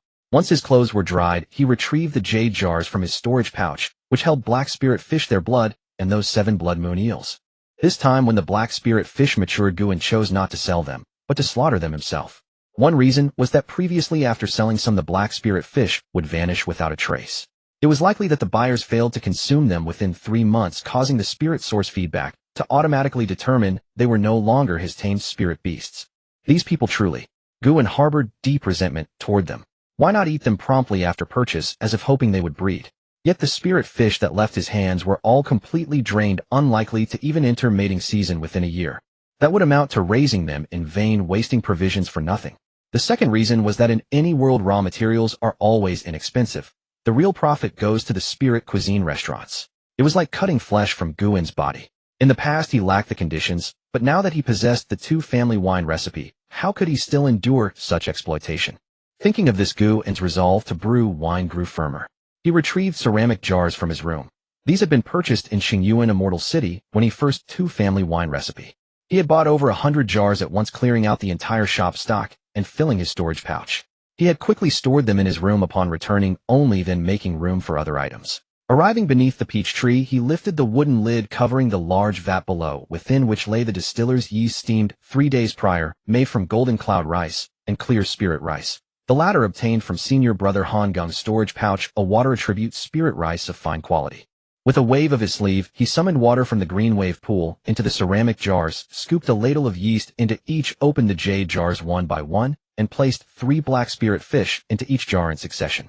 7 jars each received a single blood moon eel. This was Qingyuan's promise to them. Mr. Gu never broke his word. He casually activated 3 fireball talismans to gently warm the 75 ceramic jars. According to the 2 family wine recipe, this step was essential, otherwise the brewed wine would turn sour. The specific reason was not recorded in the recipe. Qingyuan speculated that the 2 family themselves did not understand why, having merely discovered this trick through extensive brewing experience. This was also quite normal. In the cultivation world, there was no concept of probing to the root, or rather, as long as it worked, as long as it was effective. Why must one understand everything? Wouldn't it be better to spend that time cultivating and earning more spirit stones? Qingyuan took out a large number of additional jars from his storage pouch, all containing the heart blood of various beasts harvested by Wang Kai over the past half year. Over the past 6 months, Wang Kai had hunted frequently, accepting nonetheless tigers, water buffalo, and wild wolves alike, all captured and brought back, providing abundant heart blood. He slightly circulated his spiritual energy, summoning the heart blood into the air, where it rotated slowly, merging into a single large sphere of blood. Once the blood was thoroughly mixed, Qingyuan divided the sphere into 75 equal portions, placing each one into a jar. The liquid in the jars stirred slightly. The black spirit fish blood seemed unable to coexist well with the heart blood, constantly colliding and refusing to blend. Fortunately, the 2 family wine recipe had addressed this as well. Qingyuan issued streams of water spiritual energy, forcibly fusing the 2 substances together. Gazing at the blood-red liquid, Qingyuan gave a slight nod. Up to this point, everything was perfect. He plucked the full canopy of peach blossoms, infused them with threads of spiritual energy, and let them drift into the wine jars. Over time, the spiritual energy would carry the peach blossom fragrance into the wine, drawing out the sweet aroma of spirit rice and blood. It was a pity he likely wouldn't get to eat peaches this year. Qingyuan shook his head, gathered his thoughts, and dispelled his wandering mind. He placed the ceramic lids on each jar, sealing them tightly, then circled spiritual energy along the seams to lock them secure. He summoned 8 green vines to bind the wine jars, then dived back into the pool. The preliminary work of brewing was done, the rest would be left to time. The moon set and crows cried. He was busy until late at night before finally burying all the wine jars at the bottom of the pool. Wang Kai seemed to sense that Guan would no longer be angry and trotted along as they swam up from the green wave pool together. Patting Wang Kai's cold, massive head, Guan reproachfully said, "What are you looking at? Even after the wine is brewed, you won't get to drink more than a jar or 2. Daring to steal spirit fish secretly, Guan regretted giving her a storage pouch. But given Wang Kai's gluttonous nature, even without a storage pouch, it wouldn't stop her from eating, it would only be slightly more inconvenient to carry. Thinking of this, Guan sighed involuntarily. Day and night, I guard, yet a thief within the home is hardest to stop. Wang Kai remained silent, simply rubbing against Guan, persistently gazing at him, with wet, pleading eyes, melting away whatever anger Guan had left. After steaming 2 bowls of spirit rice and sharing them with Wang Kai, Guan sent her off to cultivate on her own. The moonlight was perfect. How could it be wasted without cultivation? At her current Qi condensation layer 2 realm, she could be of no help whatsoever. As for himself, he entered his meditation chamber, sat in lotus position to cultivate, but after a short while opened his eyes again. Today's dual breakthrough in both Qi refining and body tempering, along with discovering a new usage of spirit source feedback, left him truly unable to calm his mind. Guan simply rose from his seat, came to the table, and began drawing talismans. Over the past half year, he had nearly drawn 2 talismans every day. 10 sheets of white wave paper yielded 46 water barrier talismans, and 10 sheets of corner earth paper yielded 44 rock armor talismans. Now 1 sheet of spirit source paper remained, and his storage pouch contained 36 calming spirit talismans. He picked up the snow hair brush, dipped it in 3 mysteries ink, and applied the sleeping pearl and clarity brush technique to draw a calming spirit talisman. Such talismans involving the spirit were the most difficult among those of the same tier. Guan had put great effort into this area, and his success rate was barely 30%. However, Guan had now broken through to the late stage of Qi condensation. His spiritual energy and divine sense had greatly improved. Drawing this mid-tier first-stage talisman was no longer a challenge. It was as easy as picking up something familiar. Flowing smoothly, completing it in one breath, in no time, Guan had drawn a calming spirit talisman. Phew. Blowing lightly with a slightly relaxed demeanor, Guan was in good spirits. He estimated that with his current divine sense, he could draw 3 talismans a day without fatigue. Efficiency had increased by fully half. Moreover, his handling of the brush became more deft, and the success rate surged. Between these 2 factors, Guan's rate of earning spirit stones had directly doubled. No wonder it was said that pill refining, artifact forging, talisman drawing, and array formation were the 4 great heavenly pits. But once mastered, they became walking treasure bowls. With every improvement, income would increase dramatically. Even the simplest talisman masters were like this. One could only imagine how fast pill masters and array masters earned spirit stones. But being a talisman master was already excellent. Although Guan envied pill masters and array masters, he absolutely had no regrets. For the initial investment of a pill master was truly a bottomless pit, and there was no guarantee of returns. He simply could not afford that. Guan took a deep breath, slightly calming his mind, and raised his brush to draw talismans once more. In no time, a talisman exploded outside the window, clearly a failure. Guan was not the least bit bothered. Which talisman master did not cause talismans to explode? None. Throughout all of history, not a single one. A talisman master who never caused explosions. Was that even a talisman master? They might as well be called a talisman printing press. Failure to draw talismans proved nothing. At least Guan himself felt that after his breakthrough, sketching talismans had become considerably smoother and more effortless. Was not this 3rd calming talisman drawn splendidly well? Before long, the 3rd calming talisman emerged fresh from completion. Its surface shimmered with an abundance of spiritual radiance noticeably superior to the work produced by those at mid-stage Qi condensation. Setting down the snow hair brush, Guan exhaled softly.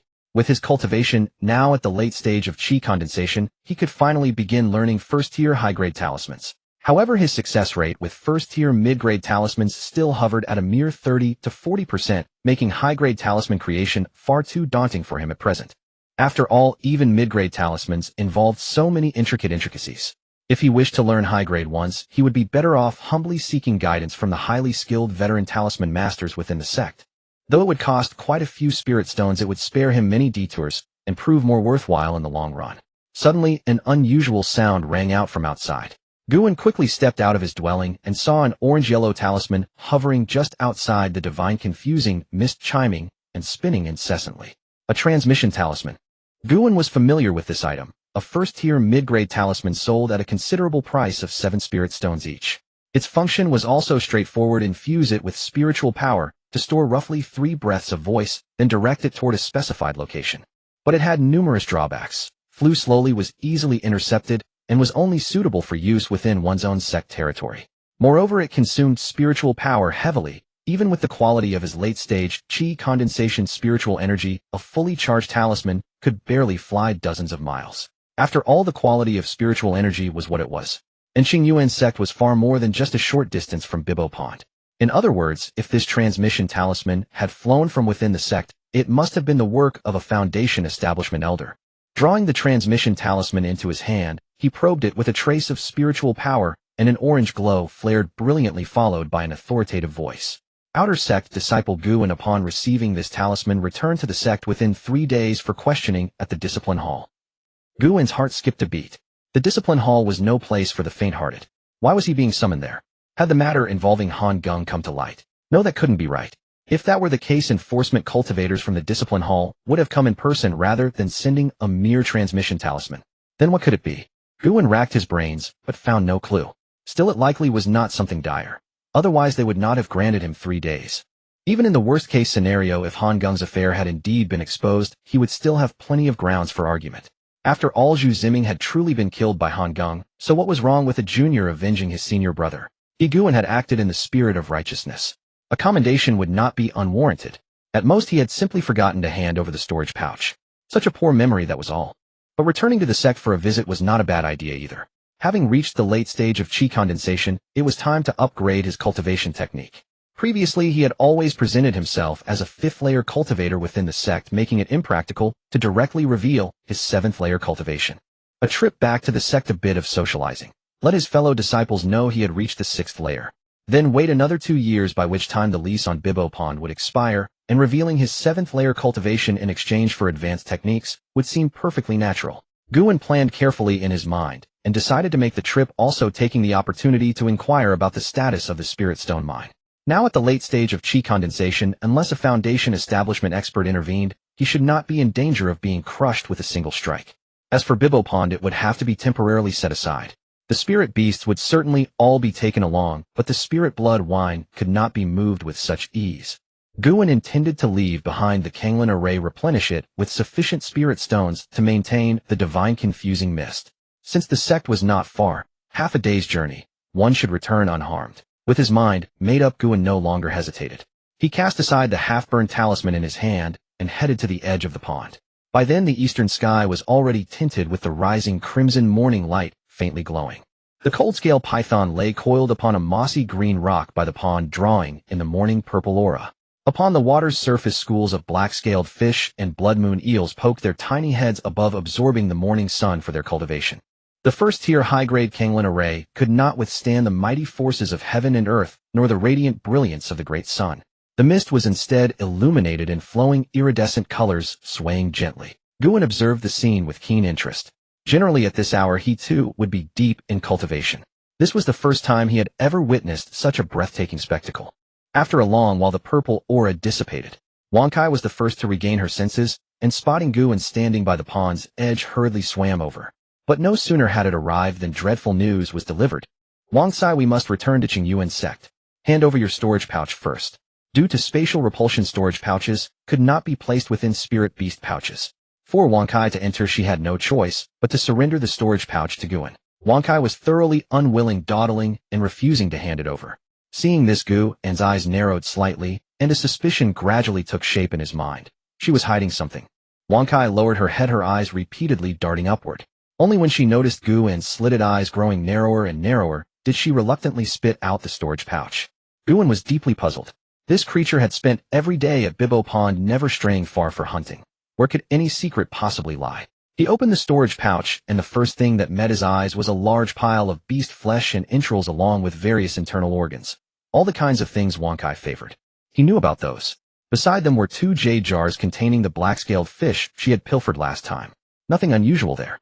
But why were there 4 spirit stones right in the center? Qingyuan clearly remembered never giving her any spirit stones. Could this little one have discovered the spirit stone mine? No, wait. These were not raw ore. They were clearly refined spirit stones polished by cultivators. Guan could not fathom it, and sent a mental inquiry. Where did you get the spirit stones? Wang Kai stared at him in wide-eyed confusion, and a vague consciousness echoed in his mind. Black plate. Black plate. What black plate? Could it be the formation plate of the Qingyuan array? Guan's heart sank with a foreboding sense. Diving to the bottom of the pond and shifting the blue stone, he found that 4 spirit stones were indeed missing from the formation plate. However, the remaining 16 stones were perfectly intact. Before he could summon his anger, several more fragments of vague consciousness reached him. Spiritual power. Make the plate glow. Spirit stones mine. After piecing together half-understood messages, Guan finally understood the truth. Wang Kai had been secretly channeling a thread of her own spiritual energy into the formation plate every day to sustain the array, thereby preserving the original spirit stones, which she had then pocketed. She was remarkably principled, taking exactly 1 spirit stone per month, precisely matching the Qingyuan array's consumption rate, never greedily taking more. It was almost touching, really, though it would have been better if the stones she earned were her own to begin with. Guan could only laugh and sigh in disbelief, angrily ruffling the python's head. How impressive. Starting a job at such a young age. You really have figured life out. Wang Sai, seeing that Guan did not seem angry, flicked her tongue proudly, raised her head, and puffed out her chest, taking it all as a compliment. In the end, Guan decided not to confiscate Wang Sai's 4 spirit stones. It was not easy for a child to save money. Taking them back would weigh heavily on his conscience. Guan retrieved 10 spirit stones, placed them into the formation plate, pressed several large blue stones on top, and after confirming that the 9 Qingyuan array flags were in proper order, he buried all of Han Geng and Zhu Ziming's belongings at the bottom of the pond. Then he unfurled the black wind silk and took flight toward Qingyuan Sect. Guan sped all the way back to Qingyuan Sect, yet he was in no hurry to report to the discipline hall. Instead, he landed on Qingyuan Peak. He needed to gather intelligence on the discipline hall's recent movements to prepare in advance. Among his acquaintances, Manager Zhang and Huang Xian were the best informed, so he decided to visit them. Unfortunately, both were absent from the sect, leaving Guan in a dilemma. The discipline hall had given him 3 days, now only 2.5 remained. He could not afford to wait for their return. Standing at the foot of Qingyuan Peak, Guan hesitated for a long time before gritting his teeth and deciding to ask senior sister Yun if she knew anything. After all, he had invested over 100 spirit stones. It would be absurd if he couldn't even see her face. Yun Xiuyan's cave dwelling was not difficult to find. According to Qingyuan Sect's custom, the personal disciples of Golden Core true persons would cultivate at the foot of Qingyuan Peak, drawing upon the spiritual energy of the 3rd-rank spirit vein to accelerate their cultivation. Arriving at the foot of Qingyuan Peak, Guan descended from his black wind cloak. Qingyuan Peak was a vital ground where Golden Core true persons and Foundation establishment true cultivators secluded themselves. How could a mere Qi refining junior dare to fly over it? As Guan landed, a disciple clad in the Qingyuan Sect robe hurried over. Spotting the green cauldron on his chest, its base wrapped in flames, Guan's heart tightened. Even the gatekeeper was an inner disciple. Junior brother, this is a restricted area of the sect. No entry without permission. Guan smiled and cupped his hands. Senior brother, I seek senior sister Yun Xiuyan. Could you please announce my arrival? The senior brother had a round face, but looked very stern, adopting an official attitude. No. If everyone acted like you, would senior sister Yun ever have time to cultivate? I've seen plenty of you reckless dreamers trying to cling to a golden immortal. Fang Yuan stand firm and upright. Guan could tell from his attitude that this would be difficult. It would take at least 20 spirit stones to get through. Grimacing, he took out 20 spirit stones from his storage pouch and tossed them to the round-faced senior brother. Senior brother, I am an old acquaintance of senior sister Yun, you see. With the stones in hand, Fang Yuan no longer wore a frown. He cheerfully stuffed them into his pouch. An old acquaintance. Then why bother with the announcement? Just go straight in. The 2nd cave dwelling at the foot of the mountain is hers. Guan quickly thanked him and walked inside. Watching Guan's retreating figure, Fang Yuan patted his triple chin and smiled with a sigh. This is the way of the circle and square. Ancestor, I now understand your good intentions. I have awakened. The way of the circle and square, its wonders are boundless. Just sitting at home brings spirit stones to the door. A thunderous voice roared in his mind. Nonsense. I named you Fang Yuan to teach you to know the square and abide by the circle, to transform the square into the circle. Not to extort spirit stones. Fang Yuan trembled in fear, his chin slapping against his chest with a series of smacks. He quickly chanted, Ancestor, forgive me. Ancestor, forgive me. Your great-grandson knows his mistake. This ancestor was not like other disciples. He was truly his own ancestor. While desperately apologizing, Fang Yuan muttered inwardly, the ancestor came out of seclusion today. Bad luck, too bad luck. He knew that Golden Core true persons were powerful. With a sweep of their divine sense, nothing on the entire Qingyuan Peak could escape detection. But he hadn't known the ancestor would emerge from seclusion today. To make matters worse, his complaint about the ancestor's naming had been overheard. Truly, miseries never come singly, like a leaky house meeting a night of rain or a delayed boat encountering a headwind. Fortunately, the ancestor merely snorted, "Blockhead," and then ignored him as if his attention had shifted. At the summit of Qingyuan Peak, the mountain breeze gently blew. An octagonal pavilion with flying eaves and upturned corners overlooked the entire panorama of Qingyuan's 9 peaks. Clouds and mists swirled and pines and cypresses stretched to the horizon. Truly a vista where all peaks appear small, a wondrous celestial realm. Inside the pavilion, 2 men sat facing each other drinking tea. One had white hair and a white beard. His every gesture exuded authority. The other, with black hair and a green robe, moved with a cutting sword intent. They were the 2 golden core true persons of Qingyuan Sect, Qingyuan Zhenren and Qingxiao Zhenren. Sensing Fang Yuan's constant wiping of sweat and lingering fear, Qingyuan Zhenren said helplessly, "Forgive my junior brother's laughter. This child is simply too lazy. He has a simple nature, isn't that good?" Qingxiao Zhenren toyed with a jade cup, teasing him. Hearing Qingxiao's jest, Qingyuan Zhenren couldn't help but scold with a smile. "You rascal," Qingxiao mocking me. "Aren't you afraid that brat will steal your disciple away?" Qingxiao Zhenren's heart tightened.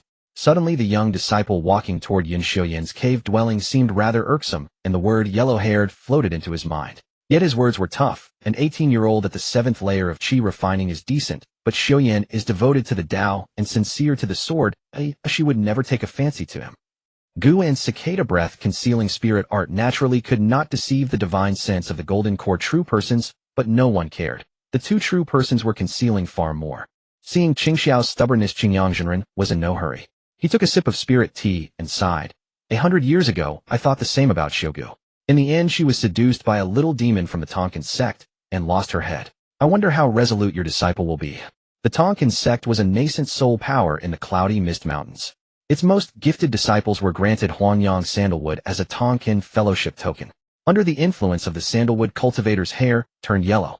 But these cultivators also became exceptionally handsome, and they would often roam the cloudy mist mountains region, seducing talented female cultivators as external companions to enhance their cultivation. This aroused the disgust of many sects, and they were scornfully called yellow hairs. Fortunately, the yellow hairs knew their limits. They only seduced, never forced, so they did not face the wrath of all the sects. Hearing this, Qingxiao Zhenren's body stiffened, then he casually changed the subject. "By the way, senior brother, about the spirit stone mine this time. I cut off the tail of the black cloud serpent. Do you think it suits your body cultivation?" As he spoke, he was about to open his storage pouch, but Qingyuan Zhenren stopped him with a shake of his head. "No need. My body cultivation has already reached the peak of golden core. A little serpent is of no use. Better to keep it as the grand prize at the Qingyuan assembly 3 months from now." Qingxiao Zhenren nodded slightly, then continued, "Should the discipline hall continue its investigation? It seems to involve the blood-dan old demon." On the other side, Guan arrived at the 2nd cave dwelling and knocked on the stone door with spiritual power.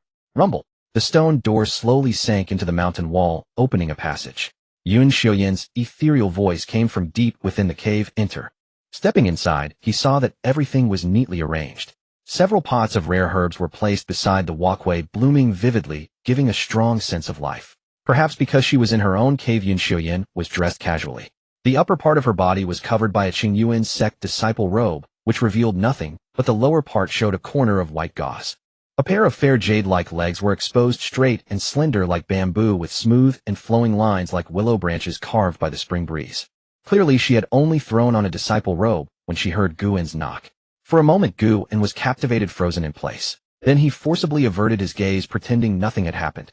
Seeing Guan's tall and straight figure, Yun Xiuyan realized her indiscretion. In her memory, he was still a 14 or 15-year-old child. In the blink of an eye, he had grown so tall. But now it was awkward to change, so she just cleared her throat. "Junior brother Gu, is there something you need?" Guan respectfully cupped his hands. "Senior sister Yun, I have been summoned by the discipline hall for questioning. May I ask if it concerns the matter of Yun country?" He could not directly ask about Han Geng, so he used the matter of intercepted spirit taxes as a probe. Yun Xiuyan thought for a moment, then gently shook her head. "I haven't heard of such a thing. Besides, they wouldn't investigate my side." As a disciple of a golden core true person, she had that confidence. Guan feigned surprise. "That's strange. I've been quietly raising fish at Bibbo Pond. Why would the discipline hall summon me?" "I don't know either. But I've heard that the discipline hall is mainly focused on tracking down demonic cultivators these days. Junior brother Gu, are you involved?" Hearing this, Guan was startled and waved his hands repeatedly. No, I don't even know what a demonic cultivator looks like. How could I collude with them? Yun Xiaoyan paused then explained, I don't mean you colluded. They were selling demonic pills in Qingyuan Immortal City, and many people got implicated. Guan frowned, recalling something. Last winter he had bought a bottle of something called Ultimate Joy Pill. Could it be because of that? Fortunately, he had been in a hurry to return to Bibbo Pond, and hadn't given it to manager Lu to eat. Seeing Guan's expression shift, Yun Xiaoyan knew he was probably involved. After a moment's hesitation, she decided to help him. Junior brother Gu, if you're worried, you can say that I entrusted you to take my little sister back to Yun country. She has been saying she misses home. Guan was overjoyed and quickly thanked her. Thank you, senior sister Yun. I swear I won't let a single hair on your sister's head be harmed. With the front line advancing to the Spirit Stone Mine, Yun country was no longer so dangerous. This commission from senior sister Yun could serve as a protective talisman. The discipline hall wouldn't dare refuse her face. Yun Xiaoyan watched Guan thump his chest vigorously, a hint of satisfaction flashing in her clear, autumn water eyes. She picked up her teacup and tapped the lid.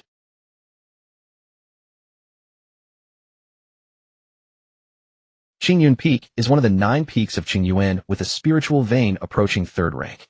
Apart from Qingyuan Peak, this mountain boasts the highest concentration of spiritual energy. The peak is covered with rugged rocks and verdant foliage, housing many important structures of Qingyuan Sect, such as the Scripture Library, Affairs Hall, and Alchemy Hall. As for which is most important, there has been endless debate with no definitive conclusion. But if there is one place that instills the most fear, it is undoubtedly the Disciplinary Hall. Its power is staggering, encompassing all illegal matters both within and outside the sect. Of course, this law refers to the Qingyuan Sect's regulations.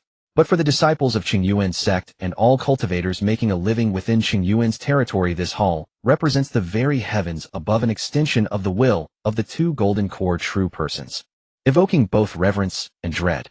Setting aside outsiders, even Qingyuan Sect disciples despise the disciplinary hall for a simple reason. Investigating the deaths of disciples or the whereabouts of bandit cultivators is one thing. No one cares about such matters. Yet they actually investigate the embezzlement of spirit stones. What audacity! Do they not know that since the sect's founding 1,000 years ago, our ancestors have been conducting business this way? Traitors to their ancestors, those who reverse the natural order. Do they not understand how many people throughout the entire sect depend on these spirit stones for cultivation? Without them, how many foundation establishment cultivators would we lose? Narrow-minded fools. They are destroying Qingyuan Sect's very foundations. They speak of everything accomplished through bribery. Do they even understand the concept? Of course, the low-ranking disciples lack connections, so their voices naturally go unheard, and their reports sink like stones into the sea. The disciplinary hall continues to stand unyieldingly, or rather has become even more imposing. Today, another disciple fell into the hands of the disciplinary hall, arriving early at its gates. Dressed in azure robes, handsome, an extraordinary head high and chest out, dignified and spirited. The 2 disciples on duty at the entrance watched in bewilderment. This person was so confident. Could the disciplinary hall have framed him? This person was precisely Guan. After learning the full story and receiving assurance from Yun Xiaoyan, he spent a night deliberating, growing increasingly confident. He had done nothing wrong and feared no ghosts knocking. With the twin sons of Qingyuan Sect shining and the disciplinary hall as an extension of their will, there was absolutely no way they could wrong Guan. After all, his superior was senior sister Yun, and senior sister Yun was a disciple of Qing Shao, true person. There was no reason for her to target him, Guan. Moreover, the demonic pill matter barely involved him at all. Why should he panic? After waiting for quite some time, he finally heard someone call him in. Following the disciplinary hall disciple's guidance, Guan walked calmly into the side hall, where he saw a cold and stern young man standing with hands clasped behind his back. His back turned to the hall entrance, lost in contemplation. Hearing Guan's footsteps approaching, he finally turned around. Picking up a scroll from the desk, he flipped through it briefly before speaking softly. Disciple Gu, according to the rogue cultivator Lu Shaosan and multiple confirmations from our end, you purchased joyous pills in Qingyuan Immortal City. Is this true? His voice, though quiet, carried the weight of iron, somehow imperious in the vast hall. Guan's expression remained composed, neither servile nor haughty, as he clasped his hands in salute and replied, Indeed, this is correct. This disciple did purchase 2 bottles of joyous pills from Lu Shaosan. There was nothing shameful about admitting this, since he truly was unaware. Senior sister Yun had assured him that many people were involved with no serious consequences. The cold-faced young man, seeing Guan remain so composed, couldn't help but furrow his brow. Then I asked you, what did you intend to do with these pills?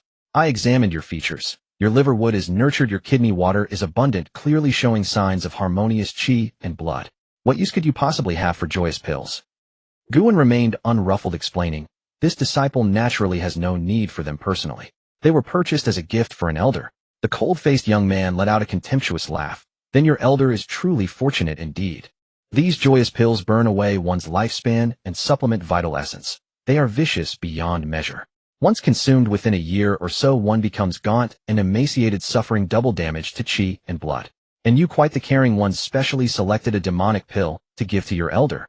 Guwen's heart lurched, then relief washed over him. Thankfully, he hadn't managed to give them to Manager Liu yet. Believing Guwen's silence stemmed from guilt, the young man's tone softened somewhat. Tell me who you gave them to.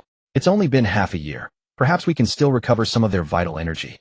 As for those disciples who began taking the pills a year ago, they were beyond salvation. The young man stewed with resentment over this. These despicable demonic scoundrels using such underhanded tactics, truly disgusting. 7 or 8 disciples of Qingyuan Sect had already been confirmed as having severely damaged their lifespans, their futures utterly destroyed. Wasn't this slapping the disciplinary hall's face? Still uncertain who had received the pills or how many they had consumed, he awaited the young man's response. Hearing this, Guwen offered an awkward smile, producing 2 bottles of pills from his storage bag. After returning last time, something urgent came up at my spirit land, and I left in such haste that I forgot to give them. Fortunately, no great mistake was made. The cold-faced young man arched an eyebrow, gazing at Guwen with evident surprise. Could this elder of his be nothing more than a fabrication? How perfectly convenient. Truly, one cannot judge a book by its cover. However, at least one fewer person would consume the joyous pills. That was something positive. With a sweep of his sleeve, he drew the 2 bottles toward himself, unstoppered them, confirmed they were indeed joyous pills, and his expression brightened. These could be sent to the alchemy hall for analysis in hopes of developing a remedy. Though those alchemists were notoriously unreliable, the bottle sent the day before yesterday had vanished without a trace yesterday, and they hadn't produced even a single useful thing. After collecting the joyous pills, the young man's demeanor improved considerably. He crossed out Guwen's name on the scroll and waved his hand to signal his departure. Guwen, seeing no further issues, shyly rubbed his hands together with a bashful expression. Senior brother, about the spirit stones I spent on the joyous pills. The young man fixed him with an icy stare. Fine, not giving them back either. How rude. Guwen descended the stone steps, muttering to himself. Yet internally he felt immense relief.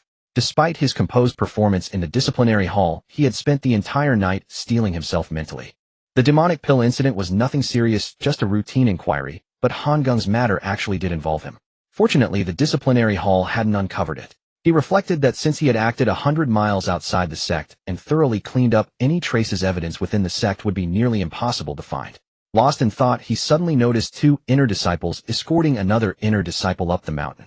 The escorted disciple was bound tightly with spirit-restricting chains, looking utterly wretched. Upon closer inspection, Guwen recognized him, someone named Qingyuan. How had he fallen so far? And yet he still had 2 people accompanying him, a far better situation than his own. Quickly, Guwen understood why, as Qingyuan immediately began cursing at the top of his lungs. Su Changha, on what grounds are you arresting me? Is it only me, Qingyuan, who has been embezzling spirit stones in the entire Qingyuan sect?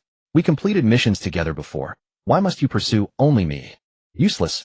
Useless. You can't catch demonic cultivators. All you do is bully fellow disciples. A bunch of good-for-nothings. Incorrigible wretch. Die. A thunderous roar shattered the air as a sword swept in from the west, its blade radiant and merciless. A fine head soared skyward, crimson droplets falling upon the blue stone tiles below. The 2 disciples escorting the prisoner hastily bowed toward the disciplinary hall, apologizing profusely. Disciples failed in our guard duty. Please forgive us, uncle. A cold harumph echoed from within. You 2 guard the disciplinary hall gates for 3 months.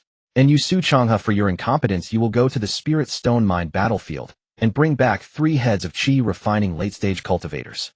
Having said this, the cultivator's rage remained unsated. His divine sense suddenly fell upon Gu, and who had been watching the spectacle nearby. What? I was just descending the mountain. You punish your own disciplinary hall disciples if you wish, but what does this have to do with me? Guwen broke into a cold sweat, his mind racing. In a desperate move, he snatched several water-gathering talismans from his storage bag and began scrubbing the blood from the stone steps, playing the obedient disciple. I didn't see anything. I saw nothing at all. The cultivator, noting Guwen's quick thinking and considering he was not a member of the disciplinary hall, withdrew his divine sense, leaving only a stern warning lingering in Guwen's thoughts. Not a single word of today's events may leave your lips. Guwen dutifully wiped up the bloodstains on the ground, then hurried down the mountain, flying all the way back to Shaoqian Peak. He closed the courtyard gate, entered the inner chamber, and lay down. Only then did he let out a long breath in lingering fear. That was terrifying. That Foundation Establishment senior uncle must be Uncle Xing from the Discipline Hall, right? He was said to have a fiery temper and an unwavering sense of justice, having personally slain 3 Foundation Establishment rogue cultivators who had committed atrocities. And there was also senior brother Su Changhe, who was utterly wronged. Others did the deed, but he took the blame. What mixed feelings he had. Yet the name seemed somewhat familiar. What had Qin Jinbao done to get himself caught? Just taking some spirit stones. Surely that wasn't the reason. Guan rested his head on the cool jade pillow, his thoughts churning, and as he thought, he drifted into a deep sleep. He had spent the entire previous night mentally preparing himself, staying awake all night, and then the incident at the Discipline Hall had taken many twists and turns. His mind was truly exhausted, and soon he began to snore softly. The setting sun slanted westward, evening clouds merged like a wall, and only the ceaseless chirping of cicadas filled the air. Waking from his sleep, Guan felt refreshed and clear-headed. He cast a cleansing spell and walked outside. He planned to visit Yun Xiuyan again. First to thank her for her help, and second to inquire about Qin Jinbao's matter. Hopefully it wasn't really because of those few spirit stones taken from the Yun Kingdom. Arriving at the foot of Qiyun Peak, he did not see the round-faced senior brother who had guarded the mountain last time. Guan dared not intrude without permission and stood waiting. After a moment, a large figure swiftly flew toward the spot, agile and fast.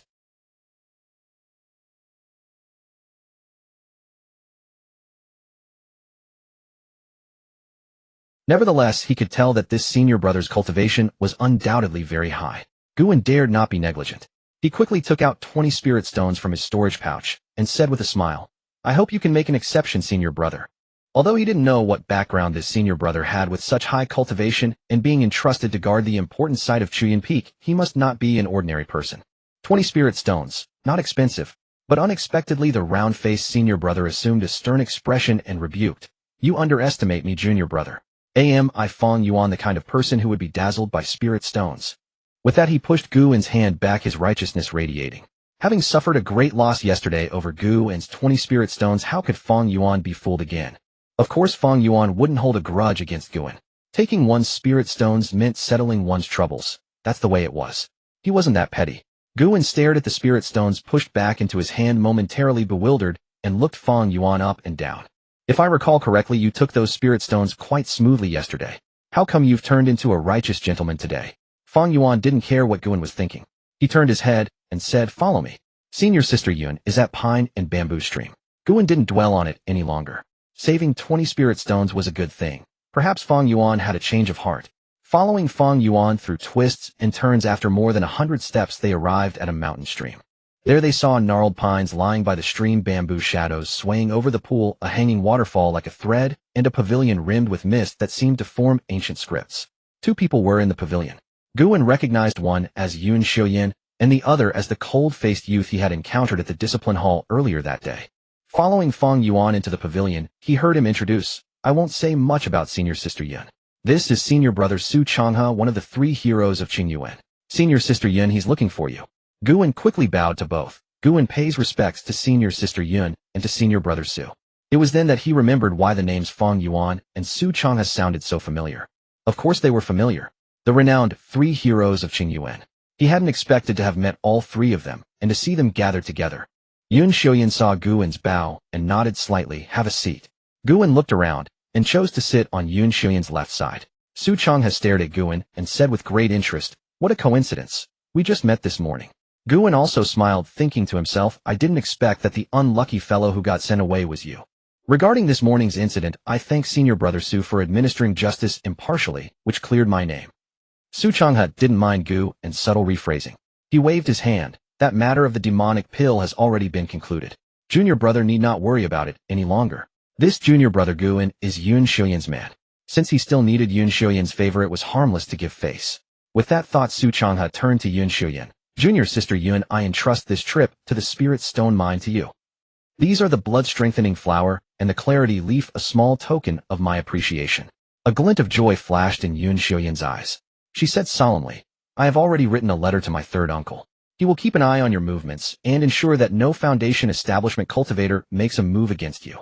Satisfied with the answer, Su Changhe was also pleased. He nodded, placed the 2 spirit herbs on the stone table, and said with a smile, "I see that Junior Sister Yun still has matters to attend to, so I will take my leave first." After Su Changhe had walked far away, Fang Yuan stroked his chin and murmured, "To spend such a great price, senior brother Su is indeed cautious." Yun Xiuyan put the 2 spirit herbs into her storage pouch and shook her head. The Discipline Hall faction is not well liked. Once he goes to the front lines, those senior uncles will probably give him a hard time. That's why he came to me asking my 3rd uncle to look after him.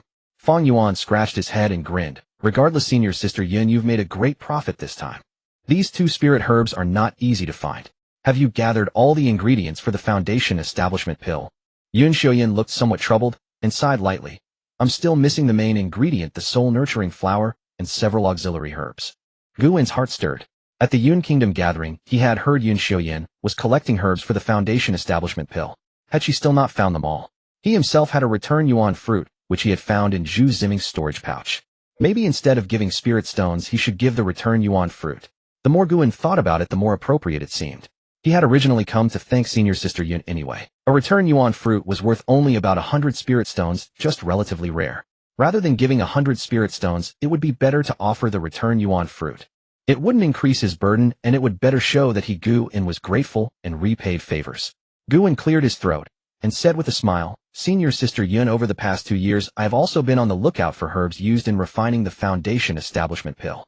And I actually found a return yuan fruit. You have helped me a great deal, senior sister. Let me express my gratitude by offering this fruit." Hearing this, Yun Xiuyan's brows lifted, and a look of pleasant surprise appeared on her face. "You are so thoughtful, junior brother. Then I thank you." Taking the return yuan fruit from Gu, and she couldn't help but think to herself, plant good causes reap good results. This junior brother Gu is truly someone who knows gratitude and repays it. Then how could I, Yun Xiuyan, be stingy? After pondering for a moment, she chuckled softly and looked at Guwen. "I really do need this return yuan fruit, so I won't stand on ceremony. But you have gone to all this trouble, I can't let you work for nothing. I remember you were learning talisman crafting, right? In that case, I have a golden eyebrow talisman brush here. Let this be my return gift." Guwen swallowed hard. This seemed to be a first-grade superior talisman brush. It must be worth over 200 spirit stones. As expected, senior sister Yun was generous. I would go through fire and water for her, senior sister Yun. Seeing Guwen frozen in place, Fang Yuan couldn't stand it and urged, "Junior brother, just take it. Senior sister Yun doesn't mind the difference of 1 or 200 spirit stones." Yun Xiuyan also nodded. "Yes, I've had a task posted at the affairs hall for so long and still didn't receive a return yuan fruit. It's just a talisman brush. Junior brother, please take it."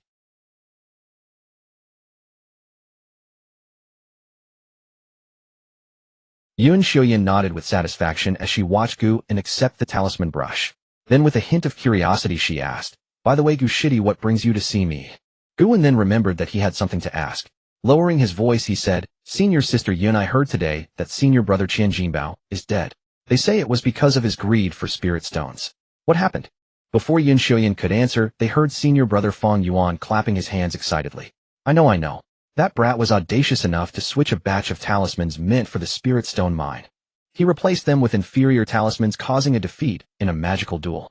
This enraged a Foundation Establishment master, who gave Master Xing of the Discipline Hall a thorough scolding. After being scolded, Master Xing tasked senior brother Su with handling the matter. But to everyone's surprise, he messed it up.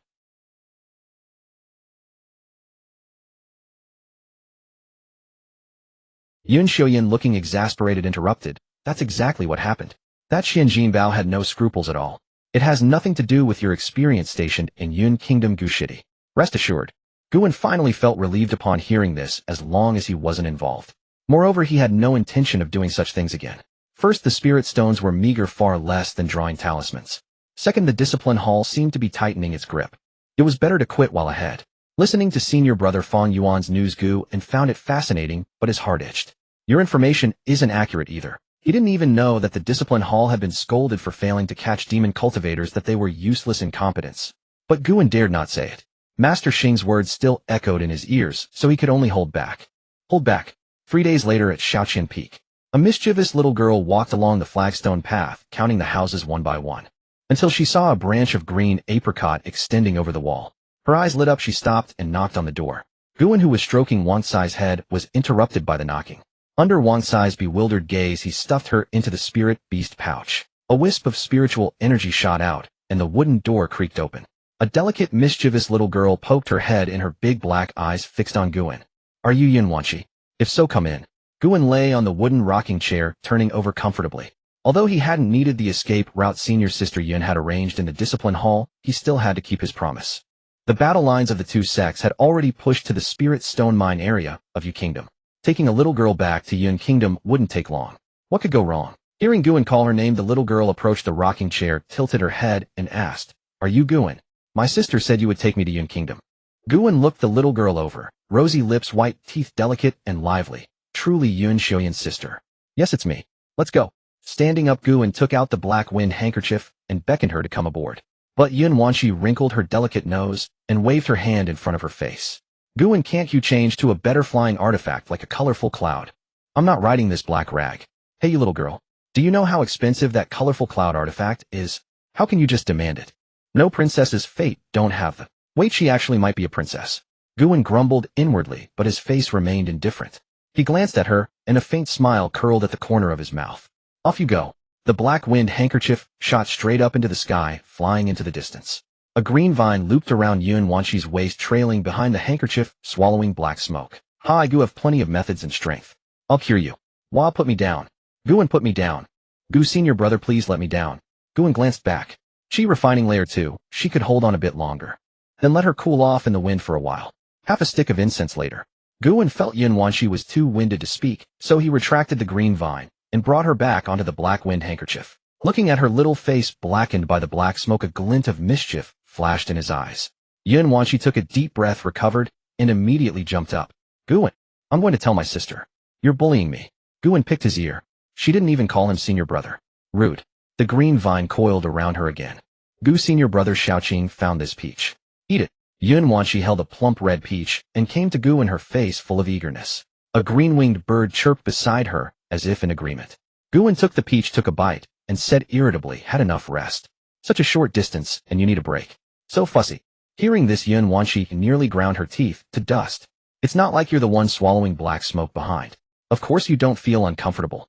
But after half an hour of dealing with him, Yun Wanshi knew he was a rogue. She decided to temporarily avoid his sharp edge. She didn't want to swallow another belly full of black smoke.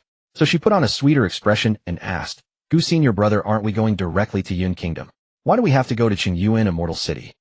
Guan finished the last bite of the peach, tossed the pit away, and wiped his mouth. "To sell talismans, of course, and earn some spirit stones. Oh, by the way, I heard you were scammed out of 100 spirit stones in Qingyuan Immortal City. Is that why you don't want to go there?" Yun Wanshi's face puffed up in anger. "Who said that? It was only 80 spirit stones. Oh, so you really were scammed. First time seeing that. Quite rare." Yun Wanshi took a deep breath. "This wretched dog, get away from me soon. Gu, senior brother, there's no need to waste that time. There's also a market in Yun Kingdom now. You can sell there." Guan sneered. "The Yun Kingdom small fair. I don't have that much time to wait." The Yun Kingdom small fair only lasted half a month each year. Why would he stay in Yun Kingdom that long? Wouldn't it be better to go back and raise fish? Yun Wanshi shook her head, repeatedly explaining, No, because of the war between the two sects, the sect has set up a Tianyun market in Yun Kingdom. And since Yun Kingdom is close to the front lines, talismans sell at a better price." "Sell at a better price." Guan's heart stirred. He remembered how the treasure pavilion used to make a profit off him. Although it was a legitimate business, he still held a grudge. Simply put, he worked hard for half a year drawing talismans, and the treasure pavilion took nearly half the profit with a single transaction. He felt it was too unfair. Thinking this, Guan made a decision, but his face remained impassive, hoping to extract more information. I don't have time to sell them one by one. It's better to sell them all to the treasure pavilion at once." Yun Wanshi laughed, showing off. "Don't worry, my Yun family also buys talismans. You don't need to sell them yourself." "All right then, straight to Yun Kingdom." Guan nodded with satisfaction, and the black wind handkerchief rose, flying toward Yun Kingdom. "Hey Gu, senior brother, wait. Xiaoqing didn't get on." "My Xiaoqing didn't get on." Blackstone City, within a narrow alley. Beneath gray brick walls and dark-tiled roofs, raindrops leaped like pearls among the blossoms as a young man wandered through the lane accompanied by a little girl. Yun Wanshi glanced at the oil paper umbrella tilted above her left shoulder and at her own nearly bare shoulder, then pouted and silently summoned a ring of spiritual energy to shield herself. "What a nuisance, Guan." Guan lightly knocked upon the tung-oil pine wooden door, producing a dull knock-knock sound. Coming. A gatekeeper clad in brown short garments pushed open the door, and upon seeing Guan could not help but rub his eyes. Guan laughed heartily. "It's like is my father in the mansion." This servant was a family-born retainer of the Gu household. Because of his pleasant countenance, Guan's father had named him Light's Eye, and he had served as gatekeeper at the Gu estate ever since. Opening the door for fortune, Master Gu believed in such things. Young master, it truly is young master. Like Kai first murmured to himself, then excitedly turned and bellowed, Master, young master has returned. A moment later, hurried footsteps rang out, and Guin's father, wearing a white cross-collared inner-garment, came running. Judging by his ruddy complexion and corpulent figure, it was clear he had been living quite comfortably. Honor. Guin's father swept him into a bear hug, laughing endlessly. Why have you come back? How have things been recently? Feeling warmth fill his heart at his father's string of questions, Guin showed not a trace of impatience, and answered each one with a smile. The two chatted and laughed all the way to the inner courtyard. Before Guin could push open the door, his father suddenly seized him with a mysterious expression. Honor, your father has prepared a surprise for you.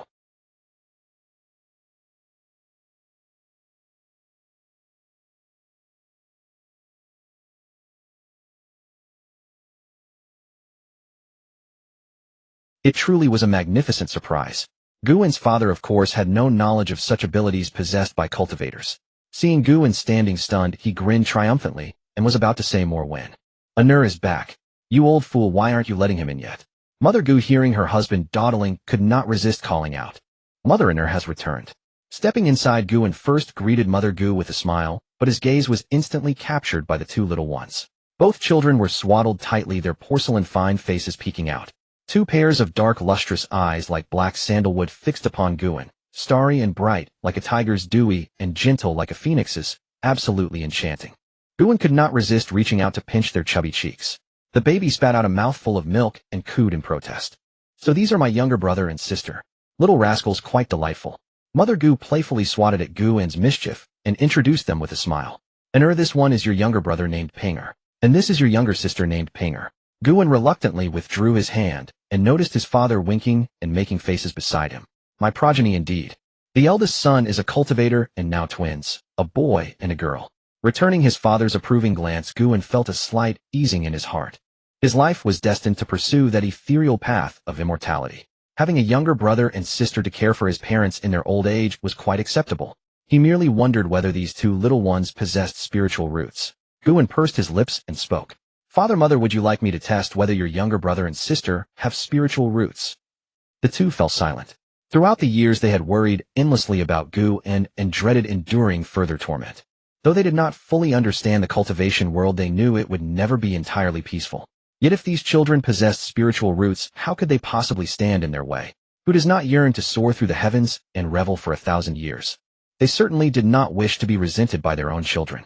This was a question the couple had deliberately avoided all along, but today Guin had finally raised it. Then let us test them. Guin's father nodded and gestured for them to hand the children over to Guin. Testing for spiritual roots was straightforward. Channel a wisp of spiritual energy. If it resonated with the child, they possessed spiritual roots. If no resonance occurred, they did not.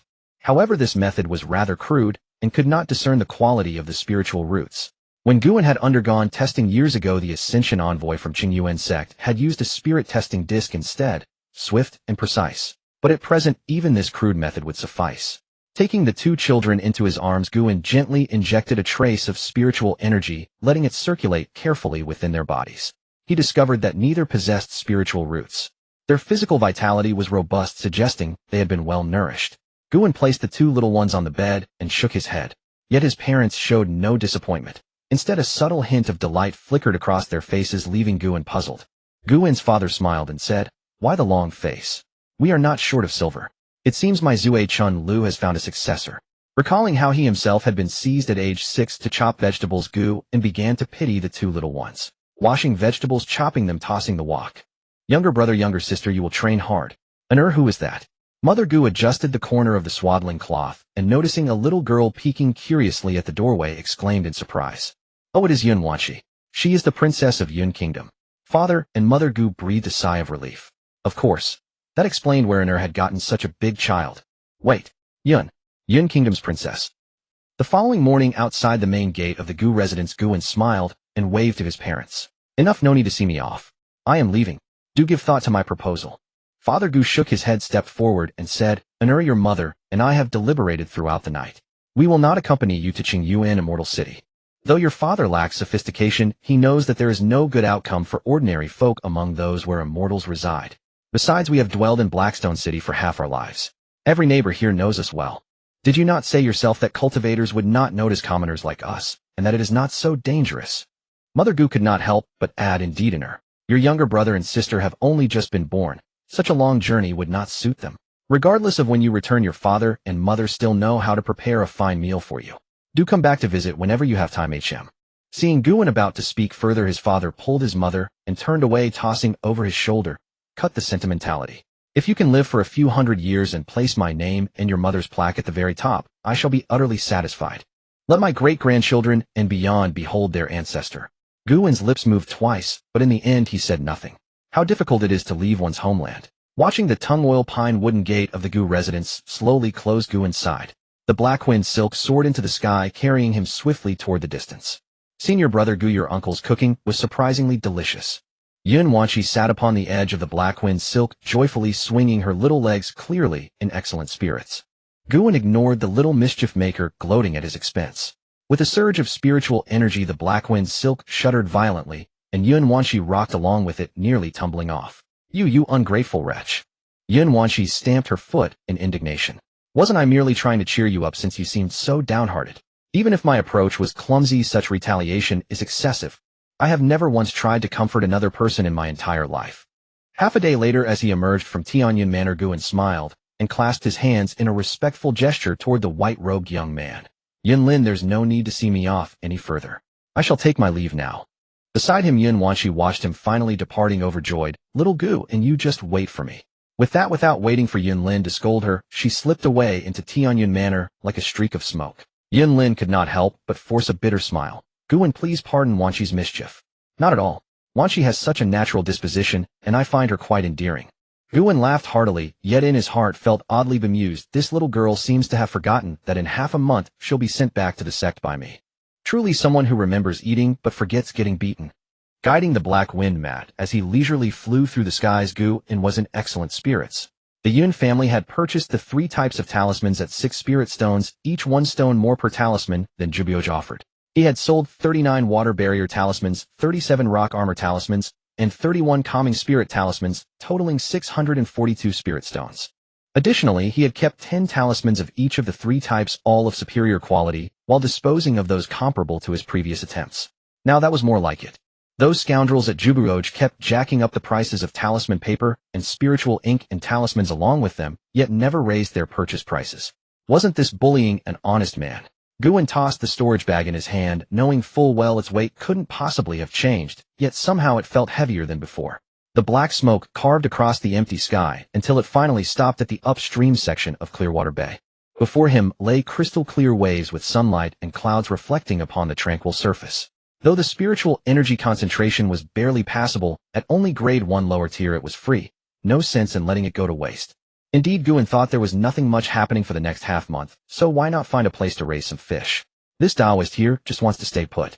With a testing attitude, he inquired with the Yun family. Of course, he wouldn't be using it for free. He had intended to pay spirit stones. Yet he never expected that the Yun family, worthy of being the greatest clan in Yun Kingdom, would be so generous. They simply lent him this Clearwater Bay to use for half a month. Guan descended his black wind mat and landed in an ancient courtyard of blue bricks and dark tiles. So this is the Lin family estate. Truly tragic. 100 years of splendor gone in a single day. Guan stood with hands clasped behind his back, unable to sigh with emotion. The Lin family had originally been one of the renowned clans of Yun Kingdom, boasting no fewer than 3 foundation establishment cultivators and 2 spirit veins. When the Qingyuan Sect offered 2 foundation building pills as a reward, the current clan chief decided to take the gamble, leading the entire clan to the spirit stone mine battlefield. They saw profit, but disregarded danger, yet when success was within reach they hesitated to commit. After losing 2 foundation establishment cultivators on the battlefield, they actually attempted to flee. The foundation establishment supervisor struck them down on the spot, and every clan member who had gone was executed to serve as a warning to others. The grade 1 upper tier purple bamboo grove was reclaimed by the sect and converted into a supply station. The Yun family purchased Clearwater Bay for breeding purposes. However, this incident had only occurred a few days prior, and the Yun family had not yet made preparations which conveniently benefited Guan. Guan released the black spirit fish and blood moon eels, scattering over a dozen handfuls of spirit bran mixed with some spirit rice. These were still younglings after all, and feeding them well was only proper. He also released 5 clear spirit clams, carefully sprinkling 2 handfuls of golden cloud rice. The pinkish clams awkwardly captured the golden rice grains with their tongues. A gentle breeze blew steadily while the sunlight was perfect. Guan watched in a daze when suddenly 5 fireballs came hurtling from behind his head, waves of scorching heat rolling forth. He slapped out 3 water barrier talismans in succession, blocking the consecutive fireballs. Guan twitched the corner of his mouth. I've been aware of you all along. When he had entered the courtyard earlier, he had sensed 2 presences in the side rooms. Did they think placing a single concealment talisman would suffice? At Qi Refining 3rd stage, they couldn't possibly utilize even a tenth of the concealment talisman's effect. The same went for the consecutive fireball talisman. What a waste of 2 of my precious high-grade talismans. Turning his head, he saw 2 people standing at the courtyard gate, staring fixedly at the cauldron on Guan's chest, their eyes seemingly about to burst into flames. One was a young man, his right hand gripping a black sword-type spiritual tool, while his left tightly clutched a silver talisman. At Qi Refining 3rd stage, it had been him who launched the attack. The other was a child, even younger, at only 6 or 7 years old, not even having crossed into Qi Refining 1st stage. The firewood knife in his hands was held across his chest, trembling slightly. Foundation Establishment late stage attacking Qi Refining initial stage. I know how to handle this. Guan feigned confusion and asked, who are you?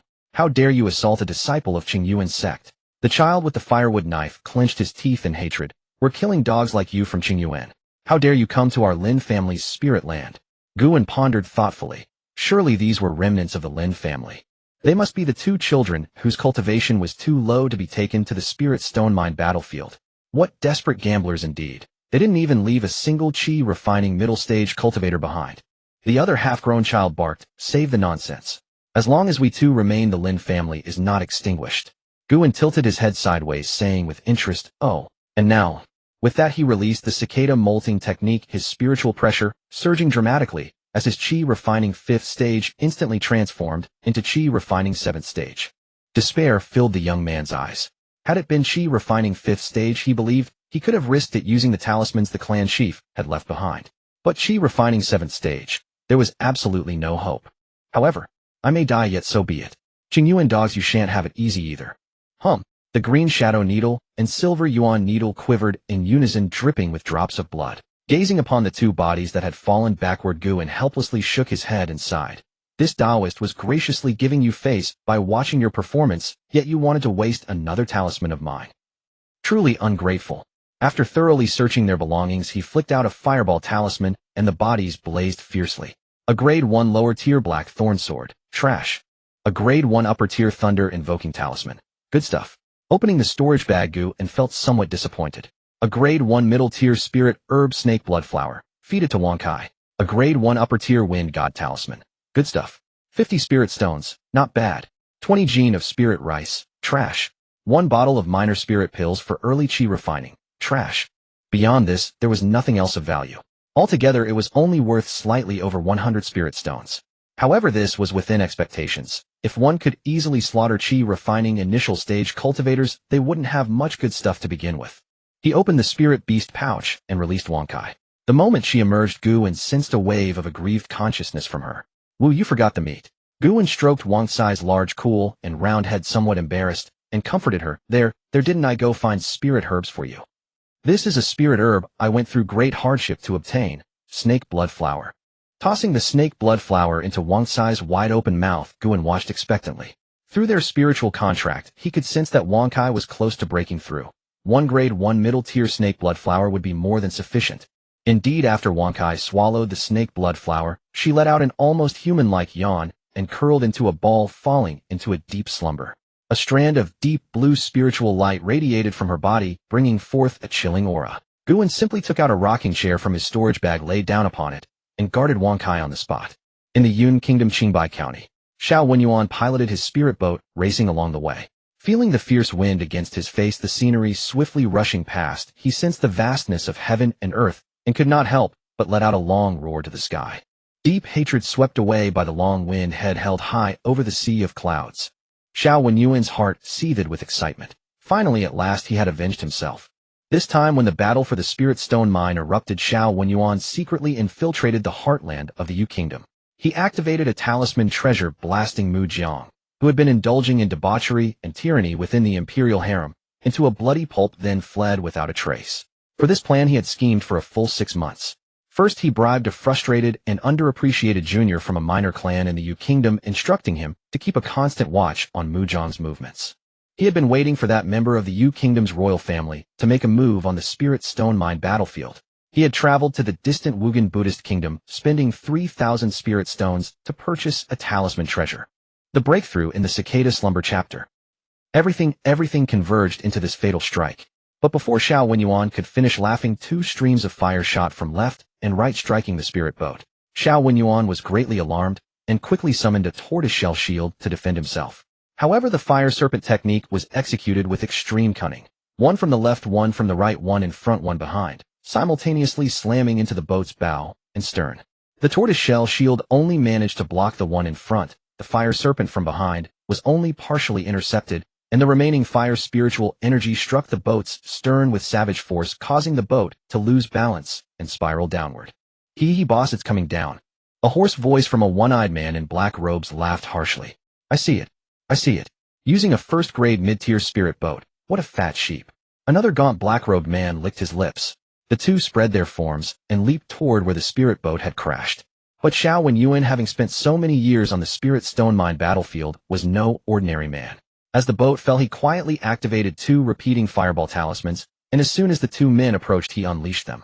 The 2 black-robed cultivators' expressions changed. Such quick reflexes meant this was no easy prey. The one-eyed man raised a 1,000-rock umbrella and chose to tough it out. The gaunt black-robed cultivator, lacking a top-grade defensive artifact, still had his own countermeasures. He rapidly activated 3 ice arrow talismans and summoned an ancient vine shield to guard his front. Xiao Wenyuan narrowed his eyes at the 2 sudden arrivals and barked, the Black Wind duo. You dare to come to the Yun Kingdom? Aren't you afraid that decades of bitter cultivation will be utterly wasted? Both of the Black Wind duo were cultivators at the 8th level of Qi refinement, the same as Xiao Wenyuan, but their reputation was far greater. These 2 were one of the sparks that ignited the war between the 2 sects. The rogue cultivators who killed the son of the Baikyo Pavilion's master and annihilated the 2 family. Unexpectedly, they still dared to come to the Yun Kingdom. The gaunt black-robed cultivator sneered, why wouldn't we dare? My brother and I have poor spiritual roots and low comprehension, but we definitely don't lack courage. The one-eyed man chimed in, that's right. How do you think we got our cultivation?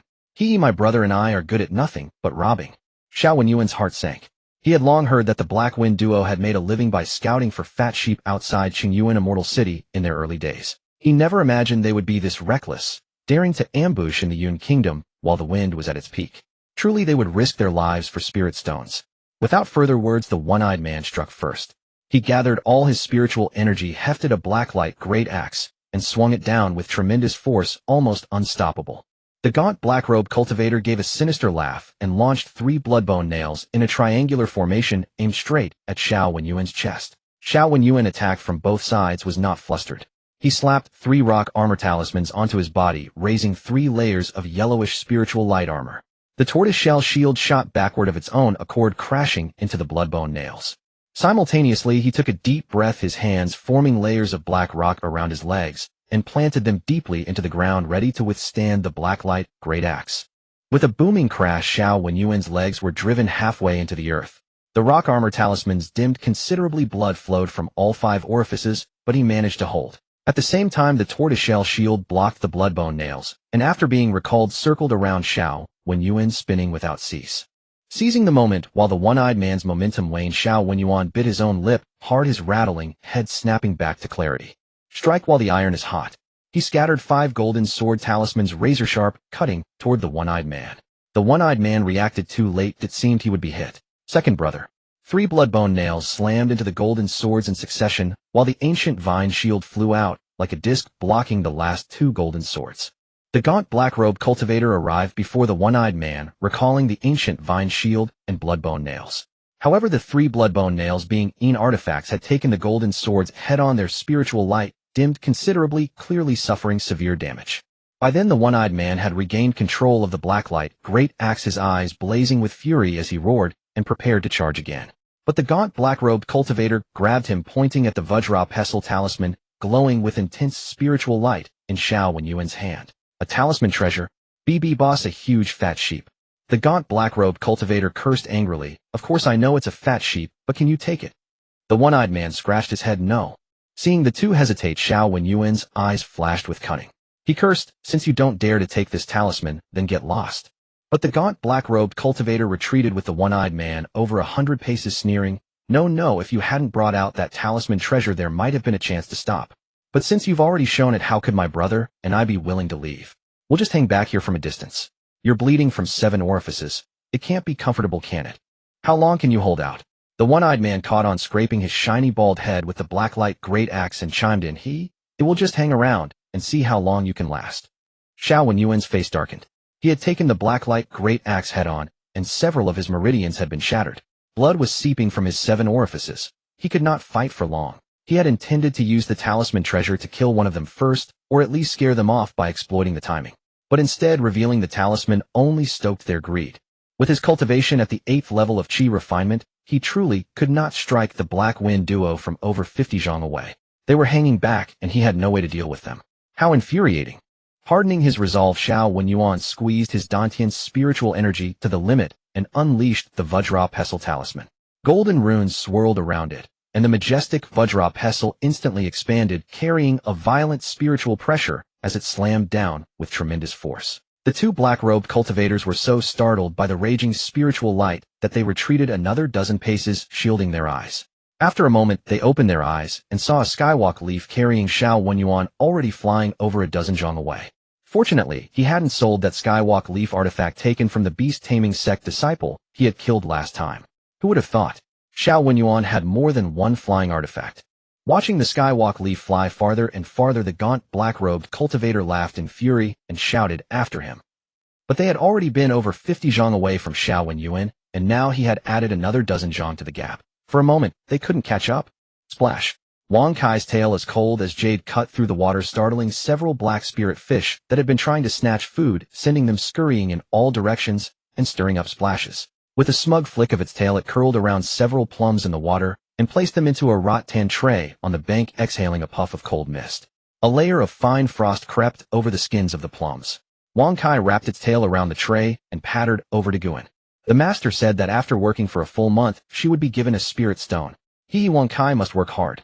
The rocking chair swayed gently, a lotus leaf covering her face. Guan was dozing off when she suddenly felt a chill before her. Habitually reaching out, she felt a cold plum being stuffed into her mouth. Not bad. Tomorrow go find some bayberries, the ones that are like little red spiky balls. If you can't find those, grapes will do. They look like big clusters of purple balls. Do you understand? Guan commented and gave Wang Kai another task. Wang Kai's big watery eyes instantly drooped in disappointment. There were no such things in the surrounding forests. Also, this is what the master meant by earning spirit stones is not easy.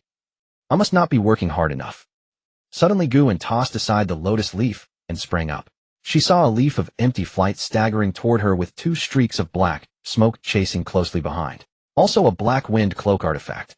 Could it be that the scoundrels from the beast-taming sect have broken into the Cloud Kingdom? Guan frowned, put away Wang Kai, and mounted his own black wind cloak ready to flee. As for the 3 black spirit fish, they would have to fend for themselves. Just as she flew into the air, the corner of her eye caught sight of the person on the void step leaf. It was someone she recognized, Xiao Wenyuan. Guan paused in midair, her fingers stroking the spirit beast pouch. Gritting her teeth, she decided, I'm going for it. If others could give away Wang Kai, then fleeing now would haunt her sleep forever. She shot 3 fireball talismans into the air with a special technique, producing a loud explosion. This place was not far from the Tianyun Manor. At the speed of that 9th layer Qi refining cultivator, it would take only half an hour to arrive. Wang Kai was released again, its tail curling to bring 5 clear spirit shells into the water hiding beneath the surface where cold mist billowed. Guan flicked her hands, sending the green shadow needles into the water while secretly concealing the silver yuan needle in her sleeve. She cast 2 ice arrow talismans at the 2 black wind cloaks, hoping to delay them for a moment. Seeing Guan, Xiao Wenyuan's expression brightened. If they joined forces, there might still be a way out. Having avenged his great hatred, his mindset had changed, and he naturally did not want to die now. Guan, don't speak for now. Take the azure jade pill and heal your wounds. Guan interrupted Xiao Wenyuan and tossed him a jade bottle. It was the azure jade pill contributed by Zhu Ziming. Just then the black wind duo had also shattered the ice arrows, and seeing their prey slip away again, they were furious. The gaunt black-robed cultivator roared, "You dog of the Qingyuan Sect! A mere 5th layer of Qi refining dares to meddle in this. Are you courting death?" The one-eyed man also bellowed, "Exactly. 5th layer of Qi refining. What rank are you to use the same flying artifact as us, the Black Wind duo?" Guan breathed a sigh of relief. As long as they wanted to talk, that was good. Whether it was for Xiao Wenyuan to heal or for the cultivator from the Yun family to arrive, she needed time. The longer she delayed, the more advantageous it was for her.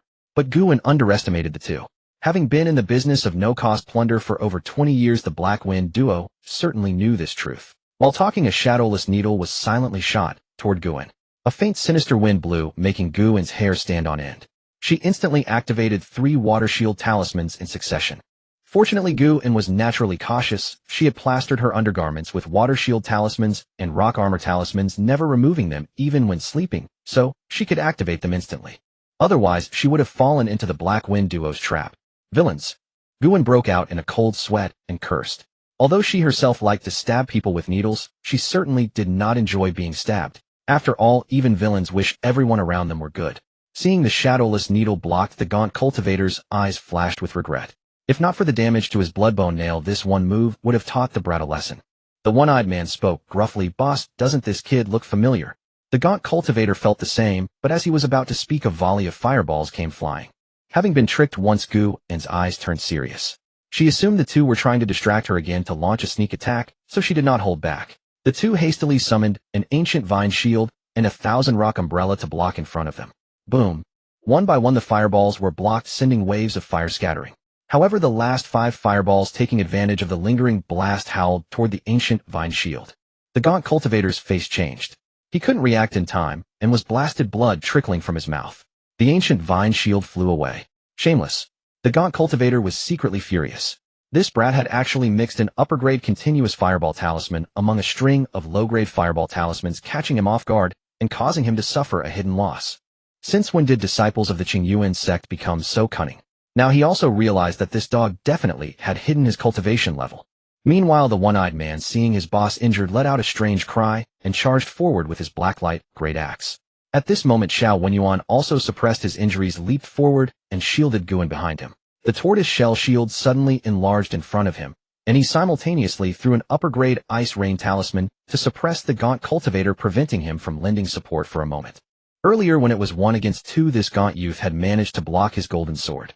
Now it was 2 against 2, and this brute dared to strike, courting death. Now the roles of offense and defense had reversed. Guan instantly understood Qingyuan's plan. She slapped 3 rock armor talismans onto Qingyuan, and the green shadow needles burst out of the water, aiming straight for the gaunt youth. The blacklight great axe cleaved down with the force of an avalanche, its blade tearing through the gale, its surface flashing with cold light. Unstoppable, mighty beyond compare. As soon as the tortoise-shell shield and the blacklight great axe collided, a visible shockwave of spiritual energy burst forth, churning the river water violently. Both were first-grade upper-class artifacts, but the tortoise-shell shield was clearly inferior to the blacklight great axe. After holding for a moment, its spiritual light flickered and dimmed on the verge of giving way. But Guan was not idle.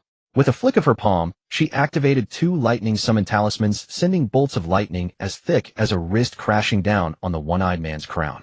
The gaunt cultivator was busy dealing with the ice rain talisman and the green shadow needles, unable to spare a hand to support, and could only watch helplessly as the lightning struck. The one-eyed man's heart sank. Ignoring the residual momentum of the blacklight great axe, he withdrew his right hand, formed a hand seal, and summoned the 1,000-rock umbrella, which spun rapidly above him, deflecting the lightning bolts to the surroundings. However, the blacklight great axe's immense power came at a cost. His left hand alone could not withstand the violent spiritual energy of the axe. His wrist bone shattered into 3 pieces, and the meridians in his arm were torn asunder. The one-eyed man writhed in agony.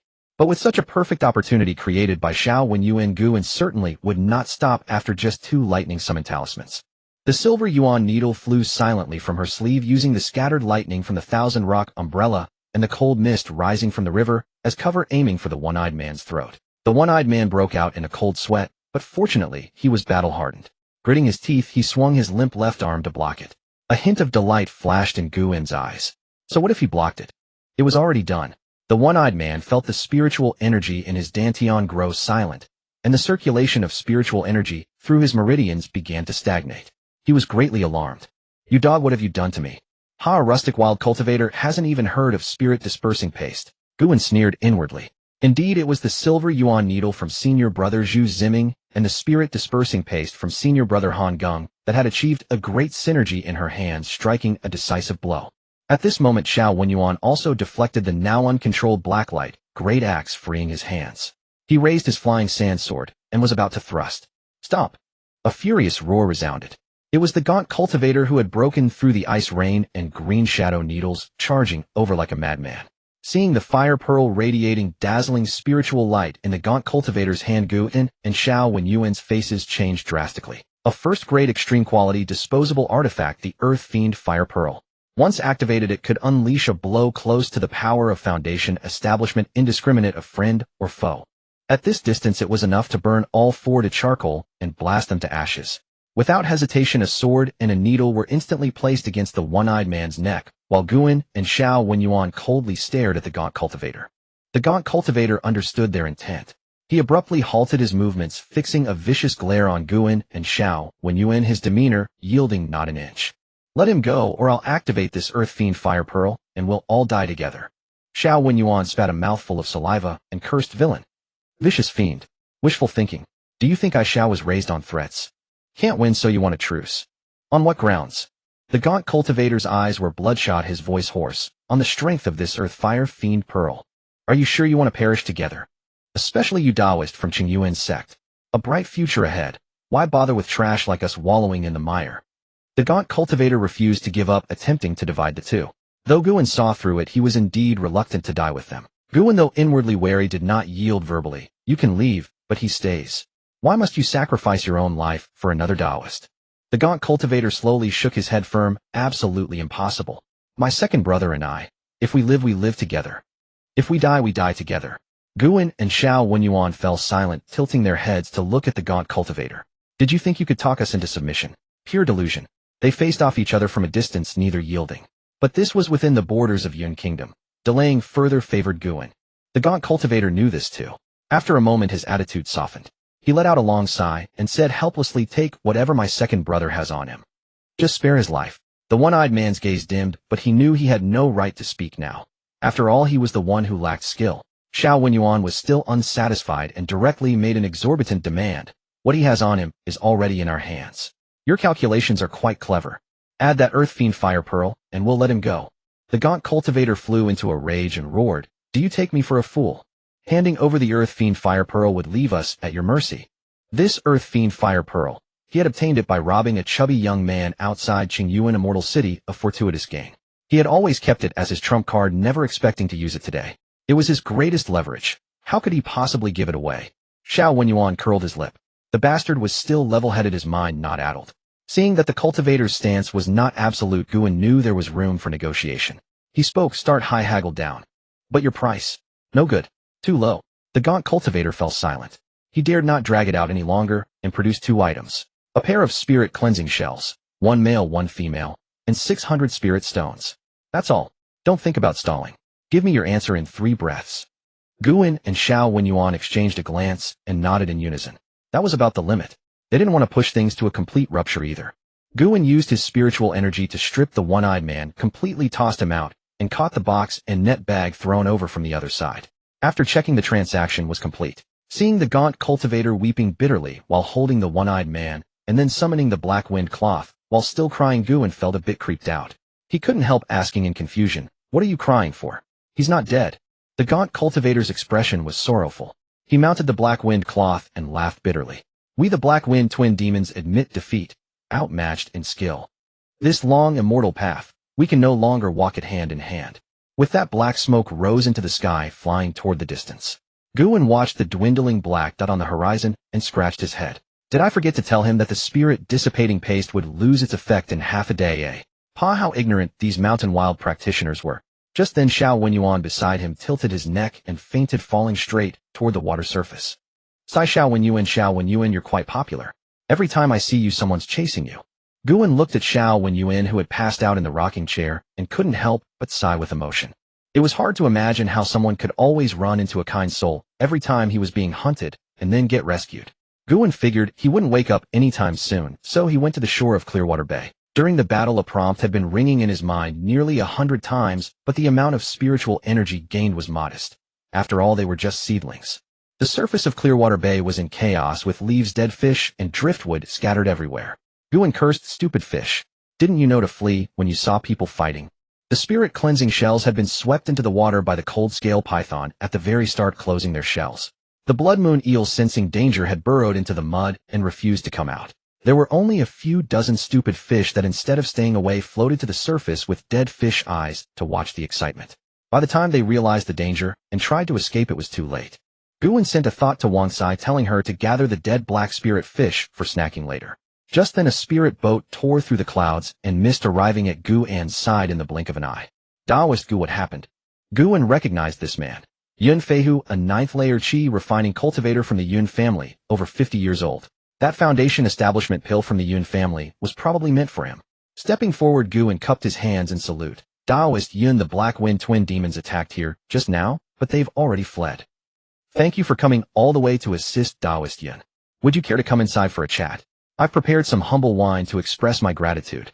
Hearing this, Yun Feihu suddenly paused and asked eagerly, Black Wind twin demons, did you see which way they went, Daoist Gu? Guan pointed southwest, Daoist Yun over there. Before he could finish, the spirit boat shot off with a whoosh, leaving behind a few clouds. Guan's mouth fell open in surprise. It took him a moment to close it, and he mused, why is Yun Feihu in such a hurry? Does he have a grudge against the Black Wind twin demons? He couldn't figure it out, so let it be. It was just as well. He didn't have to explain about Xiao Wenyuan.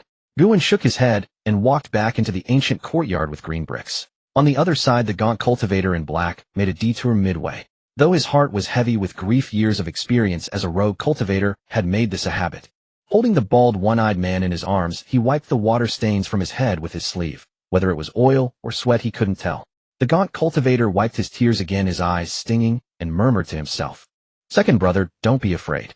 Even if your cultivation is gone, you still have Big Brother. Big Brother will protect you for life. Big Brother will find you a wife, a big-hipped one, and find you 10 of them. The one-eyed man shook his head and whispered, Big Brother, I. The gaunt cultivator thought he couldn't bear the loss of his cultivation and hurriedly comforted him. It's okay, it's okay. If you like boys, Big Brother will find some for you too. Clear-eyed and handsome. 10 of them as well. Don't be shy, it's fine. Big Brother likes them too. No one will laugh at you. Seeing that the gaunt cultivator was getting more and more absurd, the one-eyed man quickly struggled to sit up. Big Brother, I don't like boys. And my cultivation is not lost. The gaunt cultivator tilted his head, staring fixedly at the one-eyed man, who was now forming a hand seal. His lips trembled. Your cultivation is still there. Then when did you recover? The one-eyed man rubbed his nose and mumbled, just now when we turned around. His voice grew softer, and the gaunt cultivator's face grew more ferocious. Suhaizi, you played with my feelings. Forget everything you just heard. The sun slanted westward, and Wang Sai, with great satisfaction, stowed all the bodies of the black spirit fish into her storage pouch, swimming toward the courtyard. As soon as she entered, she saw the man lying on the rocking chair, slowly coming to, staring blankly at her. Feeling uncomfortable under his gaze, Wang Kai flicked her tail and hid herself. Guan stepped out from the house, and seeing Xiao Wenyuan awake, teased, Brother Xiao, you came to see me, and that's fine. But why bring 2 gifts? Xiao Wenyuan gave a bitter smile. Brother Gu, I'm sorry. I didn't expect it to be such a coincidence. This is the second time. I really don't know what to say. Guan laughed. You needn't stand on ceremony, Brother Xiao. Just stay here and recover. I guarantee your safety. But Xiao Wenyuan stood up, shook his head, and sighed. No, I can't stay. I must leave. I've killed Mu Jiang, and my great revenge is fulfilled. The beast-taming sect will soon realize it. Brother, I've left many loose ends unhandled. I need to flee at once. Guan was stunned. He had actually killed him. That was the grandson of a golden core elder. After a long silence, Guan asked, Then what do you plan to do? Xiao Wenyuan hesitated for a moment, but still spoke. There's no place for me around the beast-taming sect. I'll go far away, to the profound feather immortal city, and take a battleship to the boundless sea cultivation world. The boundless sea cultivation world. What a magnificent sight it must be. Guan was lost in thought, recalling the records of that realm. 3,000 years ago, a great war erupted in the boundless sea cultivation world.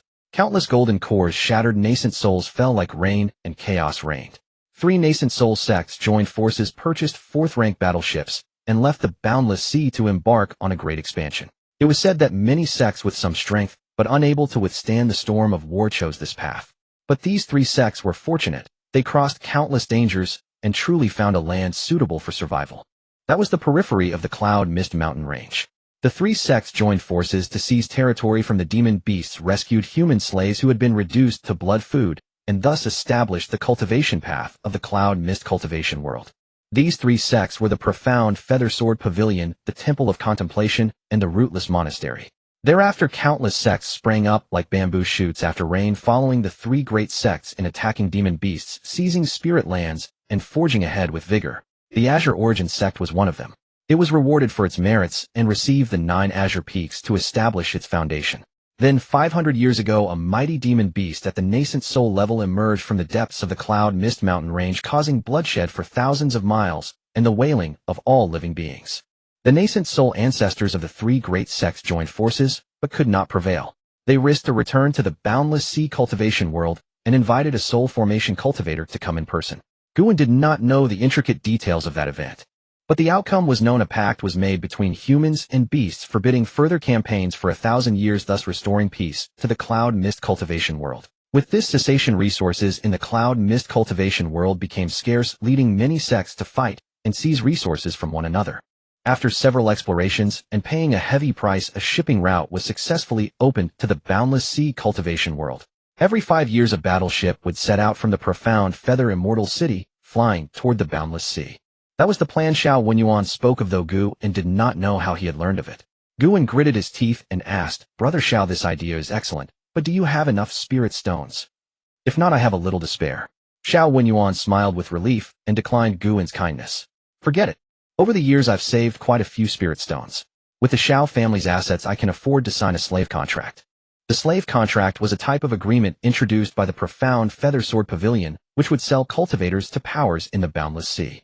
Naturally, this would also serve Qingyuan's purpose. But the most insidious part of the slave contract was that it collected spirit stones from both sides.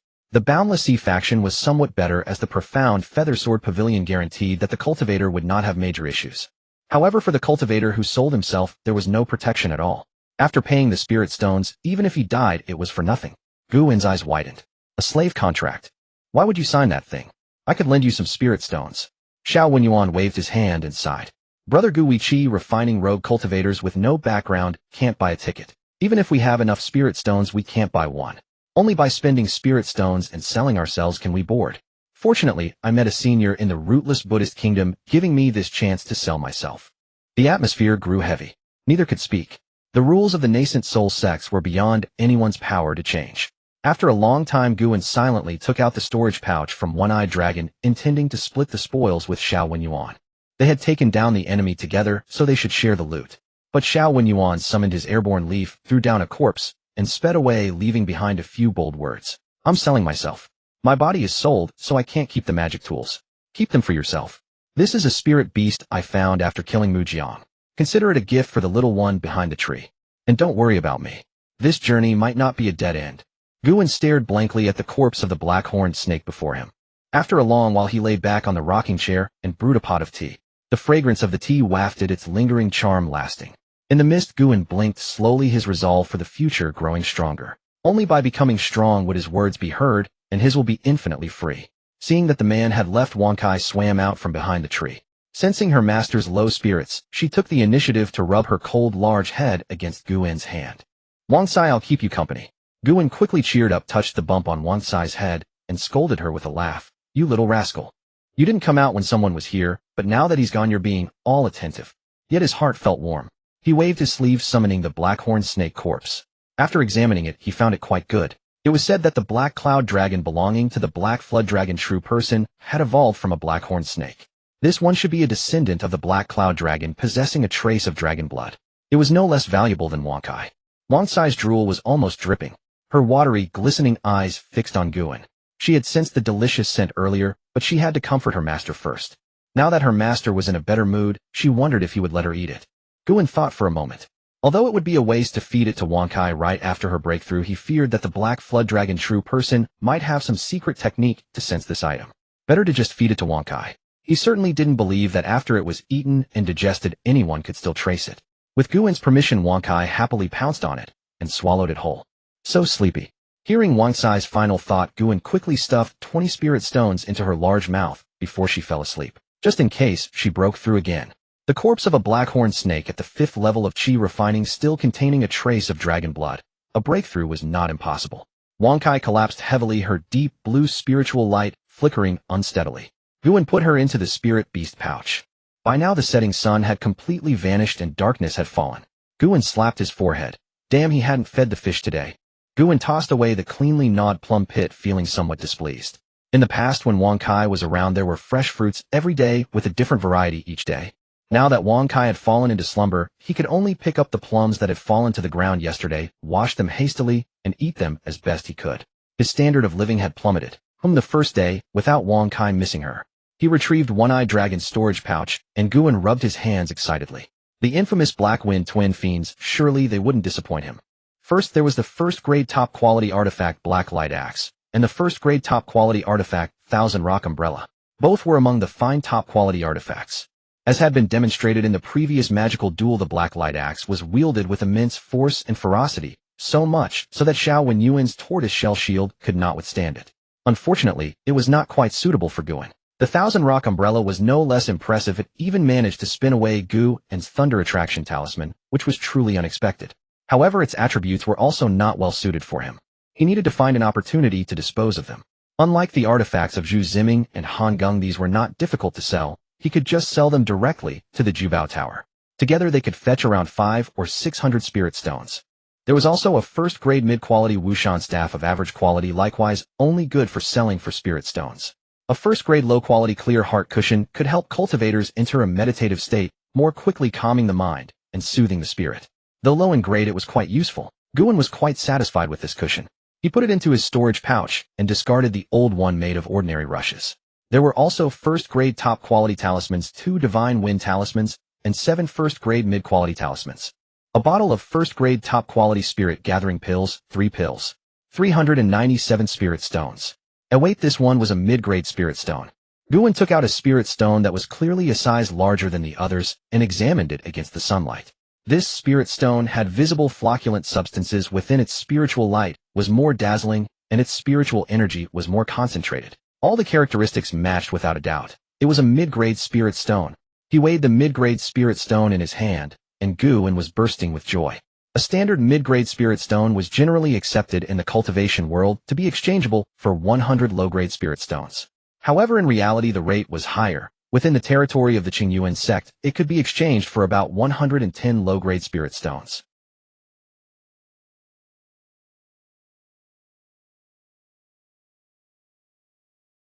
According to a Foundation establishment elder, the spiritual energy contained in a mid-grade spirit stone was not 100 times greater than that of a low-grade spirit stone, but only about a dozen times greater. However, its concentration was higher, and the spiritual energy was purer. During magical duels, Foundation establishment cultivators would not replenish their spiritual energy with low-grade spirit stones. Only mid-grade spirit stones could keep up with their rate of consumption. Thus the price had been driven up. He nodded in satisfaction and put away the mid-grade spirit stone. When Guan looked at the other spiritual items, he found only a motley collection of various types of spirit rice, and nothing else. This spirit rice clearly hadn't been bought with spirit stones. It was probably donated by other fellow cultivators, which was consistent with the style of bandit cultivators. But the other items didn't match, they were too neatly organized. Looking at One-Eyed Dragon's neatly arranged storage pouch, which didn't resemble a bandit's at all, Guan grew vexed.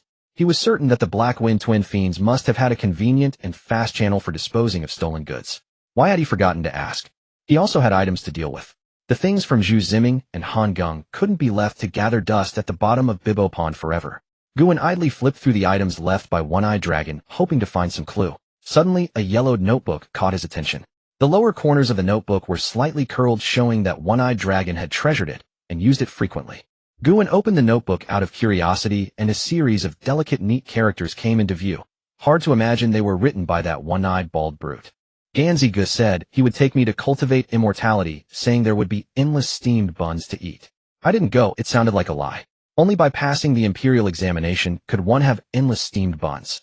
Only a fool would cultivate immortality. He beat me up, saying I had to call him Big Brother from now on, and shoved a booklet at me telling me to learn.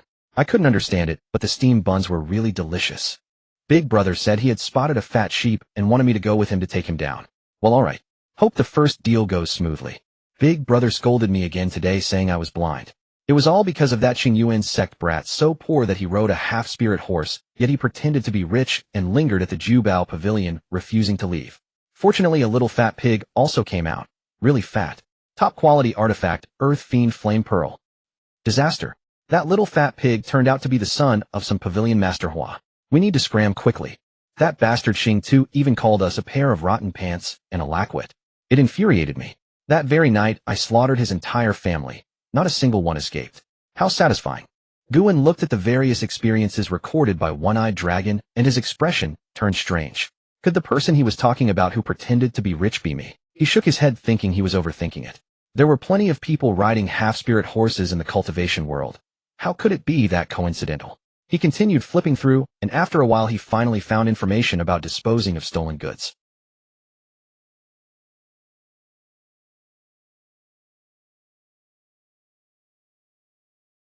Not happy. The boss said we're done playing, we'll grab a haul and leave directly.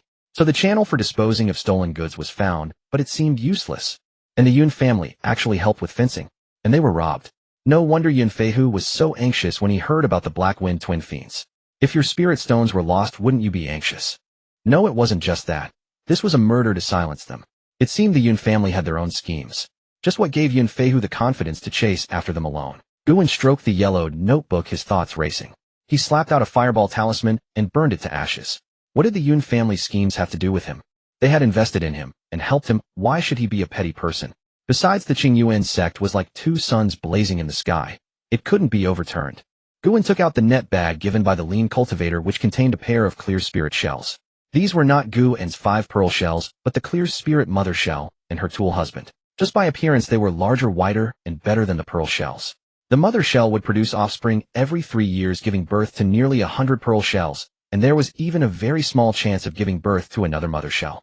A true treasure trove. If placed outside, it would be enough to support a chi refining clan.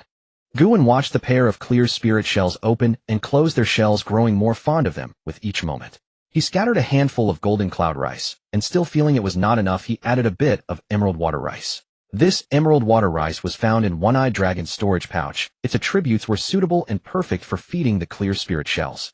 After the clear spirit mother shell finished eating, Guan remembered that there were still some little fellows in Qingshui Bay outside that hadn't been fed. He stood up, took out a bag of spirit rice bran, and threw it down. Don't say that Taoist master is fickle. It's just that there's no surplus grain at home. I have to prioritize the clear spirit mother shell. The sky was clear and the breeze gentle.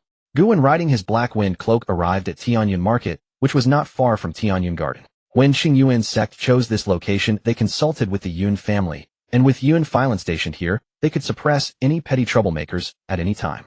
Of course, this saved a Foundation establishment combatant, but it also meant sharing some benefits with the Yun family. The pros and cons were hard to articulate. However, the situation at the Spirit Stone Mine battlefield was tense, and Yun Filan had been temporarily reassigned, leaving the defenses here somewhat weak. The Yun family cultivators were also cautious, and one could often see cultivators in white cloud brocade robes shuttling back and forth patrolling the market. Perhaps it was thanks to the Black Wind duo. Guan greeted Yun Lin, who was patrolling the street, and then wandered off on his own. Though Tianyun Market had only recently been established, it already had a distinct atmosphere. Perhaps because as the market closest to the battlefield, its profits were too substantial. Jubao Tower, Qingyun Tower, and the Yun family's Baiyun Pavilion were all present. Guan even saw a cramped little shop belonging to Bailing Pavilion, with the fat shopkeeper cheerfully standing outside enticing customers. Stepping into Jubao Tower, he found it clearly a tier below Qingyuan Immortal City. Even the female attendants were mortals. Feeling disappointed, Guan abandoned the idea of acquiring magical artifacts here. A red-dressed attendant moved lightly, smiling as she approached, and made a curtsy. "Immortal Master, what do you need? This servant can guide you. Show me the elixirs and spiritual items for mortals." The attendant led Guan a dozen steps inside to a sandalwood display stand. "Immortal Master, please look. Among the elixirs for mortals, this purple glossy Ganoderma replenishing pill sells best at Jubao Tower. This pill uses the lower-grade spiritual herb purple glossy Ganoderma as the main ingredient, removing violent spiritual energy and most of the medicinal power, making it most suitable for mortals. It can greatly replenish vital energy, cure all ailments. Oh, just 3 pills can enable a mortal to live to their natural lifespan. Although it hasn't entered a grade, it's very close. Moreover, the refining is troublesome, so it costs 2 spirit stones per pill." Guan sensed the faint spiritual energy in the purple glossy Ganoderma replenishing pill and twitched his mouth. This stuff was even more expensive than first-grade lower-tier pills. Those black-hearted alchemists are always swindling us poor talisman masters out of our hard-earned money. "Give me 12. Complaints aside, he still had to buy it. This stuff sold well after all, which cultivator didn't have a few mortals at home? After buying the purple glossy Ganoderma replenishing pills, Guan continued to examine the other spiritual items on the display. Since he was already here, he might as well buy everything at once. Guan pointed to a nearby cyan jade pendant. It shimmered with spiritual light, carved with patterns of cloud thunder or chi tigers, vivid and extraordinary in appearance. What is this? The attendant looked where Guan was pointing, her expression brightening slightly, and quickly introduced. This is a first-grade lower-tier magical artifact, the Nourishing Jade. It can calm the mind, steady the spirit, and ward off evil and filth. Inside, a spirit-storing array is engraved. When danger arises, it will automatically activate a spiritual energy shield sufficient to block all mortal means of attack. Moreover, after each activation, you just need to recharge it with spiritual energy. A 1-instant stick recharge lasts for 2.5 years. A single Nourishing Jade costs only 10 spirit stones. Guan let out a light breath. A first-grade lower-tier magical artifact that could only block mortal means. The cost-effectiveness of these spiritual items for mortals was truly low. I'll take 4. Taking out 57 spirit stones, Guan received the Nourishing Jade and the purple glossy Ganoderma replenishing pills, then walked out of Jubao Tower. He followed the gray stone-paved street all the way to Bailing Pavilion. Hey, shopkeeper, moved to a new location. Guan grinned at the fat shopkeeper, who was busy soliciting customers everywhere, couldn't help teasing him. This fellow Taoist, it's you. The fat shopkeeper, hearing someone speak to him, quickly put on a full smile, but when he recognized Guan's face, he suddenly froze, and his warm smile immediately vanished. Seeing this, Guan grew displeased. What's with that look of disdain? Is this how you treat your benefactor? Seeing Guan blocking the doorway in a casual manner, the fat shopkeeper said helplessly, fellow Taoist, is there something you need? Guan glared and retorted, what else could I come to you for? Buying spirit beasts. Come on, introduce me to some good stuff. The fat shopkeeper with a sullen fat face muttered under his breath, introduce again. You're not going to buy anyway. Just go take a look yourself. Guan tilted his head and clicked his tongue. Isn't it strange? Some people push away business that comes to them. Looks like I won't be able to spend these hundreds of spirit stones today. Let's go, let's go. With that, he was about to step out of Bailing Pavilion. Hearing Guan mention hundreds of spirit stones, the fat shopkeeper hesitated. He thought this guy had no truth in his words, probably lying. But what if it was true? If he really let hundreds of spirit stones slip through his fingers, he'd probably wake up every night and slap himself twice. Seeing Guan walking farther away, the fat shopkeeper quickly called out, fellow Taoist, wait. I have good stuff here. Hearing this, Guan smiled slightly and stopped. I may not buy, but you can't be perfunctory. Got him. He followed the fat shopkeeper to a pool inside the house. Beside the pool, a first-grade lower-tier cold mist array was set up, continuously emitting cold mist. The fat shopkeeper winked at Guan and said smugly, take a look. This came from a foundation establishment family of the beast-taming sect, absolutely top-notch. Through the cold mist, Guan saw a dozen or so ice-blue figures swimming gracefully. They had 6 jade-like whiskers, scales like ice crystals, and tails as ethereal as ice gauze drifting in the water. Indescribably beautiful. Ice jade carp. Guan murmured to himself, never expecting the fat shopkeeper to actually get such good stuff. That's right, it's the ice jade carp. I won't say much about its quality. I went through great trouble to get it. Delicious taste, abundant spiritual energy. The fat shopkeeper chattered on while Guan silently pondered. When mature, it's a first-grade mid-tier spirit beast mastering the spell Ice Ball. The fat shopkeeper chattered on while Guan silently pondered. These dozen ice jade carps were definitely a must-buy. They matured every 5 years, and once they bred, they could replace the black spirit fish. Now he was thinking about how to haggle later. It should be noted that the difference between reared spirit beasts and combat spirit beasts was not that great at the first-grade mid-tier. By the first-grade upper tier, there was almost no distinction. The biggest difference was that combat spirit beasts knew spells which could assist cultivators in battle.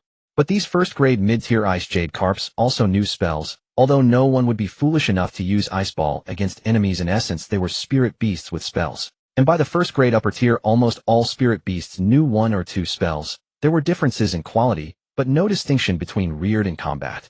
This meant that the price of these dozen ice jade carps would not be cheap. Sure enough, the fat shopkeeper directly demanded a huge price. Fellow Taoist, snap out of it. I say these ice jade carp fry are 25 spirit stones each. How many do you want? Hearing this, Guan abruptly stood up, his eyes wide open, and exclaimed angrily, 25 spirit stones for one. Why don't you just rob me?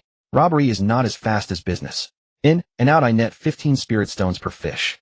The fat shopkeeper secretly gloated, but kept complaining. You jest, fellow Taoist. I am an honest and upright man. 25 spirit stones, I barely make any profit. Guan didn't believe a word. They say all merchants are sly. How could you be making little? His face turned cold, and he sneered, an honest man. An honest man dares to sell at 25 spirit stones. Do you think the Qingyuan tripod on my chest is painted on? 15 spirit stones per fish. The fat shopkeeper shook his head repeatedly, lies flowing freely. No, absolutely not. Don't look at the slightly high price, fellow Taoist. These spirit stones aren't going into my pocket.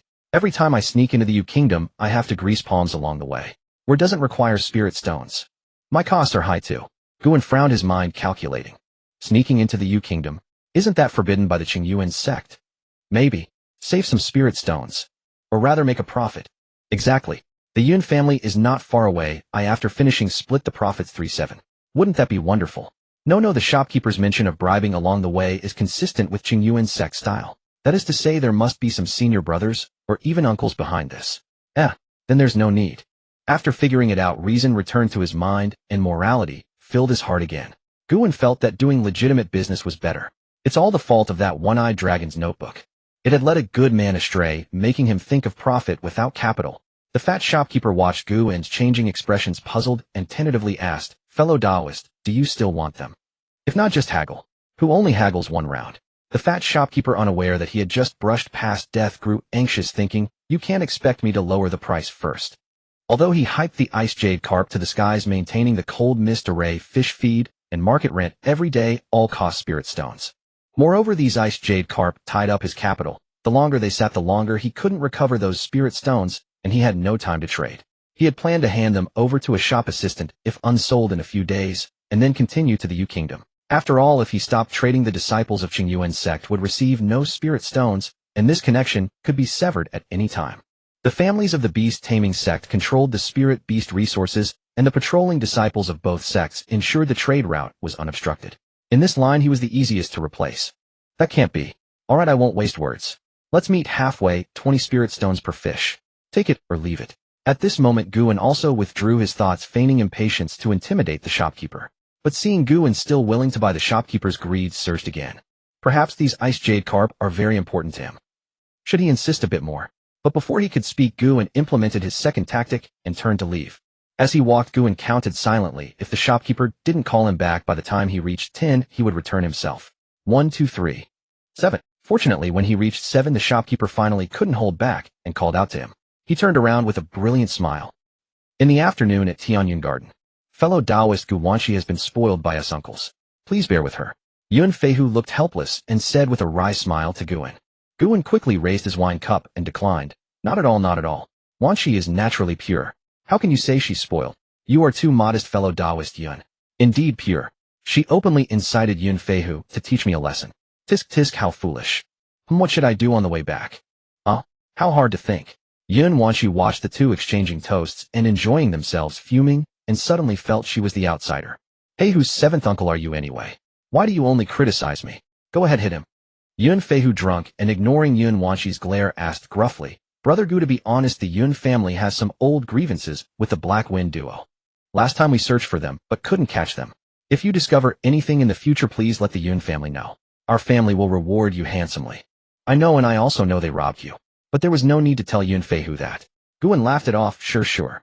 After several rounds of wine and dishes, when the party ended, Gu and took Yun Wanshi and soared into the sky on the Black Wind cloth. Yun Feihu watched the cloth fly farther and farther, his eyes narrowing into slits, showing no sign of drunkenness. I wonder what backing this man has. That third brother and Shuyan value him so highly. While their judgment is better than mine, I won't worry about it. With this time, I might as well browse the street stalls and see if I can find a bargain. Meanwhile, Guan, flying in the sky, chose not to sober up, but instead slowed the Black Wind cloth. Fishing songs at dusk, warm breeze intoxicating. This scene was the perfect time for someone to meet misfortune. Yun Wanshi sat on the edge of the Black Wind cloth, kicking her blue embroidered shoes, idly unaware that danger was approaching silently. Pretending to be drunk, Guan deliberately loosened his control over his spiritual power. The Black Wind cloth bobbed up and down, swayed left and right, sometimes soaring into the clouds, sometimes skimming the water, blowing black smoke everywhere. The whims of a Qi refining 7th layer cultivator caused dizziness and nausea for a Qi refining 2nd layer 1.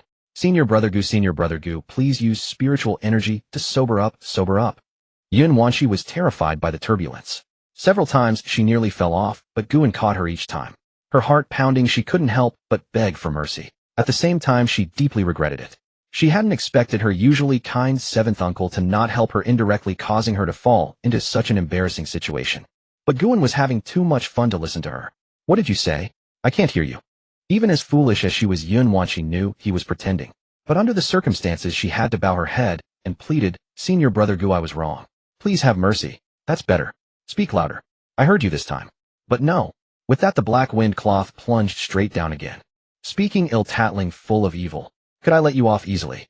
The setting sun was like blood, and the cries of wild geese mingled with screams of misery. Not until the ice-cold moon hung high did the two stopping and starting along the way arrive at Gu's residence. Telling Yun Wanshi to wait, where she was Gu and leaped into the inner courtyard. But hearing the peaceful breathing from inside the room, he ultimately chose not to disturb. He took out paper and brush from his storage pouch, wrote a letter, placed it under the door, and set out the purple Ji replenishing pill and nourishing jade beside it. Huff! Guin's eyes were unreadable. He let out a long sigh and flew out. 2 days later at dawn Guin traveled through the night under the stars, and returned to Qingyuan Sect with the restless Yun Wanshi. The moment he landed from the black wind parchment, Yun Wanshi ran off in a fury, leaving only an angry cry echoing behind. Guin, you'll pay for this. Judging from her direction, she was off to complain to Yun Xiuyan. Guin couldn't care less. He had delivered her back in one piece after all. As for how he got her back, that's none of your business. Pushing open the door to the small courtyard, he found apricot fruits already turning yellow, their leaves scattered sparsely on the ground and stretched into thin lines by the wind. Spiritual energy flowed as his purification spell smoothed out the disarrayed courtyard, transforming it clean in an instant. He retrieved a rocking chair, settled into it, and let himself drift into a light doze with gentle sways. This old Taoist is exhausted. After waking refreshed and invigorated, Guin stretched and took to the black wind parchment, making his way straight to the scripture pavilion. The scripture pavilion was still guarded by the same white-haired senior brother from before, listless and unresponsive to Guin's attempts at conversation. Guin helplessly returned the jade slip of Han Quan Shiyuju, and just as he was about to take his leave, he spotted an old man with a goat's beard descending from the second floor. A faint smile crossed Guin's face as he stepped forward and called out, Senior brother Zhou, do you still remember me? The old man with the goat's beard looked at him with a hint of confusion, then suddenly understood. Oh, it's junior brother Gu. How have you been? Have you mastered the brush techniques I taught you? This was Zhou Yuan, the talisman master Gu, and had previously paid spirit stones to consult. Among the first-rate high-grade talisman masters of Qingyuan Sect, his skills ranked among the best. Guin flattered him, saying, naturally. Senior brother Zhou's teachings were so meticulous and thorough. Though I'm somewhat dull, I've picked up most of it. I was thinking just a couple days ago about paying you a visit to learn more about the painting techniques for high-grade talismans. Ever since learning the brush techniques for 3 types of mid-grade talismans from Zhou Yuan, Guin's talisman crafting abilities had indeed improved significantly, far faster than figuring things out on his own. Qingyuan Sect had stood firm for a millennium with an orderly transmission of its traditions. Whether it was alchemy, artifact refinement, talismans formations, or any of the myriad cultivation arts, there were always predecessors who had paved the way. Junior disciples didn't need to grope through things themselves. They simply sought guidance from experienced seniors and progressed step by step. Sometimes another person's single word could save you half a year of arduous effort, and Guin certainly had no intention of taking that detour. Of course, seniors wouldn't offer guidance without compensation. It was customary to present some spirit stones as well. Zhou Yuan, knowing another income of spirit stones was coming, became noticeably warmer in tone. Junior brother Gu, you flatter me too much. If you need anything, come find me anytime. This senior brother will never turn you away. That was pure nonsense, of course. If Guin dared to show up empty-handed seeking guidance, he'd learn nothing at all. He pressed a storage pouch containing 200 spirit stones into Zhou Yuan's hand and smiled. Very well, I'll trouble you, then, senior brother Zhou. This was the going rate. The talisman masters of Qingyuan Sect had long standardized their prices. Instructing someone in the creation of 1 high-grade talisman cost 100 spirit stones, with teaching guaranteed, but mastery not assured. It was expensive, but worth every penny. Guin had done his research. This senior brother Zhou had considerable expertise in both the continuous fireball talisman and the divine wind talisman. Hiring him was definitely the right choice. With a subtle shift of his divine sense, Zhou Yuan examined the contents of the storage pouch, with perfect clarity, his smile growing increasingly sincere. All right, then, junior brother Gu. Come to my courtyard tomorrow morning. From then on, you'll visit once every 7 days for a total of 6 sessions. If you miss any, they won't be made up. Hearing Zhou Yuan finally give concrete terms, Guin nodded in agreement. After a few more polite exchanges, they took their leave. Outside the scripture pavilion, Guin was in excellent spirits, planning to visit Huang, Xin Zhongsong, and the others to catch up, share drinks, and strengthen their bonds. Unfortunately, he searched everywhere, but couldn't find anyone in the mood for drinking. Zhongsong's demon hunting team had set out on another mission. This time away could be anywhere from half a month to 2 or 3 months. Meanwhile, Huang Xian was on duty at Qingyuan Immortal City, earning spirit stones to fund his own cultivation with no time to spare. As the ancients said, time flows on like a river, never ceasing day or night. A cultivator's entire life was a race against time. Without achieving foundation establishment a century later, one would simply become a handful of yellow earth. No one could afford to slack off. Even Qingyuan was carefully calculating how to maximize his spiritual energy usage, raising more spirit beasts and accelerating his cultivation. Unable to find anyone, he had no choice but to fly back to his small courtyard and begin practicing the withering water technique. At Shufeng Peak, Yin wore a white gauze dress and carelessly trimmed the flower branches before her, turning a deaf ear to Yun Wanqi's endless chatter beside her. After speaking for what felt like an eternity, Yun Wanqi found herself dry-mouthed and exasperated, watching her seemingly indifferent sister. Who on earth is her sister? Why is she acting just like seventh uncle, showing no concern for me at all? An idea struck her, and Yun Wanqi stepped forward, clinging to Yun Xiuyan's arm with a pitiful pout. Sister, just go beat him up for me. He's simply unbearable. He's treating me like I'm some thug from the beast-taming sect. Come on, say something already. Hearing this, Yun Xiuyan set down the jade scissors in her hand, brushed her sister's grip away, and replied coolly, "Aren't you back here now? Not even a scratch on you." Given her knowledge of Yun Wanqi's spoiled and unruly nature, she had her own perspective on the matter. Huh, is that supposed to make sense? Regardless of what you are, get off my sister right now. Watching Yun Wanqi continue her antics, Yun Xiuyan shook her head helplessly and said, "Junior brother Gu didn't hit hard enough. He still hasn't grown up. At the end of this year, I'll ask him one more time on your behalf. He's only doing this for your own good. Be obedient." Indeed, from Yun Xiuyan's perspective, Qingyuan, a disciple who was grateful and inherently kind-hearted, was simply helping Yun Wanqi correct her rebellious nature. Otherwise, why would he risk offending her by teasing Yun Wanqi? He couldn't possibly be doing it out of sheer boredom or some twisted sense of fun. That made no sense whatsoever. Combining this with Yun Xiuyan's good impression of Qingyuan's character, she immediately understood the depth of his intentions. Would he really risk everything just to help Wanqi correct her obstinate behavior? But Yun Xiuyan was far too clever for any of this to escape her notice. Watching Yun Xiuyan not only remain oblivious, but also twist the truth, Yun Wanqi could barely speak through her tears. Heaven, please distinguish the faithful from the treacherous. The next morning, in a small courtyard halfway up Qingyuan Peak, the 100 turns windsong technique requires a light beginning, swift movements, and a returning stroke to complete. Light beginning means starting at the talisman's head. Apply the brush gently, gradually increasing pressure, and complete it in one continuous motion. Swift movement refers to the talisman's core, like wind sweeping through clouds fast as a gale. Swift brushwork ensures the divine wind talisman gains speed. Returning stroke means leaving an energy aperture at the conclusion. Only through intricate folds can the divine wind talisman sustain its power. I'll demonstrate. Watch carefully. With that, Zhou Yuan dipped his brush and touched it to the talisman paper, his strokes moving like coiling dragons and twisting serpents. Yet within moments, the divine wind talisman erupted with a violent burst. Coughing twice, Zhou Yuan seemed somewhat embarrassed as he explained, "Even drawing a first-rate upper-grade talisman only yields a 40% success rate for me. Failure is entirely normal. Let me try again." Qingyuan nodded. He had watched closely. Zhou Yuan had nearly completed the final stroke when a slight surge of spiritual energy caused the talisman paper to detonate instantly. The explosion's force was considerable. Zhou Yuan was actually sent flying into the air, yet both still felt its impact. Fortunately, it was merely a ripple effect with no serious consequences. First-rate upper-grade talismans truly proved difficult to craft.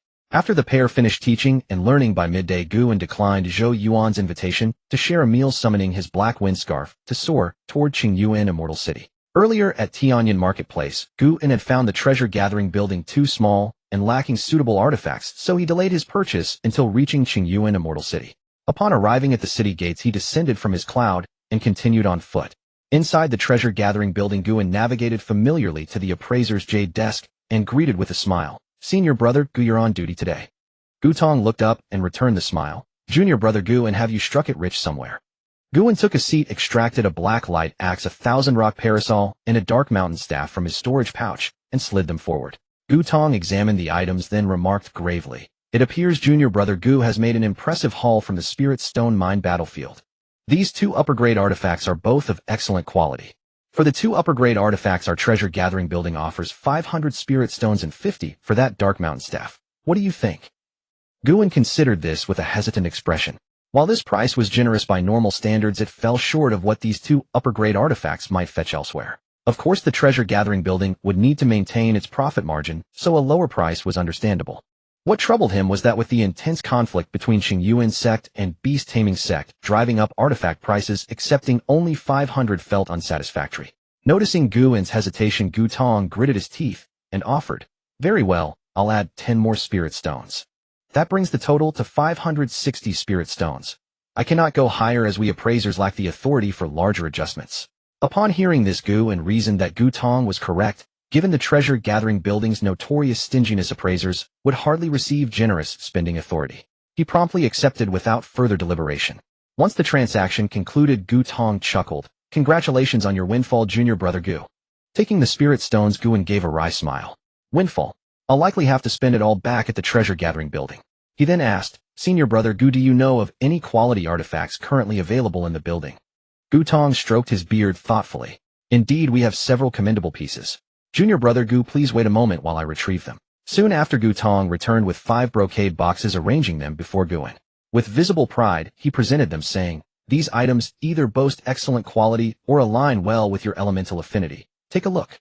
The first piece is an upper-grade first-rank artifact, the Autumn Water Sword. It moves with wind-like agility, its shimmering blade resembling a dazzling pool of autumn water.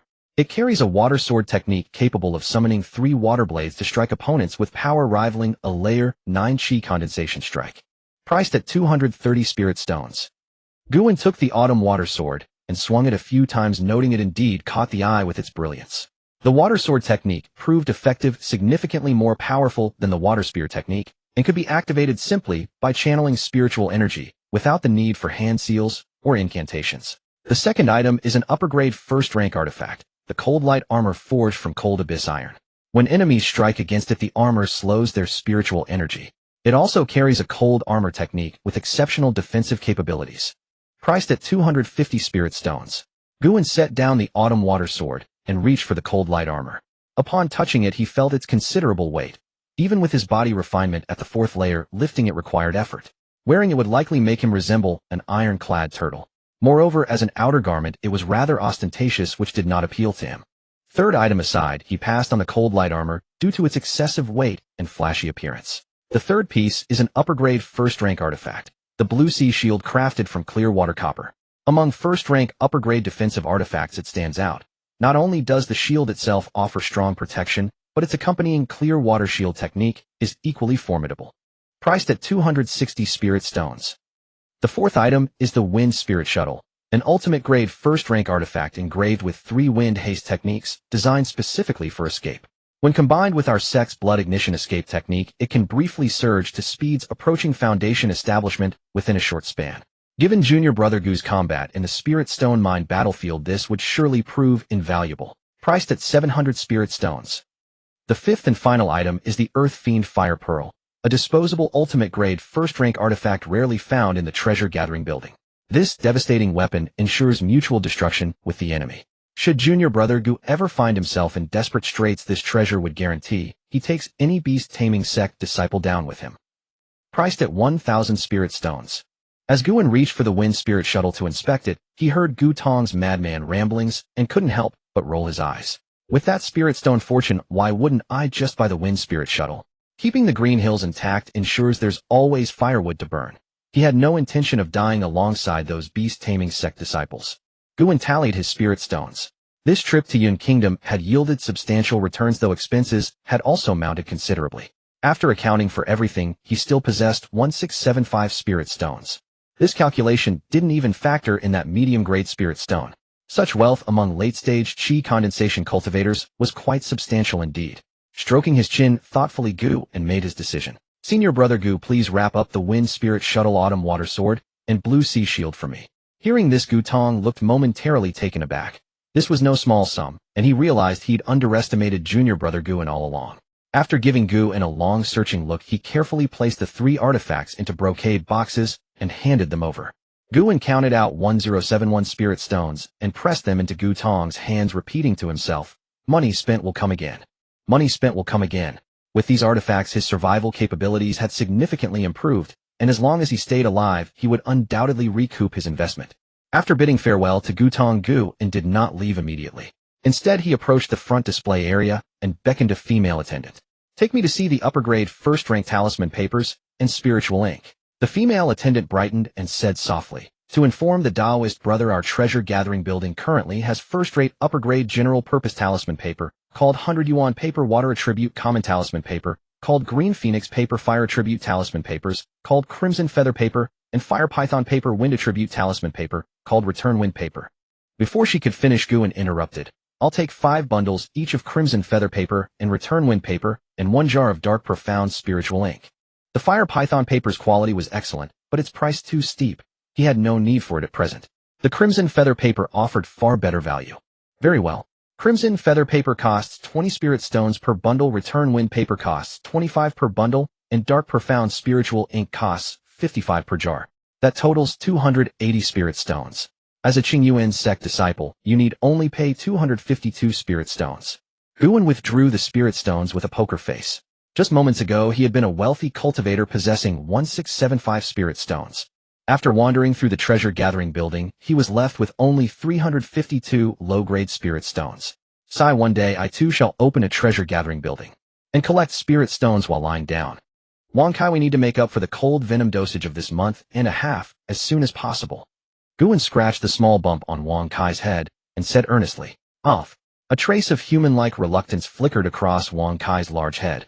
How could there be a debt to repay? Guan laughed and scolded, "You lazy thing, you've already broken through, so the future dosage will be increased by 30%. Indeed, Wang Kai had slept for a full month and a half, and upon waking had successfully broken through to the 4th level of qi refining. Its body size hadn't changed much, but the bump on its head had grown slightly larger. Guan scratched it twice more, his heart itching with curiosity. Could this be a flood dragon's horn? How he wanted to pry it open and see. Sensing his master's restless urge, Wang Kai flicked its tail and swam into the Bibbo Pond, refusing to come out. So stingy. Guan shook his head and walked to the edge of Bibbo Pond. The pond now housed 16 ice jade carp, their crystalline scales shimmering and their ice silk-like tails spreading like cascading waterfalls, a breathtakingly beautiful sight under the sunlight. 306 black spirit fish lingered around them like ardent admirers, occasionally fetching some rice bran or moss and offering it forward only to be driven away disdainfully. 29 blood moon eels, like their predecessors, coiled into a large ball, tumbling and rolling endlessly, playing with great delight. On the azure stone platform, the pair of pure spirit clams had claimed the best spot for sunbathing, while the 5 pure spirit pearl clams not only didn't mind, but stood guard loyally around them. Guan sprinkled spirit rice and spirit bran, watching them feast joyfully, a radiant smile spreading across his face. The ice jade carp matured once every 5 years. They were still fry now, probably needing over 4 years to fully grow. The blood moon eels were also still young, requiring another 3 years. The 5 pure spirit clams were a bit faster. They would mature in 2 years. But there were too few. He didn't know when that pair of pure spirit clams would reproduce.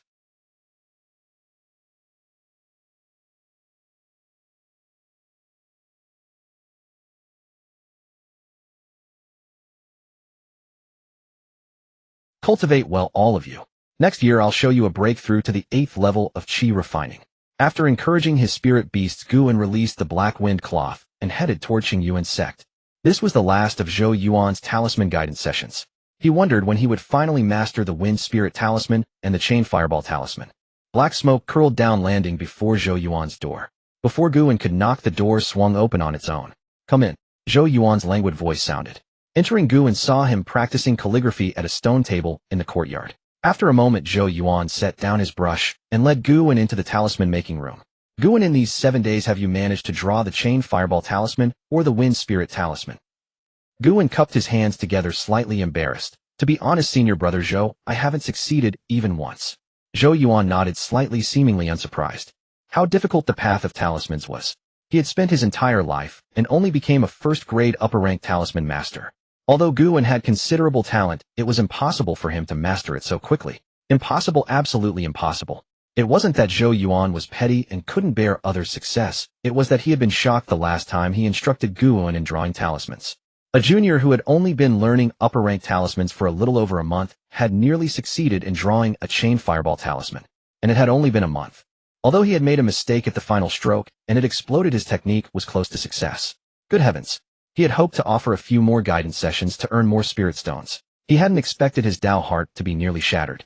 Fortunately, Guan hadn't succeeded these days. Otherwise, how could he, a 3-year novice, bear the shame? Guan naturally had no idea what Zhou Yuan was thinking. He was just curious why his face alternated between pale and green. He waved a hand in front of Zhou Yuan's face. Senior Brother Zhou, are you all right? Zhou Yuan snapped back to reality, coughed dryly, and mumbled, fine, well let's begin. With that, Zhou Yuan took out a sheet of fire python paper and began to draw. You see, this stacking of flame and fire momentum requires a heavy stroke to start, a light stroke to lift, and stacking 5 times in succession. I've noticed that you always struggle with the transition between heavy and light strokes. Even if you can barely draw it, a slight error leads to a vast difference. At the final stroke, even a small mistake can. As he spoke and drew, soon a chain fireball talisman was freshly made. Zhou Yuan secretly wiped a bead of sweat. Drawing while talking was no easy feat, but fortunately he succeeded. It was also a way to challenge his own stubborn self. Guan frowned, deeply lost in thought. After a long while, he took out a sheet of liu paper, picked up the golden brow talisman brush, and began to draw. Heavy stroke to start, light stroke to lift, then back to heavy stroke. Don't break the rhythm of weight transitions. His brush moved like a dragon, strokes like iron and silver hooks. Fully focused, Guan drew the chain fireball talisman. Gradually, wisps of fire spiritual energy gathered on the talisman. With the final stroke, a chain fireball talisman was completed. Finally succeeded. After more than a month of constant failure, Guan had begun to doubt his own talent. Huff! He set down the golden brow brush and let out a long breath. It succeeded. Zhou Yuan's eyes widened, his mouth slowly opening in disbelief. Guan smiled lightly and said calmly, it succeeded. Thank you for your meticulous guidance, Senior Brother Zhou. Zhou Yuan felt like crying. Why did he have to witness this? Even if Guan had succeeded in the afternoon, it would have been fine. Me? Meticulous guidance. Do I have that? Oh wait. No. That's not right. If I say that, wouldn't it make me look like an excellent teacher? Then more talisman masters would come to me for guidance. Ah yes. It was my meticulous guidance. In an instant, Zhou Yuan, having figured it out, became fervently enthusiastic. He grabbed Guan's sleeve. Junior Brother Guan, these few sessions I've taught you, I haven't held anything back, have I? Guan was taken aback. What was this about? But he still answered, of course not. Zhou Yuan rubbed his hands together. Well, I need to discuss something with you. It's like this, Junior Brother Gu. You have to help me spread the word. Just say that under Senior Brother Zhou's guidance you mastered the chain fireball talisman in just 6 sessions. What do you think? Guan immediately understood Senior Brother Zhou's intention and found it both amusing and exasperating. Alright, Senior Brother Zhou, I'll tell the other brothers. After all, maintaining the reputation of a genius talisman master was beneficial to him. It could explain his abundant spirit stone sources and grant access to more resources. Helping Senior Brother Zhou a bit was no big deal. Zhou Yuan, still not reassured, thought for a moment and said, how about this? There's a small talisman master gathering this afternoon, and I'll take you along.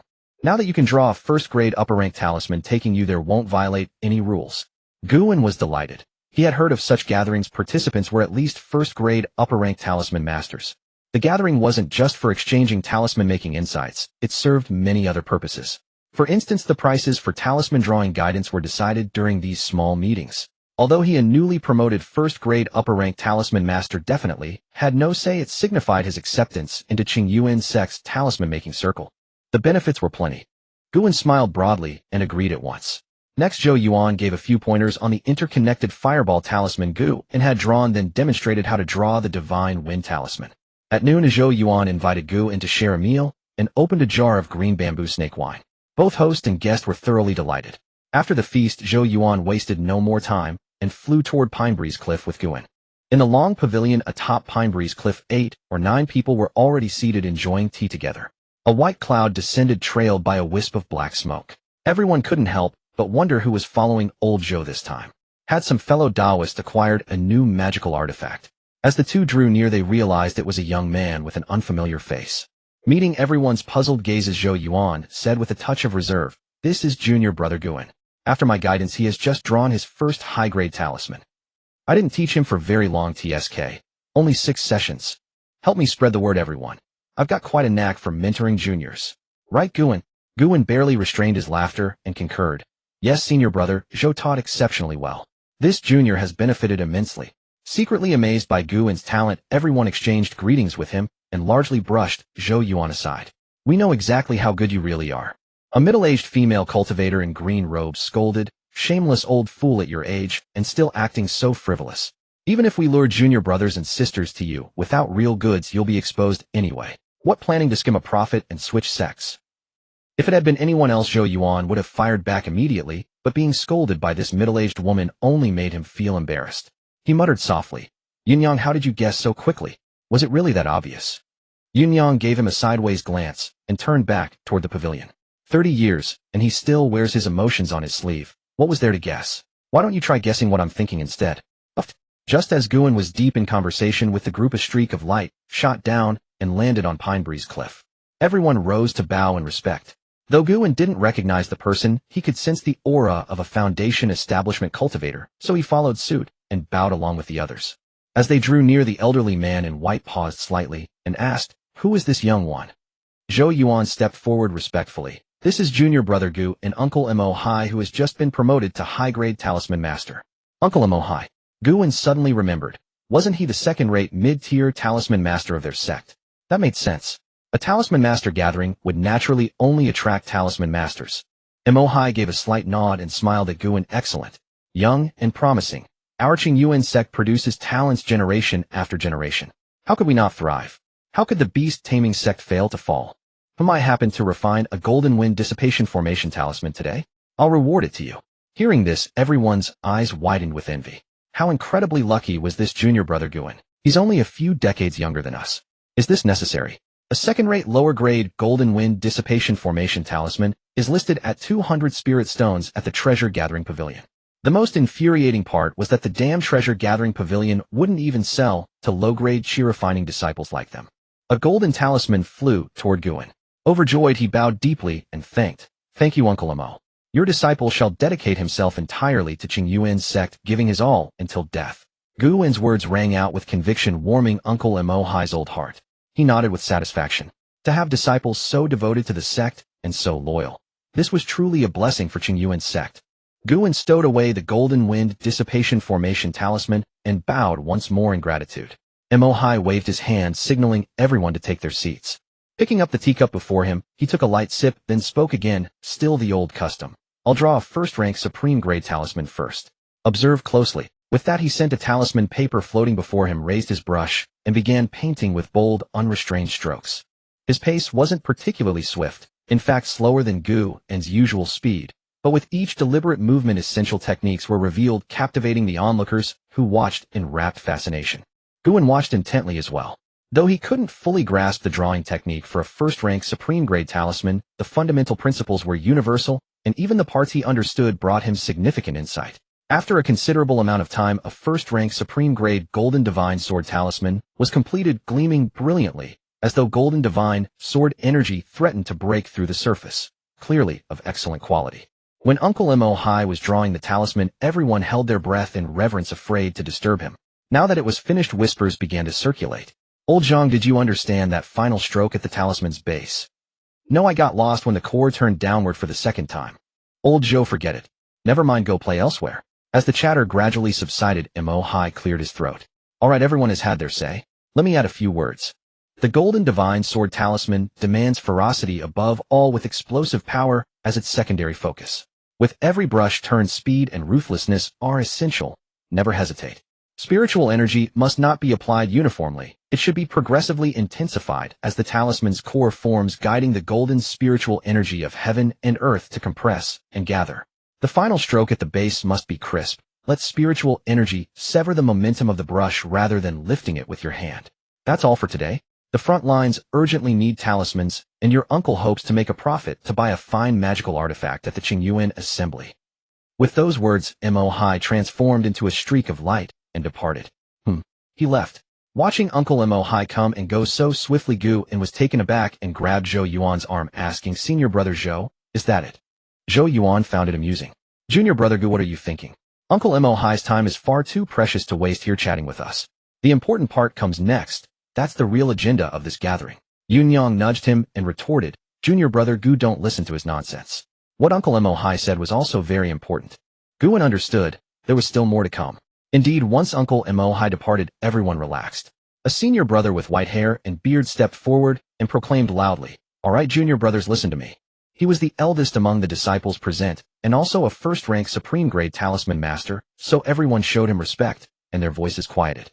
The white-haired senior brother continued, "You all know why you've gathered here today. Treasure Gathering Pavilion has been mistreating us talisman masters terribly. Why do pills and artifacts keep rising in price, while our talismans don't get the same treatment? This is unreasonable. We must unite and negotiate with Treasure Gathering Pavilion. Hearing this, everyone chimed in agreement. Exactly. Are we talisman masters not human too? Right? Our talismans play a crucial role on the battlefield. Look at Treasure Gathering Pavilion. Their talisman paper and spiritual ink have all increased in price, yet somehow our finished talismans never do. Guan joined in with a few shouts, though he understood the real reason talisman prices remained stable. Talismans saw the heaviest use on the battlefield and represented the greatest consumption. If prices rose, it would become a substantial financial burden for Qingyuan Sect, so Treasure Gathering Pavilion naturally dragged its feet, postponing any increases for as long as possible.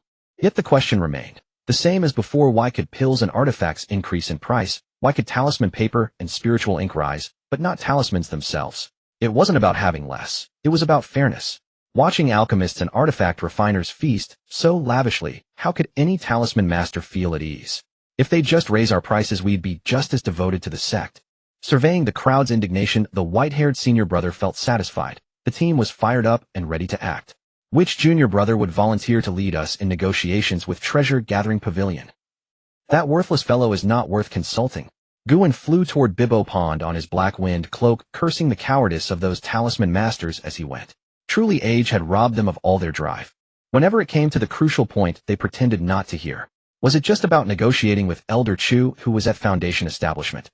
Was Elder Chu really that fierce? What was there to fear? I am also afraid. After all, discussing this matter with the Qi refining steward was useless. Without a Foundation Establishment cultivator to take the lead, they wouldn't dare to talk to Elder Chu. In the end, the matter would simply fade away, and everyone would disperse in disappointment. Fortunately, he still had other places to sell his goods. Half a day later, Guan returned to Bibbo Pond. Through layers of mist, he arrived at the pond's edge. A python's head emerged from the water. It was Wang Sai, sensing his presence and coming out to greet him. You're back? Just a little bit of drool. Guan felt the consciousness transmitted by Wang Kai and couldn't help but smile with relief. Since Wang Sai's last breakthrough to the mid-stage of Qi refining, its speech had become much clearer. But a little bit of cold poison drool. Had it not been working hard today? Wang Kai took a jade jar from its storage pouch and transmitted a thought. Black fish are sick bugs. Guan frowned. What bugs? None of those black spirit fish had died today. 8 green vines silently slipped into the water, catching over a dozen black spirit fish. Guan's eyes narrowed sharply. One of the black spirit fish was emaciated, and in its dead eyes there was actually a flicker of pain. He brought the fish closer, condensed spiritual energy into a water blade, and peeled its body layer by layer. One of your black spirit fish has passed away from natural causes, returning a cluster of spiritual energy to you. Suddenly, a blood-red line shot out from the fish's back, trying to escape into Bibbo Pond. Guan would not let it escape. A green vine shot out, curling it into a ball and trapping it inside. This worm was hideously ugly, covered in purple-red tumor-like patterns. Its 2 mouth parts swayed back and forth, constantly secreting a foul, sticky mucus, utterly disgusting and revolting. A flicker of confusion crossed Guan's eyes. Blood tumor leech. How could it be this thing? This parasite lived by infecting others, sucking the blood and spiritual energy of other spirit beasts. The most disgusting part was that its own appetite was small, yet it wastefully drained all the blood and spiritual energy of the entire spirit beast, extremely bloodthirsty and cruel. Moreover, this worm was useless for combat, produced nothing from its body, a truly worthless, harmful spirit beast. Most cultivators would kill it on sight, and there had been no reports of blood tumor leeches in the cloud mist cultivation world for decades. The last time they appeared was with the beast taming sect. Damn it, those bastards from the beast taming sect are behind this. Guan was furious. He just wanted to raise fish and cultivate immortality. Why did people have to come looking for trouble? But now was not the time for that. Guan hurriedly discarded the black spirit fish and went to check on the ice jade carp. Fortunately, the ice jade carp was fine. He then checked the clear spirit clams and the blood moon eels, and they were also fine. Only about a dozen black spirit fish had been infected. Guan let out a long breath. It was good that nothing else was wrong. He put all the spirit beasts into their spirit beast pouches, killed the infected black spirit fish, crushed the blood tumor leeches, and discarded them, and fed the black spirit fish to Wang Kai. Ignoring the stream of notifications in his mind, Guan hurriedly stuffed Wang Sai, who was happily eating, into the spirit beast pouch, and flew into the sky. Something this big had happened. He had to rush back to report to the sect. Who doesn't know how loyal Guan am to the sect? A moment later, Guan flew back. Actually, it wasn't that urgent, huh? At least the storage pouch at the bottom of the pond needed to be dealt with first. It wouldn't do to let it damage the relationship between him and the sect. He placed the storage pouch directly into his chest and left the wine jars behind. Guan took off again. All right, we know about this matter. You may go back. In the discipline hall, a tall, imposing man in blue robes took a sip of wine and said in a low voice. Guan was puzzled. What did this mean? If they didn't take it seriously, the discipline hall's master, Elder Xing, would not have taken charge personally. But if they did take it seriously, why was there no specific plan? Guan hesitated for a moment, then bowed and asked, May I ask, Uncle Master, what about my spirit fish? Elder Xing tossed 2 more peanuts into his mouth and said, Go to the affairs hall and get a few packets of blood-dissolving powder. Actually, even if you hadn't come today, the affairs hall would have distributed them to the disciples raising spirit beasts in a few days. The sect has long been aware of this. We have prepared plenty of blood-dissolving powder, black death powder, and poison smoke powder. Elder Xing said, taking another sip of wine with relish. We turned the tables and killed 2 of their foundation establishment cultivators. One of them was killed by me personally. Unfortunately, at the last moment, they managed to release those vile spirit beasts, the blood tumor leeches, and the stink mosquitoes. Guan understood. So the sect had already known and had achieved such a great victory. No wonder they weren't worried. With his concerns eased, Guan flattered Uncle Master Xing a few times and left the discipline hall. Arriving at the affairs hall, Guan entered and saw Steward Zhang drinking tea. He smiled and approached. Still on duty in the middle of the night, Steward Zhang. Steward Zhang looked up, saw Guan, and smiled bitterly. Guan, this duty post is like this. When the sect gives orders, one must obey. As it happens, the sect has assigned old Xiao and me to stay here and distribute the medicine to the disciples raising spirit beasts. Guan also forced a smile. Then you've been waiting for the right person. I found blood tumor leeches and came to seek help from the sect. Steward Zhang nodded in understanding. I thought why you weren't at Bibbo Pond. So you've also suffered from this disaster. I wonder what gains the sect made this time. Guan leaned in closer and whispered, I heard that this time the sect killed 2 foundation establishment bastards from the beast-taming sect. Steward Zhang's eyes widened. Really? I haven't heard anything. Guan chuckled. I just heard it from Uncle Master Xing. Fresh news. How about it? For this news, you should give me a few extra packets of blood-dissolving powder. Steward Zhang shook his head with a laugh, took out 10 packets of blood-dissolving powder from his storage pouch, and tossed them to Guan. Is this enough? Guan pocketed the powder and said with a smile, If you'd give more, I wouldn't mind either. Naturally, more was impossible. Everything had to be accounted for. The two exchanged a few more curses about the beast-taming sect scoundrels before Guan left contentedly. When he returned to Bibbo Pond, it was already broad daylight. Without resting, he tore open a packet of blood-dissolving powder and threw it into the pond. Bubbles began to churn in Bibbo Pond, and soon over a dozen small fish floated to the surface. The blood-dissolving powder was specifically targeted at blood tumor leeches. These fish were all infected with the parasites. After the pond water returned to calm, Guan went down to check again. Confirming that everything was clean, he released the various spirit beasts one by one. They had all been frightened today. They deserved a good meal. After casually scattering more than a dozen handfuls of spirit rice, Guan, exhausted, returned to his room to cultivate. Guan emerged from the water, his bare upper body gleaming like polished jade. This body tempering pill is quite effective. I feel my cold spring jade cleansing art has progressed slightly. Donning his Qingyuan disciple robe and casting a cleansing spell, Wang Kai was already eagerly presenting a plate of red dates. Tossing 2 dates into his mouth, Guan squinted his eyes and reclined on the rocking chair. Getting crispy dates right after body tempering. This is bliss. Wang Kai, well done. Wang Kai thrilled, his forked tongue flickering with joy as a wave of consciousness flowed into Guan's mind. A month's stipend, spirit stones coming right up. Guan's hand froze and withdrew. What's gotten into these youngsters so fixated on material wealth? After a moment's thought, Guan soothed him gently. Be good, Wang Kai. I'll keep them for you and give them when you grow up. Wang Kai's tongue drooped with disappointment, and a wave of melancholy washed through his consciousness. Fine then. But don't forget save 2 for me, master. When will he finally have enough spirit stones to line his nest? Watching Wang Kai's dejected posture, Guan suddenly felt he might have been slightly excessive. A pang of guilt stirred within him. Next time, definitely next time. Having soothed Wang Kai, Guan rose from the rocking chair as dawn broke. Mounting the black wind silk, he shot straight toward Qingyuan Immortal City. Today marked the quinquennial Qingyuan Assembly. He could not be late. By late morning, Guan descended beyond the city walls of Qingyuan. Numerous cultivators were already making their way inside. His spiritual sense detected 7 or 8 at the later stage of qi condensation. After shouldering through the crowd to the treasures pavilion, Guan presented his jade gold invitation and was admitted. The invitation had been distributed free during the Talisman Masters gathering, a perquisite. Without it, entry would cost a hefty 20 spirit stones. Stepping inside the treasures pavilion, Guan immediately noticed a stark contrast to its usual state. Not only had all the exhibition stands vanished, but the screen's wooden walls and partitions were gone too. Even the first-floor ceiling had been torn away and more than 20 private rooms partitioned on the second floor. The hall opened into a vast expanse with jade-inlaid stone chairs arranged in a semicircle around a raised green jade platform. Guan found a seat in the back row and waited.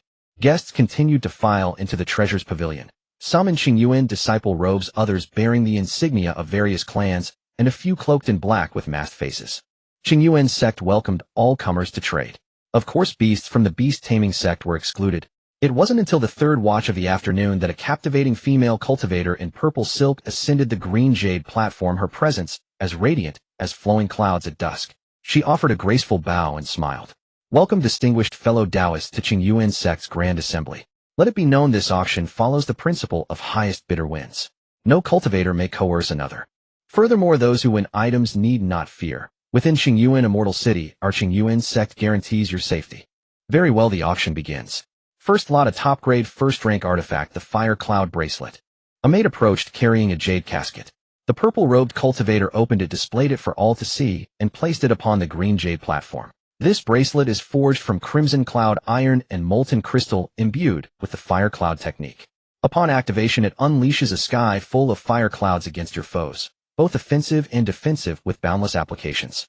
Starting bid 500 spirit stones, minimum increment of 30. Her enchanting voice faded, and the crowd erupted into bidding. 530. 560 spirit stones. 600. Though the artifact was merely average quality, the fervent atmosphere drove the price to 680 spirit stones. The gavel fell with finality. Soon another maid carried forward a jade vial. A top-grade first-rank pill, the Jade Life Pill, 3 per vial. It ranks among the finest healing elixirs for those in chi condensation. Cultivators who frequently engage in combat must not miss this treasure. Starting bid 600 spirit stones, minimum increment of 50. The timing proved perfect. The spirit stone mine wars had intensified, and with many cultivators seeking healing remedies, several bidders competed fiercely. Guan had no such urgent need, watching with keen interest. At that moment, a voice rang out from a second-floor private room. 1,000 spirit stones. The crowd fell utterly silent. That jump of 200 was already a generous offer. Besides, it came from a Foundation establishment cultivator. Further competition was pointless. With 3 unanswered calls, the purple-robed cultivator brought down her hammer, sealing the Jade Life Pill's fate. Crimson-robed maids carried forth each auction item, only to be claimed moments later at favorable prices, driving the atmosphere ever hotter. Guan observed the spectacle with detached amusement, never raising his paddle. His spirit stone reserves were modest. Even combined with 2 months of talisman sales, he owned barely 600. If nothing appealed to him, leaving empty-handed would be acceptable. Soon a maid approached bearing a jade tray upon which rested a deep blue honeycomb. Water abyss bees, first-rank spiritual insects. This hive contains a queen bee and 30 pupae. The queen holds potential to break through to the late chi condensation stage. Worker bees produce water abyss nectar, while battle bees generate water abyss miasma to aid in combat. Remarkable potential. Those inclined towards spiritual bee husbandry should not miss this opportunity. Starting bid 500 spirit stones, minimum increment of 50. The words barely lingered when Guan sat bolt upright. 600 spirit stones. These water abyss bees were exactly what he needed. He was determined to win them. Unfortunately, many in attendance coveted the bees, driving bids upward in succession. 650. 700. In no time the price reached 800 spirit stones. Guan frowned and called out confidently, 850 spirit stones. He would not recklessly jump to 1,000. That tactic worked for the Foundation establishment cultivator, but he lacked such backing. Moreover, bidding too high could result in a loss. Guan clearly lacked the resolve to blurt an exorbitant price to frighten opponents. Or rather, he dismissed such tactics. Near 1,000 spirit stones, which cultivator bids without careful deliberation. If one did not need it, there would be no escalation. If one truly needed it, no bluff would suffice. Soon a cultivator pushed the bid to 900. Guan, unyielding, immediately called out, 950. This time few contested. 3 calls passed, and the gavel fell. Auction successful. Guan exhaled deeply, a smile touching his lips. Instead of heading backstage to pay immediately, he continued watching. First, since he was already here, it was worthwhile to broaden his horizons. This was his first Qingyuan assembly. More observation meant better conversation pieces for future drinking sessions. Second, his spirit stones were running low, and he needed to plan which spiritual items to sell. His earlier excitement had faded. Now, reflecting on his situation, Guan felt a sense of listlessness devoid of desire. It seemed not quite enough. Just as Guan was contemplating what to sell, another female attendant presented an item igniting the atmosphere even more fervently. A second-grade mid-tier magical artifact, the Dinghua halberd forged by our sect's second-grade upper-tier artifact refiner Elder Ouyang Yuan. It possesses the power to pacify waves and part the seas, the strength to shake the ocean and stabilize the tides. It is imbued with the second-grade spells Cloud Serpent Art and Sea Calming Art of extraordinary might. Fellow cultivators practicing water attribute techniques should not miss this opportunity. The starting bid is 40 mid-grade spirit stones, with each increment no less than 1 mid-grade spirit stone. Lower-grade spirit stones are not accepted. As soon as the purple-robed female cultivator finished speaking, a private booth upstairs eagerly chimed in. 41 mid-grade spirit stones. Another booth let out a sneer. Old ghost, Zhao, how dare you bid just 1 mid-grade spirit stone? I bid 42 spirit stones. At that moment, a burly man sitting on a green stone jade chair on the first floor spoke in a booming voice. I bid 50 mid-grade spirit stones. Clad in black robes and wearing a bamboo hat, he suddenly interrupted the bidding of the Foundation establishment cultivators on the upper floor, drawing everyone's attention. Several Foundation establishment spiritual senses descended upon him, scanning back and forth. Such provocation would naturally not be tolerated by the Qingyuan Sect. A middle-aged scholar-looking cultivator emerged from the back hall of the Jubao Pavilion, his spiritual sense suddenly surging forth, repelling the several Foundation establishment spiritual senses. As stated before, no one may coerce others in any form during the Qingyuan assembly. Fellow cultivators, do you wish to take a trip to the Chaofeng cave with me? With spiritual pressure overflowing, the scene momentarily froze. After a moment, an aged voice from the second floor chuckled, Taoist Chu, this is our fault. I hope you can forgive us. We will never repeat this mistake, how about it? Chu Chi said nothing, but his gaze grew colder. After a long silence, Chu Chi spoke coldly. I hope you all will know better. Seeing the atmosphere ease, the burly man on the first floor quickly stood up and thanked. Thank you, Senior Chu. Thank you, Senior Chu. Chu Chi gave the man a deep look, then turned and walked toward the back hall. The purple-robed female cultivator noticed the awkward silence and quickly signaled the attendant to bring the next auction item, gradually warming the atmosphere again. Below, Guan's fingers traced the armrest of the greenstone jade chair, a growing solemnity settling in his heart. This doesn't make sense. The Qingyuan assembly has been held many times. Those Foundation establishment cultivators aren't stupid. How dare they provoke the Qingyuan sect like this? One could be an accident, but several Foundation establishment cultivators acting simultaneously, that's definitely wrong. And how could Elder Chu let this slide? This is a considerable blow to the Qingyuan sect's prestige. Moreover, isn't the Qingyuan assembly supposed to be overseen by a golden core true person? Why hasn't one appeared? Where did that black-robed man get 50 mid-grade spirit stones? Even many newly Foundation establishment cultivators don't have that kind of wealth. Something's wrong. Wrong. In an instant, 1,000 tangled threads left Guan unable to comprehend, but he still acutely sensed a dangerous aura. Better not get involved in this muddy water. Though somewhat regretful about missing the subsequent auction of the Foundation establishment pill, Guan made a prompt decision and walked to the back hall to deliver the shuaming bees. Upon arriving at the back hall, Guan first took out 587 spirit stones, smiled awkwardly at the female attendant, and continued rummaging. 16 first-grade mid-tier talismans, not of much use, all to be disposed of. 3 linked fireball talismans, 3 divine wind talismans, take 2 of each. A mid-grade magical artifact water origin pearl, a low-grade talisman brush snow fur brush, and a low-grade magical artifact jade shadow needle. Having entered the late stage of chi refining, he had little use for these magical artifacts, so selling them was no loss. There was also a first-grade upper-tier green origin stone. At this point, Guan's hand paused, and he smiled.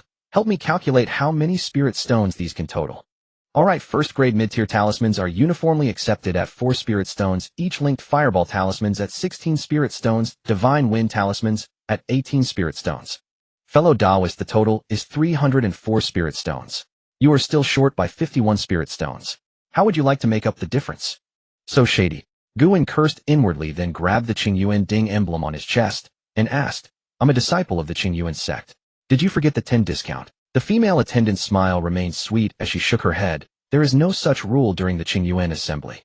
Fellow Taoist, perhaps you could see if there are other spiritual items to offset. Guan's face darkened. Abandoning his last shred of hope, he took out the final 3 upper-grade talismans from his storage pouch and threw them onto the table. Ordinarily, he would have argued with the attendant, but now he was uneasy and unwilling to linger. Linked fireball talismans and divine wind talismans remain at the same price. Lightning summoning talismans are 20 spirit stones each. Here is the shuaming beehive and 3 spirit stones. Please take them, fellow Taoist. After checking and finding no issues, Gu and did not hesitate and walked out of the Jubao pavilion. He quickly found an alley, changed into a brown robe, and walked out of Qingyuan Immortal City like a destitute rogue cultivator. Mounting his half-spirit horse, Xiaohe, he hurried toward the Qingyuan Sect. After Guan left, the Qingyuan assembly continued. It wasn't until dawn the next day that it approached its conclusion. Alright, the next item is the grand finale of this Qingyuan assembly, the Foundation Establishment Pill. The effects of the Foundation Establishment Pill need no introduction. There are 3 pills in total at this assembly, each auctioned separately. The starting price is 6,000 spirit stones, with each increment no less than 100 spirit stones. Now the first Foundation Establishment Pill, bidding begins. The many cultivators on the first floor stared at the jade bottle held by the purple-robed female cultivator, their breathing growing heavy, and bidding cries rose one after another. 6,500 spirit stones. I bid 7,000 spirit stones. Just as the cultivators were bidding fervently, bursts of spiritual pressure suddenly erupted from the second floor, a fierce aura filling the entire Jubao pavilion, and the bidding instantly ceased. Fellow cultivators, don't rush to bid. That one Foundation Establishment Pill costs nearly 10,000 spirit stones. Who knows how many generations of your family's savings that represents? The Qingyuan Sect, in order to control you, maliciously inflates the price of Foundation Establishment Pills, keeping you forever under their thumb, serving as beasts of burden for generations. Can you endure this? Why bother buying? If you want to just seize it. Listen to me, everyone. Attack the Qingyuan, annihilate the unjust. The path to immortality is now. The demonic sound entered their ears, carrying a bewitching power. Threads of blood crept into the eyes of the qi refining cultivators below, and they gradually erupted into chaos. The hook-nosed cultivator stood in the second-floor booth watching his handiwork below, and couldn't help but cackle. Looks like the beast-taming sect is proceeding smoothly. All the golden core true persons have been lured away. Cackle today will see the Qingyuan Immortal City flow with blood. After repeated probing, the Qingyuan Sect had only Chu Qi, a single Foundation Establishment cultivator, emerge. He even injured a Qi refining cultivator who had competed with him, and still no more people came out. Thus he dared to make his move. You have only one Foundation Establishment cultivator, but we have 5. The hook-nosed cultivator cackled. Fellow cultivators, why not make your move?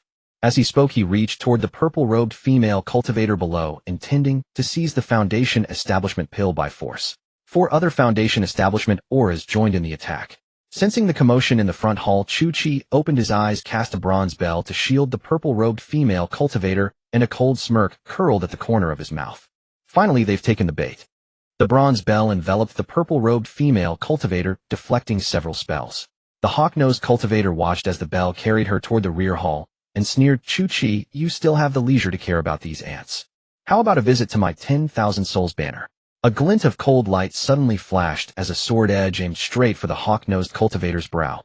Chu Qi then stepped into the front hall, crushing a mystic light, soul-awakening talisman, to awaken some of the cultivators who had fallen into madness. Those who had not succumbed to the madness had long since fled, while the awakened Qi refining cultivators found themselves unable to escape in time. The hawk-nosed cultivator was forced back step by Chu Qi's Mingzi sword, while the other 4 demonic cultivators faced no such hindrance, and intercepted the remaining Qi refining cultivators. Chu Qi formed another hand seal, and a circle of sword light swept around, trapping a Foundation Establishment cultivator as well. He shouted sternly, I implore all fellow Taoists to lend a hand. The Qingyuan Sect will be eternally grateful. In the second-floor private rooms, besides these 5 demonic cultivators, there were over a dozen Foundation Establishment cultivators. Upon hearing this, the crowd of Foundation Establishment cultivators on the second floor each found an excuse and scattered, leaving only a few. Your Qingyuan Sect's fight with demonic cultivators. What's that to us? Scram, don't get blood on us. In the end, only a single Foundation Establishment cultivator stood behind Chu Qi to resist the demonic cultivators together. There were also 3 who neither left nor made a move to help fanning Chu Qi's fury. Truly, every Tom, Dick, and Harry dared to take advantage of the chaos. Today I shall water the prestige of the Qingyuan Sect with your blood. Suppressing his rage, Chu Qi glanced at Chun Qinghe beside him, and asked gravely, where is Zhao Bufan? Wasn't he bidding here just a moment ago? Chun Qinghe, hard-pressed under the joint assault of 2 Foundation Establishment demonic cultivators, managed a bitter smile. It seems he fled along with the others. Hearing this, Chu Qi's anger blazed even hotter. They run at the slightest trouble. Such a disloyal clan must be utterly annihilated. Seeing the situation gradually becoming clear, Chu Qi hesitated no longer and declared, fellow disciples, aid me.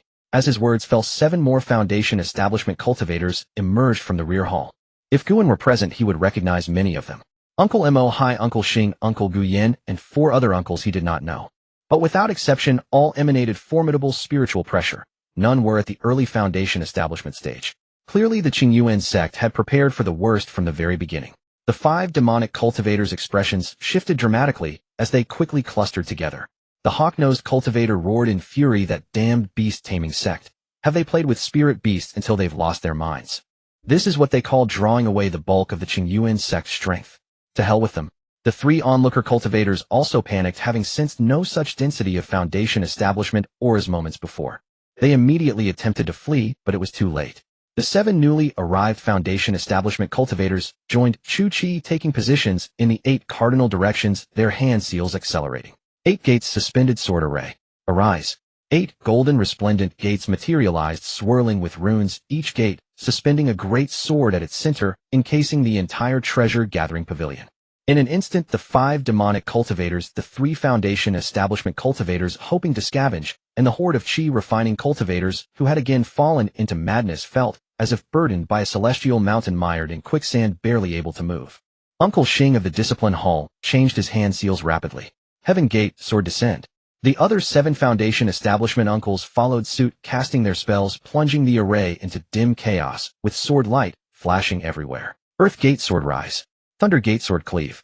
Wind Gate, sword speed. The 8 cultivators trapped within the array, seeing the Qingyuan Sect cultivators' formation so formidable, dared not hold back any longer. They struggled to resist while unleashing their ultimate techniques. The 10,000 souls banner summoned the souls of the chi-refining cultivators below, its black aura swelling before exploding, attempting to shatter the Heaven Gate. For talismans were affixed to the ghost wailing rod, and a mouthful of heart blood was sprayed upon it, emitting a sinister, brutal shriek that assailed the 8 cultivators. A blue porcelain bowl tipped over, releasing 1,000 layers of freezing water, engulfing the Li Gate. A crimson gold sword slashed out, a continuous rain of blades drenching the Dui Gate. In an instant, the small treasure-gathering pavilion flickered with the light of spells colliding, sword beams and blade edges. 1,000 lethal threats, 10,000 perils. But the Qingyuan Sect's 8 cultivators, superior in cultivation and aided by the formation, gradually gained the upper hand. It was only a matter of time before they annihilated these 8 opponents. Chen Qinghe, unable to intervene, was content to watch from behind Chu Chi. Just as Chu Chi was about to command the Qin water sword to strike the hawk-nosed cultivator again, an aged sigh echoed. "Young friends, one should be lenient when possible. How about granting me Blood Dan, true man, a face, and releasing my 5 disciples?" As the words faded, the old demon Blood Dan slowly entered the hall. He had a youthful face with white hair, blood-red pupils, green lips, a pallid complexion, a hunched back, and a sinister, effeminate smile. One glance told he was no good. Blowing at the non-existent dust on his blood-red fingernails, Blood Dan, old demon, chuckled lazily, scrutinizing everyone in the building as if they were ants. "How disobedient. Then the old ancestor shall teach you a lesson." His words dripped with arrogance born from the confidence of overwhelming power. With a delicate gesture, Blood Dan, old demon, flicked a black pill wreathed in rolling black smoke and blood energy, hurtling toward the 8 gates suspended sword array. His lifebound treasure, the 10,000 blood pearl. The 8 Qingyuan Sect cultivators' faces twisted in terror, but they could only watch helplessly as the 10,000 blood pearl rapidly approached. The moment it touched, the 10,000 blood pearl smashed through the 8 gates suspended sword array with irresistible force. The 5 demonic cultivators rejoiced and quickly flew toward Blood Dan, old demon. The other 3 cultivators immediately fled the building. Blood Dan, old demon, laughed sinisterly. How could the glow of a firefly vie with the brilliance of the moon? A golden core against Foundation establishment so simple. Suddenly, a giant hand materialized and seized the 10,000 blood pearl that was about to strike the Qingyuan 8. How arrogant, Blood Dan. Then I won't refuse this grand gift. A middle-aged man in a green robe with black hair and a sword on his back appeared out of thin air. He sealed the violently trembling 10,000 blood pearl and stored it in his pouch. "Watching you show off for so long, it's only fair that I secretly seal your lifebound treasure, isn't it? This Azure Cloud artifact seizing method is truly excellent, though the casting time is a bit long. And simple-minded people like Blood Dan are far too rare. Only 3 drops of spiritual energy infused, and you dared to let it leave your body for so long. Quite bold." Xing Xiao, true man, sighed inwardly with regret. Blood Dan, old demon, sensing his connection with his lifebound treasure growing fainter, let out a shrill, venomous shriek. "Oh, Xing Xiao, why didn't you go to the Spirit Stone mine? Why are you here? When did you break through to mid-golden core? Qingxiao True Man pocketed the gift and was happy to enlighten him. My senior brother went. I stayed here to fish, just didn't expect that even such a straight hook would get a bite. Besides, in over 60 years, even a dog would have broken through to mid-golden core. Oh, but there's no point discussing this with someone like you in early golden core nearing the end of your lifespan. Upon hearing this, Blood Dan Old Demon secretly continued trying to recall the 10,000 blood pearl. His face growing more manic. The Black Flood Dragon appeared with spirit beasts, 2 golden cores. You let Qingyuan go alone. How dare you? Of course it was because my senior brother had concealed his cultivation. 2 against 1, no problem at all. But Qingxiao True Man had already suppressed the 10,000 blood pearl and lost interest in bantering. Go talk to my lifebound sword. The Qingxiao sword. The Qingxiao sword hummed softly. Qingxiao True Man glanced at Blood Dan Old Demon. Let us battle in the heavens. Thinking beautifully. Your ancestor won't go up, I'll fight on the ground. Not to mention ruining your Qingyuan Immortal City. The ancestor's resentment is hard to quell. How could a golden core mid-stage cultivator, when fighting a golden core early stage 1, secretly use such insidious means to seize another's lifebound treasure? The veteran devil of blood pills stubbornly refused to go up, standing on the ground, and began to cast spells. Sea of blood and floating pagoda open. Qingxiao Zhenren frowned. Since the veteran devil of blood pills wouldn't come up, there was nothing he could do.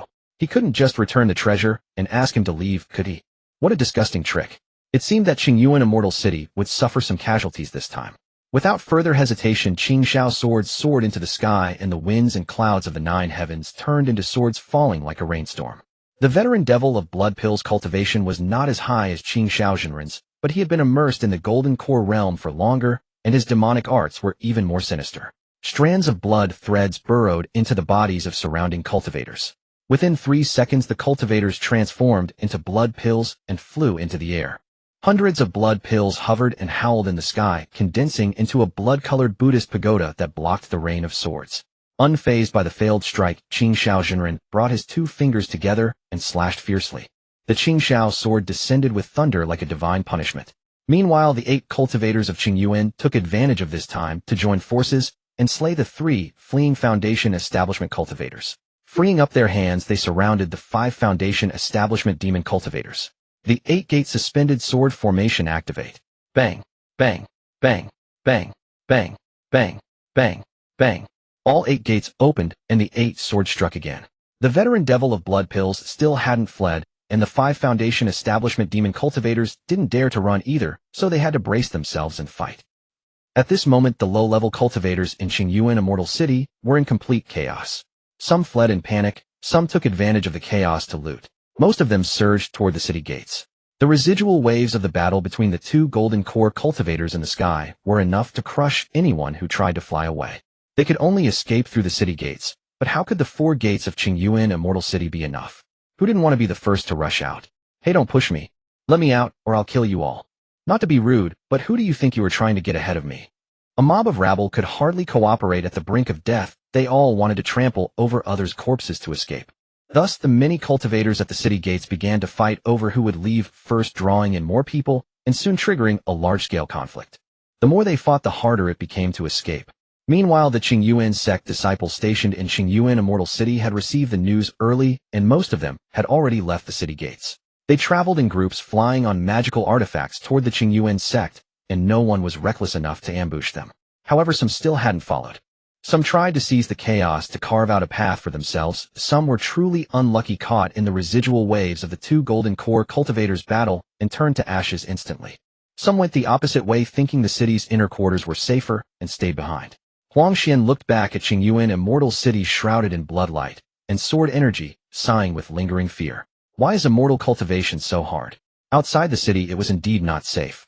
Those who had managed to fight their way out of the city among the low-level cultivators all had some skill. At this moment, when the Qingyuan Sect was unable to enforce order, they all turned to banditry. Encountering a chi refining rogue cultivator was manageable. At worst, they would fight and compare skills, still having a chance to live. But if they ran into a Foundation Establishment cultivator, it was basically a death sentence. Just then, a burly man in black was unlucky enough to encounter such a situation. Looking at the man in black robes and a black bamboo hat before him, Zhao Bufan smiled mockingly. When he heard Chu Chi asking for help to fight together, he had slipped away quietly.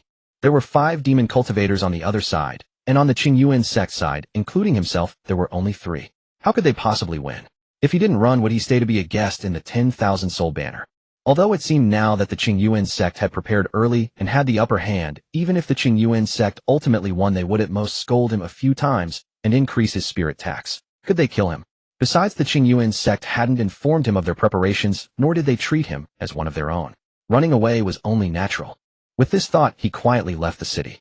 As soon as he was out, he encountered several fat sheep. All those who had made bids at the Qingyuan assembly incredibly wealthy. After several successful strikes, Zhao Bufan had plundered a considerable amount of spirit stones and treasures, which only fueled his greed. And the one before him was particularly generous, actually using a mid-grade spirit stone to compete with him for a second-grade, mid-grade magic artifact. A mere chi refining cultivator, you're unworthy of possessing it. Heaven's gifts, not take an invite retribution. This wave-calming halberd is destined to be mine, Zhao Bufan's. But what he failed to notice was that the burly man in black also had a glint of joy in his eyes. Finally, you've come.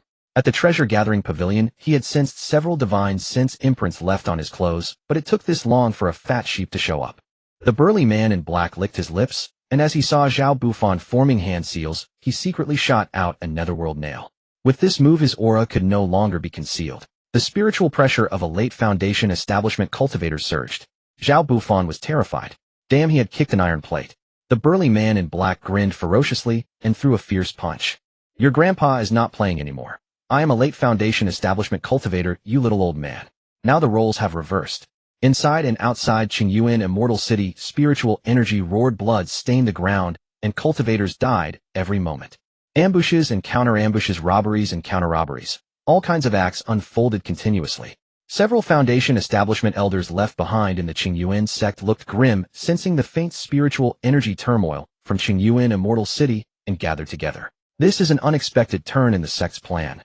A burly man with red eyebrows said in a low voice, judging from the spiritual energy fluctuations, it seems Qin ancestor has engaged the enemy. The other elders nodded slightly, discussing incessantly. It seems the plan has changed. Why didn't they fight in the sky? I don't know, but this time the Immortal City will suffer heavy losses. It'll take a lot of effort to recover. What do you think? Should we go support them? Absolutely not. Both Golden Core ancestors have left the sect. Only by joining forces can we barely activate the sect protecting formation. We must not leave. Exactly. Guan at the 7th layer of Qi refining naturally had no ability to sense things from such a distance. He still knew nothing. At that moment he was lying on a rocking chair nibbling on an iced apricot, while stroking a bump on Wang Sai's head, utterly content. The sky was clear, the breeze gentle. He couldn't help but sigh, stealing a moment of leisure from a busy life. After a long moment, Guan stood up, continuously forming hand seals, biting his tongue, a drop of essence blood falling onto the queen bee. Spirit contract, heaven complete, soul covenant, earth witness.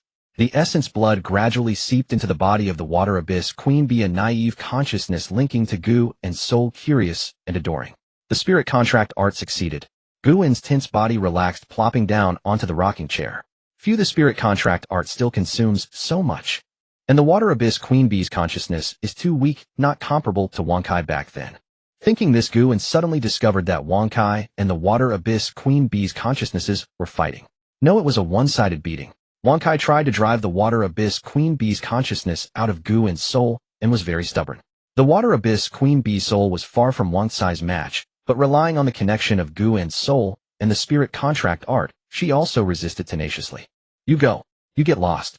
Wang Kai rammed against the water abyss queen bee's consciousness while cursing. The water abyss queen bee remained silent, just dodging stubborn spiritual fluctuations constantly emanating. The two consciousness seas rose and fell chaotic, causing Guan to frown. All right, both of you shut up. Feeling the master's anger, the two spirit beasts stopped bothering each other, each sending a consciousness pitifully begging Guan to drive the other out. Wang Sai, why must you drive the water abyss queen bee out? At noon, the stationed disciples of Qingyuan Immortal City arrived at Qingyuan Sect. Several leading stewards went to report to the elders, while the rest dispersed. Huang Xian thought for a moment and decided to go to Guan to get a sense of the sect's situation. He hadn't been back for 3 months and knew nothing about the sect's movements. Knock, knock, knock. The sound of knocking came. Guan paused, left a concluding remark, then stopped reluctantly. In short, don't think about unnecessary things. The master won't abandon you. The three of us living well together is what matters. A wisp of spiritual energy burst out. The wooden door opened to both sides, and Huang Xian stepped into the courtyard with a smile. Junior brother Gu is quite leisurely. Hearing Huang Xian's somewhat complicated sigh with a sense of vicissitudes, Guan's hand paused as he was brewing tea and asked puzzledly, Senior brother Huang, what's wrong? What happened? Huang Xian familiarly walked to the stone table under the apricot tree, sat down, took a cup of tea, and drank it in one gulp, let out a long sigh, then slowly said, Junior brother Gu, you don't know I escaped death by a hair's breadth this time. Supreme Elder Qingxiao was fighting the blood pill demon. That demon went on a killing spree and blood flowed like a river in Qingyuan Immortal City. I barely managed to escape. Guwen's heart tightened, the tea in his hand splashed out, and his brows furrowed deeply. He had felt something was off at the Qingyuan assembly before, but without knowing the full picture, he couldn't see clearly or understand. Unexpectedly, it was demon cultivators causing trouble. These demon cultivators were no ordinary bandit cultivators. They were cruel in nature with bizarre methods, and even more dangerous. Fortunately, he had been cautious and slipped away early. For a moment, Guwen's heart was filled with mixed feelings: relief at having escaped disaster, a sense of sympathy for the qi refining cultivators who were casually killed, and confusion about the future situation of Qingyuan Sect. Huang Xian poured himself another cup of tea and said, No need to worry too much. Our Qingyuan Sect has 2 golden core patriarchs. The sky won't fall. Guwen nodded slightly, but in his heart he felt it was not optimistic. Don't forget the nearby beast-taming sect was watching covetously. Qi refining cultivators couldn't see clearly, but the Foundation establishment elders knew much more. Especially the 8 Foundation establishment elders who were in Qingyuan Immortal City. At this moment, they had already slain those 5 demon heads, looking with pride and fervor at the Golden Core battle in the middle of Qingyuan Immortal City. True person Qingxiao landed on the flying eaves of the treasure-gathering tower. The Qingxiao sword's ringing became clearer, and a cyan misty sword light enveloped the blood pill demon. The blood pill demon conjured 6 blood-colored spirit snake phantoms behind him, dancing densely, without a gap blocking the sword light outside. But occasionally a few sword lights struck him at tricky angles, causing him to grimace in pain. I can't go on like this. The blood pill demon's gaze darkened. He was originally no match for true person Qingxiao, and his lifebound treasure, the 10,000 blood pearl, had been taken away. The situation was unfavorable for him. The only reason he could still hold on was that true person Qingxiao was cautious and wanted to capture him without injury. With a wave of his withered hand, a blood-red gourd with black patterns appeared above his head, and the gourd's mouth opened with a pop. Rolling black-red demon smoke surged out, as if countless living beings were sinking and floating within, wailing. True person Qingxiao's eyes became serious. This old demon actually had another third-grade treasure, and only now did he take it out. According to his knowledge, apart from the lifebound treasure, 10,000 blood pearl, the blood pill demon only had a third-grade lower-rank blood-bone life-slaughtering sword. The 10,000 blood pearl had been taken by him, and the blood-bone life-slaughtering sword had been struck by his Qingxiao sword until its spiritual light dimmed. He had thought the blood pill demon was at his wit's end. Unexpectedly, he still had this trick, and judging by its power, this gourd was at least a third-grade middle-rank treasure. The blood pill demon laughed weirdly twice and spat a large mouthful of blood onto the gourd. Blood demon's soul-dispersing gourd open. Rolling black-red demon smoke surged out so thick that nothing could be seen, accompanied by demonic howling and stinking poisonous fog. The demon smoke transformed into a ferocious blood dragon, howling to the sky, smashing through the dense net of Qingxiao sword energy, and charged roaring towards true person Qingxiao. True person Qingxiao was not flustered facing the fearsome blood dragon. He summoned a cyan light net and struck it towards the blood dragon. Windsnake's spirit binding net go. The fine threads of the cyan light net turned into a swarm of cyan spirit snakes, howling as they crashed into the blood dragon.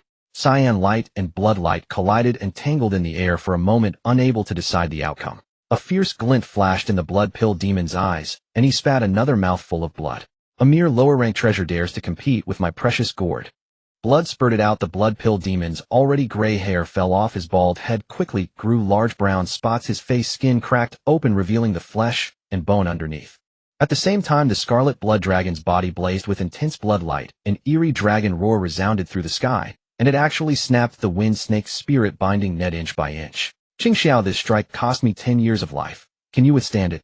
True person Qingxiao sighed deeply. He had underestimated this fellow.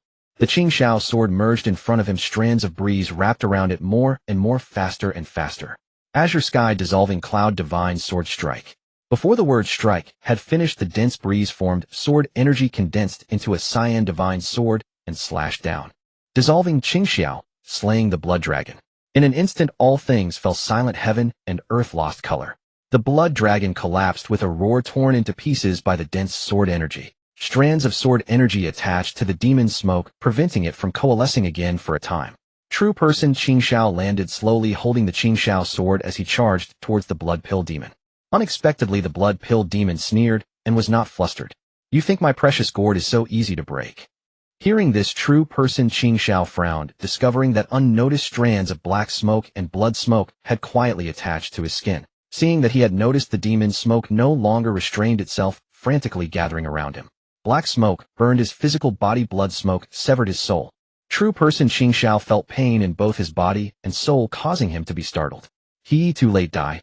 The blood pill demon grinned, savagely spat 3 large mouthfuls of blood, and turned into a blood light, fleeing towards the west. Indeed, the blood demon's soul-dispersing gourd was not that easy to break, but it would just take a bit more effort. He had no more tricks. Qingxiao, the true man, had anticipated that the blood pill old demon might flee and had even taken precautions. Yet he never expected the blood pill old demon to be so decisive, suddenly striking while holding the upper hand, then turning tail to run. He even abandoned his life-bound treasure, the 10,000 blood pearl. The scene fell into a momentary silence. After a pause, Qingxiao, the true man, let out a light chuckle. Then a streak of azure light shot into the sky, giving chase to the blood pill old demon. Blood pill, you bastard, get back here. Don't run. Don't run. Black flood dragon, you cowardly dog, what are you running for? Above the spirit stone mine in the Yu Kingdom, a giant with a cyan golden hue roared, its body radiating brilliance like a blazing sun as it leaped forward. Ahead of him, a pitch-black dragon over 30 zhang long fled with all its might, tears of blood seeping from the corners of its eyes. On the dragon's back, a black-robed cultivator with a grim expression formed hand seals, unleashing immensely powerful spells toward the relentlessly pursuing Qingyuan, the true man. An ancient cyan golden bronze bell hovered above Qingyuan, the true man's head, spinning and shedding layers of azure light that annihilated the incoming spells. Qingyuan, the true man, laughed heartily as colorful spells exploded before him, only to delay him for a mere instant. Seeing the distance closing, Hejiao, the true man's face darkened as if about to drip with water, yet he was powerless. Urging the black cloud dragon to flee faster, Hejiao, the true man, gritted his teeth and summoned 2 6-winged frost centipedes, hurling them at Qingyuan, the true man. Puff puff. 2 Foundation Establishment peaked 6-winged frost centipedes exploded, turning into 2 masses of frost that froze Qingyuan, the true man's large feet. Qingyuan paused, then his Qingyuan fire circulated, burning the frost into mist. Hejiao, the true man, was not surprised. Instead, he felt a surge of joy. Although he had lost 2 Peak Foundation Establishment spirit beasts, it was worth it to buy a moment's delay. In that instant, he once again widened the gap, giving him a full chance to escape back to his sect and activate the Grand Formation to hide before Qingyuan, the true man, caught up. By then, no matter how strong Qingyuan was, or how deeply he hid his strength, he would pose no threat to old ancestor Hejiao. The thought of Qingyuan's cultivation made Hejiao, the true man, restless and agitated. If you had told me earlier that your body refinement had reached the late golden core stage, I would have known not to provoke you. This spirit stone mine could have been negotiated. Why did you have to hide it? How disgusting. The more Hejiao, the true man, thought about it, the more frustrated he became, and he hurled 2 sea dragon blades in a fit of venting. Both of us have mid-golden core chi cultivation, but you think being a late golden core body refiner makes you something. You're beating me and the black cloud dragon 2 against 1. No, after I return, this old ancestor will also train in body refinement. Suddenly a mass of bloodlight streaked across the sky. Seeing the familiar bloodlight, Hejiao, the true man, was overjoyed and shouted, "Brother Shuadong, come here, come here. Let's join forces and kill that bastard Qingyuan." At the very least, it could buy him a moment of respite. Hejiao, the true man, was happily calculating his little scheme, but Shuadong paid him no heed, simply lowering his head and running, leaving only a faint blood flame slowly dissipating in the air. Before Hejiao, the true man, could figure out why Shuadong didn't join him to kill Qingyuan, a piercing sword cry rang out, and an azure light sliced through the sky, hurtling toward him. Qingxiao, the true man, had also arrived. Seeing Qingyuan, the true man, chasing Hejiao, the true man, the azure streak paused, then actually came to a stop. It's better to cut off 1 finger than to wound all 10. Shuadong is too slippery. Stop chasing him, kill that bastard Hejiao first. One gaze was like a blazing sun, the other like a divine sword from the heavens. Both were alike in their murderous intent, fixed on Hejiao, the true man. Hejiao, the true man, couldn't help but curse loudly. How could he not see that he had been used as a shield for Shuadong? What a shameless old scoundrel. And I, the old ancestor, trusted him so much. Qingyuan and Qingxiao, the true men, had no interest in listening to his cursing. They struck together, determined to completely annihilate this beast. Now is not the time to miss Shuadong, Hejiao. What you must now face is Qingxiao, the true man's furious sword strike, and Qingyuan, the true man's blazing sun-like divine fist. Hejiao, the true man, took a deep breath and spat out a small pagoda. black runes coiled around the pagoda like chains, devouring and absorbing the surrounding light. A sea of spiritual energy surged in. The chains seemed to come alive, and the pagoda continuously grew in size. Lifebound treasure 10,000 Beasts Pagoda. Although the spirit beasts kept inside had been nearly all slain by Qingyuan, the lingering souls of the beasts accumulated over the years still possessed the power for a single strike. The sun-like divine fist collided with the 10,000 Beasts Pagoda, producing a deafening, ear-shattering hum as the two held each other in check. The chains on the pagoda lashed out like snake tongues coiling around Qingyuan, the true man's fist. Qingyuan's fist ignited with his Qingyuan fire, burning the black chains and causing them to emit the agonized cries of spirit beasts. Meanwhile, the black cloud dragon let out a long roar, gathering over a dozen pitch-black thunder spheres between its claws, which howled as they crashed toward the Qingxiao sword.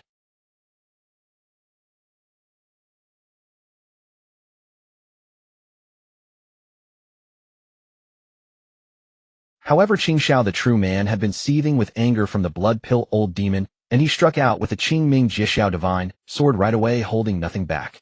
The divine sword formed of Qingming Jiexiao sword Qi shattered the black water divine thunders, exploding into blossoms of black lightning. Though the sword had dimmed considerably, it still pressed onward, cleaving toward the black cloud dragon's neck. The moment it made contact, it transformed into countless tiny sword Qi, shredding the black cloud dragon.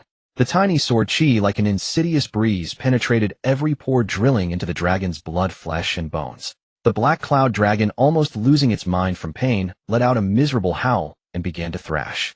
This roll sent Hejiao, the true man, who had been fully focused on controlling the 10,000 Beasts Pagoda, flying off its back.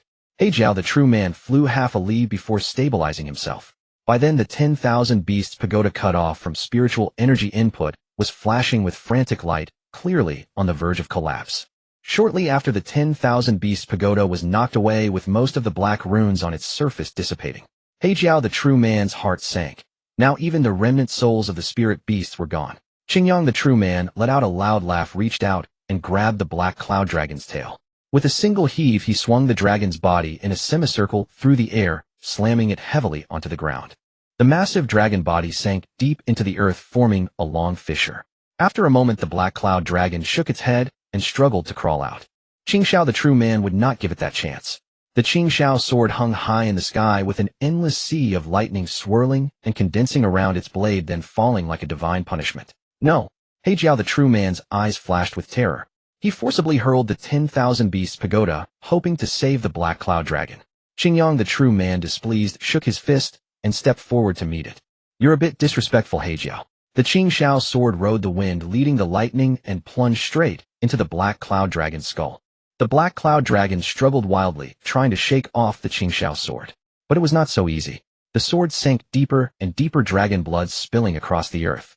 Gradually, the black cloud dragon fell silent. The black cloud dragon has fallen. Witnessing the death of the black cloud flood dragon, Hejiao Jinren's soul trembled violently as blood gushed from all 7 orifices. Hatred consumed him like madness. Qingyuan, Qingxiao, you shall die. Hejiao Jinren's heart ached over the black cloud flood dragon's demise, knowing he could not escape. He decided to burn his golden core for one final desperate battle. 3 fellow Taoists, why must this be? The path to immortality has always been shrouded in mist. Why add more slaughter?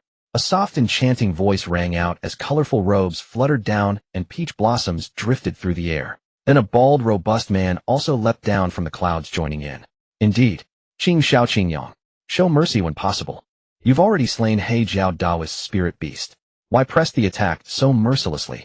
Qingxiao Jinren tucked the black cloud flood dragon into his storage bag, then flashed forward to stand beside Qingyuan Jinren. How noble your words sound. Why didn't you speak up earlier? Qingyuan Jinren's expression remained unchanged as he interrogated them. Miaoying Fairy and Tunjin Jinren showed no embarrassment.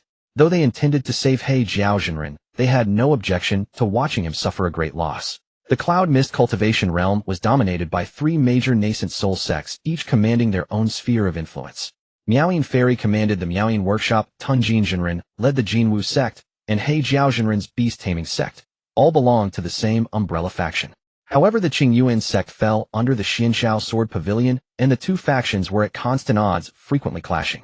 As for why they were pleased to see Hejiao Jinren suffer, there was no other reason than internal strife.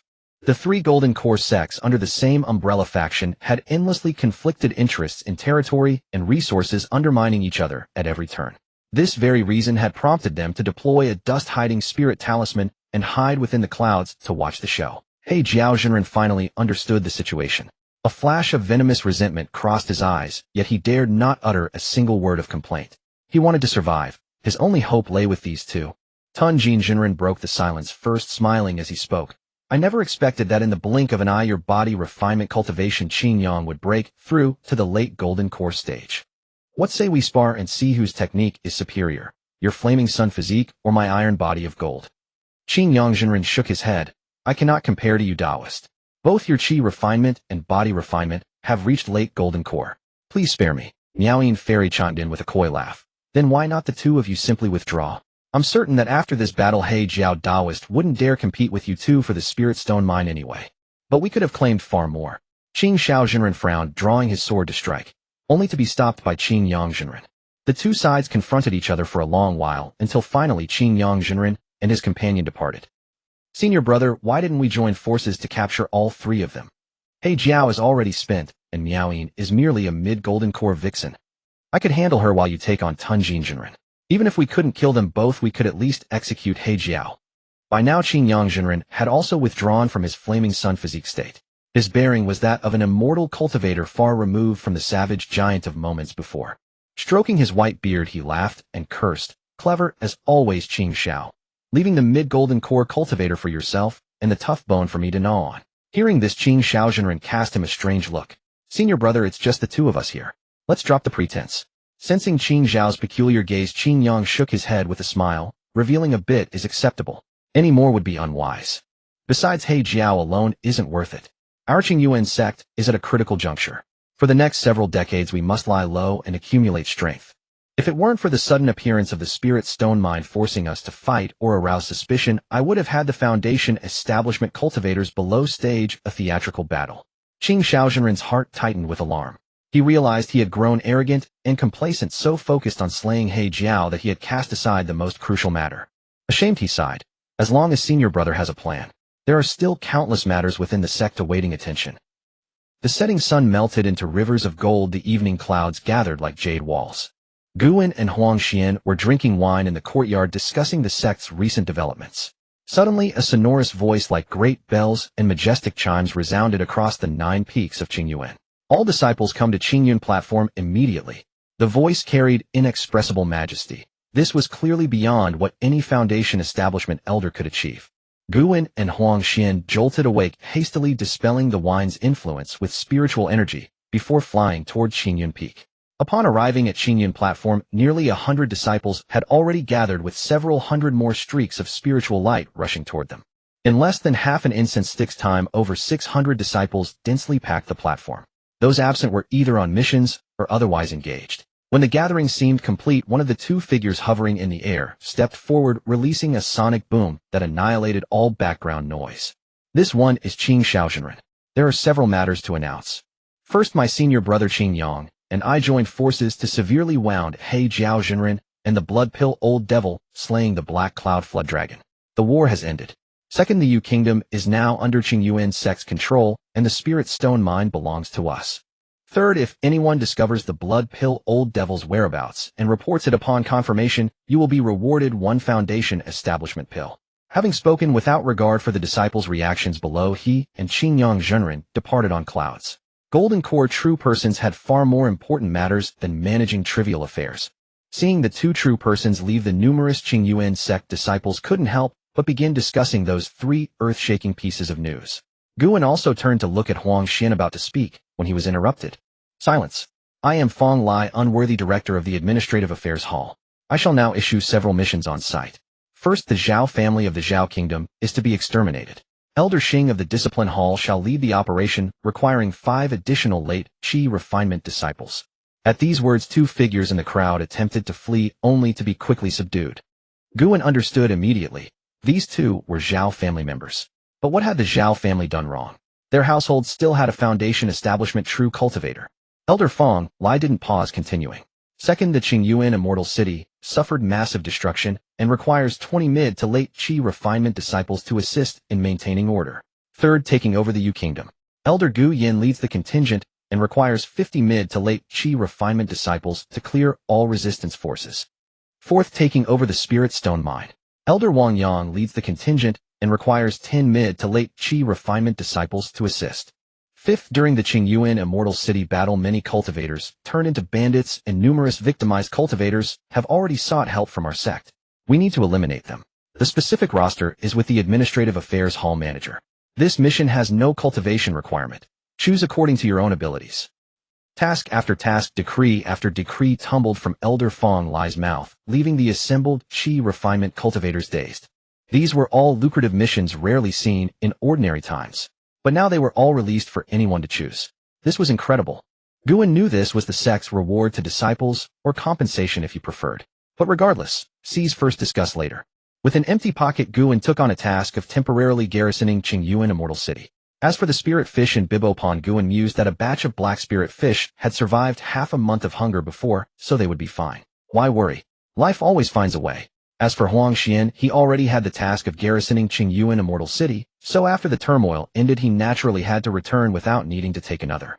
The two came to Elder Chu Chi's side, and waited quietly. When everyone had gathered, Elder Chu Chi spoke sternly. After this battle, the Immortal City lies in ruins awaiting reconstruction. I do not wish to hear of any sordid affairs reaching my ears.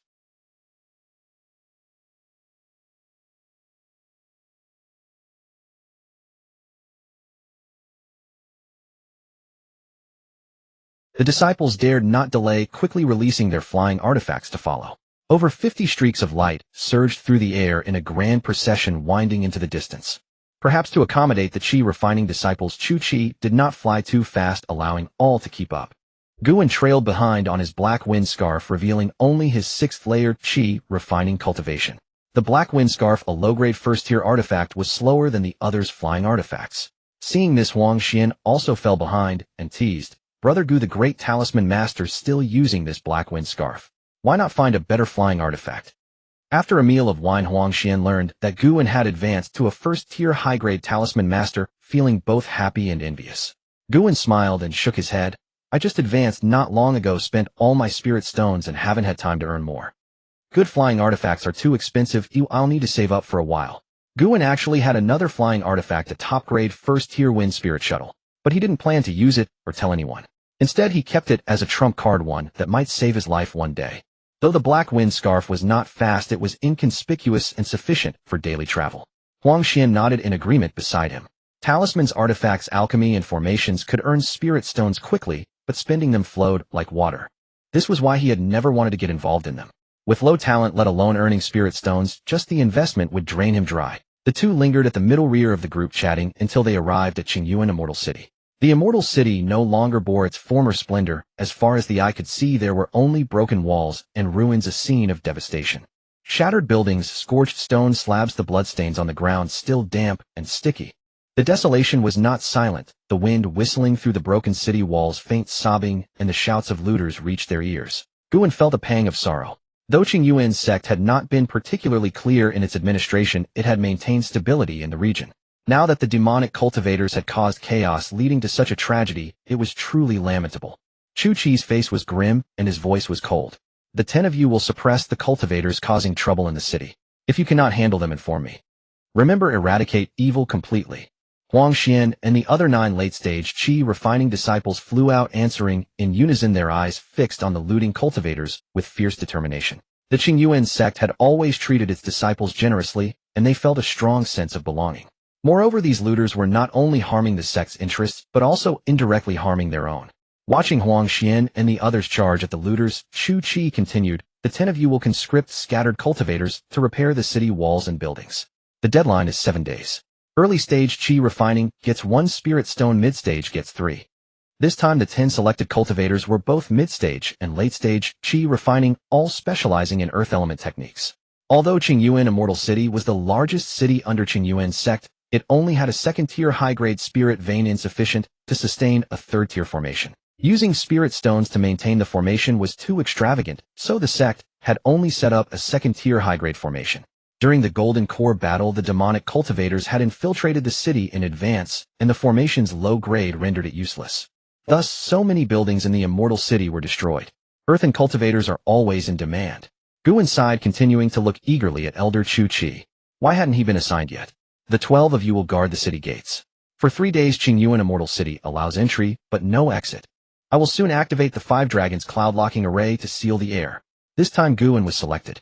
After discussing among themselves, the 12 decided to split into 4 teams. Each team consisted of 1 late-stage, Qi Refining leading 2 mid-stage, Qi Refining guarding 1 gate. Guan was assigned to a team led by a man named Xiong Tao along with a mid-stage, Qi Refining named Hou Yi. The 3 headed to the south gate. Arriving at the south gate, Xiong Tao instructed. Both junior brothers heard Elder Chu's words. This duty requires caution. I know everyone came for the perks, but know what you can take and what you cannot. Keep your eyes open. Guan nodded without hesitation. This senior brother had hit the nail on the head. He was empty-pocketed and naturally wanted to earn spirit stones, but he didn't want to take risks. Working with a sensible person was much more comfortable. Hou Yi, however, showed a troubled expression, causing the 2 to frown. Hadn't it been made clear enough? Was this junior brother still so greedy? Seeing the 2 frowning at him, Hou Yi quickly explained, I certainly have no objections, but what exactly cannot be taken? Well, so that's what he was stuck on. Xiong Tao slapped his forehead in exasperation and said, for example, those who want to leave the city are absolutely not allowed. Don't obstruct high-level cultivators entering either. Poor scattered cultivators with no oil to squeeze. Ignore them. Just target those who look unusually well off but have average cultivation. Give them a little warning.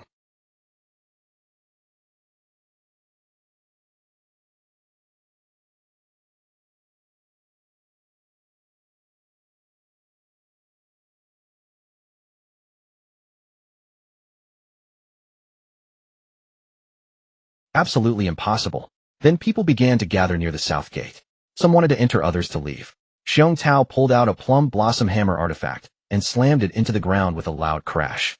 Having captured everyone's attention, he said with satisfaction, fellow Taoists, to prevent looting cultivators from escaping, Qingyuan Sect has sealed the city gates.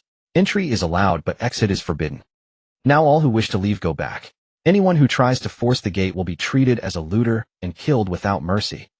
Also, those who wish to enter form 2 lines and clarify your origins and purpose to my 2 junior brothers before entering. The moment he finished speaking, a commotion arose. But seeing that the 3 Qingyuan Sect disciples paid no attention, it quickly subsided. Before the Qingyuan Sect, the cultivators knew their place. Those inside the gate gradually dispersed, while those outside formed 2 lines, slowly moving into the city. Guan stood on the left side of the gate, questioning each cultivator who wanted to enter. Occasionally, a few spirit stones would drop into his sleeve. He searched for the owner for a long time, but found none. Poor scattered cultivator, go on and go on in. Guan mentally tagged each cultivator, making it easy to quickly identify those who had the means, the insight, and might drop spirit stones. Beside him, Hou Yi followed suit, extending the service time for the 3 category cultivators. Xiong Tao watched from the side, scrutinizing every cultivator who tried to enter or leave the city. Suddenly, a green-robed cultivator hurriedly approached Guan, tugged at his sleeve, and flattered, fellow Taoist, I have an urgent matter at home. Could you do me a favor and let me out?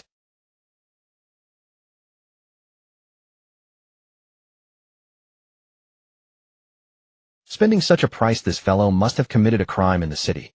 Guan quickly grasped the situation, then put on a stern face and snapped, you disrespect me.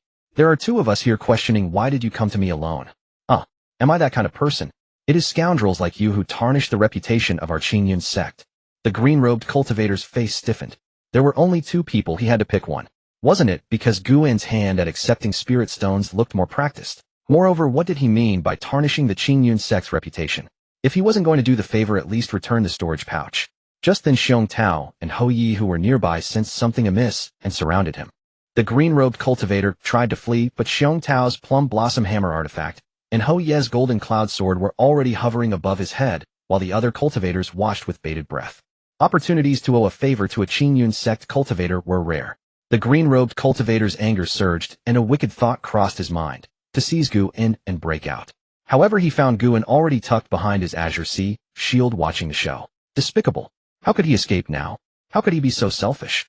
In the end, the green-robed cultivator was beheaded with a single sword strike, a swift end. As his head hung above the city gate, the other cultivators became more compliant. At least that was what Guan believed, for the spirit stones falling into his sleeve grew more frequent. Those eager to enter the city now were mostly owners of businesses within, hoping to salvage their properties, or harboring other intentions like looting others' shops. Against such people, not a single Qingyuan Sect disciple would show mercy. The cloud mist cultivation realm had its own customs. The cultivators were happy to spend a few spirit stones for peace of mind. Guarding the city gate lasted 3 days. By the afternoon of the second day, few people were entering the city. But the purge of rogue cultivators within the city continued, so they had to maintain their post.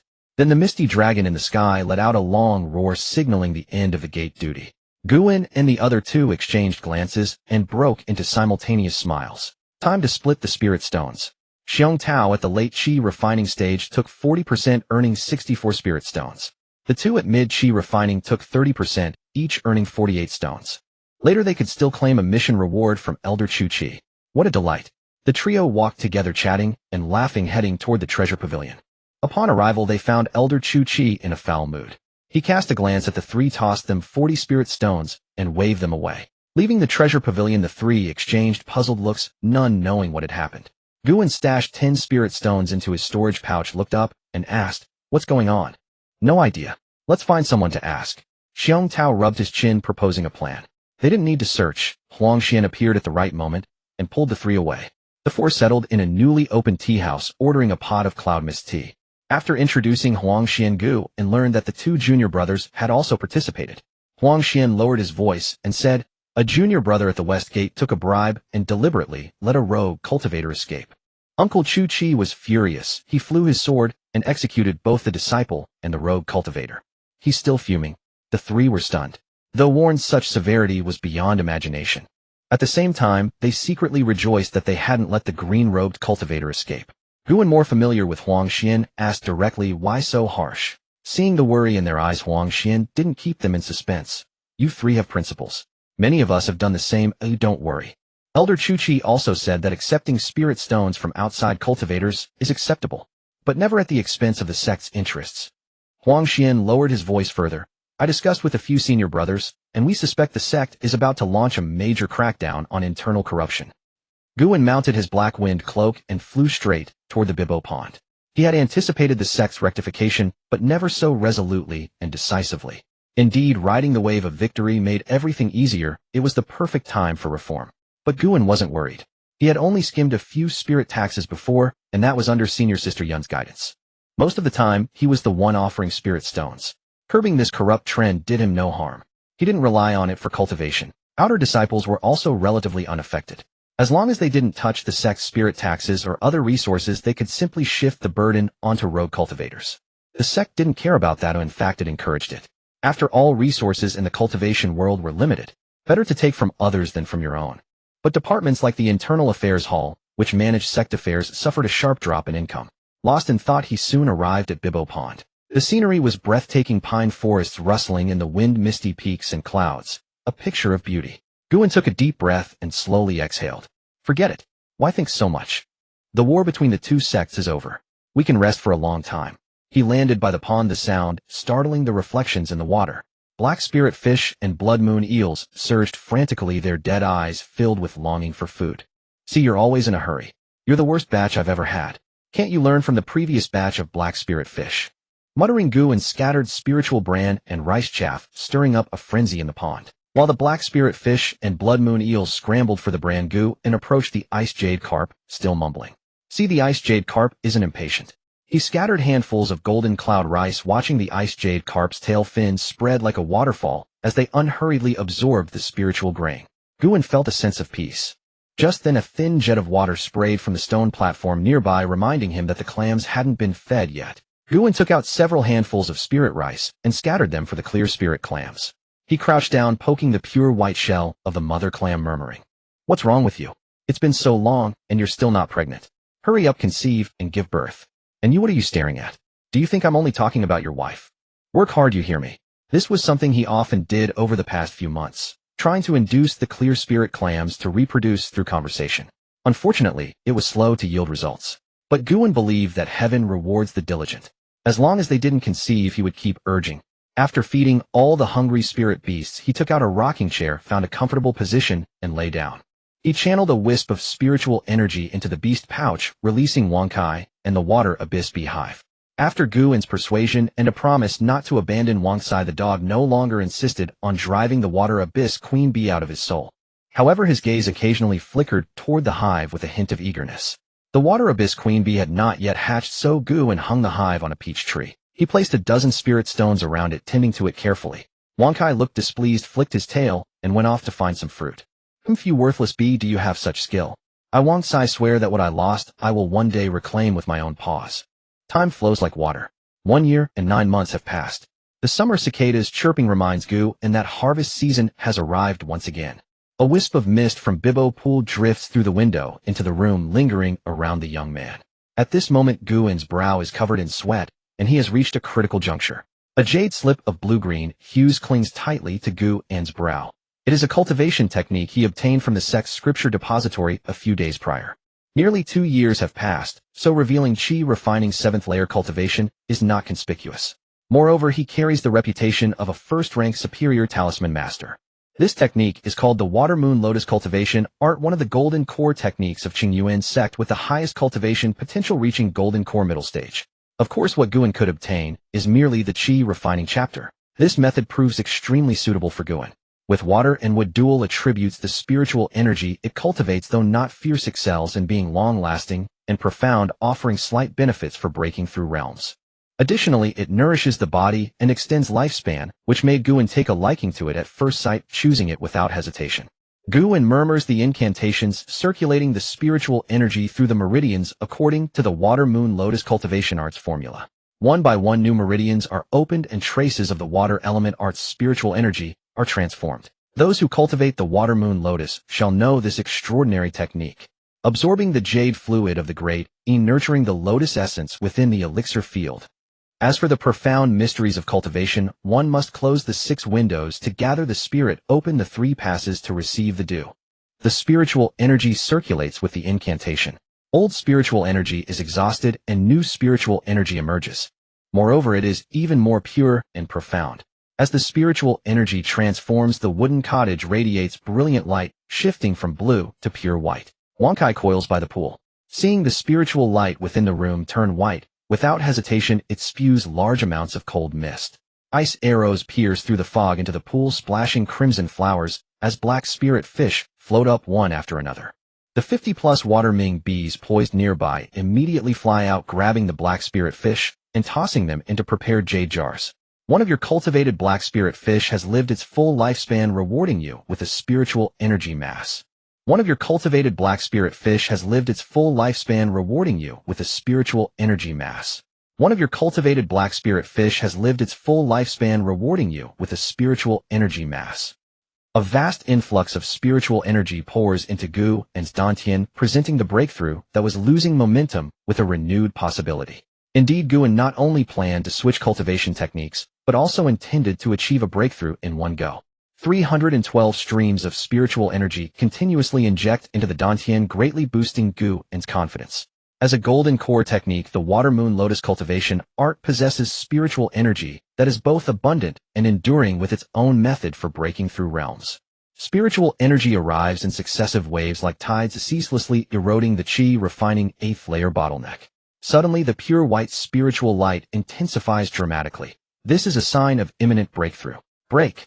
With a low cry, the spiritual energy in the Dantian surges outward like a tide colliding against the barrier at the Dantian's edge. A sound resembling shattering jade reverberates through Guwen's body, drawing forth an involuntary pleasurable exclamation. Constant dripping eventually wears through stone. Qi refining 8th layer broken through. Guwen's eyes gradually open, a flash of brilliant light vanishing in an instant. He exhales a pure white mist. That is the accumulated spiritual energy. Sensing the profound spiritual pressure surrounding him, his brow furrows.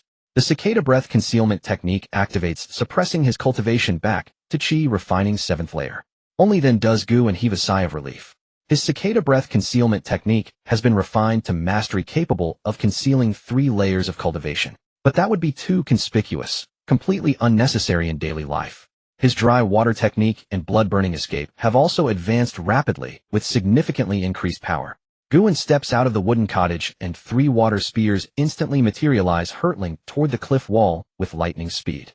The more robust and enduring spiritual energy allows the water spear's tips to penetrate deeply, while the increasingly refined dry water technique corrodes the cliff wall with countless intricate tiny holes. Detonating the water spears, the cliff wall explodes violently, with stones scattering everywhere. Guan nods with satisfaction. The destructive power exceeds his expectations. Wang Sai, coiled nearby, hastily uses the cold mist technique to conjure a massive hand, applauding enthusiastically. The water Ming bees, not to be outdone, command their worker and battle bees to form celebratory dance formations. Guan chuckles softly, settling into the rocking chair. The water Ming bee queen has been hatched for over a year. With Guan's substantial resource support, she has now reached Qi refining 3rd layer, commanding 20 battle bees at Qi refining 1st layer and 32 half-spirit beast worker bees. A modest force has begun to take shape. However, besides daily offerings of water Ming honey, they remain largely insignificant to Guan's current needs. Wang Kai has also advanced to Qi refining 6th layer cultivation, primarily due to Guan spending 400 spirit stones to purchase a horned python corpse from a fellow disciple. An impressive Qi refining 9th layer horned python bearing a trace of flood dragon bloodline. Exceptionally rare. According to that senior brother, the python's original owner was actually a Foundation establishment candidate from the beast-taming sect. Yet it was caught in the aftermath of a golden core battle, its body progressively falling apart before his very eyes, allowing him to seize this unexpected opportunity. Retrieving an ice peach from the vine basket on Wang Sai's tail, he also accepts a cup of water Ming honey presented by the bee queen. Diluting the honey with a splash of clean water, he savors a sip, the sweetness perfectly balanced. Guan's eyes close in contentment. A bite of peach, a sip of honey water. These days grow increasingly promising. With spare time, Guan feels an itch to inventory his storage bag. His magical artifacts include a first-rank Supreme Grade Wind Spirit Shuttle, a first-rank Superior Grade Autumn Water Sword, and Azure Sea Shield, a first-rank Middle Grade Confusion Heart Bell, and Silver Mysterious Needle, along with a first-rank Inferior Grade Clarity Meditation Mat and Black Wind Silk.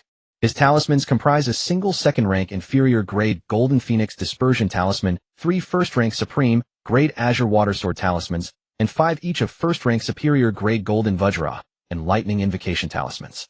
Multiple Fire Bead Balls and Wind God Talismans, around a dozen copies of each. Spirit Stones, total 2100. Spirit Rice exceeds 1,000 gene, with over 3,000 gene of Spirit Bran and Rice Hulls. A complete set of first-rank Superior Grade Qingyuan Array, over 40 jars of first-rank Inferior Grade Beast Blood Wine, and various cultivation pills. Surveying his storage bag's treasures, Guan is filled with joy and a profound sense of security. Patting the rocking chair in satisfaction, Guan is seized by poetic inspiration, preparing to recite. Thump. Yet he realizes too late. He had pressed too hard and shattered the rocking chair. Guan's smile freezes, withdrawing his poetic ardor. 3 days prior, his body refinement cultivation had also reached body refining 6th layer, and he still struggles to control his newfound strength. In the moment of excitement, he had forgotten to moderate his strength. Grumbling softly, Guan steadies himself using Wang Sai's python head that had extended over, letting out a wistful sigh. Indeed, one must never become carried away with triumph. Though he could readily fell trees and handcraft another rocking chair, Guan lacks the motivation. He should focus on brewing the beast blood wine first. Over these 2 years, Guan's progression to body refining 6th layer was largely fueled by this potent elixir. It must not be neglected. Humming an unfamiliar tune, he commences the brewing process. Drawing water, mixing yeast, portioning fish, extracting blood. After completing each step, night has fallen. He then submerges himself in the deep pool until moonrise, finally finding a moment of respite. Just one more talisman before sleep. Gazing at the luminous full moon, Guan contemplates stepping back inside. The gentle lamplight illuminates a figure bent over a table, meticulously crafting talismans. Silently, and without fanfare. The ice wheel faded, the great sun rose in the east. Guan slowly opened his eyes, the hazy white light on his body dissipated, and he lightly exhaled a mouthful of turbid qi. This water moon lotus nourishing art refines spiritual energy at least 30% faster. After a night of cultivation, he had a clear understanding of the cultivation speed of the water moon lotus nourishing art. Although the art Guan had chosen was not known for its speed of cultivation as a technique directly leading to the golden core, its cultivation speed far surpassed common arts like the water element art. Gently pushing open the small brown wooden window, he happened to see Wang Sai, who had also refined the last bit of spiritual energy, diving into the water. Guan blinked. Was the lump on its head larger than before? Buzz buzz. The sound of wings vibrated in the air. He looked out and saw 32 water-black worker bees, each the size of a child's fist, already beginning their diligent work, heading to the surrounding forests to collect pollen. Perhaps he should plant some spiritual flowers or trees. Guan thought to himself, fingers together, gently catching the water-black queen bee as she flew over. The water-black queen chirped softly, took out a jar of water-black honey from her storage pouch. Looking at the jade jar floating before him, a thread of spiritual energy surged and fell into his palm. Opening the jade jar inside was thick pale blue spirit honey faintly emitting the aura of water spiritual energy. Fresh and silky. He closed his hand, stored the spirit honey into his storage pouch, and took out 2 spirit stones, handing them to the water black queen. Receiving the sparkling spirit stones, the water black queen happily spun around, intending to summon the swarm to dance. Dance. Qingyuan, sensing the consciousness fluctuation transmitted through his soul, couldn't help but laugh and flicked her head. No need to dance. Your master rewards and punishes clearly. What is yours. Then he added mentally, not a single extra piece no matter how well you dance. Watching the water black queen fly away with her storage pouch, Qingyuan shook his head. Even before the water black queen had hatched, there had been a hint of rivalry between Wankai and her. Qingyuan had expended considerable effort to mediate their relationship. In the early days after hatching, Wankai always subtly boasted about producing cold poison saliva to help the master, while the water black queen was useless. A waste. Enraged, the water black queen sent out the still young worker bees and warrior bees that very day to gather flowers and make honey. Then the python and the bee would argue endlessly over whose contribution was greater, and every time they would eventually find Qingyuan asking him to judge. This gave Qingyuan a headache. He couldn't exactly decide who was superior every day, could he? And this was only with 2 spirit beasts. Oh, what would happen when he had more? He simply decided to use spirit stones to purchase the output of the 2 beasts. As the saying goes, a spirit beast resembles its master, and Wankai and the water black queen were no exception. They were both obsessed with shiny spirit stones. Now the 2 beasts stopped quarreling, focusing entirely on earning spirit stones. Of course, Qingyuan didn't pay the full market price. He exchanged the water black honey and cold poison saliva for roughly 30% of the market price. After all, he covered all the cultivation resources for both spirit beasts, so there was no need to be too precise. This way everyone profited. Everyone had a bright future. Stepping on the bluestone path, he arrived at the bluestone platform by the pool and stopped to observe. A large patch of white spots clung to the bluestone, twinkling and slightly wriggling. These were the small Qingling pearl shells. Qingyuan counted them, 87 in total. A bit few, but that was normal. The mother shell was still young and had not yet reached the peak breeding period. Next time he would have more experience. He scattered a handful of green river rice and focused his gaze on 5 pearl shells with slightly grayish shells. This was the real purpose of his visit.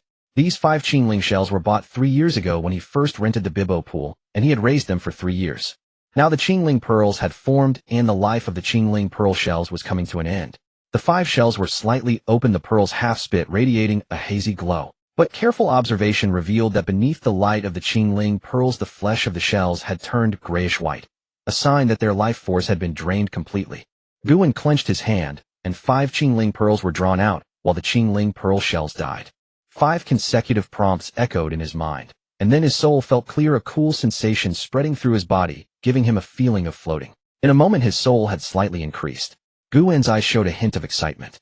Indeed, the spiritual source feedback could not only return spiritual energy clusters and blood energy clusters, but also soul energy clusters. Now the path to foundation establishment was unobstructed. For the 3 barriers of essence, energy, and spirit in foundation establishment, energy was spiritual power, just needed to follow the steps and cultivate to the peak of chi refining. Even the most difficult pure spiritual power had many solutions. Essence could be resolved through body tempering. There were plenty of body tempering pills and spiritual items in the cultivation world. For example, Qingyuan had taken body tempering pills and red maple spirit liquid. Only the soul was the hardest to improve. Methods and spiritual items to enhance soul power were extremely rare in the cultivation world, and ordinary cultivators could hardly access them. It could be said that for a chi refining cultivator to reach foundation establishment, the hardest part was improving the soul's power.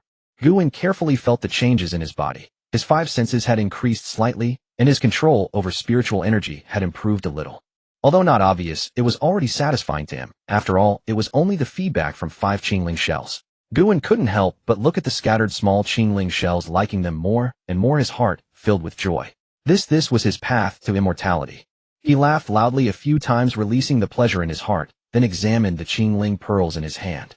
These things were not simple. They had drained a spirit beast of the 3rd layer of chi refining to death in just 3 years. Unlike the blood moon eel, which matured in 3 years and was then killed, the Qingling shell was sucked dry by the Qingling pearl. No wonder one could sell for 10 spirit stones in the Jubao Tower. Qingyuan weighed the Qingling pearl in his hand. It was not heavy, even feeling light. The whole body was clear, emerald-shaped like a full moon, glowing with spiritual light and cool to the touch. It's a pity that only long-term wear can have a slight effect on enhancing the soul, Guan thought to himself. I'd better take it home and give it to my parents and younger siblings to wear. While Guan was lost and thought, a water-black worker bee hurriedly flew in, gesticulating wildly toward the water-black queen. After listening, the water-black queen buzzed twice and led the worker bee to Guan. What? You say the worker bees found several green-haired monkeys settling down not far away while collecting honey. The water-black queen transmitted another wave of consciousness, affirming it.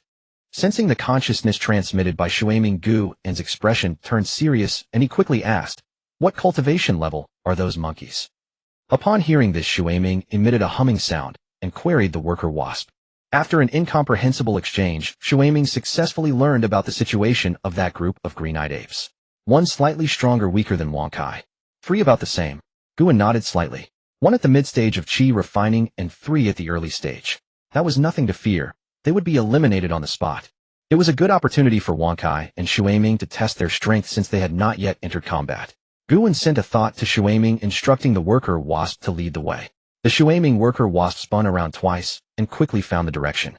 Its 4 pale blue translucent wings vibrated as it flew toward the distance. Guan followed leisurely, riding the black wind silk, while below Shuaiming led 20 battle wasps in an arrow formation.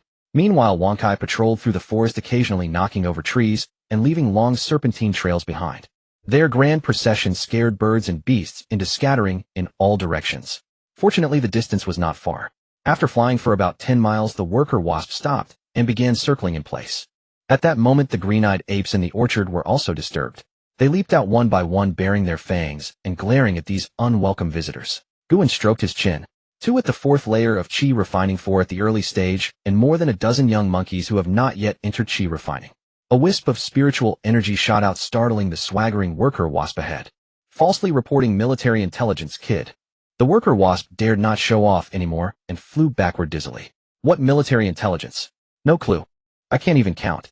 Meanwhile, the green-eyed apes grew furious, seeing the humans and spirit beasts playing around, utterly disregarding them. 6 poisonwood spears were thrown fiercely straight at Guan.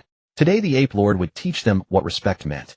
Although the bees and the giant python seemed more threatening, striking humans first was an ancestral rule of warfare.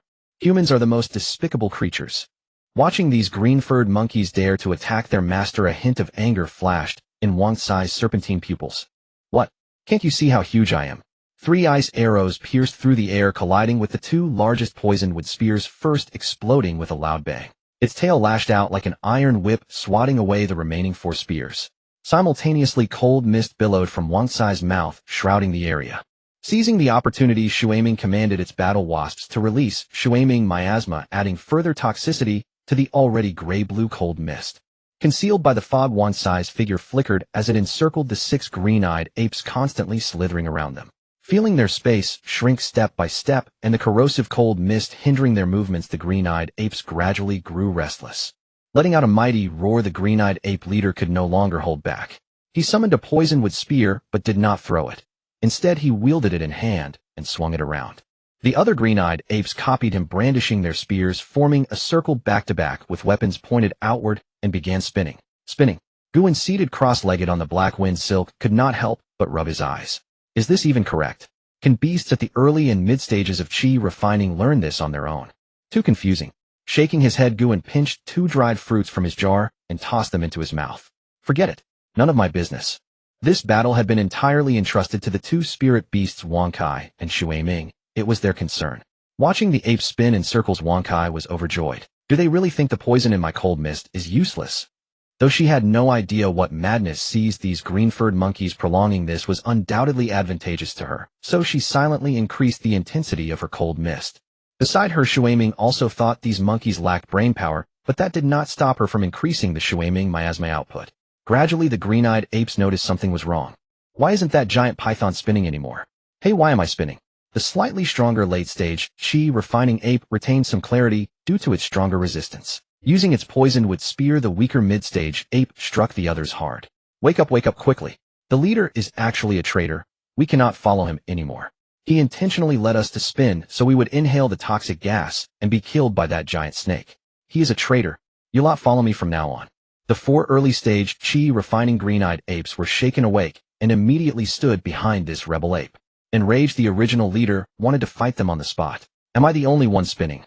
Why blame everything on me? The new leader, confident in his successful mutiny and holding power, completely disregarded him and had already begun fantasizing about his extravagant harem life. Oh, those green eyes, that green fur. Yet none of them noticed two ice-blue serpentine pupils rapidly approaching from behind, radiating murderous intent. Wang Kai was not urging them to stop thinking. You believe Wang Kai is just for show. I thought my cold mist had no intelligence-reducing effects. How are they enjoying this themselves? The jade-like python jaws suddenly opened and powerful upper and lower mandibles snapped shut. A monkey's head exploded, catastrophically resembling a chilled watermelon. Speaking of watermelons, Qingyuan felt quite hungry, finding even the dried fruit in his hand unappetizing. Ugh, being able to watch but not eat was truly unbearable. Drops of fresh blood trickled from Wang Cai's mouth, appearing fierce, yet beautiful, within the faint cold mist. Where is it beautiful? Terrified out of their wits, the four early-stage, chi-refining green-eyed apes quickly defected and returned to the old leader's fold. Boss, you know me. I was acting as a spy just now. Yes. I was too.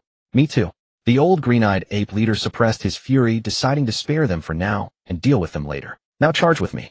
The old leader grabbed his poisoned wood spear and charged at Wang Cai, with the four early-stage, chi-refining apes hastily following. Wang Kai showed no fear. The taste of blood brought her a wave of satisfaction. Her serpentine pupils narrowed to slits. The ice arrow technique was unleashed instantly, and her scaled tail rose high like a blade before striking down fiercely. 4 2-foot-long ice arrows bypassed the green-eyed ape leader and riddled the two early-stage, chi-refining apes behind him. Blood sprayed as the two apes fell to the ground lifeless. The tail blade then struck the leader, slamming him deeply into the earth. The remaining two early-stage, chi-refining apes rushed toward Wang Cai, grunting and swinging their spears in an attempt to stab her. However, they were blocked by 20 shuaming battle wasps. One monkey faced 10 wasps, leaving them overwhelmed. Wang Kai fired 2 more ice arrows, ending the life of the green-eyed ape leader. Turning to attack the final 2 apes, the battle was already decided. Losing interest in watching further, Qingyuan was about to put away his dried fruit when he noticed a certain shuaming worker wasp lying on the black wind silk. It was busy collecting the fruit scraps Qingyuan had dropped, thoroughly occupied. This was incredibly convenient. What difference does it make what nectar they produce? Does it matter what kind of honey they eat? Qingyuan's lips trembled with anger. Is this how you make the honey you normally feed me? Shuaming, come here and look at the troops you've brought.